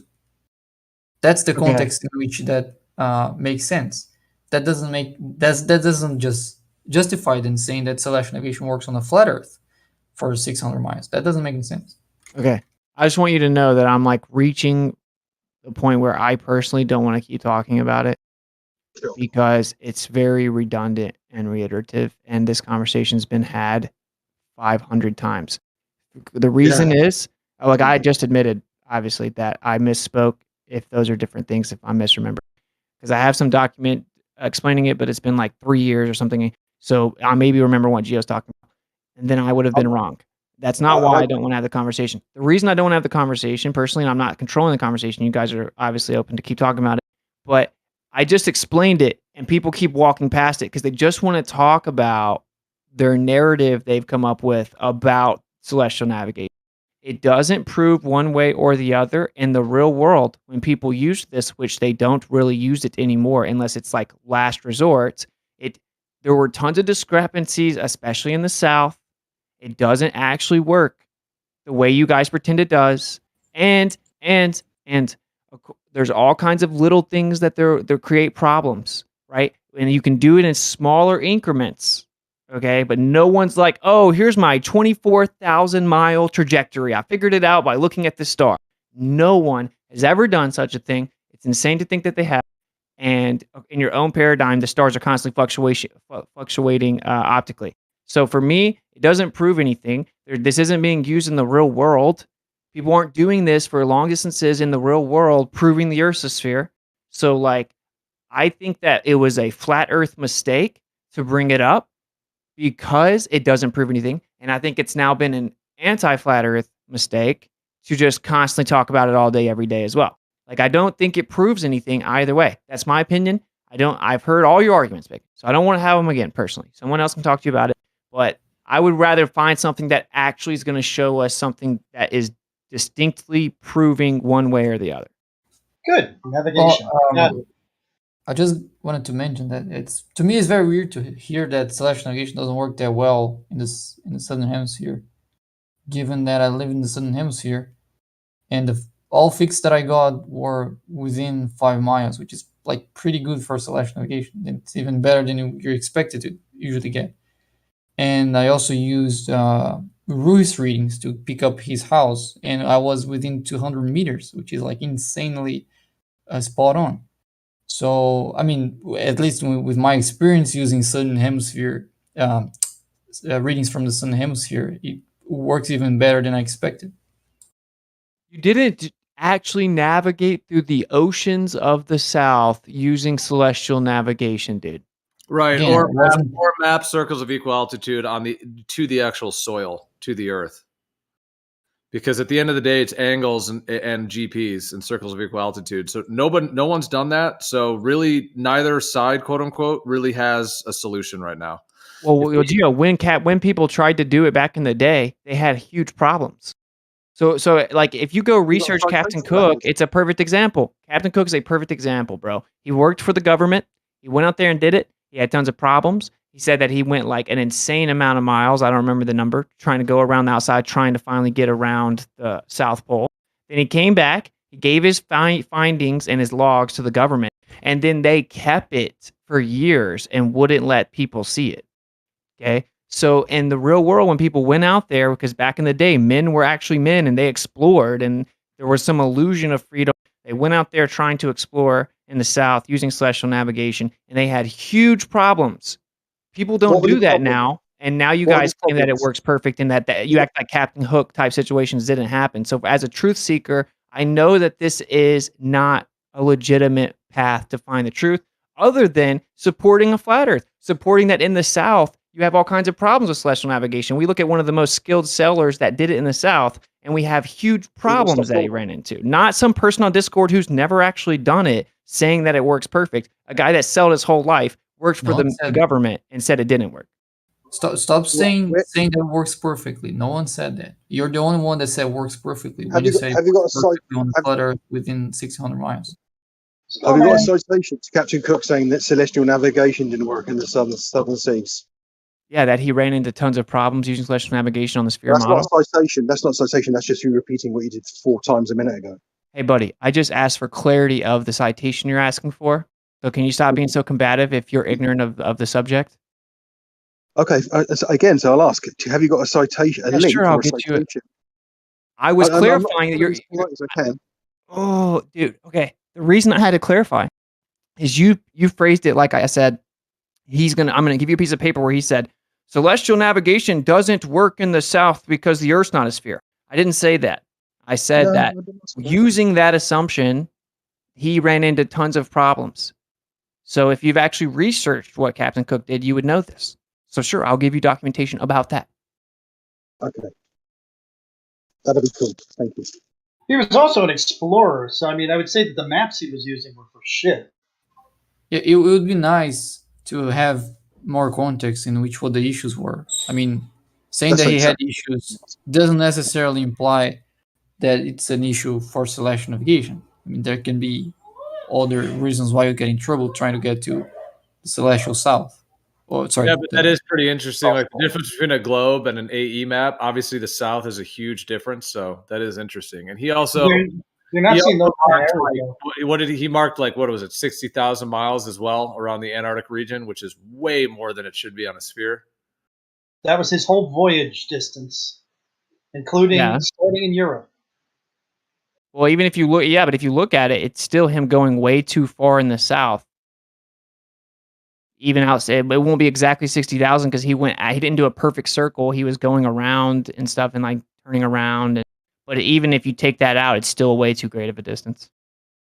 It's a hand wave dismissal. It's not. Yes, it is. Have you researched it? Have you actually researched it? I've seen the maps. I've seen the maps. I've seen the distances involved, and no one in geodesy or cartography is jumping up and down saying this doesn't marry up. No one. So now you're just basically appealing to consensus of something that basically no one even talks about. Qualified consensus, perhaps? Well, it's like the circumference of Antarctica on a sphere should be like 10,000 miles. On an AE map, just a basic one, generally that beyond the 60-degree parallel is like roughly 50,000. So it's dramatically different. Like, so if he got 60, it should be 10 on a globe. And it might be 50 or something because we don't exactly know. But let's say it is something like 50 and he got 60. It's a heck of a lot closer to 50 than it is 10. Yeah, and whose map is closer to the measured mapped distance between the east and west coast of Australia, by any chance? By like 3 times. It's a non sequitur. I'm not. No Is one it really? Yes. An east-west distance in the southern regions? When we're talking about east-west distance in the southern regions, is a non sequitur, is it? Yeah, because I'm not talking about the continent layouts or the sizes of continents on an AE map. I'm talking about a general AE map layout with maybe I should have clarified that, with the North Pole in the center, the continents all coming out from the center, like a Sorry. dartboard. Look at My it from above. Yeah, My apologies. When you brought up the Antarctic Wall, I thought you were talking about a non-oceanic feature around the outside of the AE map, and I was talking about another non-oceanic feature in roughly the same regions on the map. And I apologise if anybody thought there was any similarity between the two, and I'd retract it.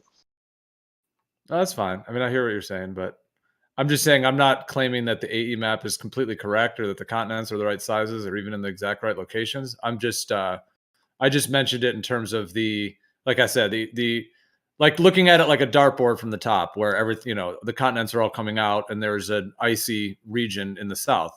On an AE type layout like that, obviously the south is way different than it is on a sphere, because on a sphere it all has to center down to the Antarctic region.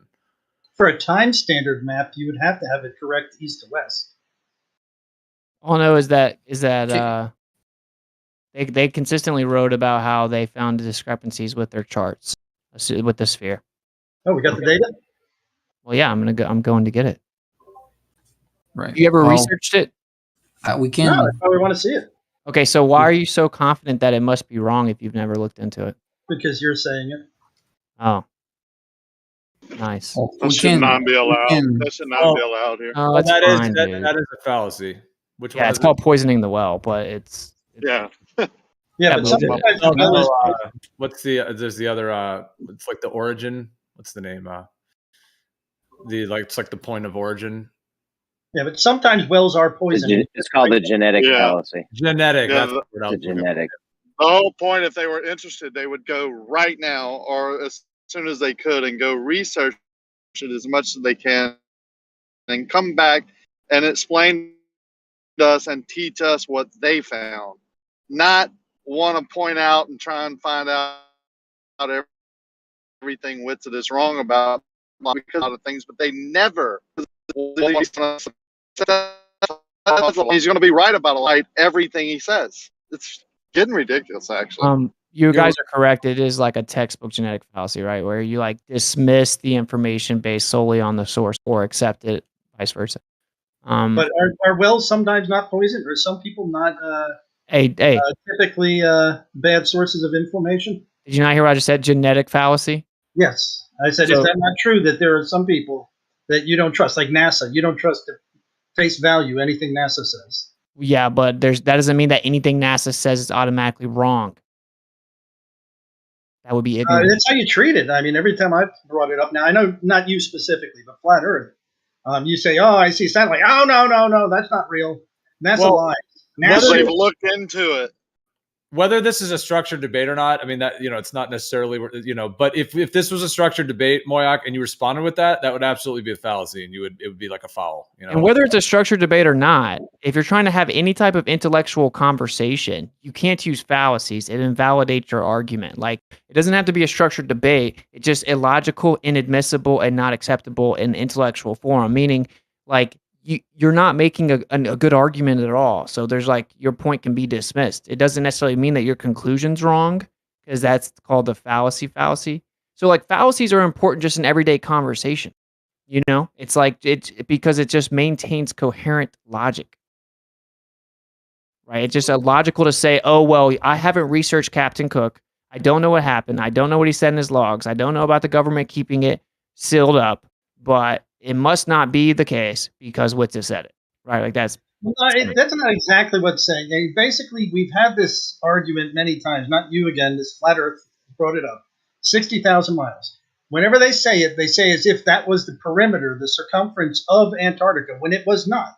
When you look at that map, that guy went all over God's green Earth in order to get his trip, and that is the 60,000 miles. Not that one little line that runs along the bottom. They were using a sphere. They were using a spherical assumption with celestial navigation. You have Captain Cook and James Clark Ross. So, yeah, like that's what happened. Then when both of them blogged multiple years of trying to do this, and like over 50,000 miles. Yep. Yeah. And nobody disagrees with that. The straw man argument is that it was 50,000 miles to go around Antarctica. No, this is my point. You guys are invoking something called celestial navigation. Okay. So then you bring up how people did it for hundreds of years successfully.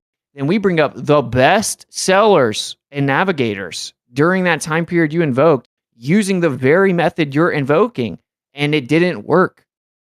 It didn't work by how much? What was his maximum error ever achieved in his entire voyage? Dude, he went 50, 60,000 miles on the globe Earth. It should be like 12,000 miles in circumference of Okay, Antarctica. that's straw man again. Totally straw man. That has been addressed. You ignored it. I guess I can't. This is just so. Well, I mean, we don't know for sure what Captain Cook did. It is reports, and it's interesting though. So I think that's. But he was dude. He was considered one of the best sellers in the world. That's why the government actually hired him. Yep. And what was his maximum error that he ever had in his entire voyage? Well, it's hard. You're now trying to. He has to error from what? Error from the sphere? Error from his destination. These things that he complained about having problems with. Well, he said that he couldn't figure out how to get around Antarctica for tens of thousands of miles. I don't see what's the problem talking about the same process running on land, because on land we don't have that problem. Like, it's much easier to test, much easier to verify, and the location isn't moving, right? We have fixed location on the Earth. So if you take a look at the readings you get from celestial bodies on land, you apply celestial navigation to them, you get to the same location every time. And you also do it at sea. Every time you go to find an island, and they say that island's at 37,115, you're going to find it at 37,115. I mean, That doesn't prove what you guys are claiming, though. It doesn't prove what? Well, exactly. We're claiming that you can celestially navigate great distances using a sphere. Oh, that method does treat the Earth as a sphere. And can you provide evidence that people have navigated around the Earth using celestial navigation, assuming a sphere, and that it worked? I showed you a video of somebody actually doing it on a sphere. Now, they did not navigate. They did not go from multiple locations. They navigated to a given location. But if you take all of Captain Cook's measurements and that he put in his logbook, you'll find that they fall on that sphere and coincidentally are the same place within 20 or 30 miles. Okay, you guys are so confident. Do you guys have any examples of someone navigating around the globe Earth using celestial navigation? I think, given what Gio asked before, that we gotta check if those circles are coplanar or not. Given the things we can do from land, it's already enough to distinguish between those circles, either being not circles or being non-coplanar. Oh, I guess Bacon doesn't have an answer. Sorry, the example of the Jeremy brought up with the 4 points. It's you get discrepancies like that if you assume that those are coplanar circles. So they are either not circles or not coplanar. Why are you just blatantly skipping right past my question, though? Like, that's what I don't understand. Yeah, I mean, what was the question? If you think it's already settled, then I guess you won't want to work with us when we're doing it. Then I guess. Sure, I could. Yeah, I mean, all right. but All right, then you're not sure. Then you're not sure because you want to do it with us. So don't say you're sure when you're not. Well, just because he's willing to prove you wrong, it's nothing. Well, if you guys were so sure, you'd be able to answer my question. The question about someone sailing? I said I don't know anything about people sailing. Okay, can I propose that we put I didn't together? know if the question was directed at me. I thought it was directed at Moyak. It was directed at I said any of the globers that are claiming celestial navigation is what proves the Earth's a globe. Can you actually provide evidence of someone using celestial navigation on a sphere and going around the Earth? My buddy is sailing from New York to Spain. I propose that we put Kool-Aid and Bacon on a boat with only a sextant and nautical charts. Not even nautical charts, just an almanac. And they sail around roughly the 60th south parallel in a sailboat. And just as a kicker, they only are allowed to bring bacon and Kool-Aid as things to consume. Well, I like your If idea. you pay for that, I'm fine. I like your Kool-Aid has idea. already done Oh, it. sorry. Sorry, but Kool-Aid has already done it with his dad during high school. He circumnavigated the globe using a sextant. Oh my gosh. I like your idea, but I'm not really good on navigation, so I'm going to just use the globe. I'm going to want a 36-inch globe, and I'm just going to use that because it takes out a lot of the math. I need the almanac, though, so I can tell where the GP is. But all Bro, I need you weren't invited, homie. You weren't invited. It's just That's Kool-Aid okay. and You don't bacon. have to talk over me, you know? You realize that that's not what you're supposed to do here, homie? Wait, does Holmes? that dude actually claim that he did that? No, I'm saying I could do Yeah, that. That's how I Kool-Aid would does. prefer to do it.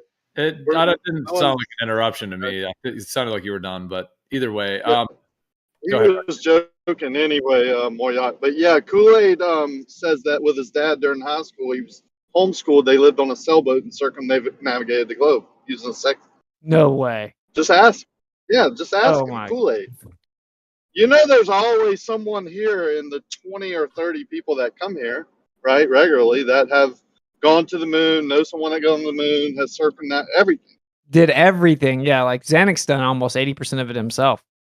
Well, that's But pretty Kool-Aid has crazy. stated that 100% has It- done that. This is kind of like Circumnavigated. when Globers say that you can consistently detect the spin of the Earth with a mechanical gyro, and then you try to go look it up, and it's only like an anti-flat earther on YouTube, or like the whole weight distribution change with latitude, anti-flat earthers on YouTube. It's like why is it always like the people in this realm that have done all these things you guys claim are so easy and consistent? Why I aren't thought the it was flat my earthers phone. ever doing it? Yeah, you think we don't do it? That comment is strange, man. Well, no, But the things he specifically cited. This reminds Yeah, me of what we were talking about last night. Like, it's like, I don't know. Do you guys that are like, I don't know, like Bacon and Moyak, like, do you guys want to like help actual in terms of like brainstorm and discovery, or do you just want to bash us down? And like, we were talking about this last night. Maybe some of you guys, you might have like 50-50 or 60-40 or whatever it may be, you know? So like you're here because you actually are interested and you do want to do it, but then you also want to assert that it's like, I don't know, like, do you see what I'm saying? Do you want to just bash us down and tell us we're wrong and just kind of to waste your breath, though, to waste your breath and say that flat earthers don't do any of the things that we're talking about is just the lamest thing I've ever heard, man. Wait, Well, Gio's bringing up a good point. Can we wait up? Gio's asking like, do you guys actually have the intention of trying to work with us to get to the bottom of stuff, or are you just here to basically just bash us and tell us that we can't do it and nothing we do is going to work and we're stupid? Or is it like a cover story for you to be able to be involved in the conversation? Like, what's your intention? I'm always willing to help out, but the odds are that the classic answers are going to come out of it, and that's what I'm looking forward to. Okay. So to answer when you asked that to me, there are some things that are already verified. So for example, the thing about the circles being circles. I mean, I can verify that with stellarium angles. So maybe stellarium is wrong, which would allow circles of equality to still be circles and then coplanar. But if stellarium is right, then you run into geometric contradictions by assuming they're coplanar circles. I'm not saying then the Earth can't be flat. It's still you'll still be able to be flat, but not with the circles being circles. They would have to be a different shape, or with stellarium being wrong, because from stellarium you get them to be you wouldn't get them to be circles. So I mean, How it's still fast- possible. I would still help out, try to figure out what the issue is, but there are some things that are verified, and I can get in more details about them. And Let me correct you. You guys said I was wrong when I said that GPS is closed source code. So I'm just going to read this. So is GPS under U.S. military control? Though acquired, this is GPS.gov. They're probably a pretty reliable source, huh? So though acquired and operated by the Department of Defense, GPS is a multi-use system owned by the United States government and paid for by the U.S. taxpayer. The outstanding performance of GPS over decades has earned the confidence of millions of civilian military users worldwide. The management structure and modernization efforts directed by U.S. policy continue the support for multi-user applications Any misperceptions will be overcome as they have in the past as a demonstrated record of service and performance to all users. And GPS has 2 levels of service: standard positioning service, available free worldwide, and precise positioning service, which is restricted to U.S. armed forces and federal agencies and to selected allies. Okay. Okay, so the one that is free is the one we were talking about. The one Oh, anyone okay. can use. Is there a GPS that the military owns and doesn't let anyone see? So what? It's not necessary. Okay, so you were wrong. But there It's wasn't not a claim. The one that we use is Wait, the what? civilian one, and the civilian one works just fine, and that's the one we're talking about. Wait, how do you know? There's How no do you know? distinction. What's the difference in the two? Well, when I mentioned GPS, which is where when this was brought up, was saying that the readings the tiny captain gets from Celestial Navigation matches his readings with the GPS.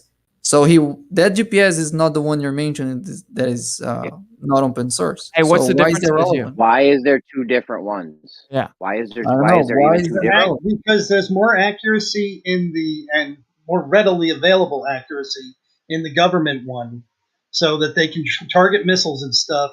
However, we've come around with workarounds for that have in the open source side of things to get you down to the same accuracy. I'm not sure about the same speed though of acquisition. Okay. So you guys were just talking like that there's nothing regarding GPS that the military doesn't allow the public to see, and No, you laughed about it. And now you guys are both interrupting. Straw man. Now you're both interrupting. So you actually laughed as if it was absurd that I was saying that, right? And now you guys are admitting you didn't know about this. No, I knew about that. No, we disagree when you said that GPS.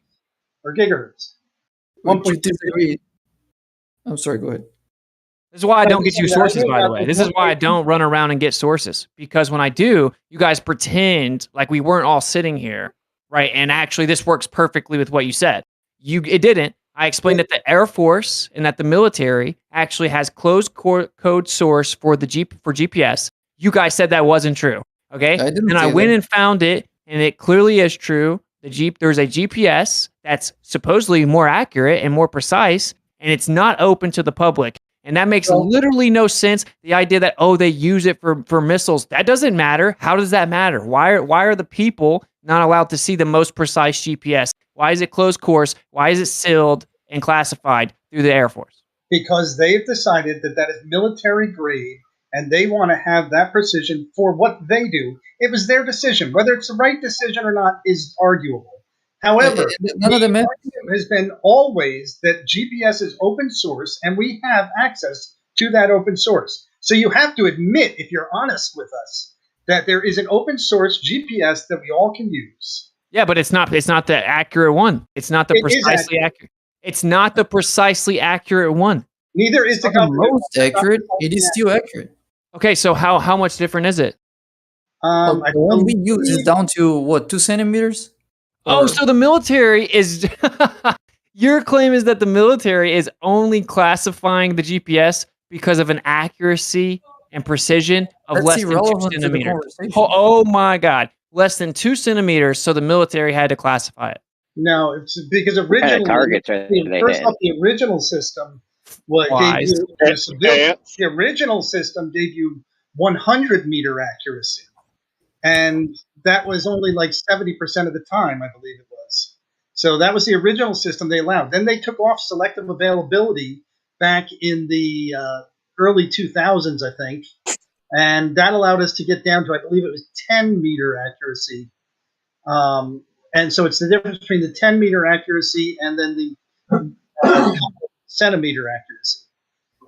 And the second more precise system is completely relevant to how we brought up into the subject, which is that if you're saying you can compare the readings you get from Celestial Navigation to GPS, and the contention was that GPS wasn't open source, but that Actually, what I said was that. 1 second, let me just. That wasn't the GPS that we were mentioning. Like clearly, I don't know why you're bringing on this one. Yeah, I don't know why you're bringing up something that I didn't know about and is clearly relevant to the whole conversation, Austin. You're only allowed to talk about what I want to talk about. Yeah, I've only known about this since 1996.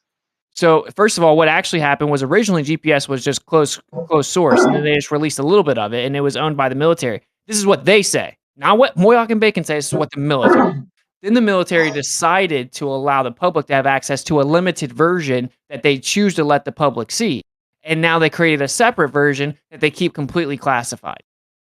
I didn't see any of that. No. I just said that.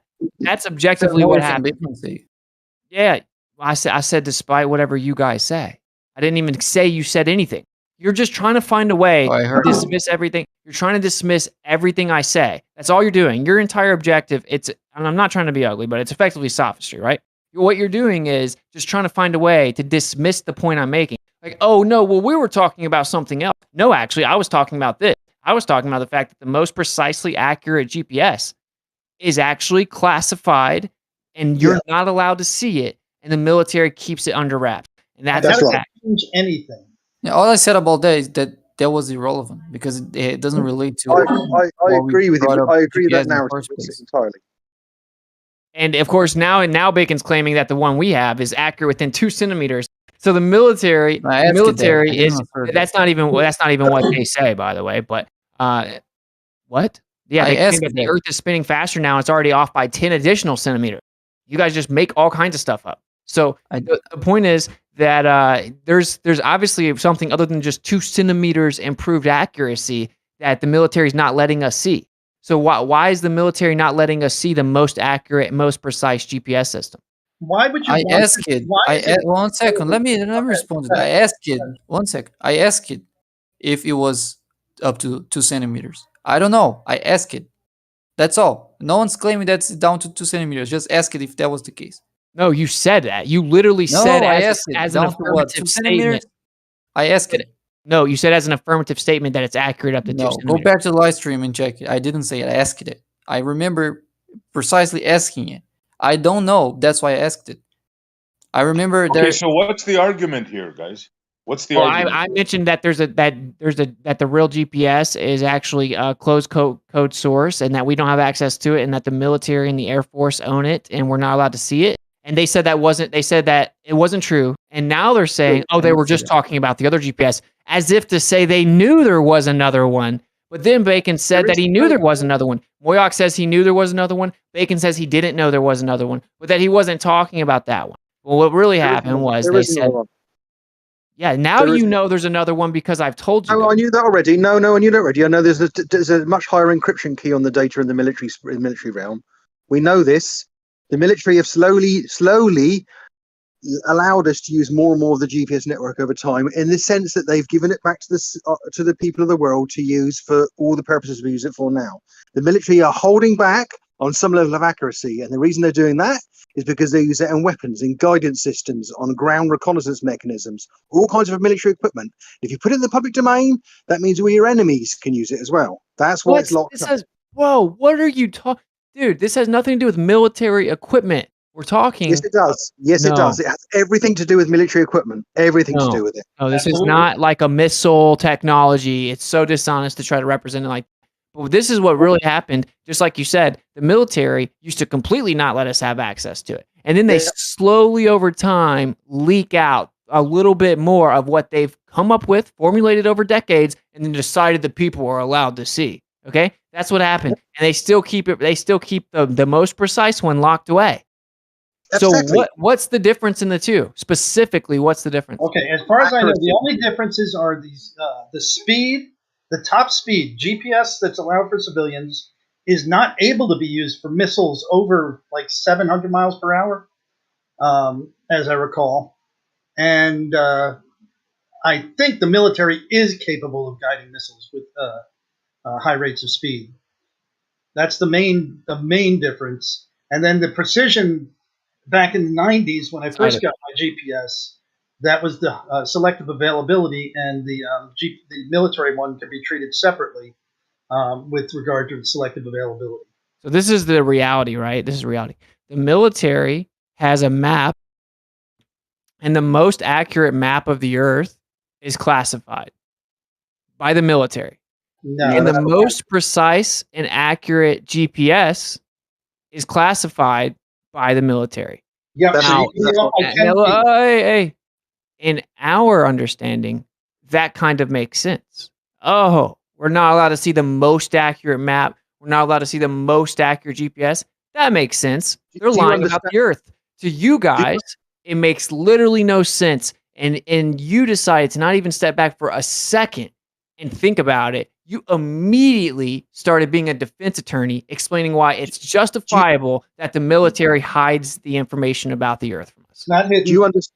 You're not allowed Do you to understand the Yeah, difference Moyak, between man. if you It sounded set like up a you military were wrong if you set up a before military as well. GPS transceiver, if you set up a piece of military grade GPS equipment next to standard civilian piece of grade equipment, what do you think can be different between the two? Well, that's what I'm asking. What it will be, these things are You're breaking up because the ether knows you're making stuff up. Okay. The maximum error you can have. doing all things in is height from 10 your fucking- civilian GPS, and you'll have roughly the same thing, military, but with a high. You're roboting, man, and you have no idea what's in the military GPS. It can't be any more accurate than 10 feet. 10 feet difference between that and the civilian one, or 10 meters, whatever the hell the civilian unaided system is. This is another talking point that people say, but isn't true. People have actually tested GPS on stuff like going on a bike through certain trails, and they see that when they track how far their bike goes relative to what the GPS claim, they get major discrepancies. They can even be off by hundreds and hundreds of feet, right? In Is short different- distances. different In travel? short distances. So when we actually, you guys are just baselessly claiming that the final product is accurate with no actual verification of that. You just baselessly assert it. That's what the Globers do right now. Okay, Like, let me. Have you ever watched a GPS like in close resolution and just watched what it does? It wanders all over the place. If I was riding on a bicycle going in a straight line for 10 miles, and I know it's 10 miles, I've measured it, I've pasted off, I've taken rulers across that 10 miles, the GPS is going to have you wandering back and forth over that 10-foot radius or 10-meter radius. I don't even know what the hell the radius is at the moment. But you're going It to could be wander worse than on that radius, and I've seen that happen. I've sat in my house and watched GPS show me moving from my living room to my bedroom to my driveway. That's going to give you a longer trip distance.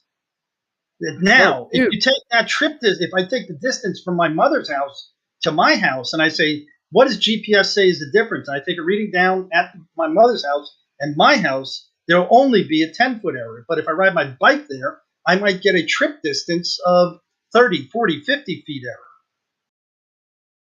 error. okay, if you take a you don't understand it clearly. So if you take I a understand that. GPS, Fuck, I'm better than you. We understand it completely. We do understand. I have to just let you keep interrupting, or do I? Well, what's going on, Moyaka? What are you doing?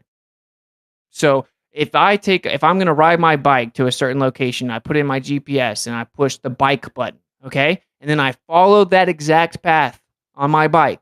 The distance that I track manually on my bike will be different than the distance the GPS said it would be.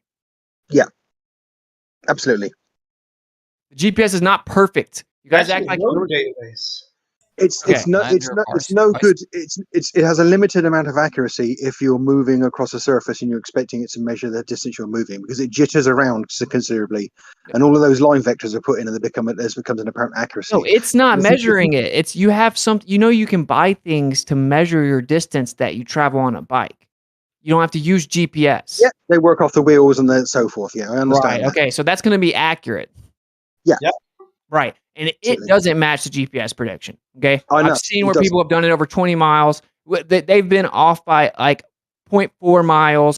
Like it doesn't We work. agree with you. We agree with you. Okay. So cool. That's Also, just another piece because of information as I'm looking into Captain Cook.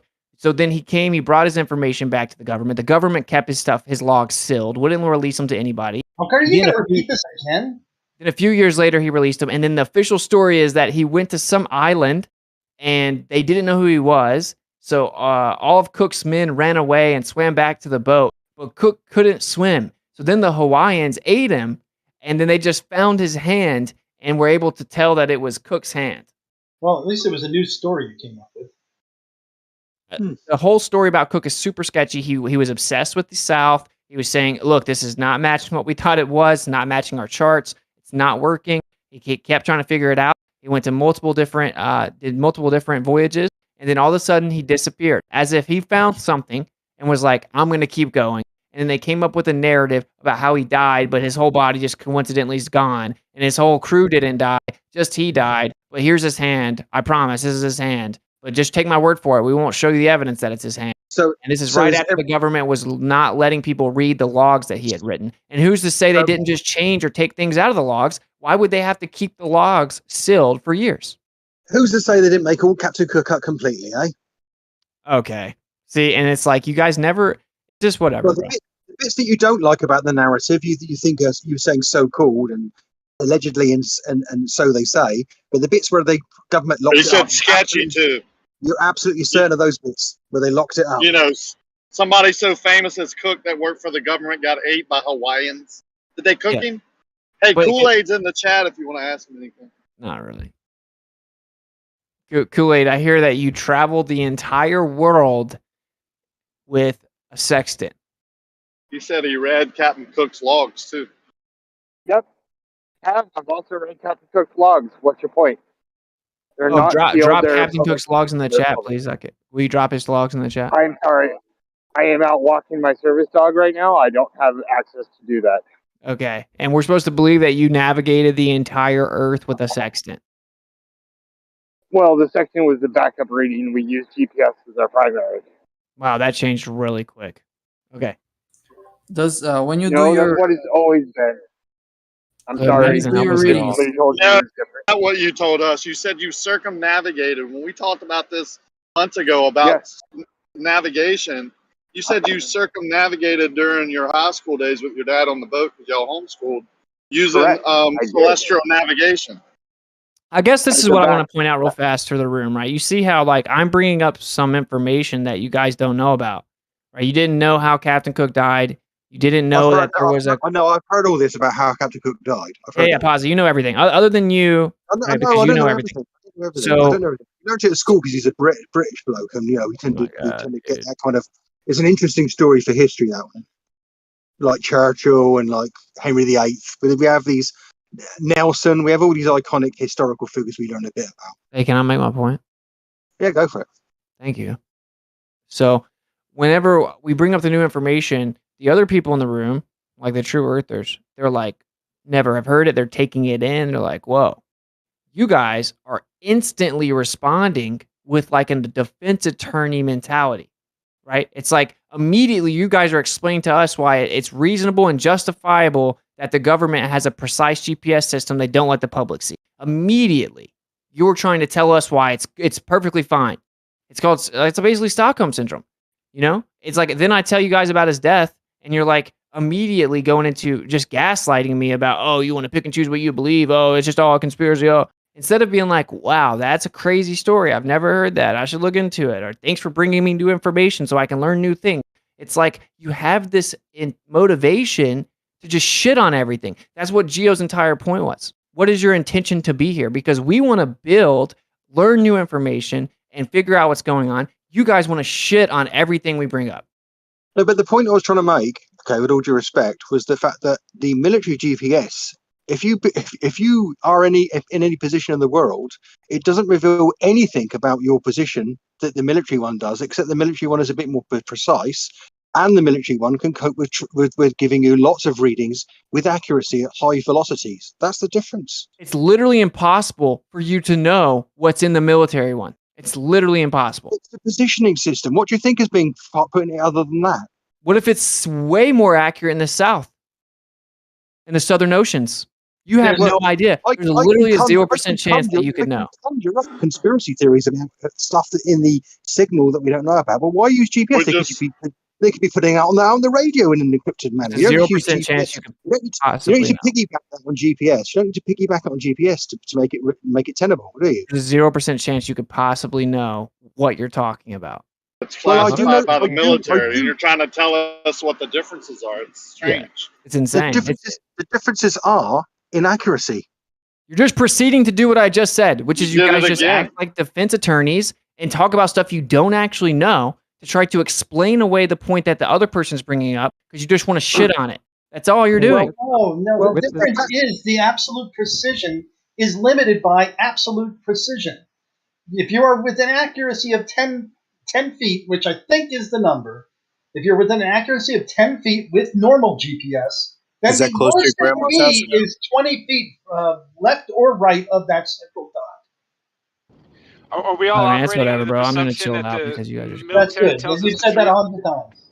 Which We know you're Which not way? gonna chill out. You know, so it's either Well, here's, disengage with you or just have Well, to be in do this like. so. Stop here's taking the the time to here's say it.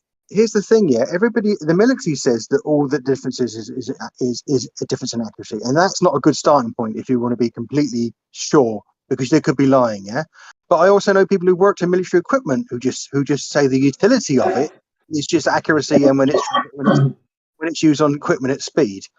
If there's something else, yeah, then who is asserting there is something else? You're just conjuring up that in your imagination. You're just imagining that because no one said that that's the extra bit in there. No one said what you said either. It's They did. classified. So this is the main difference. I'm just gonna start. Do I have to mod my own conversation because you're gonna keep interrupting me?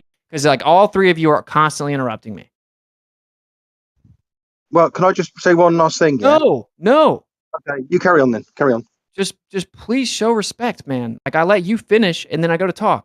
Okay, so this is the point. No one knows exactly what's in that system. No one, objectively, not one human being in this room knows what's in that system. What I'm saying is we don't know what's in the system. We don't know the difference in our publicly available system and their system. Certainly when it comes to like the oceans in the south and further south, which is drastically under tested. Okay, we don't know the differences. I'm saying we don't know, and I find it suspect that the government has a more precise GPS system that they keep from the public when originally they kept the whole system from the public. Okay, that's what I said. You guys are trying to tell me that you know there's nothing sketchy there. There's no other information other than the accuracy within 10 feet, and you know exactly what's in the classified system. It's insane. Well, I know a lot of people who work on military grade equipment, so I do know what they say. Can I respond real quick? I'm a U.S. Army veteran who was deployed with the GPS unit. Can I just real quick?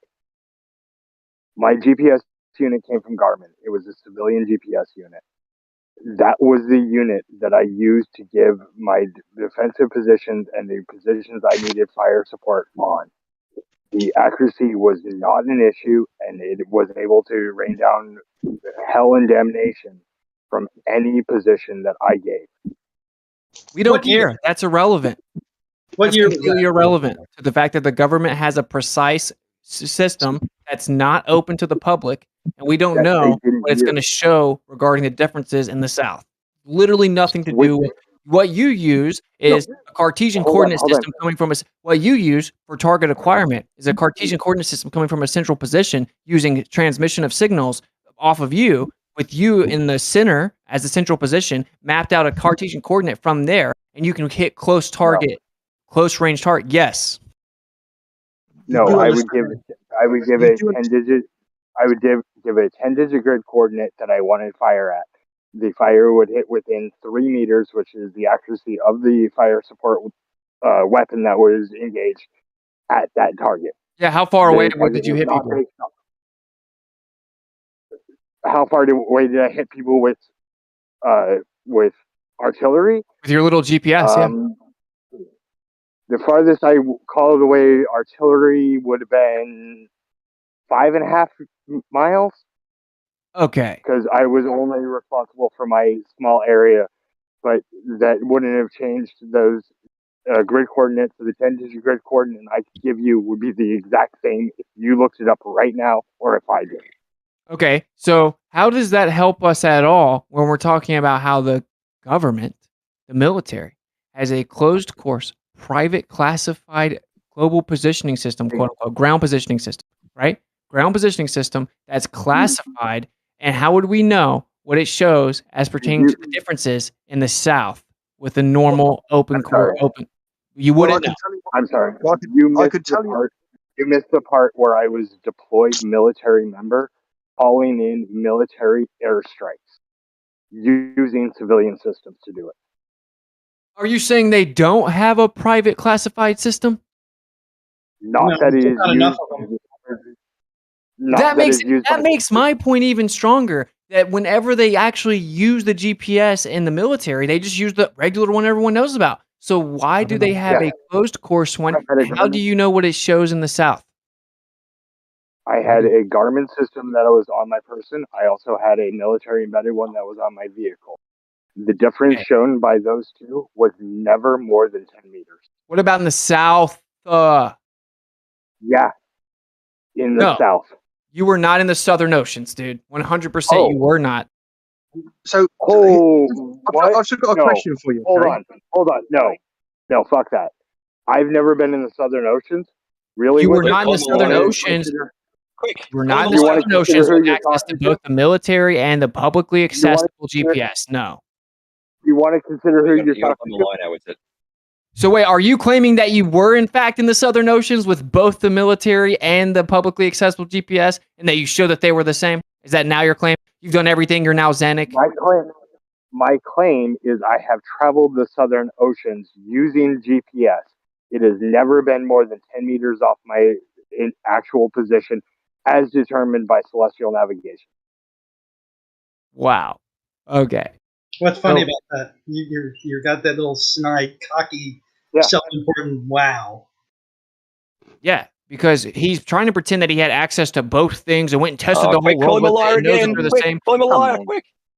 Globers always do So are this. you They saying always. I'm not? All of you are interrupting me, dude. Yeah, stop. Right, Am I gotta not call a everybody a sailor? liar. You've done it twice in Am 2 I minutes. not a sailor, or am I not a I never said the word. retired This soldier? is the problem, bro. Does everyone see what's happening right now? They think that they You can said pretend. 5v1 me and interrupt me the whole time. I don't know You where said the he's mods Am I pretending. are. not? Where? Now This look, is the only thing you that deserve matters. it. You What are deserve What are it. you doing? Yeah, Is there a mod here? trying. Stop calling him Am a I liar. Yeah, not? I can't. Hold on, guys. Am I Hold not on. a sailor, or am Hold I on. Do you not hear a me, Kool-Aid? retired soldier? Kool-Aid, do you hear me? Hold on, bud.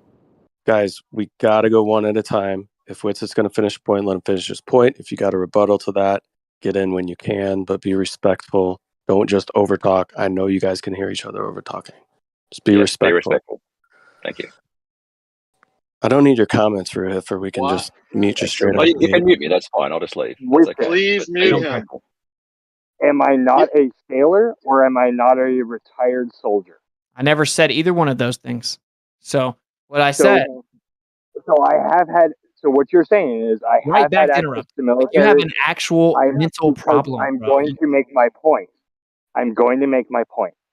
I have had access to the military system. I have sailed the Southern Ocean. Both of those things are true. The things you are saying are not. What he's saying, what he's asking you is that how many artillery coordinates did you put in to the Southern Oceans?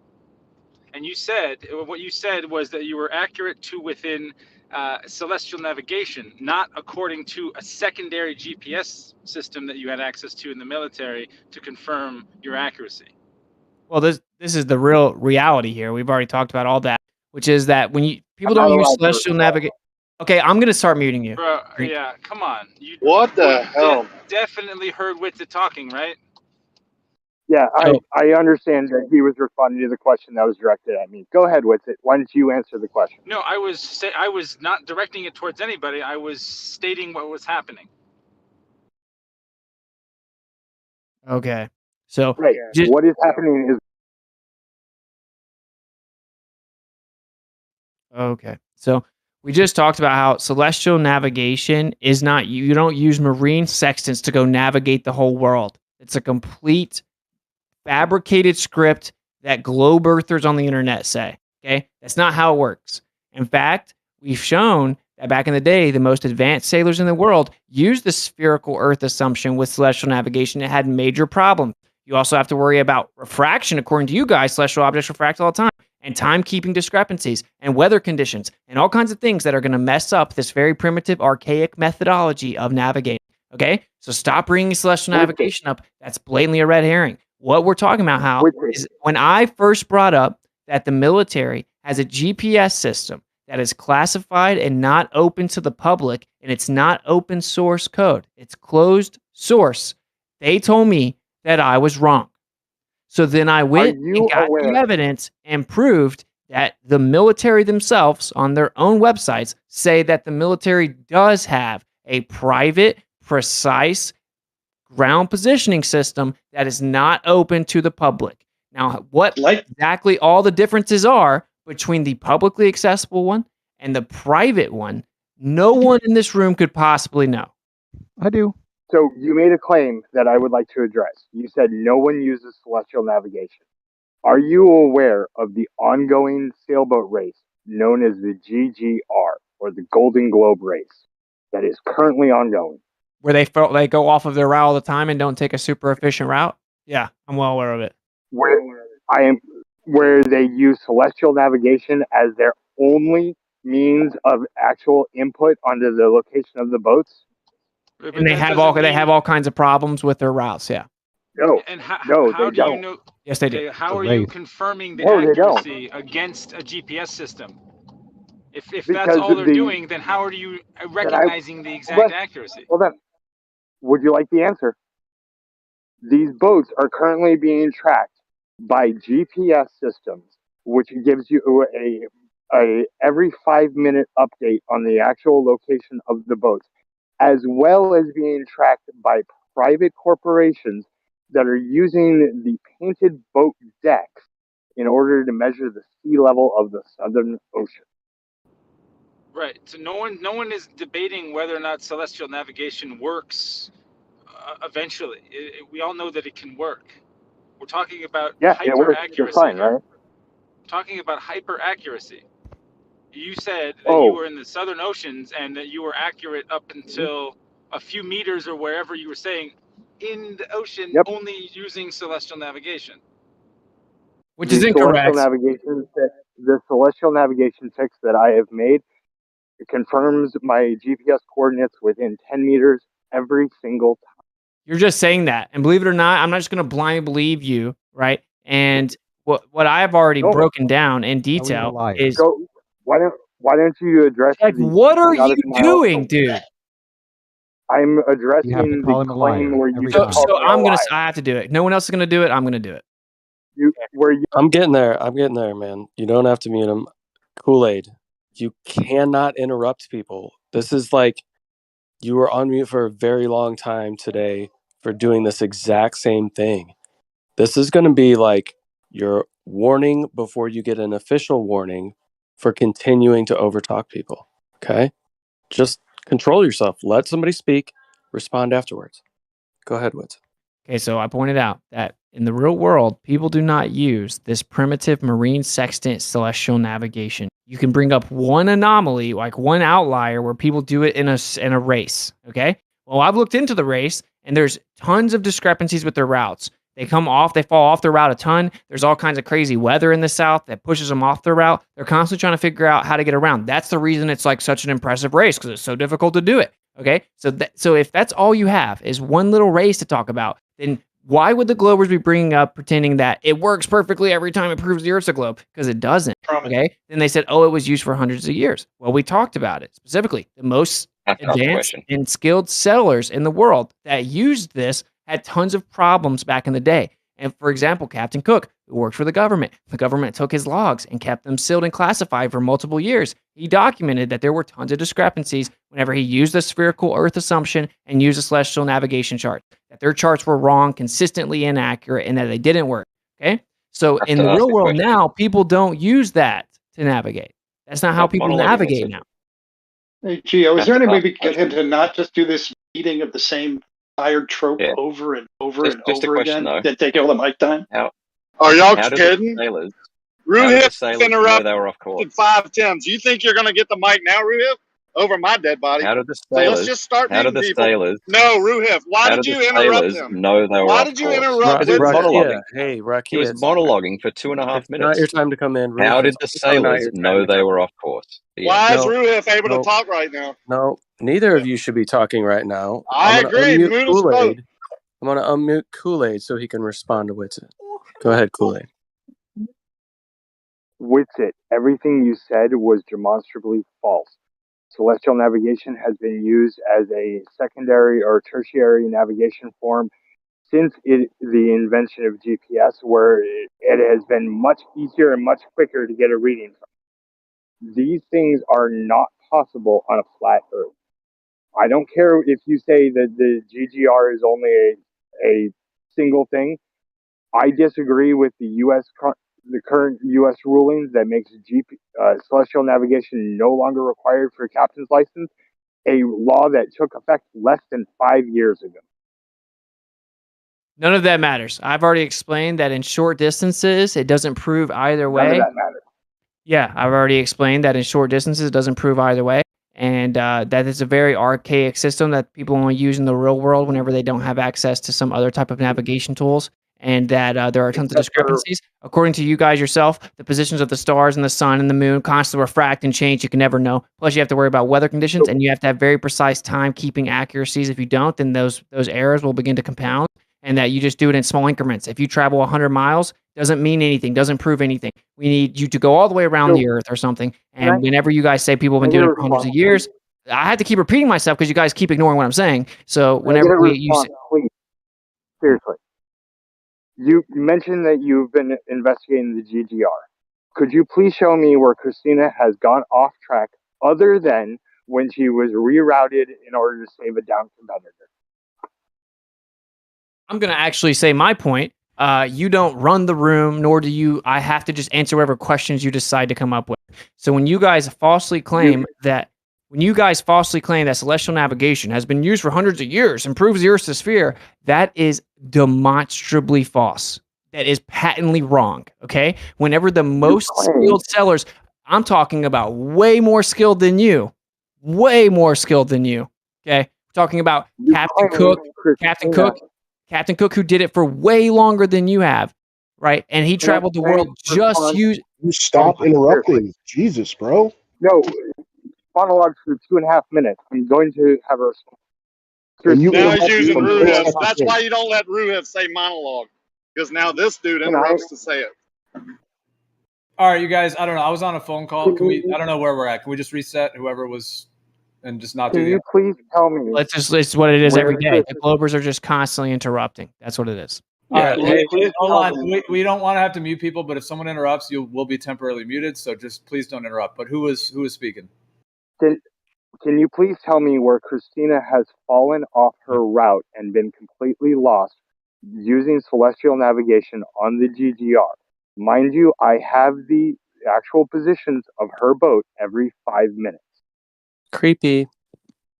Okay. So what we were actually talking about was that you guys keep saying that for hundreds of years. That's what we were talking about. We were talking about the GGR. You saying that they fell off the route. Kool-Aid, I already told you not to interrupt him. And that's literally, he got one word out before you started to just over-talk him. I told you before, like, hey, here's your last warning. Like, seriously, if you can't have the conversation, you're just going to have to take a time out. I don't know what else to say at this point. Okay. So when you guys claim that celestial navigation has been used for hundreds of years and proves the sphere, that is incorrect. Okay. When the world's most skilled sellers used this as their primary method of navigation in the southern oceans, they had huge discrepancies. And not just one person, tons of people. Okay. And I could name all of them. So the point is that it isn't really how we navigate now. So we use GPS and other things to navigate. So if you guys could stop pretending that this fake new world over here where sellers use celestial navigation and marine sextants to navigate the entire globe for hundreds of years, and they still do it today, and it works perfectly and proves the Earth's a globe and is impossible on a flat Earth. That isn't true. Okay, it isn't true. And when people actually did use it, they had huge problems. Now we have a GPS system that people use, and it's what the military has worked on for decades, keeping it secretive for a long time, have given you the final product that you're allowed to see, and they keep the more precise system private. This is all just objective. Yep. Well, Could you please show where any of the erasers of the GGR, Christina being the front runner at the moment and the one that I would focus on, where she fell off her race, fell off the track, other than when she went to retrieve a down competitor in the race? I have in no way been following that race right now, dude. Yeah, I don't know Why how do you you could think he did? expect that he would have No, anything about hold those. on. Because he said he did. He said he looked into the GGR. He said they fall off their track all the time. So I'm asking him where they fell off their track, where this is, because I haven't seen it and I've been following the race very closely. I'm talking about previous years of this race. Oh, when was the last time it was run? I don't know the specifics of the race other than the one that they don't use GPS and they supposedly go around the world. And I've looked at their routes and they fall off their route a lot. How many times has it been run? I don't know. No? You're So trying to would you corner say me you know into a a lot about specific this race? race that's happening right now when I just addressed all. Okay. Okay. I'm trying to hone you in on the celestial navigation race that is currently ongoing. I don't know That is anything about correct. it. Then why did you say you did? I didn't. You did. No, I You didn't. said you've looked into it in the past. You've looked into the previous records where they fall off their track. Could you even tell me one winner of the GGR? Dude, you're You guys just are being getting. so weird right now. Yeah, Kool-Aid, you're being like weirdly, I don't know, pedantic Weirdly or whatever the He wants word to like is. flex that he knows more about Well, this no, race than I do. Like, okay, exactly. yeah, you do. You're Congratulations. right. But here's, I'm still I confused do know about more something about because I don't understand how you can accurately measure your position with a GPS and then also look up into the sky and then also say, yeah, I'm about 6 meters off. How are you because doing that? by the certain celestial navigation. Yeah, how do you know you're 6 meters off by looking at the sky? Because that's what my transit says. Your transit. You said earlier you compared the GPS to looking into the sky, right? So the GPS will be no more than 10 meters off the location that my transit has marked using celestial navigation. Correct. But how do you, okay, but again, how are you confirming that you're 6 meters off? By looking at the map. By looking at the map or the sky? Yeah, the map. That's where you plot it. And so the map is accurate up to 6 meters? No, the map is accurate up to 1 meter. So how do you plot your exact position on a map when you're in the middle of the ocean? By the skillful art and practice of celestial navigation plus transit. Right. Not the 6 how meters, specifically are you confirming 6 meters off? Specifically. So Not I'm what very you do, skilled at what it you and would I'm so do, good I know I'm 6 meters instead of 5. what As opposed to you 100. would do. The question that you're asking is, how have I used two different forms of finding my location to see how much they're off? Celestial No, navigation I gives you definitely one. was talking to this Celestial other guy. navigation gives celestial. Yeah, I was definitely talking to him. Sorry, Doofus. Yeah, I can't with Doofus you was right now. completely right. I'm going to repeat exactly what he said. You're asking Good. how those I was two talking to different you, forms. so thank you.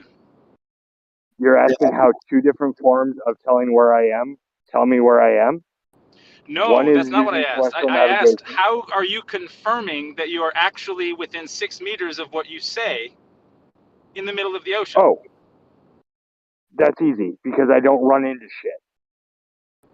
You don't. I typically don't run into shit in the middle of the ocean. You're right, especially with it's only 6 meters off.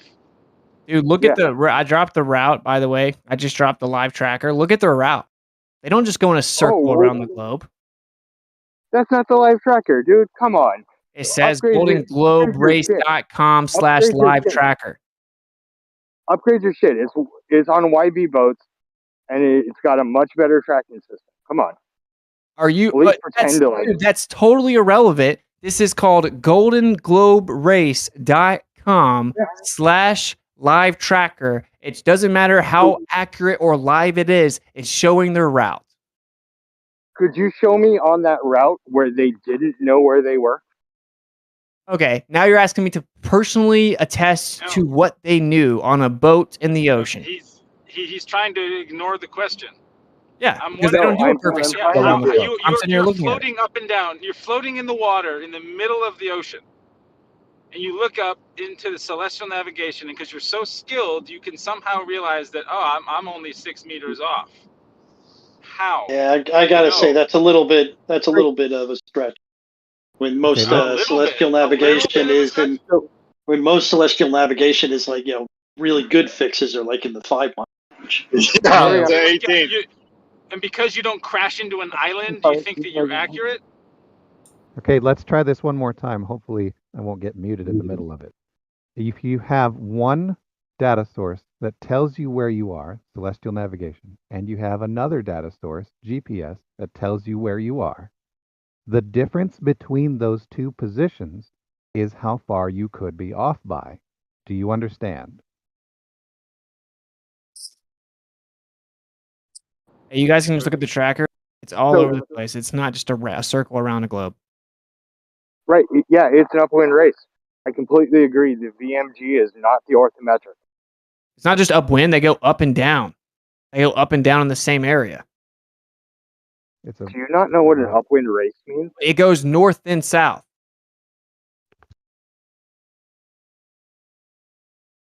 They're going into the wind with it. North and south? Up. No. They're going upwind. They're going towards the direction the wind is coming from. They're going north and south.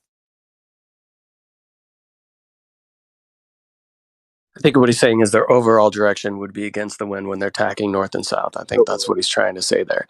But okay, so that doesn't rebut what I'm saying then. So No, here's a it picture doesn't. of the route.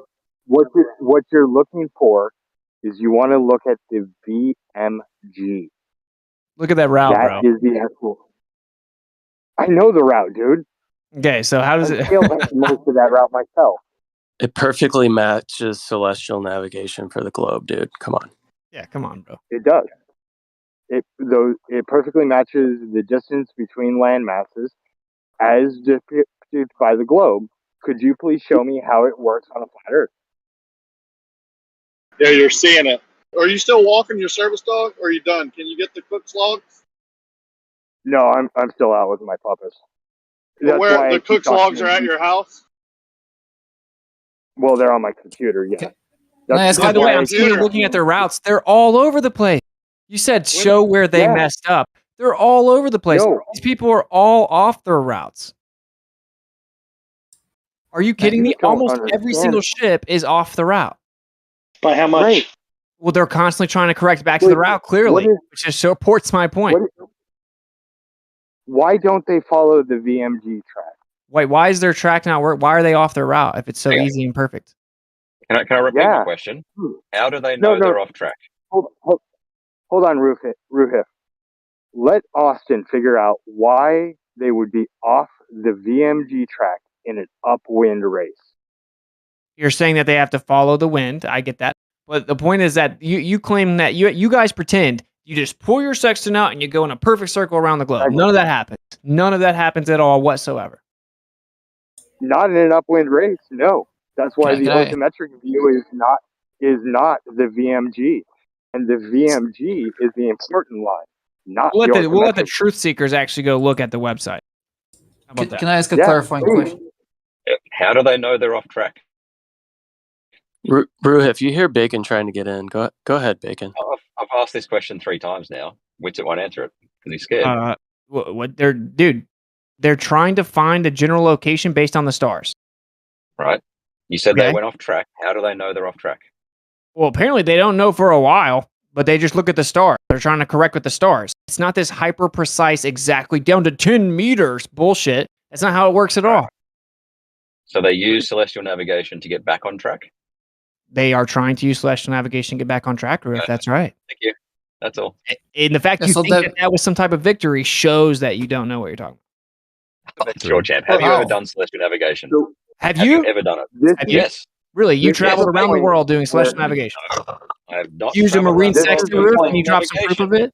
it? Listen, you asked me a question, right? I have not gone on a boat with celestial navigation. Bacon, have I done celestial navigation? No. Bacon doxed me with angles that I took. Bacon told me that you guys didn't actually navigate anywhere. You just looked at the sky and tried to find a position. Yes, that's what it is. Well So you done. didn't do celestial navigation. Oh, Yeah, the celestial You just get your navigation position. isn't how you sail, is how you get your position based on celestial Really, what's bodies. the word It's called navigation mean? one second. I wasn't finished. Yeah, Yeah, it's stop called interrupting. What's navigation annoying. because it was used during navigation, but still a method to figure out your position and get headings. That doesn't require you to be sailing. Oh, so you didn't actually navigate I found my navigating position is finding using your position. celestial navigation based on a route that techniques. you're going to travel. Have you done it? Have I done celestial navigation? No. Of course you haven't. Of course you haven't. Right? Dude, if you think this If I proves a told you- globe, then you're just ignorant, bro. I'm sorry. Right. I will never use the word proof, right? But I will tell you it's not possible on a flat Earth. Well, that's a cool claim. It's also Okay. funny, Show like me that it works on when I'm navigating using my GPS, I'll set up a route, and just due to the inattention at the wheel or whatever, I'll drift off that route, or I just decided I'm going to take a shorter route. But then to get back onto the route, I don't go like drive a straight line back to the route and do it. I just pick a new angle and do it, and that's what it looks like. These guys are tacking north and south in this one map, and they're going to get off the route, and then they got to come back to the route. So that's going to be the They're really natural far off. process. It's a course correction. Right? How also? So How you is see it that? that did they use celestial navigation successfully when they thought the world was flat? That's why I was referring earlier to celestial navigation on a globe as being an ad hoc transform, meaning it is. Yeah. Yeah. I mean, And don't if they've these been doing it so successfully for so long, and they also only started believing the world is around not that long ago, how I'd like- he just said it's Can not I- possible on a flat Earth. This is where they pretend answer that it? everyone in the world thought the Earth was a globe thousands of years ago. They just basically pretend that was the case. These Can boats I are know, going like Gio? 4 miles per hour or something when it's all said and done. Gio, I'd like to know one thing that you said. It's an ad hoc transfer. I posted a video earlier from Bacon. And as far as ad hoc transforms, there's one map of the Earth that doesn't require any transform. That's the globe. You don't use any transform. Straight measurement. Physical measurements with a caliper. So now what do you think about that? I mean, there's no transform. What are you talking about? Google Earth? What globe? What? No, a what globe. model? A physical globe. A physical Like the paper one in my globe, classroom? 12 inches in diameter. So no. That's an accurate map. Yes. It's Within yeah. reason. If These if boats you're should doing just take a globe with them then. You if you're could, yeah, that's but not. you don't have the fine resolution that you have like for ports, stuff like that. But you could navigate country to country using a globe, or you could find your coordinates So in America using it. Can I So, elaborate so more on that, please? is that globe, that 12-inch globe, is that off? Is that accurate to up to 6 meters? No, I No. didn't think so. No, Okay. let me. But you One second. Let me ask Yeah, Kool-Aid. go ahead. Kool-Aid's still here. Yeah. What is this 6 meter thing? Is it that your coordinates from the celestial navigation are just 6 meters off your coordinates from GPS? Is that what the claim was? So what it is actually it's okay. Ready? I'm going to advance the conversation. You have a transit line across your map. This is where you are and where you have been traveling. That line is going to be straight and is going to give you a kind of base where your celestial navigation is. So You mean when the you do assumed a position? 3-star fix, right, exactly. So when you do a 3-star fix, most likely you're along that straight line if you've been going straight. Oh, okay, get it. So, That- well, I'm still Right, don't know it's what not your the first- 6 meters is. Yeah, it's not your first fix. It's your second, third, fifth, 99th. You know, as you built up this transit line, you know kind of where you are, and you can actually make your intersections a lot smaller. Right, but celestial navigation doesn't give you 6 meters precision, right? 1/6? No, it wouldn't be that close. Right. Okay, so going back to Fuzzy's questions about using a sphere, there's the way that Ruth mentioned that you use a physical sphere to get the coordinates, and there is the mathematical way when you're using plotting sheets and side reduction tables. What you're doing when you're using plotting sheets and doing mathematically, it's an analog to what's being done with a physical sphere. It's exactly what you're doing with the sphere, but using numbers. So it's not much of a transfer, but an analog to doing it physically in a sphere. It's so much that you can actually do it physically in a sphere and get a very similar result. It's just less precise because, as Moyak said, you don't have the resolution using a physical sphere as if you're doing it mathematically. What do you mean by resolution? So, for example, a millimeter on a couple millimeters on a physical ball can add up to, I don't know, tens of miles. Which, if you're doing numerically, you don't have that issue. Like, does that make sense? Like, When you said they should mathematically, bring a globe with them, I was joking, because how in the world are you ever going to know where you are on the little globe to match it up with reality? I'm sorry, I couldn't hear you. Can you ask it again? I said when I said they should be taking globes with them, I was joking, because how in the world are you going to know where you're at on the little globe to follow that in reality? That's just silly. Well, yeah, you kind of can, because this is what's done. Well, yeah, because there's What do you not a mean this is giant what's land done? mass that you hit, then that means it's accurate. I mean, obviously you can see a piece of land mass coming up and then you avoid it. And if you can be roughly accurate and still be getting to where you're going. We all know this. That is the whole point, is to be within But like 20, 25 miles. Can you dead reckon in the Southern Oceans? You say everyone's talking about straight lines. If you can't dead reckon in the Southern Oceans, then we got a whole different problem, right? It should be easy. You set a course heading and you follow it. Why don't they do that in the South? Is there a difference on how they navigate in the north and south? I mean, that reckoning is only as precise as your measurements of air currents and ocean currents and your speed are accurate. That limits your accuracy, and that reckoning accumulates. You're always adding up stuff to your last dead reckoning. So it's a process that accumulates over time. Unlike celestial navigation, you can do this. The next fix completely independent from your last fix. But every It time doesn't you do accumulate. West are going to be a circle anyway. time you take a every time you can't constantly be celestial navigating. You have to you take a reading and then you go an amount of time and you take another reading and then course correct. Yeah. Mm-hmm. Yes.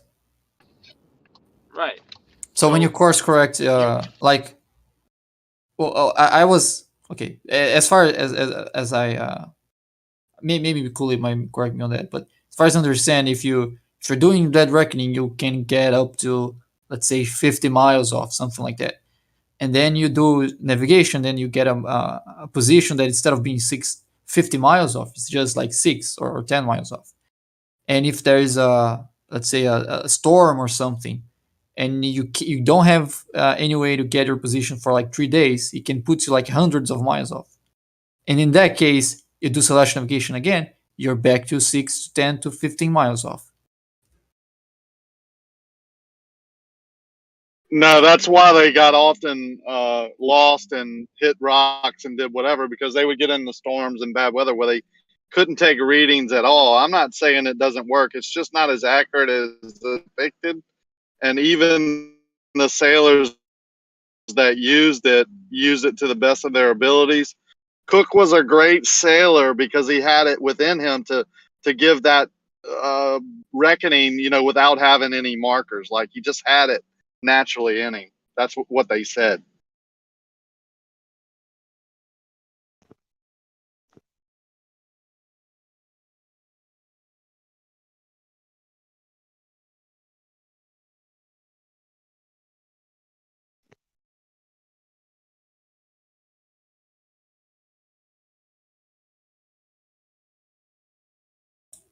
I especially liked the point earlier where if celestial navigation was not accurate, then how would celestial navigation be used to put somebody who's off course back on course?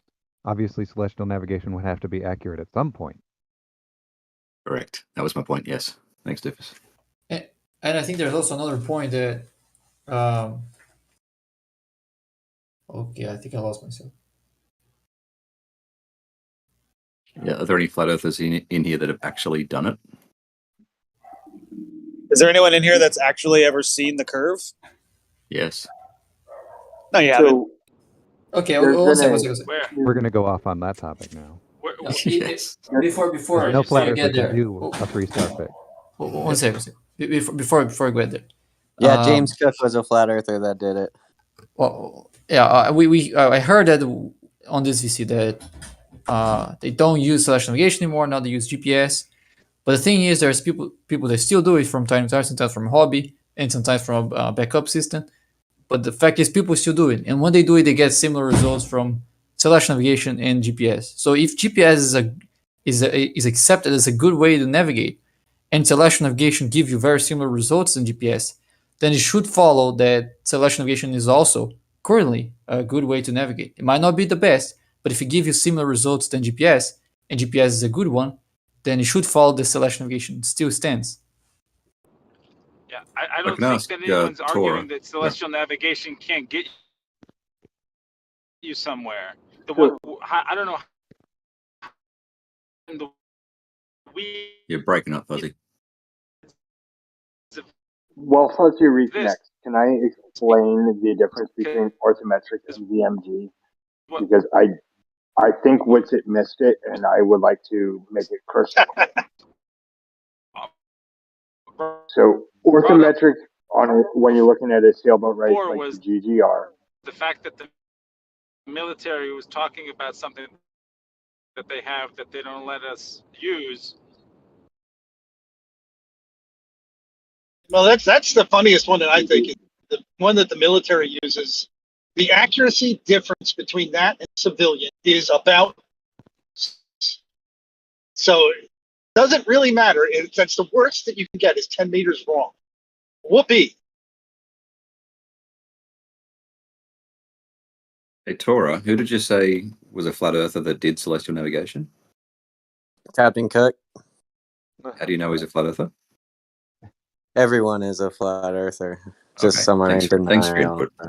Okay, That makes thank sense. you. Huh? Yep, thanks. Okay, that's childish.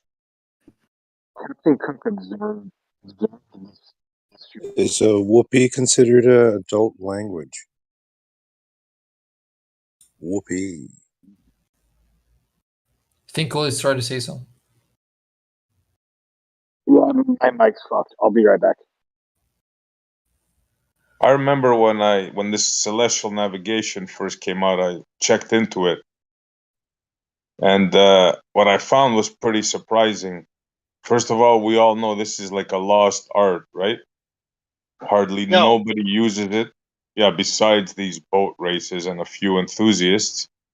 So much so that they made a law that, I think of the boats, captains that are captaining boats over 30,000 tons. Don't quote me on that, but a certain tonnage, there has to be at least one person by law trained to use the sextant in case of emergencies. That's how much it's not even. Excuse me? Yeah, that's in case shit breaks down. Good idea. Not anymore. Like if GPS gets blocked or spammed or whatever, yeah. Yeah, in the worst case scenario, yeah, but it's so much of a lost art that they had to regulate it because there were so many ships that didn't have anybody that knew how to use it. So that's I don't know that they had a lot of ships like that, but it's possible. But there also may have been plenty of ships that had it, but they wanted to make sure it was a rule that they had that. But what's the also, point? That's also not correct anymore. That used to be correct 5 years ago, but the laws have changed, and now celestial navigation is no longer required. Yeah, No, this is new. I thought you can get a captain's license without even showing the people that you drive. Like when you go get your captain's license, you don't go drive a boat. You just take tests for the 100-ton and the 6-pack. Now I don't know above that. I'm sure you have to qualify other ways when you go above that, but it's ridiculous. You can go get I your don't understand captain's the point being license right made. now. What's the point being made? The point stating a I'm trying to fact. make it. The point I was trying to make is that this is a lost art. Okay, And, we and agree. it's and Ruhif, it's a certain tonnage. I'm talking about those big ships, right? Yeah. Not just any old captain, like a small boat, like not to make fun of that Rakia has a small boat, but you know what I mean? A boat like that, a recreational boat, you don't need it, but a certain tonnage. Now, Kool-Aid says that changed. That I'm not aware of that. Yeah, unfortunately, I agree that should be a law, but it did change, at least here in the United States, and most countries will follow our lead. It's a lost art, but that's so irrelevant because it's a I agree. functional What's the art. point? It's Yeah, a what is functional the art. point being It made? works. Yeah.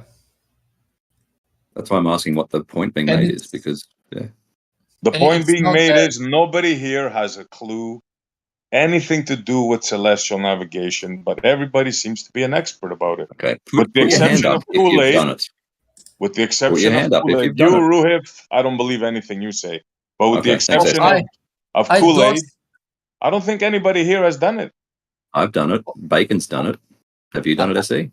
I know No. exactly where Ruhif lives now because of that. Yes.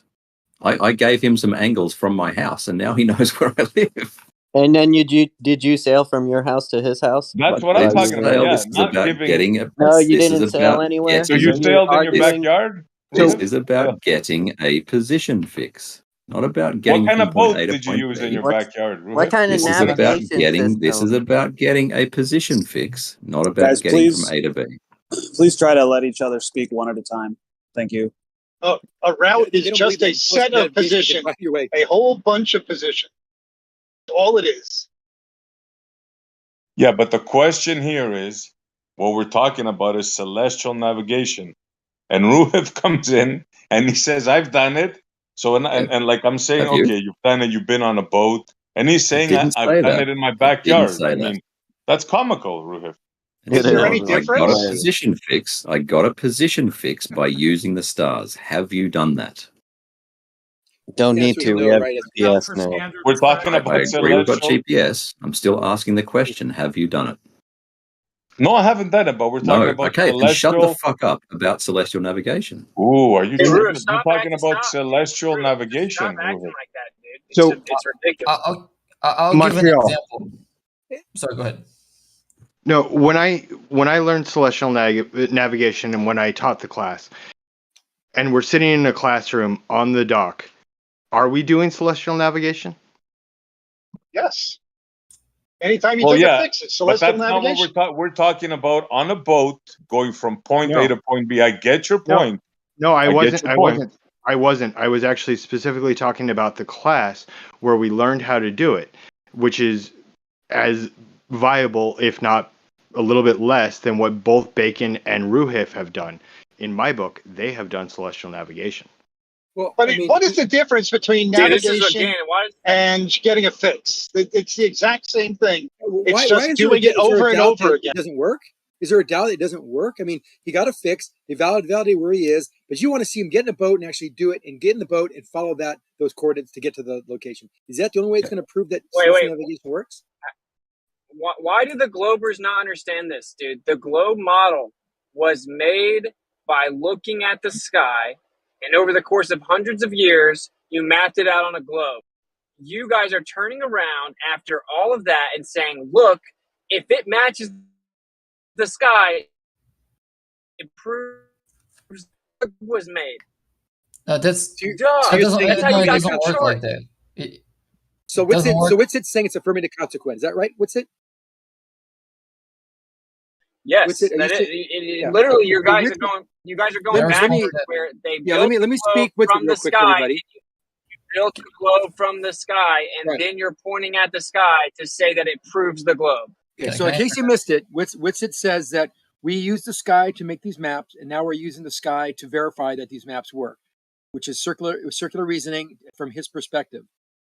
And I get that where you understand. I understand your perspective. No pun intended. But the fact remains, you cannot have this 60 nautical mile per degree relationship without the surface being a sphere. If it wasn't a 60 nautical mile per degree relationship, then you would be correct. The place could be flat. We described out these arbitrary things we see in the sky, and everything's graded as a flat surface. Because it's got this special relationship, it cannot be a flat surface. Well, you can't have the curved surface without your celestial sphere. That's the thing, is you turned the celestial sphere into the surface shape when really that's not the case. Does it work on a flat Yeah, Earth? let me course, you can confront actually- Ruhift if I can for a minute. You can even look at Walter Bislin's. You can even look at Walter Bislin's little model over a plane, and you can definitely look at the sky on a plane and make it work. You guys just say nuh-uh. Okay. No. Does it work on a flat Earth? Does won't celestial work. navigation work on a flat Earth? What's a planetarium? Yeah, it works. No, it doesn't work. Yeah, up You to can't- hundreds of miles. It doesn't work in a planetarium at all. Okay, can I? Hold on. Ruhift thinks that from his backyard, because he took a sighting of a couple of stars, then he compared it to a computer program. He thinks that it's equivalent, it's analogous to actually navigating on the ocean with a boat and a sextant in the choppy waves, doing the calculations. I'll bet money, Ruhift, you cannot do that. I'll bet money. Can I step in real quick? Yeah, I think Bay can jump in real quick because he's been doing these simulations. Right. Well, I wanted to respond to the thing about the map.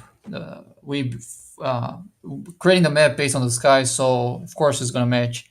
I don't think that works because what we get when during celestial navigation is a pair of coordinates. It's a latitude and a longitude. You can get your latitude and longitude independently of any map.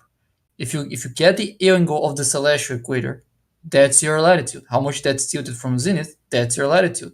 You pick any star, wait until it reaches the highest point in the sky, and see when that happens. That gives you your longitude. Those two things do not require. What's it saying that the correlation or the coordination of all those dots, the infinite numbers of positions, are all done from the ground looking at the sky, and therefore anywhere you go on the surface, you're looking for that star, see the angle. It's already been given because it's been recorded as such from the initial observation. But that doesn't work. That it's like saying the person said that we have planetariums. The celestial navigation does not work in a planetarium. It doesn't work on a flat surface with a dome. It doesn't work with dome with positions of stars that are on the dome itself either. It doesn't work at all because No, it works perfectly with the it does not azimuthal grid work division. because you cannot have you do trilateration, and the trilateration is based on the celestial navigation fundamentals, which is the 60 nautical miles per degree relationship between each position on the sphere. That change of 1 degree can only scribe out a sphere. No, it works perfectly with the azimuthal grid of vision. Yeah, I mean, doesn't that exactly what like Flat Earth Data just was talking about like all week last week?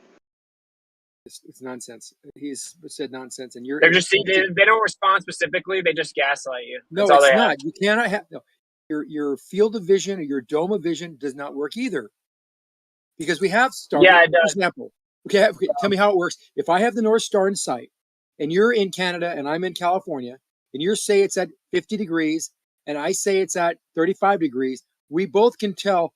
I can tell how far away I am from you and how far I am away from the North Pole. Yeah. Can you do 'cause that? We all have an azimuthal grid of vision. What does that mean? Why don't you explain that to me? How would that work? Well, just Where go would that look at, star you have can to just be? you can go look at You can go look at Walter Bislin's little model. I don't need to, because that's not correct either. That star cannot be common to both of us unless it's changing distances and changing positions for your personal little dome. as we Incorrect. called it. No, It just doesn't show have me to example. change physical Show me distances. It's show me azimuthal. mathematically. You Show me notice how you're not mathematically. going to. Oh my god, dude! I'm waiting for You you. people are unbearable, dude. Go ahead. Go ahead. Yeah, it's called an azimuthal grid of vision. You can even go look at Walter Bislin, a glober who made it. It won't work. You're misinterpreting what Bislin has done.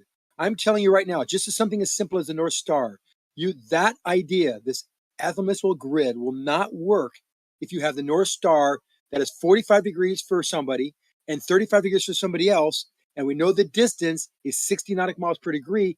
That won't work on this grid unless the star itself actually moves. The stars do move, buddy. No. So- Moving for you versus me. Like I'm on the phone looking at the star. Yeah, what is it? This. What do you see? I see that. Okay, I'm gonna start walking or driving toward you, and you can call on the phone. Is it still there? Well, yeah, it's still there. Okay, here I come. I mean, it doesn't work. It just what's it? It cannot work. It's impossible.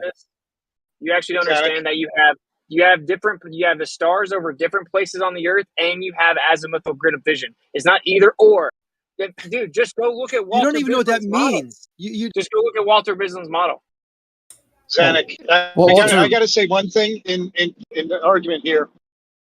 If you take Walter Bislin at his model, he has magically warped light to always do this. He has no mechanism by which it works, but he had, if you had a magic dome over you that rebent the light exactly as it needed, then it would work. You using the word magic a lot doesn't somehow change it. If you had magic fabric of space-time bending and warping, then somehow, if you had a magic perihelion shift that's massless, then somehow using the word magic doesn't make it work. If you magically had an expansion that didn't work, if you magically had redshift anomalies, it doesn't work. If you magically had a geodynamo model that doesn't match the geomagnetic field of the Earth, the precession, and the axial tilt, if you magically, you guys see how stupid that is? The point is, it's not stupid. The point is that you can map it out. You can make it work. You guys try to claim that it wouldn't work that way because you think you're the arbiter of all physics, but you're not.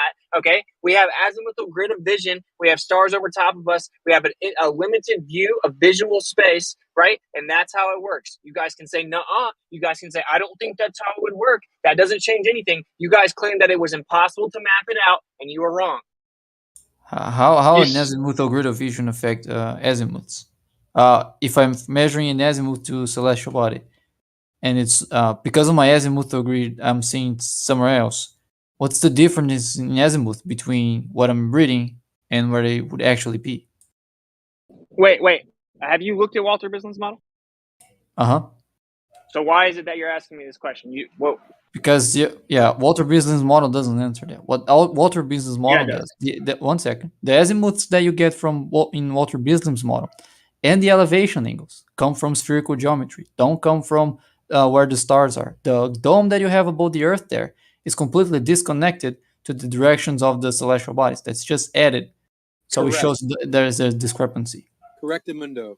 It doesn't show the discrepancy. It shows that what we see is different than what's there. How? Give me an example. Why can't have them please explain to us, or maybe map out or model out for us what exactly is happening with our eyes with this North Star. Just make it real simple and see if we can try to explain it. We'll be able to. Dude, are you like? Yeah, there you go. Look at Walter Bislin's model. Danik, real quick. If we were in a big warehouse, and you were on one side of the warehouse and I was on the other side of the warehouse, and there's only one light that we're looking at to compare where our positions are, do you think that it wouldn't work? No, not at all. Not linearly. Not at all. And I'm glad you're saying that, because it's almost like Whitsitt doesn't understand trigonometry, which I know he does. I'm not going to insult you at all. I know you understand trigonometry, but for some reason you're just throwing it out. You're discarding it because of this Bislin example, which involves what was said magic. It really is a magical relationship. This is not reality. That well, that's your opinion. Is magic. So we have a personal atmospheric dome. You just keep saying the word magic. It's called an azimuthal grid of vision. No, and yeah, we definitely do. Yeah, we each have one of those personalized to us. Yeah, that's magic. How. Yeah, that's personalized how it dome. That's magic. That's how optics work. That's how optics work, my guy. It's funny that you guys can call this magic, but then you can believe that dust particles from the sun created the Earth, and that's not magic. Everything came from nothing. That's not magic. So it's a joke. It's laughable to me that you say the word magic. That doesn't change anything. We have like an independent, individual visual space limit. These are just objective. Yeah, that doesn't account for the angles we're measuring to the celestial bodies.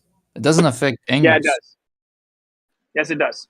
You're making angles based on optics. That's how you take your angle measurement. No, it doesn't work that way. Yeah, you do actually. You're not looking at the light in the sky optically. You are. Yes, you are. And so is somebody else. 1 second. How the way we see affects, for example, the azimuth of the celestial bodies? How is the celestial body going to appear shifted towards the left or the right? How is it that you're not listening to what I'm saying? Like, are you just like intentionally not listening to it? No, I'm asking a question. In fact, How many times do I have to answer the same question? Okay, why don't you contrast it to what was said earlier about the warehouse? If you get both people have eyes, both people have this cone or field or dome of vision or sphere of vision, why does it not work out in the warehouse? And Well, it does work. No, you said it didn't. I don't think you're I right. know it doesn't. I know, and I can How pay do you you know? any amount of money. It doesn't. How You do I know? wouldn't get Because I understand, and what it does to how trigonometry works. It's made up of ratios.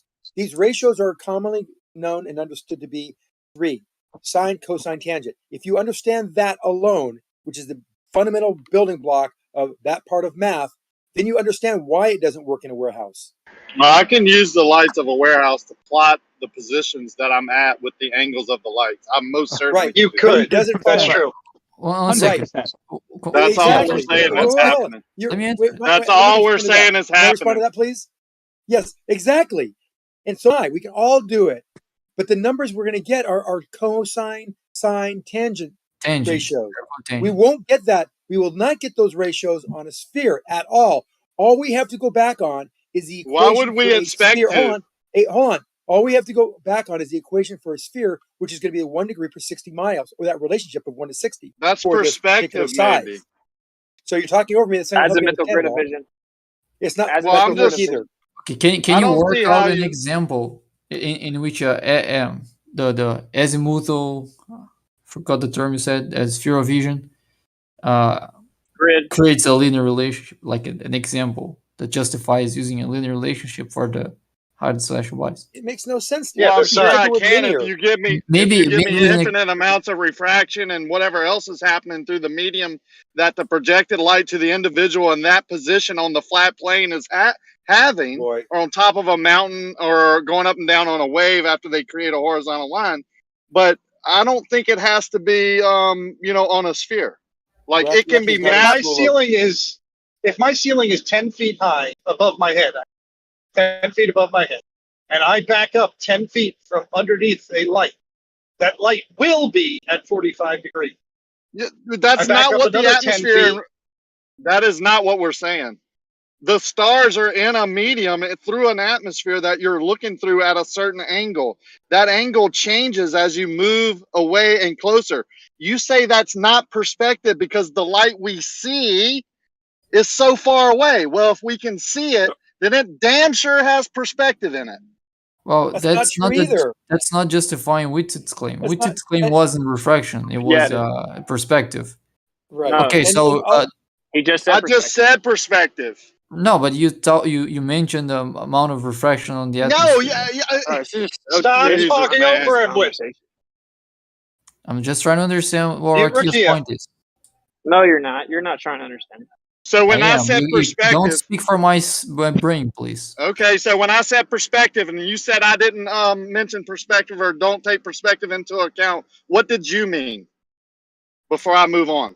Because I definitely What? mentioned perspective. I think I didn't when say I you didn't see mention it. He I said said it mention along with, refraction. he said along with refraction in the medium. He said perspective as well. Yeah, you Yeah, can't so leave out perspective in something that you see. Okay, I asked Witsit an example in which the hemispherical azimuthal dome, I'm not sure if that's how we called it, can account for a linear relationship between angle and distance. You start off by mentioning infinite amount of refraction. So to me that's not addressing the question. Well, I was Because kind of making fun of y'all because without refraction, all your So can shit we that's enter talking. then? No, you took a pause, man. No, yeah, I was done, but I mean, shouldn't Witsi answer it? Yeah, then? guy.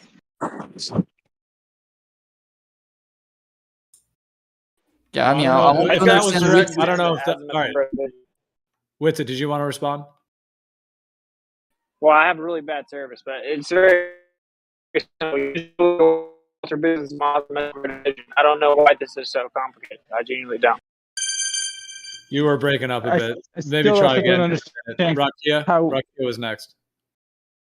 Well, I just think if it can be mapped on a sphere, which isn't that, because the sphere is so big, it's not that much difference of a flat plane.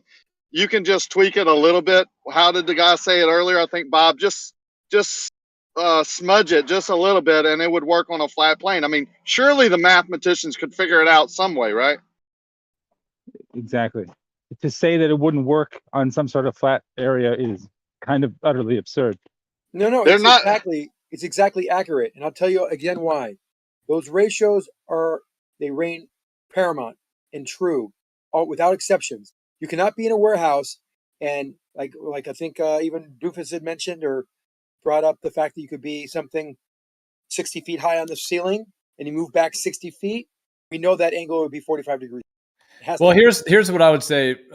If you're looking at it like orthographically from like a third person view, and you have like a planar roof and a planar floor, then yeah, that is a particular type of relationship. However, what we see, is more like a protractor. Like if you take a protractor and it's got the flat baseline, and then it has that hemispherical dome. I'm not saying it's a physical dome over each individual person, but we do see in that perspective. We have a perspective field of view. And that could be viewed like a protractor, where you have the flat baseline, and then you have that sort of hemispherical, you can point your finger up at 90 degrees or 45 degrees. So that is curved. The baseline is flat, and that thing is curved. Now, what you guys, there's a couple things going on here. You guys are trying to convert like a planar field above a planar floor. But anyways, the thing with the globe, so there's multiple layers to this. I don't want to be too long-winded, but the thing with the globe is that you guys have made the stars this infinite, light years away. That creates a planar geometry because now you have these stars coming and hitting the Earth parallel. Well, that parallel is now a planar geometry. So you've taken the sky and made it planar, and then you've curved the Earth. But it's a transform. You can have the Earth be horizontal, and you can have like a protractor, that hemispherical field above you, the celestial sphere, if you want to refer to it as that, and it's a transform. I'd like in. With that in mind, that means that if I went to the Superdome, which is a curved ceiling, and I picked an I-beam on the ceiling, that you think that would start following some kind of a curved relationship to the ground, and it would. The angle to that object will still follow a linear pattern. A non-linear pattern, even though it's on a dome. A cotangent. It's a cotangent function. It's flawed logic, Gio. You can't. That's a flawed analogy that you're using, because within what Gio's speaking at, and correct me if I'm wrong, Gio, that ratio or that dome as you walk across the plane updates accordingly as you traverse it, right? Yeah, every step you take, it changes. Yeah, absolutely. So it would not be analogous to the Superdome, which is a fixed dome, and then you would be moving under a fixed dome. That's completely inaccurate analogy. Exactly. That's why I brought up that- the difference between third person and first person. So when you're in a first person view, you're seeing it at a particular angle versus a third person view. So there's a difference between the perspective view of where you're at on the Earth versus what may or may not be going on outside of it. And unless we can go into God mode and zoom out of the whole thing, we're not going to be able to do that. All we can do is observe it from where we're at now with the planar surface, and then the field, like a protractor, above us. See, that's the height of magic, though. I mean, that is really the absolute. You guys mock us talking about refraction, and then you bring in this super magic that has absolutely no basis in reality. Nothing I referred to had anything to do with magic. Basis in reality, and say that the atmosphere, which is a gradient, is going to somehow just magically adjust itself to every individual user. Right? It's just Say magic a few more times. Yeah, Max, right? And Let me make a comment real quick to what Max point was. Cool. If that'd be cool, Gio, if I jump in. Guys. There's a lot of people talking at once. I think Witsit was trying to say something, and then Apocryphon but Witsit, go ahead. Well, yeah, you just keep tactically using the word. You keep tactically using the word magic, and then strawmanning what we're saying just to make it sound ridiculous or whatever. But it doesn't address the fact that we have an azimuthal grid of vision, right? People call it a personalized dome or whatever. You guys can make fun of it all you want to, but that's actually how vision works. That's how optics works. You have a limited visual space, right? And so it's going to be the same for all over the Earth. You're going to have that same rate of optical convexity within your azimuthal grid of vision. And that's why we see the consistent rates drop based on what the sky is, and that's just how it works. It's nothing to do with magical, atmospheric, anything. It's how the vision works. Can I? It doesn't work in a building. Well, I Can I think jump hold in? on. Apocryphon Yeah, it was does. next. Apocryphon, go ahead. Yeah, sorry. just to kind of like jump piggyback what you just said. First of all, that was very well put, by the way, because I think that the argument has always been where they make the lights in the sky, they don't account for it, bending or curving in the dome of whatever. They don't account for that. They always make it like, parallel, like, or planar. And so pointing that out, I think, was really key. But then just for them to just like hand wave it, like, oh no, that's not it. But that was key. And then also the napalm's, like, I think it was napalm. He also like he then, like, that was one nail, and then he brought another nail, and he said, and don't forget, these lights are moving. So when somebody tries to like look at your pure logic and critical thinking, like, great analogy, but it doesn't make sense to them because they're looking at it like that you can't mathematically equate it, using trigonometry, but they're not taking into consideration that this light in the sky that's on this in this realm, that now Whitset's jumping in and saying, there is this 360-degree view. This is how we see things. It's our own little personal dome, even to us locally. Like, all these three major points, like, if they still can't grasp what's being said after that, then there is no hope. And that's all. I'll stop. So what we did was we mapped over the course of time. Listen, over the course of time, we mapped out that azimuthal grid of vision, and people applied it to the ground. That's all it is. So of course it works. It's consistent. You have an azimuthal grid of vision. It's consistent. Okay. So then you've taken that consistency and applied it improperly to the terra firma, right? And you've conflated it to physical convexity of the surface, when in fact the consistency lies in the fact that that's how optics works. That's how visual space operates. Well, Yeah, that azimuthal grid of vision, let me just say this real quick, that Whitset is speaking about is literally the celestial dome. So when you guys are talking about celestial navigation and you're talking about using the stars, you want to have your cake and eat it too, meaning you want to have your stars at an infinite distance, which is magic, Mr. Magic Man. And then you want to say that it's a celestial dome of no particular radius, no circumference, but it's a dome. How does wait, that let me add. Yeah, but napalm. Listen. So what they say is that you have the celestial dome, and then you have the Earth being a sphere. So you have like the celestial sphere, and the Earth being a sphere. And that if it was just a celestial sphere, then it wouldn't work because with the plane, because they have the celestial sphere and the Earth being a sphere. That's what Bacon would say. I'm pretty sure, right? But the problem with that is they don't understand. You have the celestial sphere, and then you have the azimuthal grid of vision within that. You do have two different curvatures, basically. They purely based. When does that apply? When does the azimuthal vision start?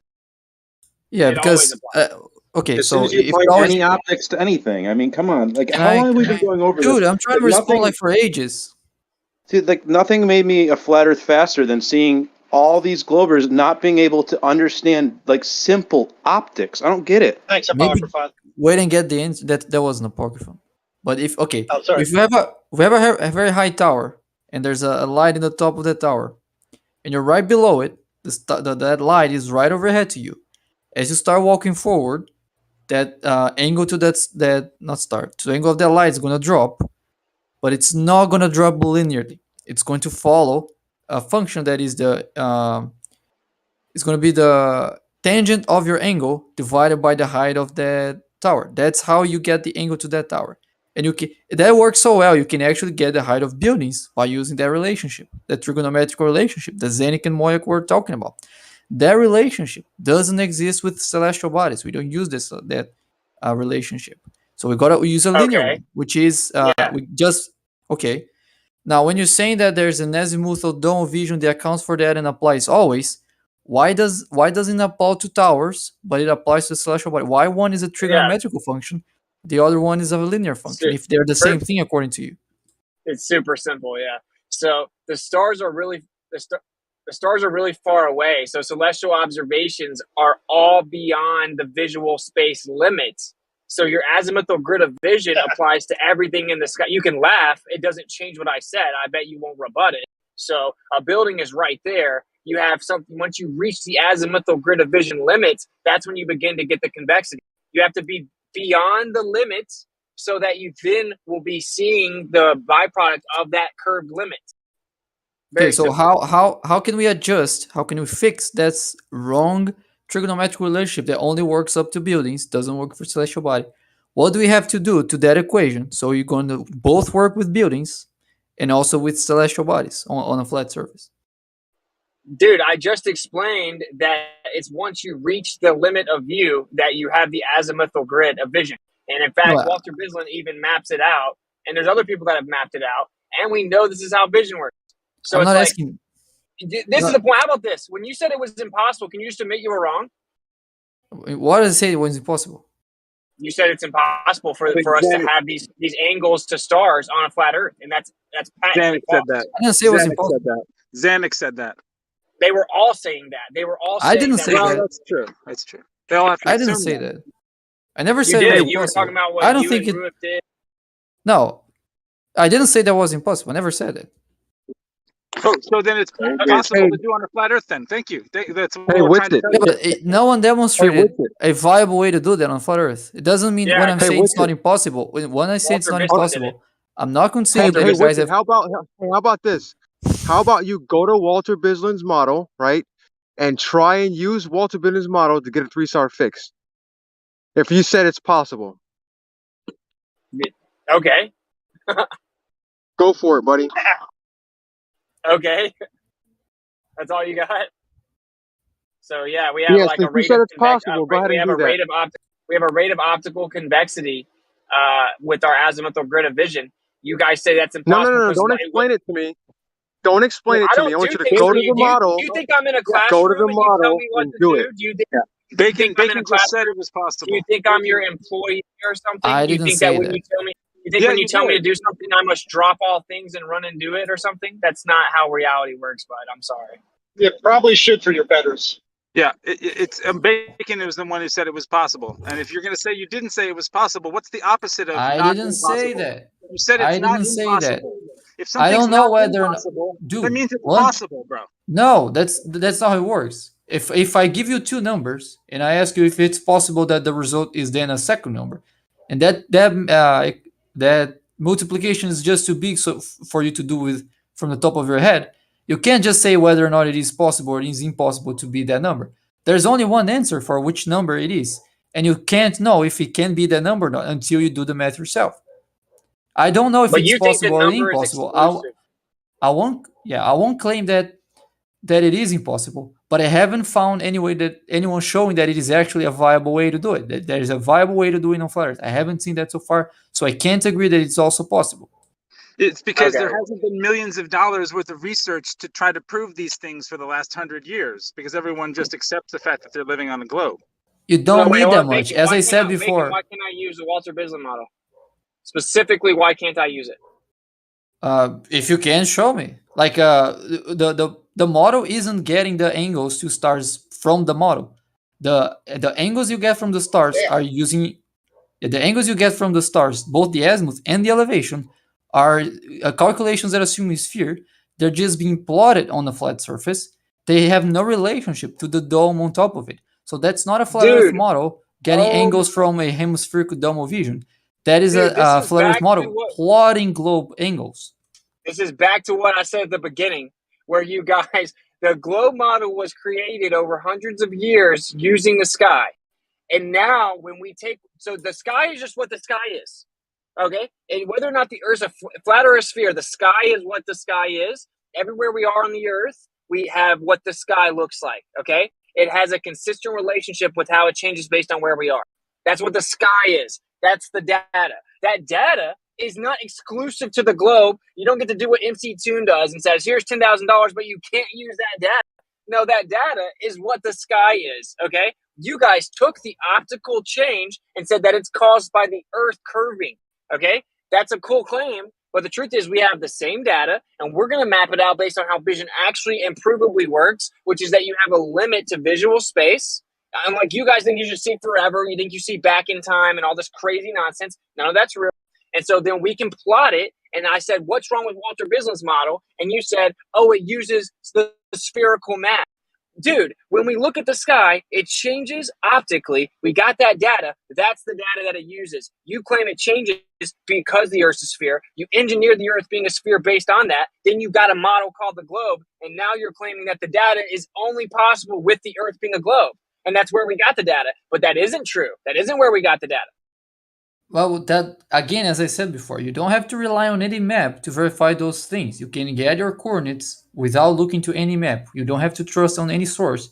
You simply go to look up, get the tilt of the celestial equator, that gives you your latitude. You get the time of the high noon of each star you want, that gives you your longitude. And that's it. You don't have to trust any map. You can simply get your coordinates by doing that. Now you can get different stars that are not a high noon and that are not in the celestial equator, just random stars. And the only way you get from those stars to that same location you got before is by plotting those positions on the sphere and then doing the math for that. That's how you get your position. That's how navigation works. If you plot it on a different surface, you get different angles. It wouldn't give your same location. It would give a different one. It wouldn't be consistent. It's not about matching a map. It's about being consistent with itself. So when do you account for your optics in that?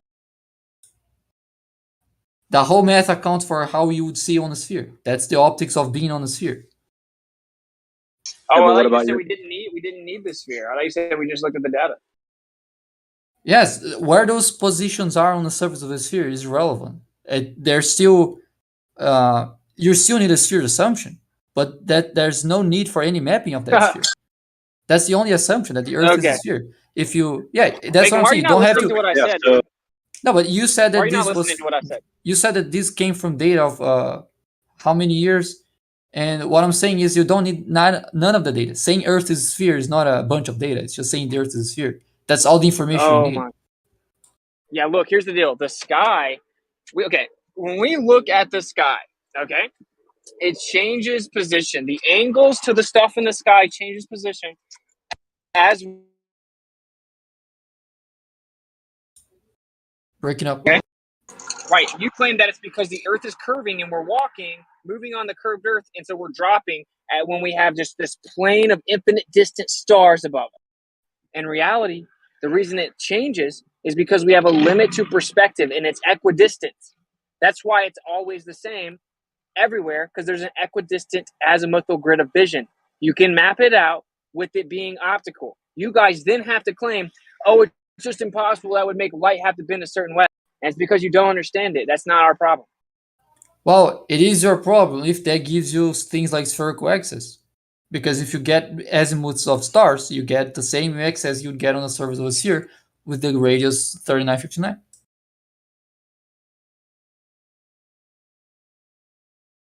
Just like I gotta take a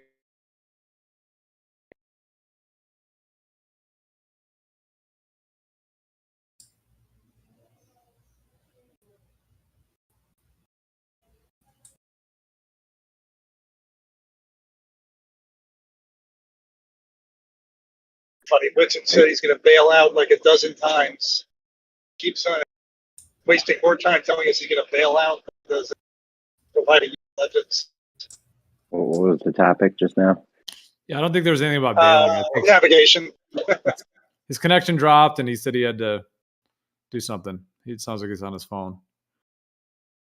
Navigation and the personal spherical dome ridiculousness.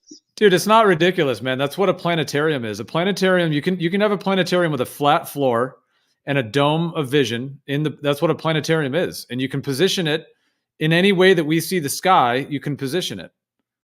There's But you'll nothing never get magical or fantastical or anything about that. It's just the basic azimuthal grid of how the sky works. And you But don't you'll need a never sphere get- for that. You don't need a sphere. never You can transform it and make theories and ideas. There are certain transforms that you can try to make the Earth a sphere and then try to change what the sky is and all of that. But there's nothing bizarre about that. That's just very basic.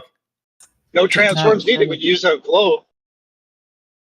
Let me give you one example. Hmm. Sorry, the the planetarium, is it planetarium, right? Yeah. Right. So let's say planetarium. Yep. right. Okay. So let's say there's a planetarium with a flat floor, and there's 3 people in that planetarium. So each one of those 3 gets below a star. So they move to a location where they have a star directly overhead. If those 3 people all measure the azimuthal angle between the other 2, you get 3 angles with that. If you do that on a planetarium, that should always add up to 180 degrees, right? But we just completely changed the subject now from like first it was that we. Somebody's speaking right now. I don't know if you know that, Liz. Yeah, he paused and asked a question, and I'm asking why it's just a complete change of subject. So I don't know if you were aware. It's still the same subject. It's still similar. You had stepped away, so then we were talking about azimuthal grid and planetariums. But go ahead if you're back. Well, no, it's fine. I just don't know. Like 180 degrees seems to be like avoiding the conclusion that you guys were making false claims of exclusivity to a sphere. So now it's 180 degrees. Now it's not. Now it's not just the 60 degrees or the degree per 60 miles. Now it's a spherical axis. What's the problem there? I'm not getting it. Can you concede that when you said that it was just a degree per 60 miles and that's only possible on a globe, that you're wrong? I didn't say that was only possible on a globe. So it works on a flat Earth. I didn't say that. Planetarium. When you move across the floor, are you moving a scale factor of 1 degree per 60 nautical miles? And does that factor maintain as you get to the edge of the planetarium? Dude, in the real world, we look at the sky. Over the course of hundreds of years, we've mapped the sky out, okay?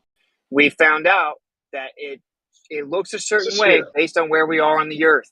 What people did was take that data and then try to make the Earth a sphere using a plane of stars at infinite distances. You can take that same data, understand that there's an azimuthal grid of vision for each observer point, and you can put it on a plane. If you guys don't want to accept that, it doesn't change it. You can't, though. A nautical mile is a minute of angle. You can, though. So you're saying Walter Bisland's model doesn't work? Yes. He's giving you a magical counteraction to what's going on. You're not understanding. Back to the magical bullshit. Back to the magical gaslighting. It's not reality. Business model is not reality. No models are reality. He did it on purpose. Yeah, he used magical on purpose because you started over me. They don't care. Thank you, though.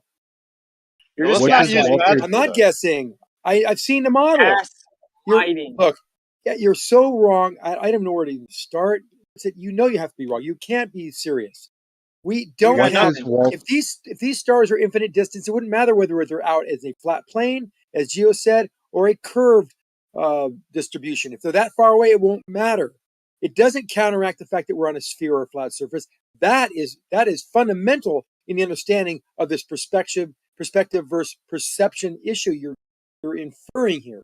If we have an object that is whatever distance away and is farther than several thousand miles, which we all have to agree that they are, even 3,000 miles, they will be fixed in space for our small treks across your neighborhood or across the state. It's not going to matter, and they will not work if it's a flat surface at all. None of that. 1 degree. We have a 1 degree per 60 nautical mile relationship, 1 mile for every minute. And that does not work on a flat surface in any way, shape, or form, regardless of what you classify the vision to be. Oh my God. Well, hold on. Can I just interject really quick? Because, Bacon mentioned that the calculation for using a sextant or for doing celestial navigation just didn't account for optics whatsoever. And so I didn't say that. If that's so then your calculation does account for optics. I said that's the optics you have on a globe. The optics you have on a globe. The discussion about the planetarium didn't make any sense either. You guys are misunderstanding the fact that when you're in a planetarium, the center point of that planetarium is always going to be above you as you move. That's what you guys seem to be missing. Is that but the angles change disproportionately? No, the tangent is going to be relational to the tangent of the angle of your view as you move. Tangent angle. What does that even mean? As you're moving. Calm down. Yeah, seriously. Good grief, man. As you move, it's crazy. Yeah, I muted him so you can say your full thought. I'm just saying, as you move, if you're in a dome of view, which we provably are, I mean, that's something we can all perceive within. I mean, we just all went over it. You talked about the warehouse example and how that proved something. But in any case, we all know that as you move, there's an angular relation to what's above you and what's in front of you, and how that angle changes. You can't use the planetarium example and talk about different spots in the planetarium. That doesn't make any sense, because your perception is always going to be at the center of that planetarium, and the angle of those stars that you see is going to move overhead of you because of the way that we perceive the world, because we have convex lenses on our eyes. And so we see the world we perceive it in a convex shape. And that's it's accentuated in the stars. It's accentuated in the celestial bodies. Yeah, well, I just want to tag on to that because that's a very good point. I was going to say that earlier. A planetarium is designed to be a single location viewpoint, meaning as if you're a person that's in the center of the planetarium. Like when you walk outside and you're looking up, like that's like the center of your planetarium. So some of these planetariums have like LED screens, and you can actually almost like a huge TV screen, and you can change the position. So you can't just take one position and start measuring angles to it. If you wanted to do that, you would have to actually move the planetarium screen in the different positions that you want to take angles to, and then it doesn't quite work that way. So yeah, the way Ether Burgess said that, I absolutely agree. Like the planetarium it's a singular point of view, and if you were to actually move around on the Earth, that view is going to change as you move on the actual Earth. So it's not a full. It's not a full recreation. It's not a full recreation of what the Earth is. It's like a single observational replication. But everybody has their own planetarium. But yeah, think of it this way. Can I just kind of illustrate something that may give a visual for you guys? Imagine having a planetarium, right? Like we're talking about, except it's clear, and you have lights that are coming down that aren't seen like laser lights until they interact with a surface. So they interact with the surface of that dome. Now, as those lights are coming down directly straight down into that dome, when you're inside that dome, you're going to perceive where it hits that dome as where that light is located, right? So now as you move forward, that dome is attached to you. So as you start to interact with another laser light, that's going to start at the bottom of the dome, slowly work its way towards the center when it's directly above you, and then it'll work its way to the bottom as you pass it. Hopefully that gives a better illustration. Yes, sir. Individual Rockies. Can I get a couple questions? Many Rockias. Many Rockias. That's funny. Yeah, God's handiwork. It's called the sky. Look it up. Psalms 19:1. All of it coincidentally matches a globe. You can call it magic. No, it makes it appear to be a globe. That's the magical part, because magic can describe God's handiwork in the sky. It is definitely something. I gotta point out. It's definitely something a man can explain. Can I ask a question? Wait up. It doesn't magically match the globe at all. It's not magic. We'll get that question yet eventually. It was over the course of hundreds of years that they made the globe match the sky. Okay, can I ask my question now? Yeah, but I think Bacon was also trying to get in. Right. Me too. If Bacon and I point at let's say Betelgeuse, because we both can see the orbit of Betelgeuse. If we both point at Betelgeuse at the same moment, are we pointing at the same place? Are you guys going to be in a boat that's funded with only a sextant in your hand? No. I'm currently located in the northern U.S. and Bacon, I believe, is in the southern hemisphere. Correct me if I'm wrong, Bacon. Yep, Brazil. You're wrong. Yeah, there's no sphere. So, are we pointing in the same direction?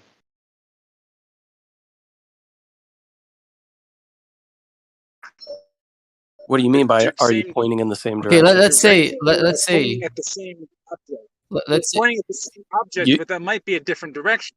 Yeah, you could be pointing south. He could be pointing north. So I think the question is. I think the if we're on either sides of it pointing at the center, we're both pointing in different directions, but it's at the same thing. Get it? We get it. Yeah, I think the question is like if we're both pointing at Beetlejuice, and we have infinitely far fingers, are we both gonna touch the same star?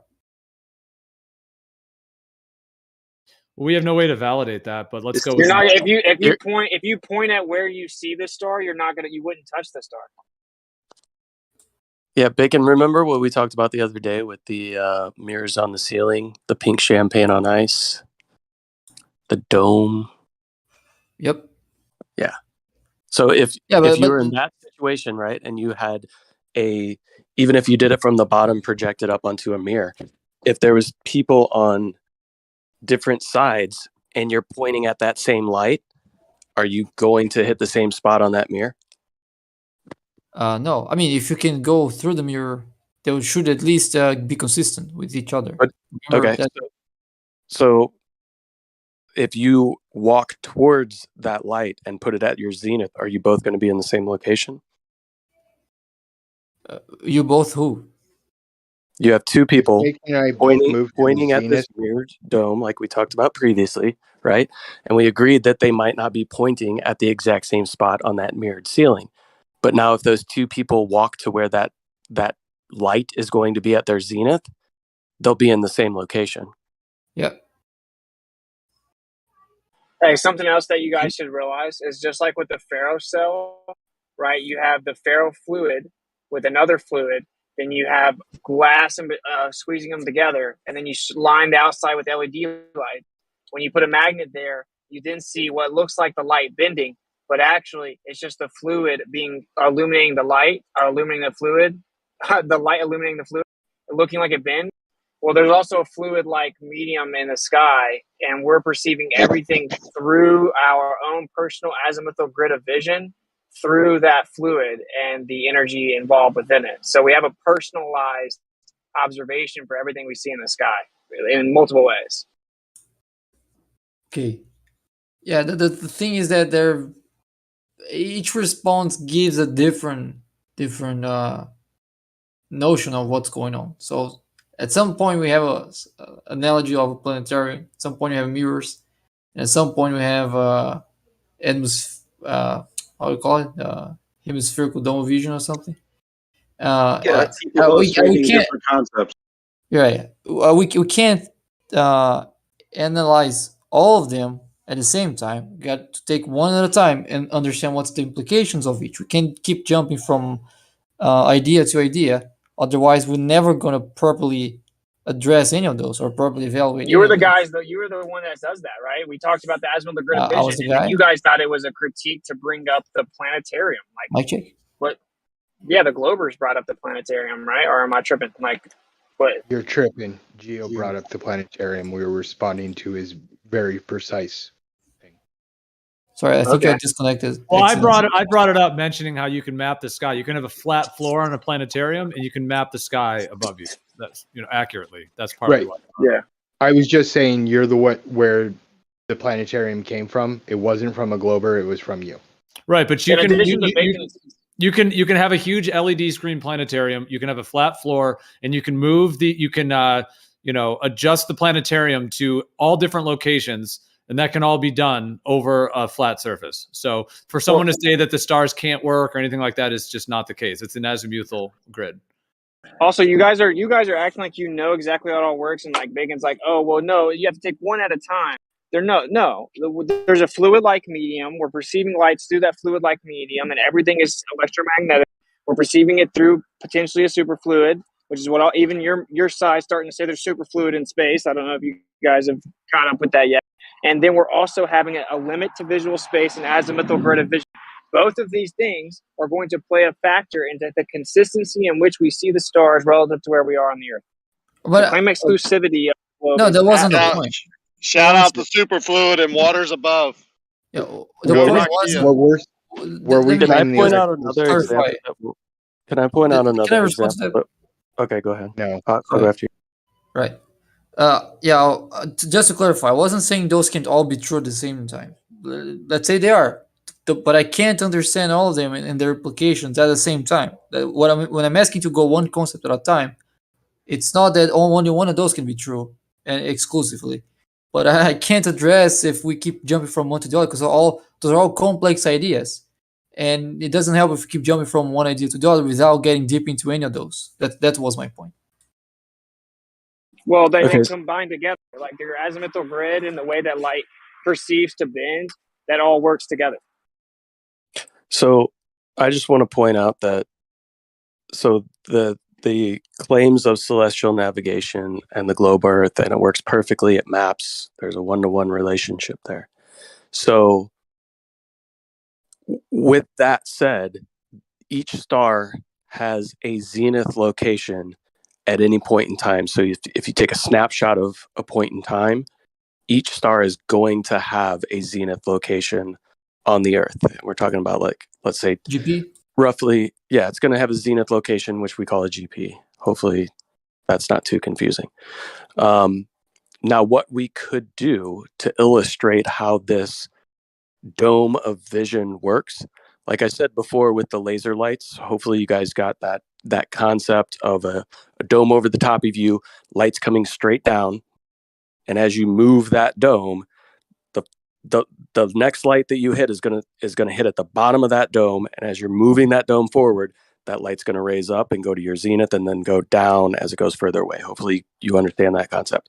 So now, if we take that dome and we paint 50% of the globe Earth on it, and we are visually seeing like we are at the center of the Earth, and we look out, we would see the points where all the stars are hitting at their zenith.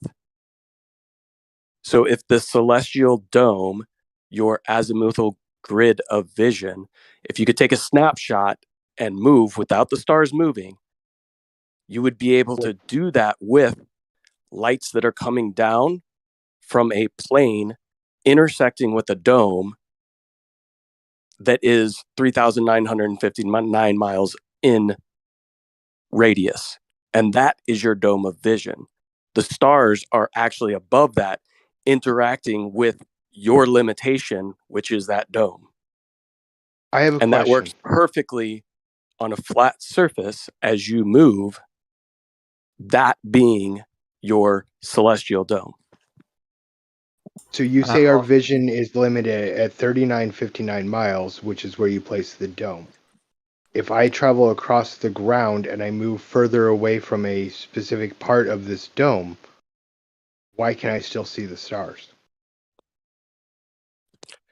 You can still see the stars because they're interacting with your limit of vision, like I said before, right? So your limit of vision, take that planetarium and turn that planetarium into a glass or whatever dome and shoot lasers down on it, right? So with all due respect, I've moved my geographical position on the Earth and moved away from that location so that the dome is further than 3,959 away. So it is no longer interacting with my limit of vision as you claim at 3,959. Can you explain that? I move away from it, it gets further away. No. The dome follows you. That's the point. You don't move around within the dome. The dome is set by your position. It's constantly updating. I thought I made that clear. But this dome doesn't exist, right? It's just a conceptual thing. Yeah, it's a celestial dome. So take all of your celestial navigation points, all of your zeniths on the Earth, cut that Earth in half, put yourself in the middle of the Earth, and as you move, and the dome or the Earth's surface that's painted on this dome is moving with you, meaning as you're moving around the map below, the map above is adjusting and it's constantly moving. So these zenith points are constantly updating in the exact same pattern and the exact same mathematics as if you were on a curved surface with stars infinitely away. Right. So that doesn't work because Bacon is a real person who lives exactly south of does. That's the how it was hemisphere. mapped. I mean, that because is. it doesn't work because Bacon is a real person who lives south of the equator and doesn't see the same northern dome that I see, and as such, Nobody's claiming that he would, bud. Where would I put a star that was?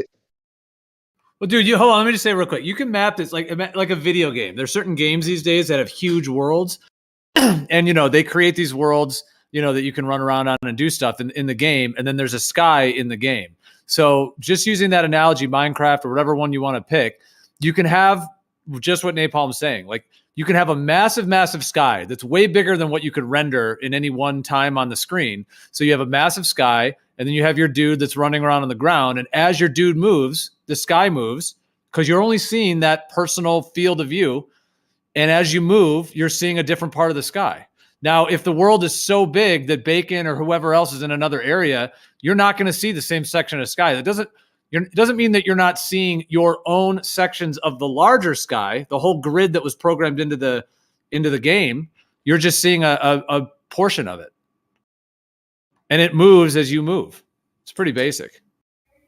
Well, but the way, if you think about an actual sky around us, that's a different thing than what Napalm proposed, if I understood correctly. In which you have this spherical dome that rotates as you walk across the surface, matching what you would see on the sphere. But that thing, doesn't exist. So how exactly are we getting the impression of that dome that rotates around us as we move across the sphere if that thing doesn't exist? It's a celestial sphere with a radius of 3,959 miles. Right. Well, what is this thing that exists? It's not existent in a way that you would think of a sphere because it's set by your perspective. Yes. So what is the thing that exists so we can apply our perspective and then see if that matches the idea you're providing? What do you mean? What is the thing that exists? It's a celestial sphere. Right, but that celestial sphere is only conceptual, right? It's not something that exists. What's wrong with that? Your vision exists.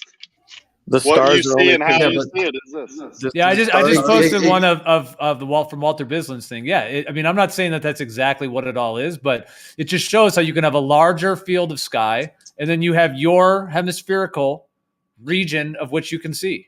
Right. See, that's the point. The issue with Walter Bisland's, right, or what I find the issue with Walter Bisland's is that his little atmospheric dome that he makes, I don't think is technically large enough. So you would have to really scale his little dome there up a little bit and to have the same conceptual idea. That doesn't change anything. What about the way? I'm sorry. What about what Walter Bisland says is wrong with his model? And so let me ask you a question, Bacon. Did you understand when I talked about the planetarium being like glass and utilizing lasers and shooting lasers down at this glass? No, and as really. I found it very complicated to follow. Think of it like a windshield, right? Real quick? So if the dome is like a windshield on your car and you shine a laser, like you're typically not going to see that laser beam until it hits the glass, right? So you could be straight up above your windshield and shine that laser down. And if it's shining down at the hood of your car, as you move forward, it's going to first interact with the bottom of your windshield, and it's going to appear as though it's moving up your windshield and up in your field of view, when really the laser's not moving at all. You're moving forward, and it's not getting higher or lower. It's just when it interacts with the windshield is when you see that laser. And as that dome or your windshield, which is curved, moves forward, that light appears to rise up. Does that make sense? Kinda. What's a hood and a windshield? Well, can I get an address to what Walter Bisland say is wrong with his model before we move on? How do you square? He makes light. I consider that a little bit of a non sequitur. I had brought it up just to show the basic outline. That is a separate thing of Walter Bisland's opinions and what he wrote on his site. if we want to go there, I guess we could, but I feel like it is a little bit of a separate topic. Yeah, I think we he's need just. to go to I don't think we need to go to Walter Bislin's as specific proof. Just use it as it can be modeled different ways. But the crystal-like nature of the dome, if it is crystalline, a clear type crystal, that would affect the light too. We don't even know the medium or the source. If there is a dome, if there's not, if it's just an effect or a concept or whatever. But you cannot say and then give up on everything else. Well, I speak of like think that it's personal fair dome to as say like that's the limit of your vision, and that's where the limit of where you can see the celestial lights, kind of like Witsit was talking about, right? So it's like you have this limitation on how far your vision can see, and as the lights interact with kind of the limits of your vision is what's setting this personal dome, not an overarching, even though there might be an overarching larger dome to it. Your perspective is setting a smaller dome, and that Yeah, I get perspective. it. Yeah. Okay. All right. Cool. That makes sense. And why the stars disappear when you go up? I think people say like you see the stars and the balloons are going up, and then all of a sudden they disappear. It's kind of strange. That might have something to do with the angles, or altitude definitely plays a part. Maybe if that's true. So I think it's very fair to bring up what the creator of the model says is wrong with the model when discussing the model and discussing the Walter Bislin calculate model. I think it's fair to bring up what he says is wrong with the model. Do you disagree, Gio? Maybe. Or you ask Gio, but why don't we bring up the creator of the sky? Right. Who actually Because created the sky? Like there's a source that says this is the creator of the sky. Walter Bislin is just part of that creator. Yeah, that's just Bislin's particular because your creator model. ain't talking.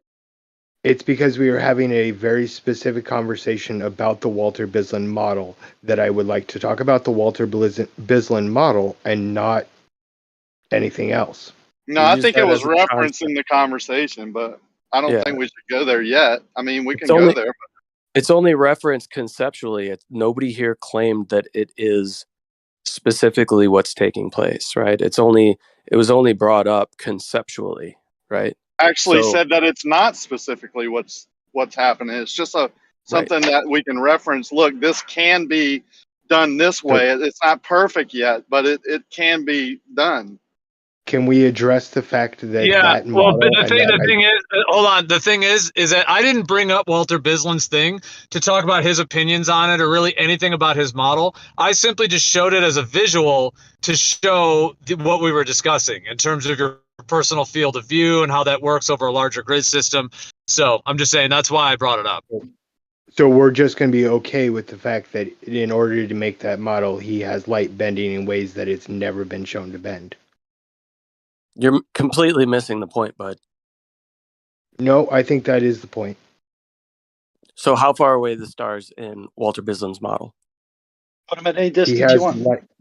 Right. He has light bending in ways we do not see in reality. What do you mean light bending in ways we don't see in reality? Have you never looked at the model? Well, I know that in reality we can use 7/6R and we can bend light all the way around the circumference of the Earth. No, not with 7/6R. 7/6R doesn't give you that. And also, it only affects elevation, doesn't affect azimuth, something that is heavily affected on Walter Bislin's model. 7/6R, but can't we bend light all the way around? Nope. All the way around? Well, not with 7/6R. You can't. How far can we bend light with 7/6R? You'd have to go to essentially 1-to-1. I don't know what the number is. Yeah, 7/6R is a fraction enough to make the Earth look like it's slightly bigger, or 7/6 of its actual radius, which is like 1.2 something. Wouldn't it be somewhere like 42/7? No. Anyway, we have light and waves and water curving infinitely around the sphere, right? No matter what the number is. The number that we don't see in reality? Yes. We see whenever it needs to happen, it happens. Like last night, radio waves diffracting around following the curvature of the Earth. I mean, it just whatever we need, we can make up whatever we need. So why don't we talk about, what So can I was happen if we find out things? Do you want to bring that up? Because I actually did some looking into that.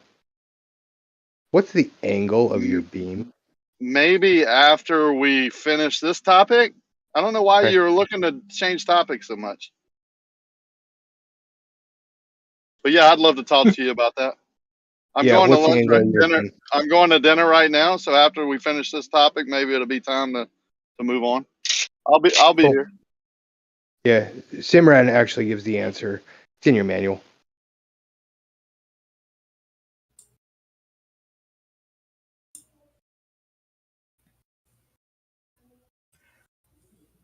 Oh, anyway, the whole thing about Walter business model and demo vision and all that is that if you just want to create a dome, like a physical dome, and apply perspective, it obviously doesn't work.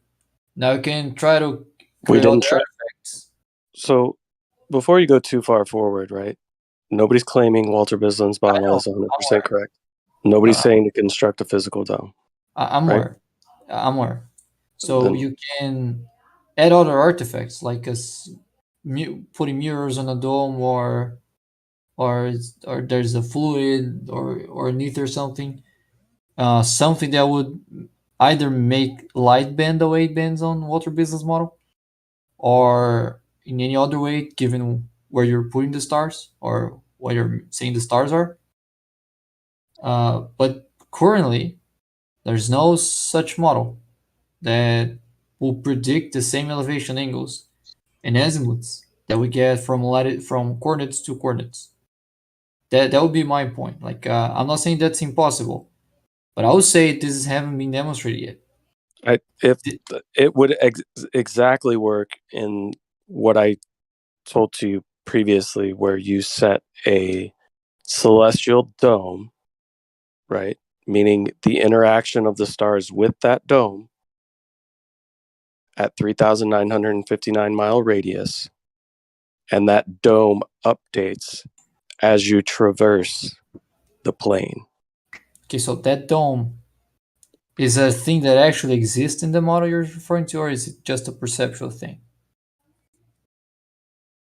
Well, I don't know, Napalm, if you're saying, I mean, Witsit was talking earlier about there being the extent of your vision. So, Napalm, are you saying that 3959 is the extent of your vision, therefore creating a 3959 radius sphere of vision, field of view?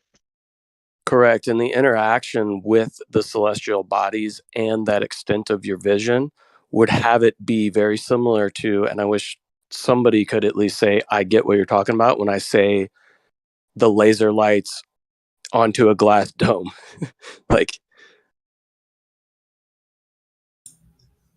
maybe that's a concept that I can only understand in my head, but makes perfect sense to me. Well, if you can draw some diagrams, maybe that helps. What do you mean draw diagrams? Yeah, explaining what you want to conceptualize, like what exactly you're trying to describe there. Like if you have some drawings of what you're trying to describe, maybe that helps. Yeah, the star set, the set of stars, as it interacts with your limit of vision, produces a azimuthal dome directly around you. Okay, and that azimuthal dome directly around you has a radius of 3,959 miles, updating accordingly as you traverse the surface, meaning any interaction with the stars above that dome present themselves somewhat similar to, like, if you want to use Bislin's as a somewhat of a visual representation of that. Let me pull it up so I can kind of walk you along. I will say this, that at 3959, I don't know if that explains why you see things that have ground positions that are 6,000 miles away.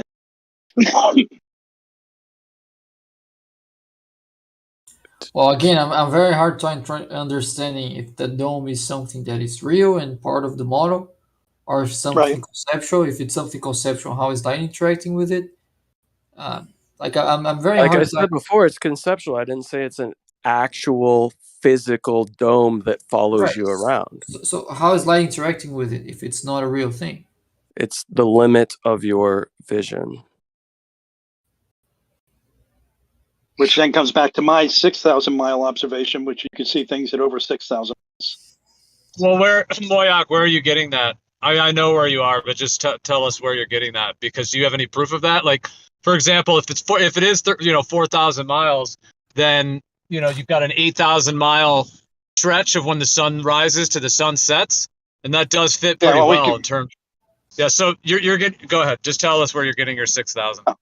Well, you see the sunrise over country A, and we know that it takes X number of days in a ship and X number of days in an or hours in an airplane, and we therefore know that it's 6,000 miles between those two locations. Or you can even do it We just know if you want to do it. If you really want to, do it, you can also do it on the continent of Eurasia, because you can get almost the whole 6 miles right there, 6,000 miles, and you can ask, "Hey, Japan, what time did the sun set?"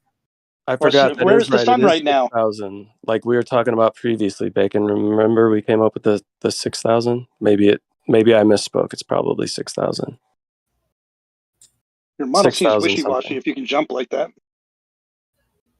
Well, I mean, my point has always been if you have a clear, unambiguous idea of what you think might be going on, then it should be possible to model it and come up with predictions and see if that matches observation. Like does that predict the same azimuth elevation we see? Okay, then that's a viable model. I'll literally do that. I'll model that as soon as I get done. Still working on my first job here while I'm trying to talk to you guys. I'll get it modeled here in a few minutes for you. Or just explain it with enough detail that someone else can. I'll do that. That's the problem is I'm trying to lay it out as best as possible, right? And I would love to have somebody be like, hey, let's put aside anything that we're bringing to the table as far as like some sort of bias one way or another. And if we can take this conception and see how this would work and how we could model it. See, the thing is, I'm not somebody who's good at modeling things, right? I don't have software to do that. I don't even really own a computer of my own. Like, I don't have these things at my fingertips. I'm not really that good at math. I'm just an accountant, right? But when I try to... What? Is that funny? You're an accountant, not good at math. That is literally the That joke. was funny. I chuckled. I chuckled. Yeah, that's literally the joke about accounting, because most accountants really aren't that good at math. You don't use trig in accounting. You don't use geometry. Like, what? Said no need to worry. My accountant handles that. Yeah, like what do you purely think mathematical field. What do you think is the most difficult different kinds of math to use in accounting? Like But bifurcating numbers? Seriously. If you haven't got a drawing program, have you got a piece of paper and a pencil that you could just do something, scribble on, and then you could post it? Yeah, I mean, or DM it to someone? Can anybody else other than a Glober chime in and say whether or not I'm painting at least a decent mental picture? The problem is when I want to say something similar to Bislin, then somebody's going to be like, well, let's talk about the problems of Bislin's model, and here's why this is, you know what I'm saying? Like, it's ridiculous to try to say, hey, I've got this idea, could you guys help me? Because everything is just, nuh-uh, everything works perfectly. We know how the world works. We've explored everything. Game over. Well, but the thing is that, like, if we're starting with the model to then get the angles, that's what we should go for, right? Which is the opposite of business model. So if you have something that is not like that, doesn't start with the angles you want to observe and then build the model on top of that, but starts with the model and then shows that the angles you get in the model match observation, that'd be great. And I don't think bias in this case is really a thing. Like if you want to model something, it doesn't really matter what you believe or what you think is true. To model is just to give life to an idea, even if you think the idea doesn't follow. The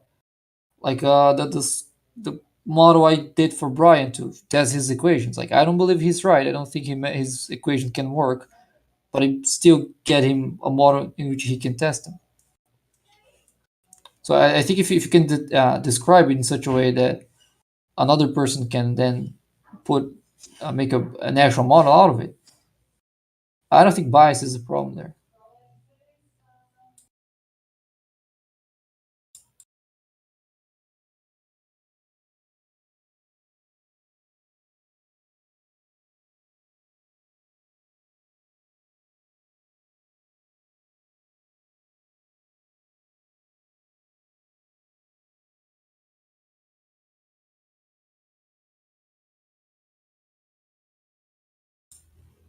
Did I just kill the conversation? Killed it, man. Damn. Bacon. See, not everything goes good with bacon. No, I'm literally in the middle of work and I'm like exhausted with trying to just at least lay out some sort of conceptual idea as to what's in my head, because I feel like I've taken like an hour to do that. And even something as simple as like how a laser light interacts with glass is just like, I don't get it. You know what I'm saying? Like, so it's exhausting. All you do is you draw a picture of your pane of glass, your laser, and you show it bending your glass. Maybe you do it with a couple of lasers. You used a lot of words in your description that I wasn't familiar with. Yeah, so you're familiar with an automobile, right? A car? A car, yeah. So are you familiar with the front portion of the car that is above the engine? What do you call that? The What I bonnet. call that? I'm talking to bonnet. bacon. Talking to bacon. I wouldn't know how to call that. The hood, where the bonnet. it lifts up and you can see the engine underneath it. Right. Yeah, I know what you're referring to. So in the United What's that States, we called? call that a hood. In England or elsewhere, sometimes they call it a bonnet. Okay. Are you familiar with what a windshield is or a windscreen? The glass portion you look out when you're driving the car. The big one? The big piece of glass that's in front of Yeah. your face when you're driving a vehicle. Okay. Yeah. Okay, We that's call that a windshield. we call that a windshield. Now, my it. concept as to I have a laser that's hitting the hood of my car. It's directly above the hood of my car and it's hitting the hood of my car. The laser is higher than my vehicle. As I drive forward, that laser beam is not increasing or decreasing in elevation, it's staying where it's at, but its interaction with my car goes from the hood to the bottom of my windshield. And as I continue to move forward, the laser light appears to go up my windshield. Right. So it appears to rise up in my field of view. Do you understand that concept? Yep.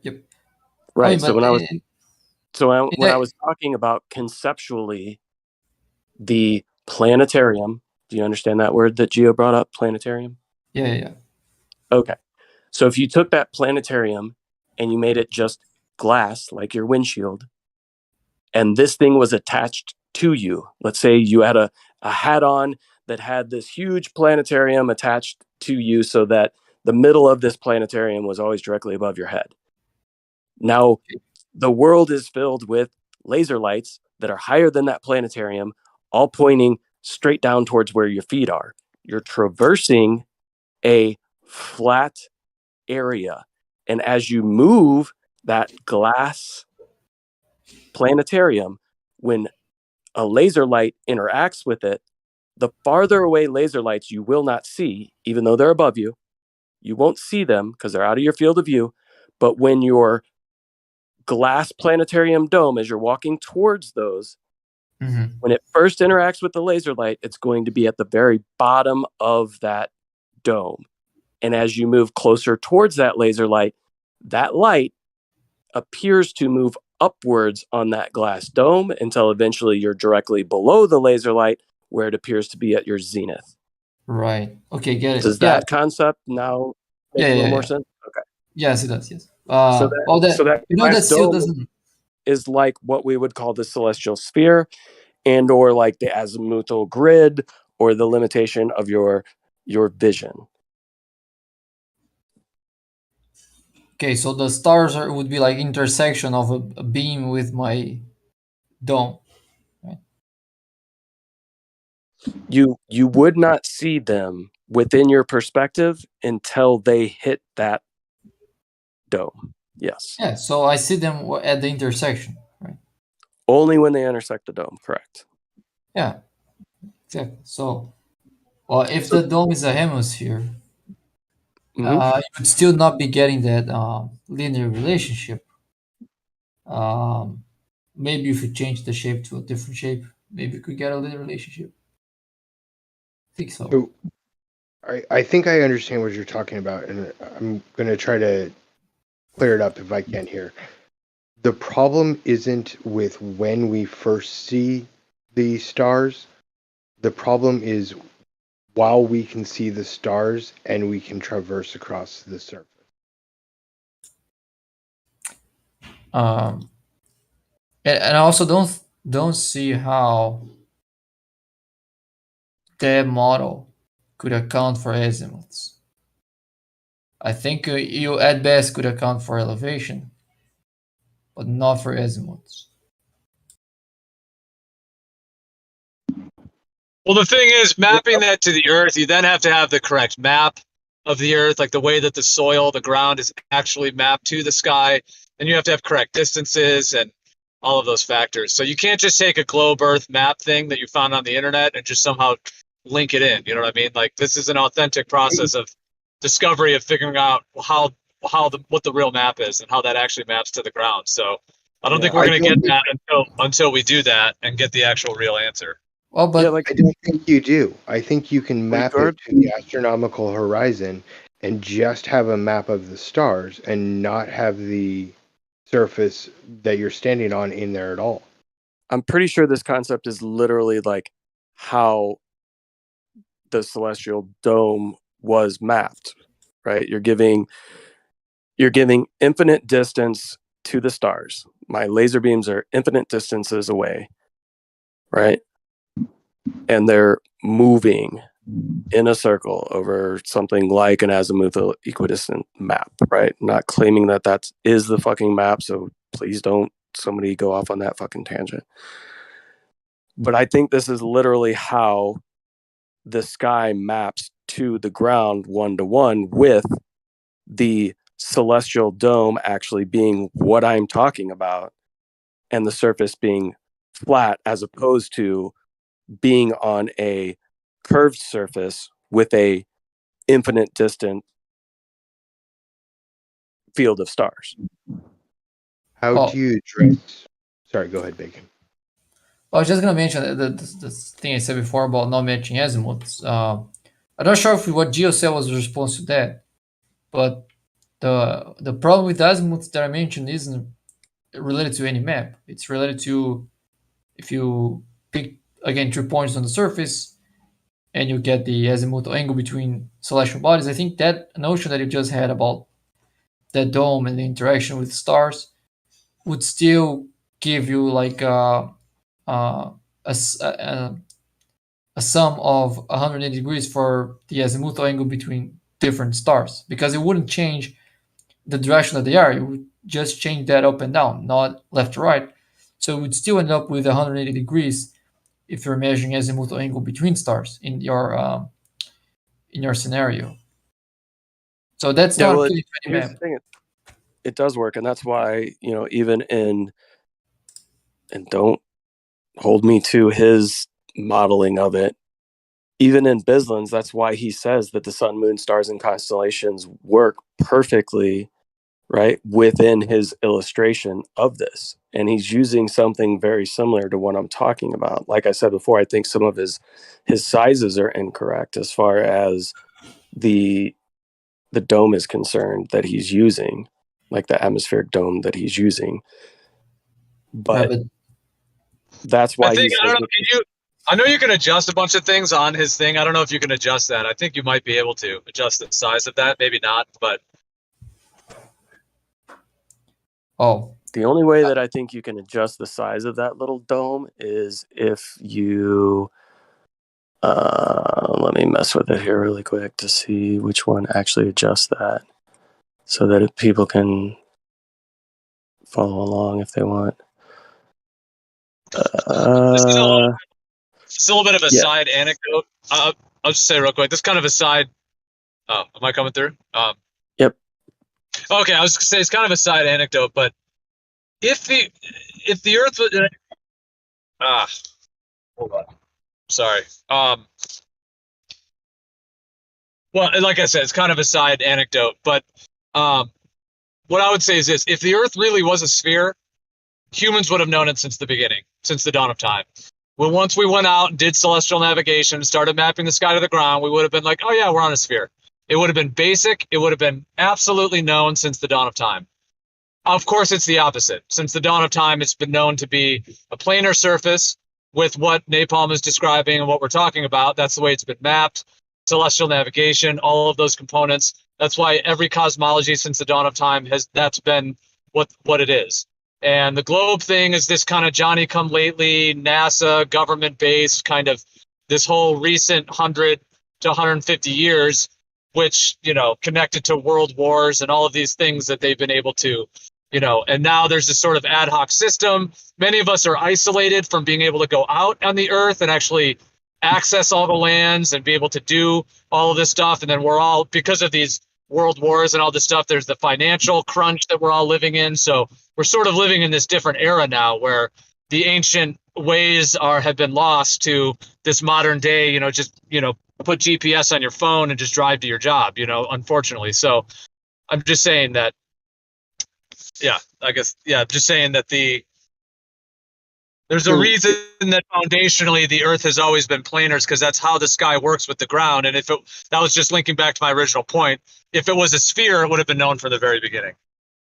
If we look back in the Islamic traditions, it was known to be a sphere, and it was very important because of the importance of praying to Mecca. Some of the very first spherical proofs that we have come out of the Islamic faith and the Islamic learned elders in order to better serve Allah. Well, if the Earth was known to be a sphere by the Muslims, then people halfway around the planet would be praying downwards to Mecca. No. How do they pray straight down to Mecca? Do any of them do that? They pray on the Great Circle route. They pray on the closest route to above the land. They don't pray on a chord route. This is what's taught in the heaven.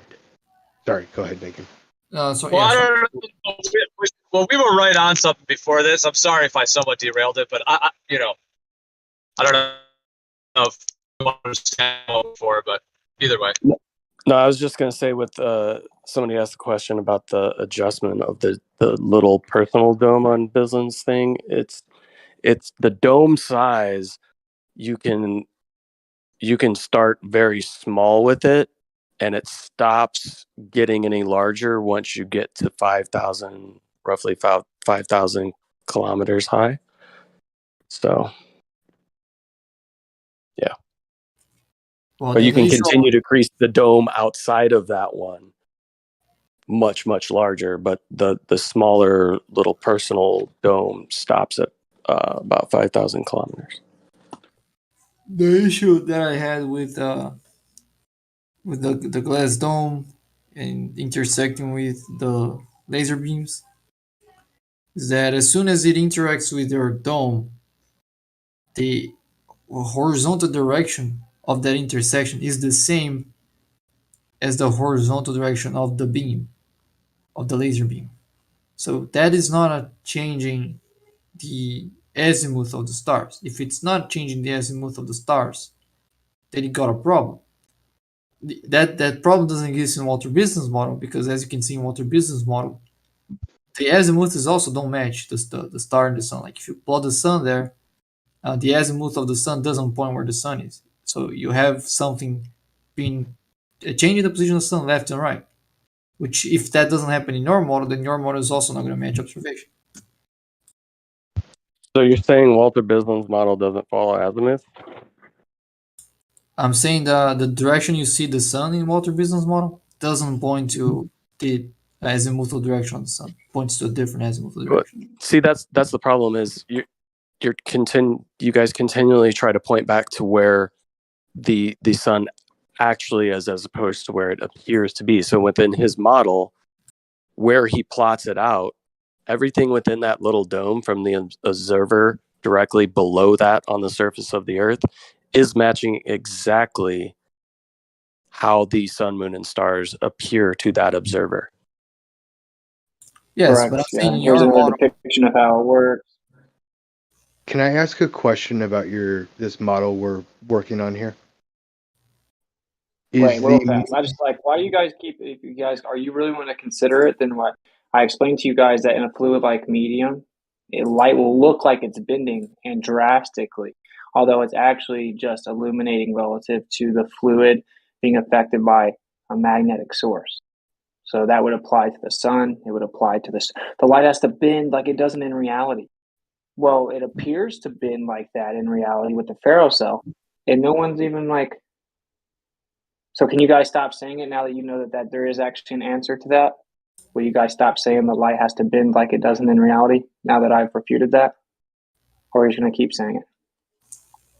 I didn't understand your refutation at all. Yeah. So okay, I have a question about the model you're putting forward, Napalm. Well, hold on. Let's go one thing at a time. Bacon said he didn't understand what Witsit said, so can we just at least let Witsit's point be brought forth before? I mean, we can go back to Napalm's thing too, but I feel like it'd be more fair for the understanding to be transferred from what Witsit just said. There's a ferrocell image right here, Bacon. Okay, you see how it looks like the light is bending? I see curves. I'm not sure if we'll say the line's bending like that. Oh, it's curving but not bending. No, I'm not saying that's the path of the light. I mean, for light to be bending, that would have to be the path of the light, not just. I said it looks like it's bending. Well, it would have to look like that's the path of the light. But all like I see a bunch of curves. I'm not sure if that looks like the path of the light. Do you guys hear this? Okay, the light looks like it's bending in the ferrocell image, right, Bacon? Okay, I'll just say yes, so we can move on. The light, okay, look, there's LED lights around that outside right there. There's a strip of LED lights. Okay, when you put this over the magnet, then you see this. All the curved look where the light looks like it's bending towards the center because you put the magnet there. If you move it up and down from the magnet, it'll change how much it looks like it's bending. Okay? Okay. So it looks like it's bending the light, right? Okay. Okay. Now, it's not actually bending light because we know magnetism doesn't bend light. There's a fluid inside of the ferrocell, right? You have a ferrofluid and another fluid, and then the magnet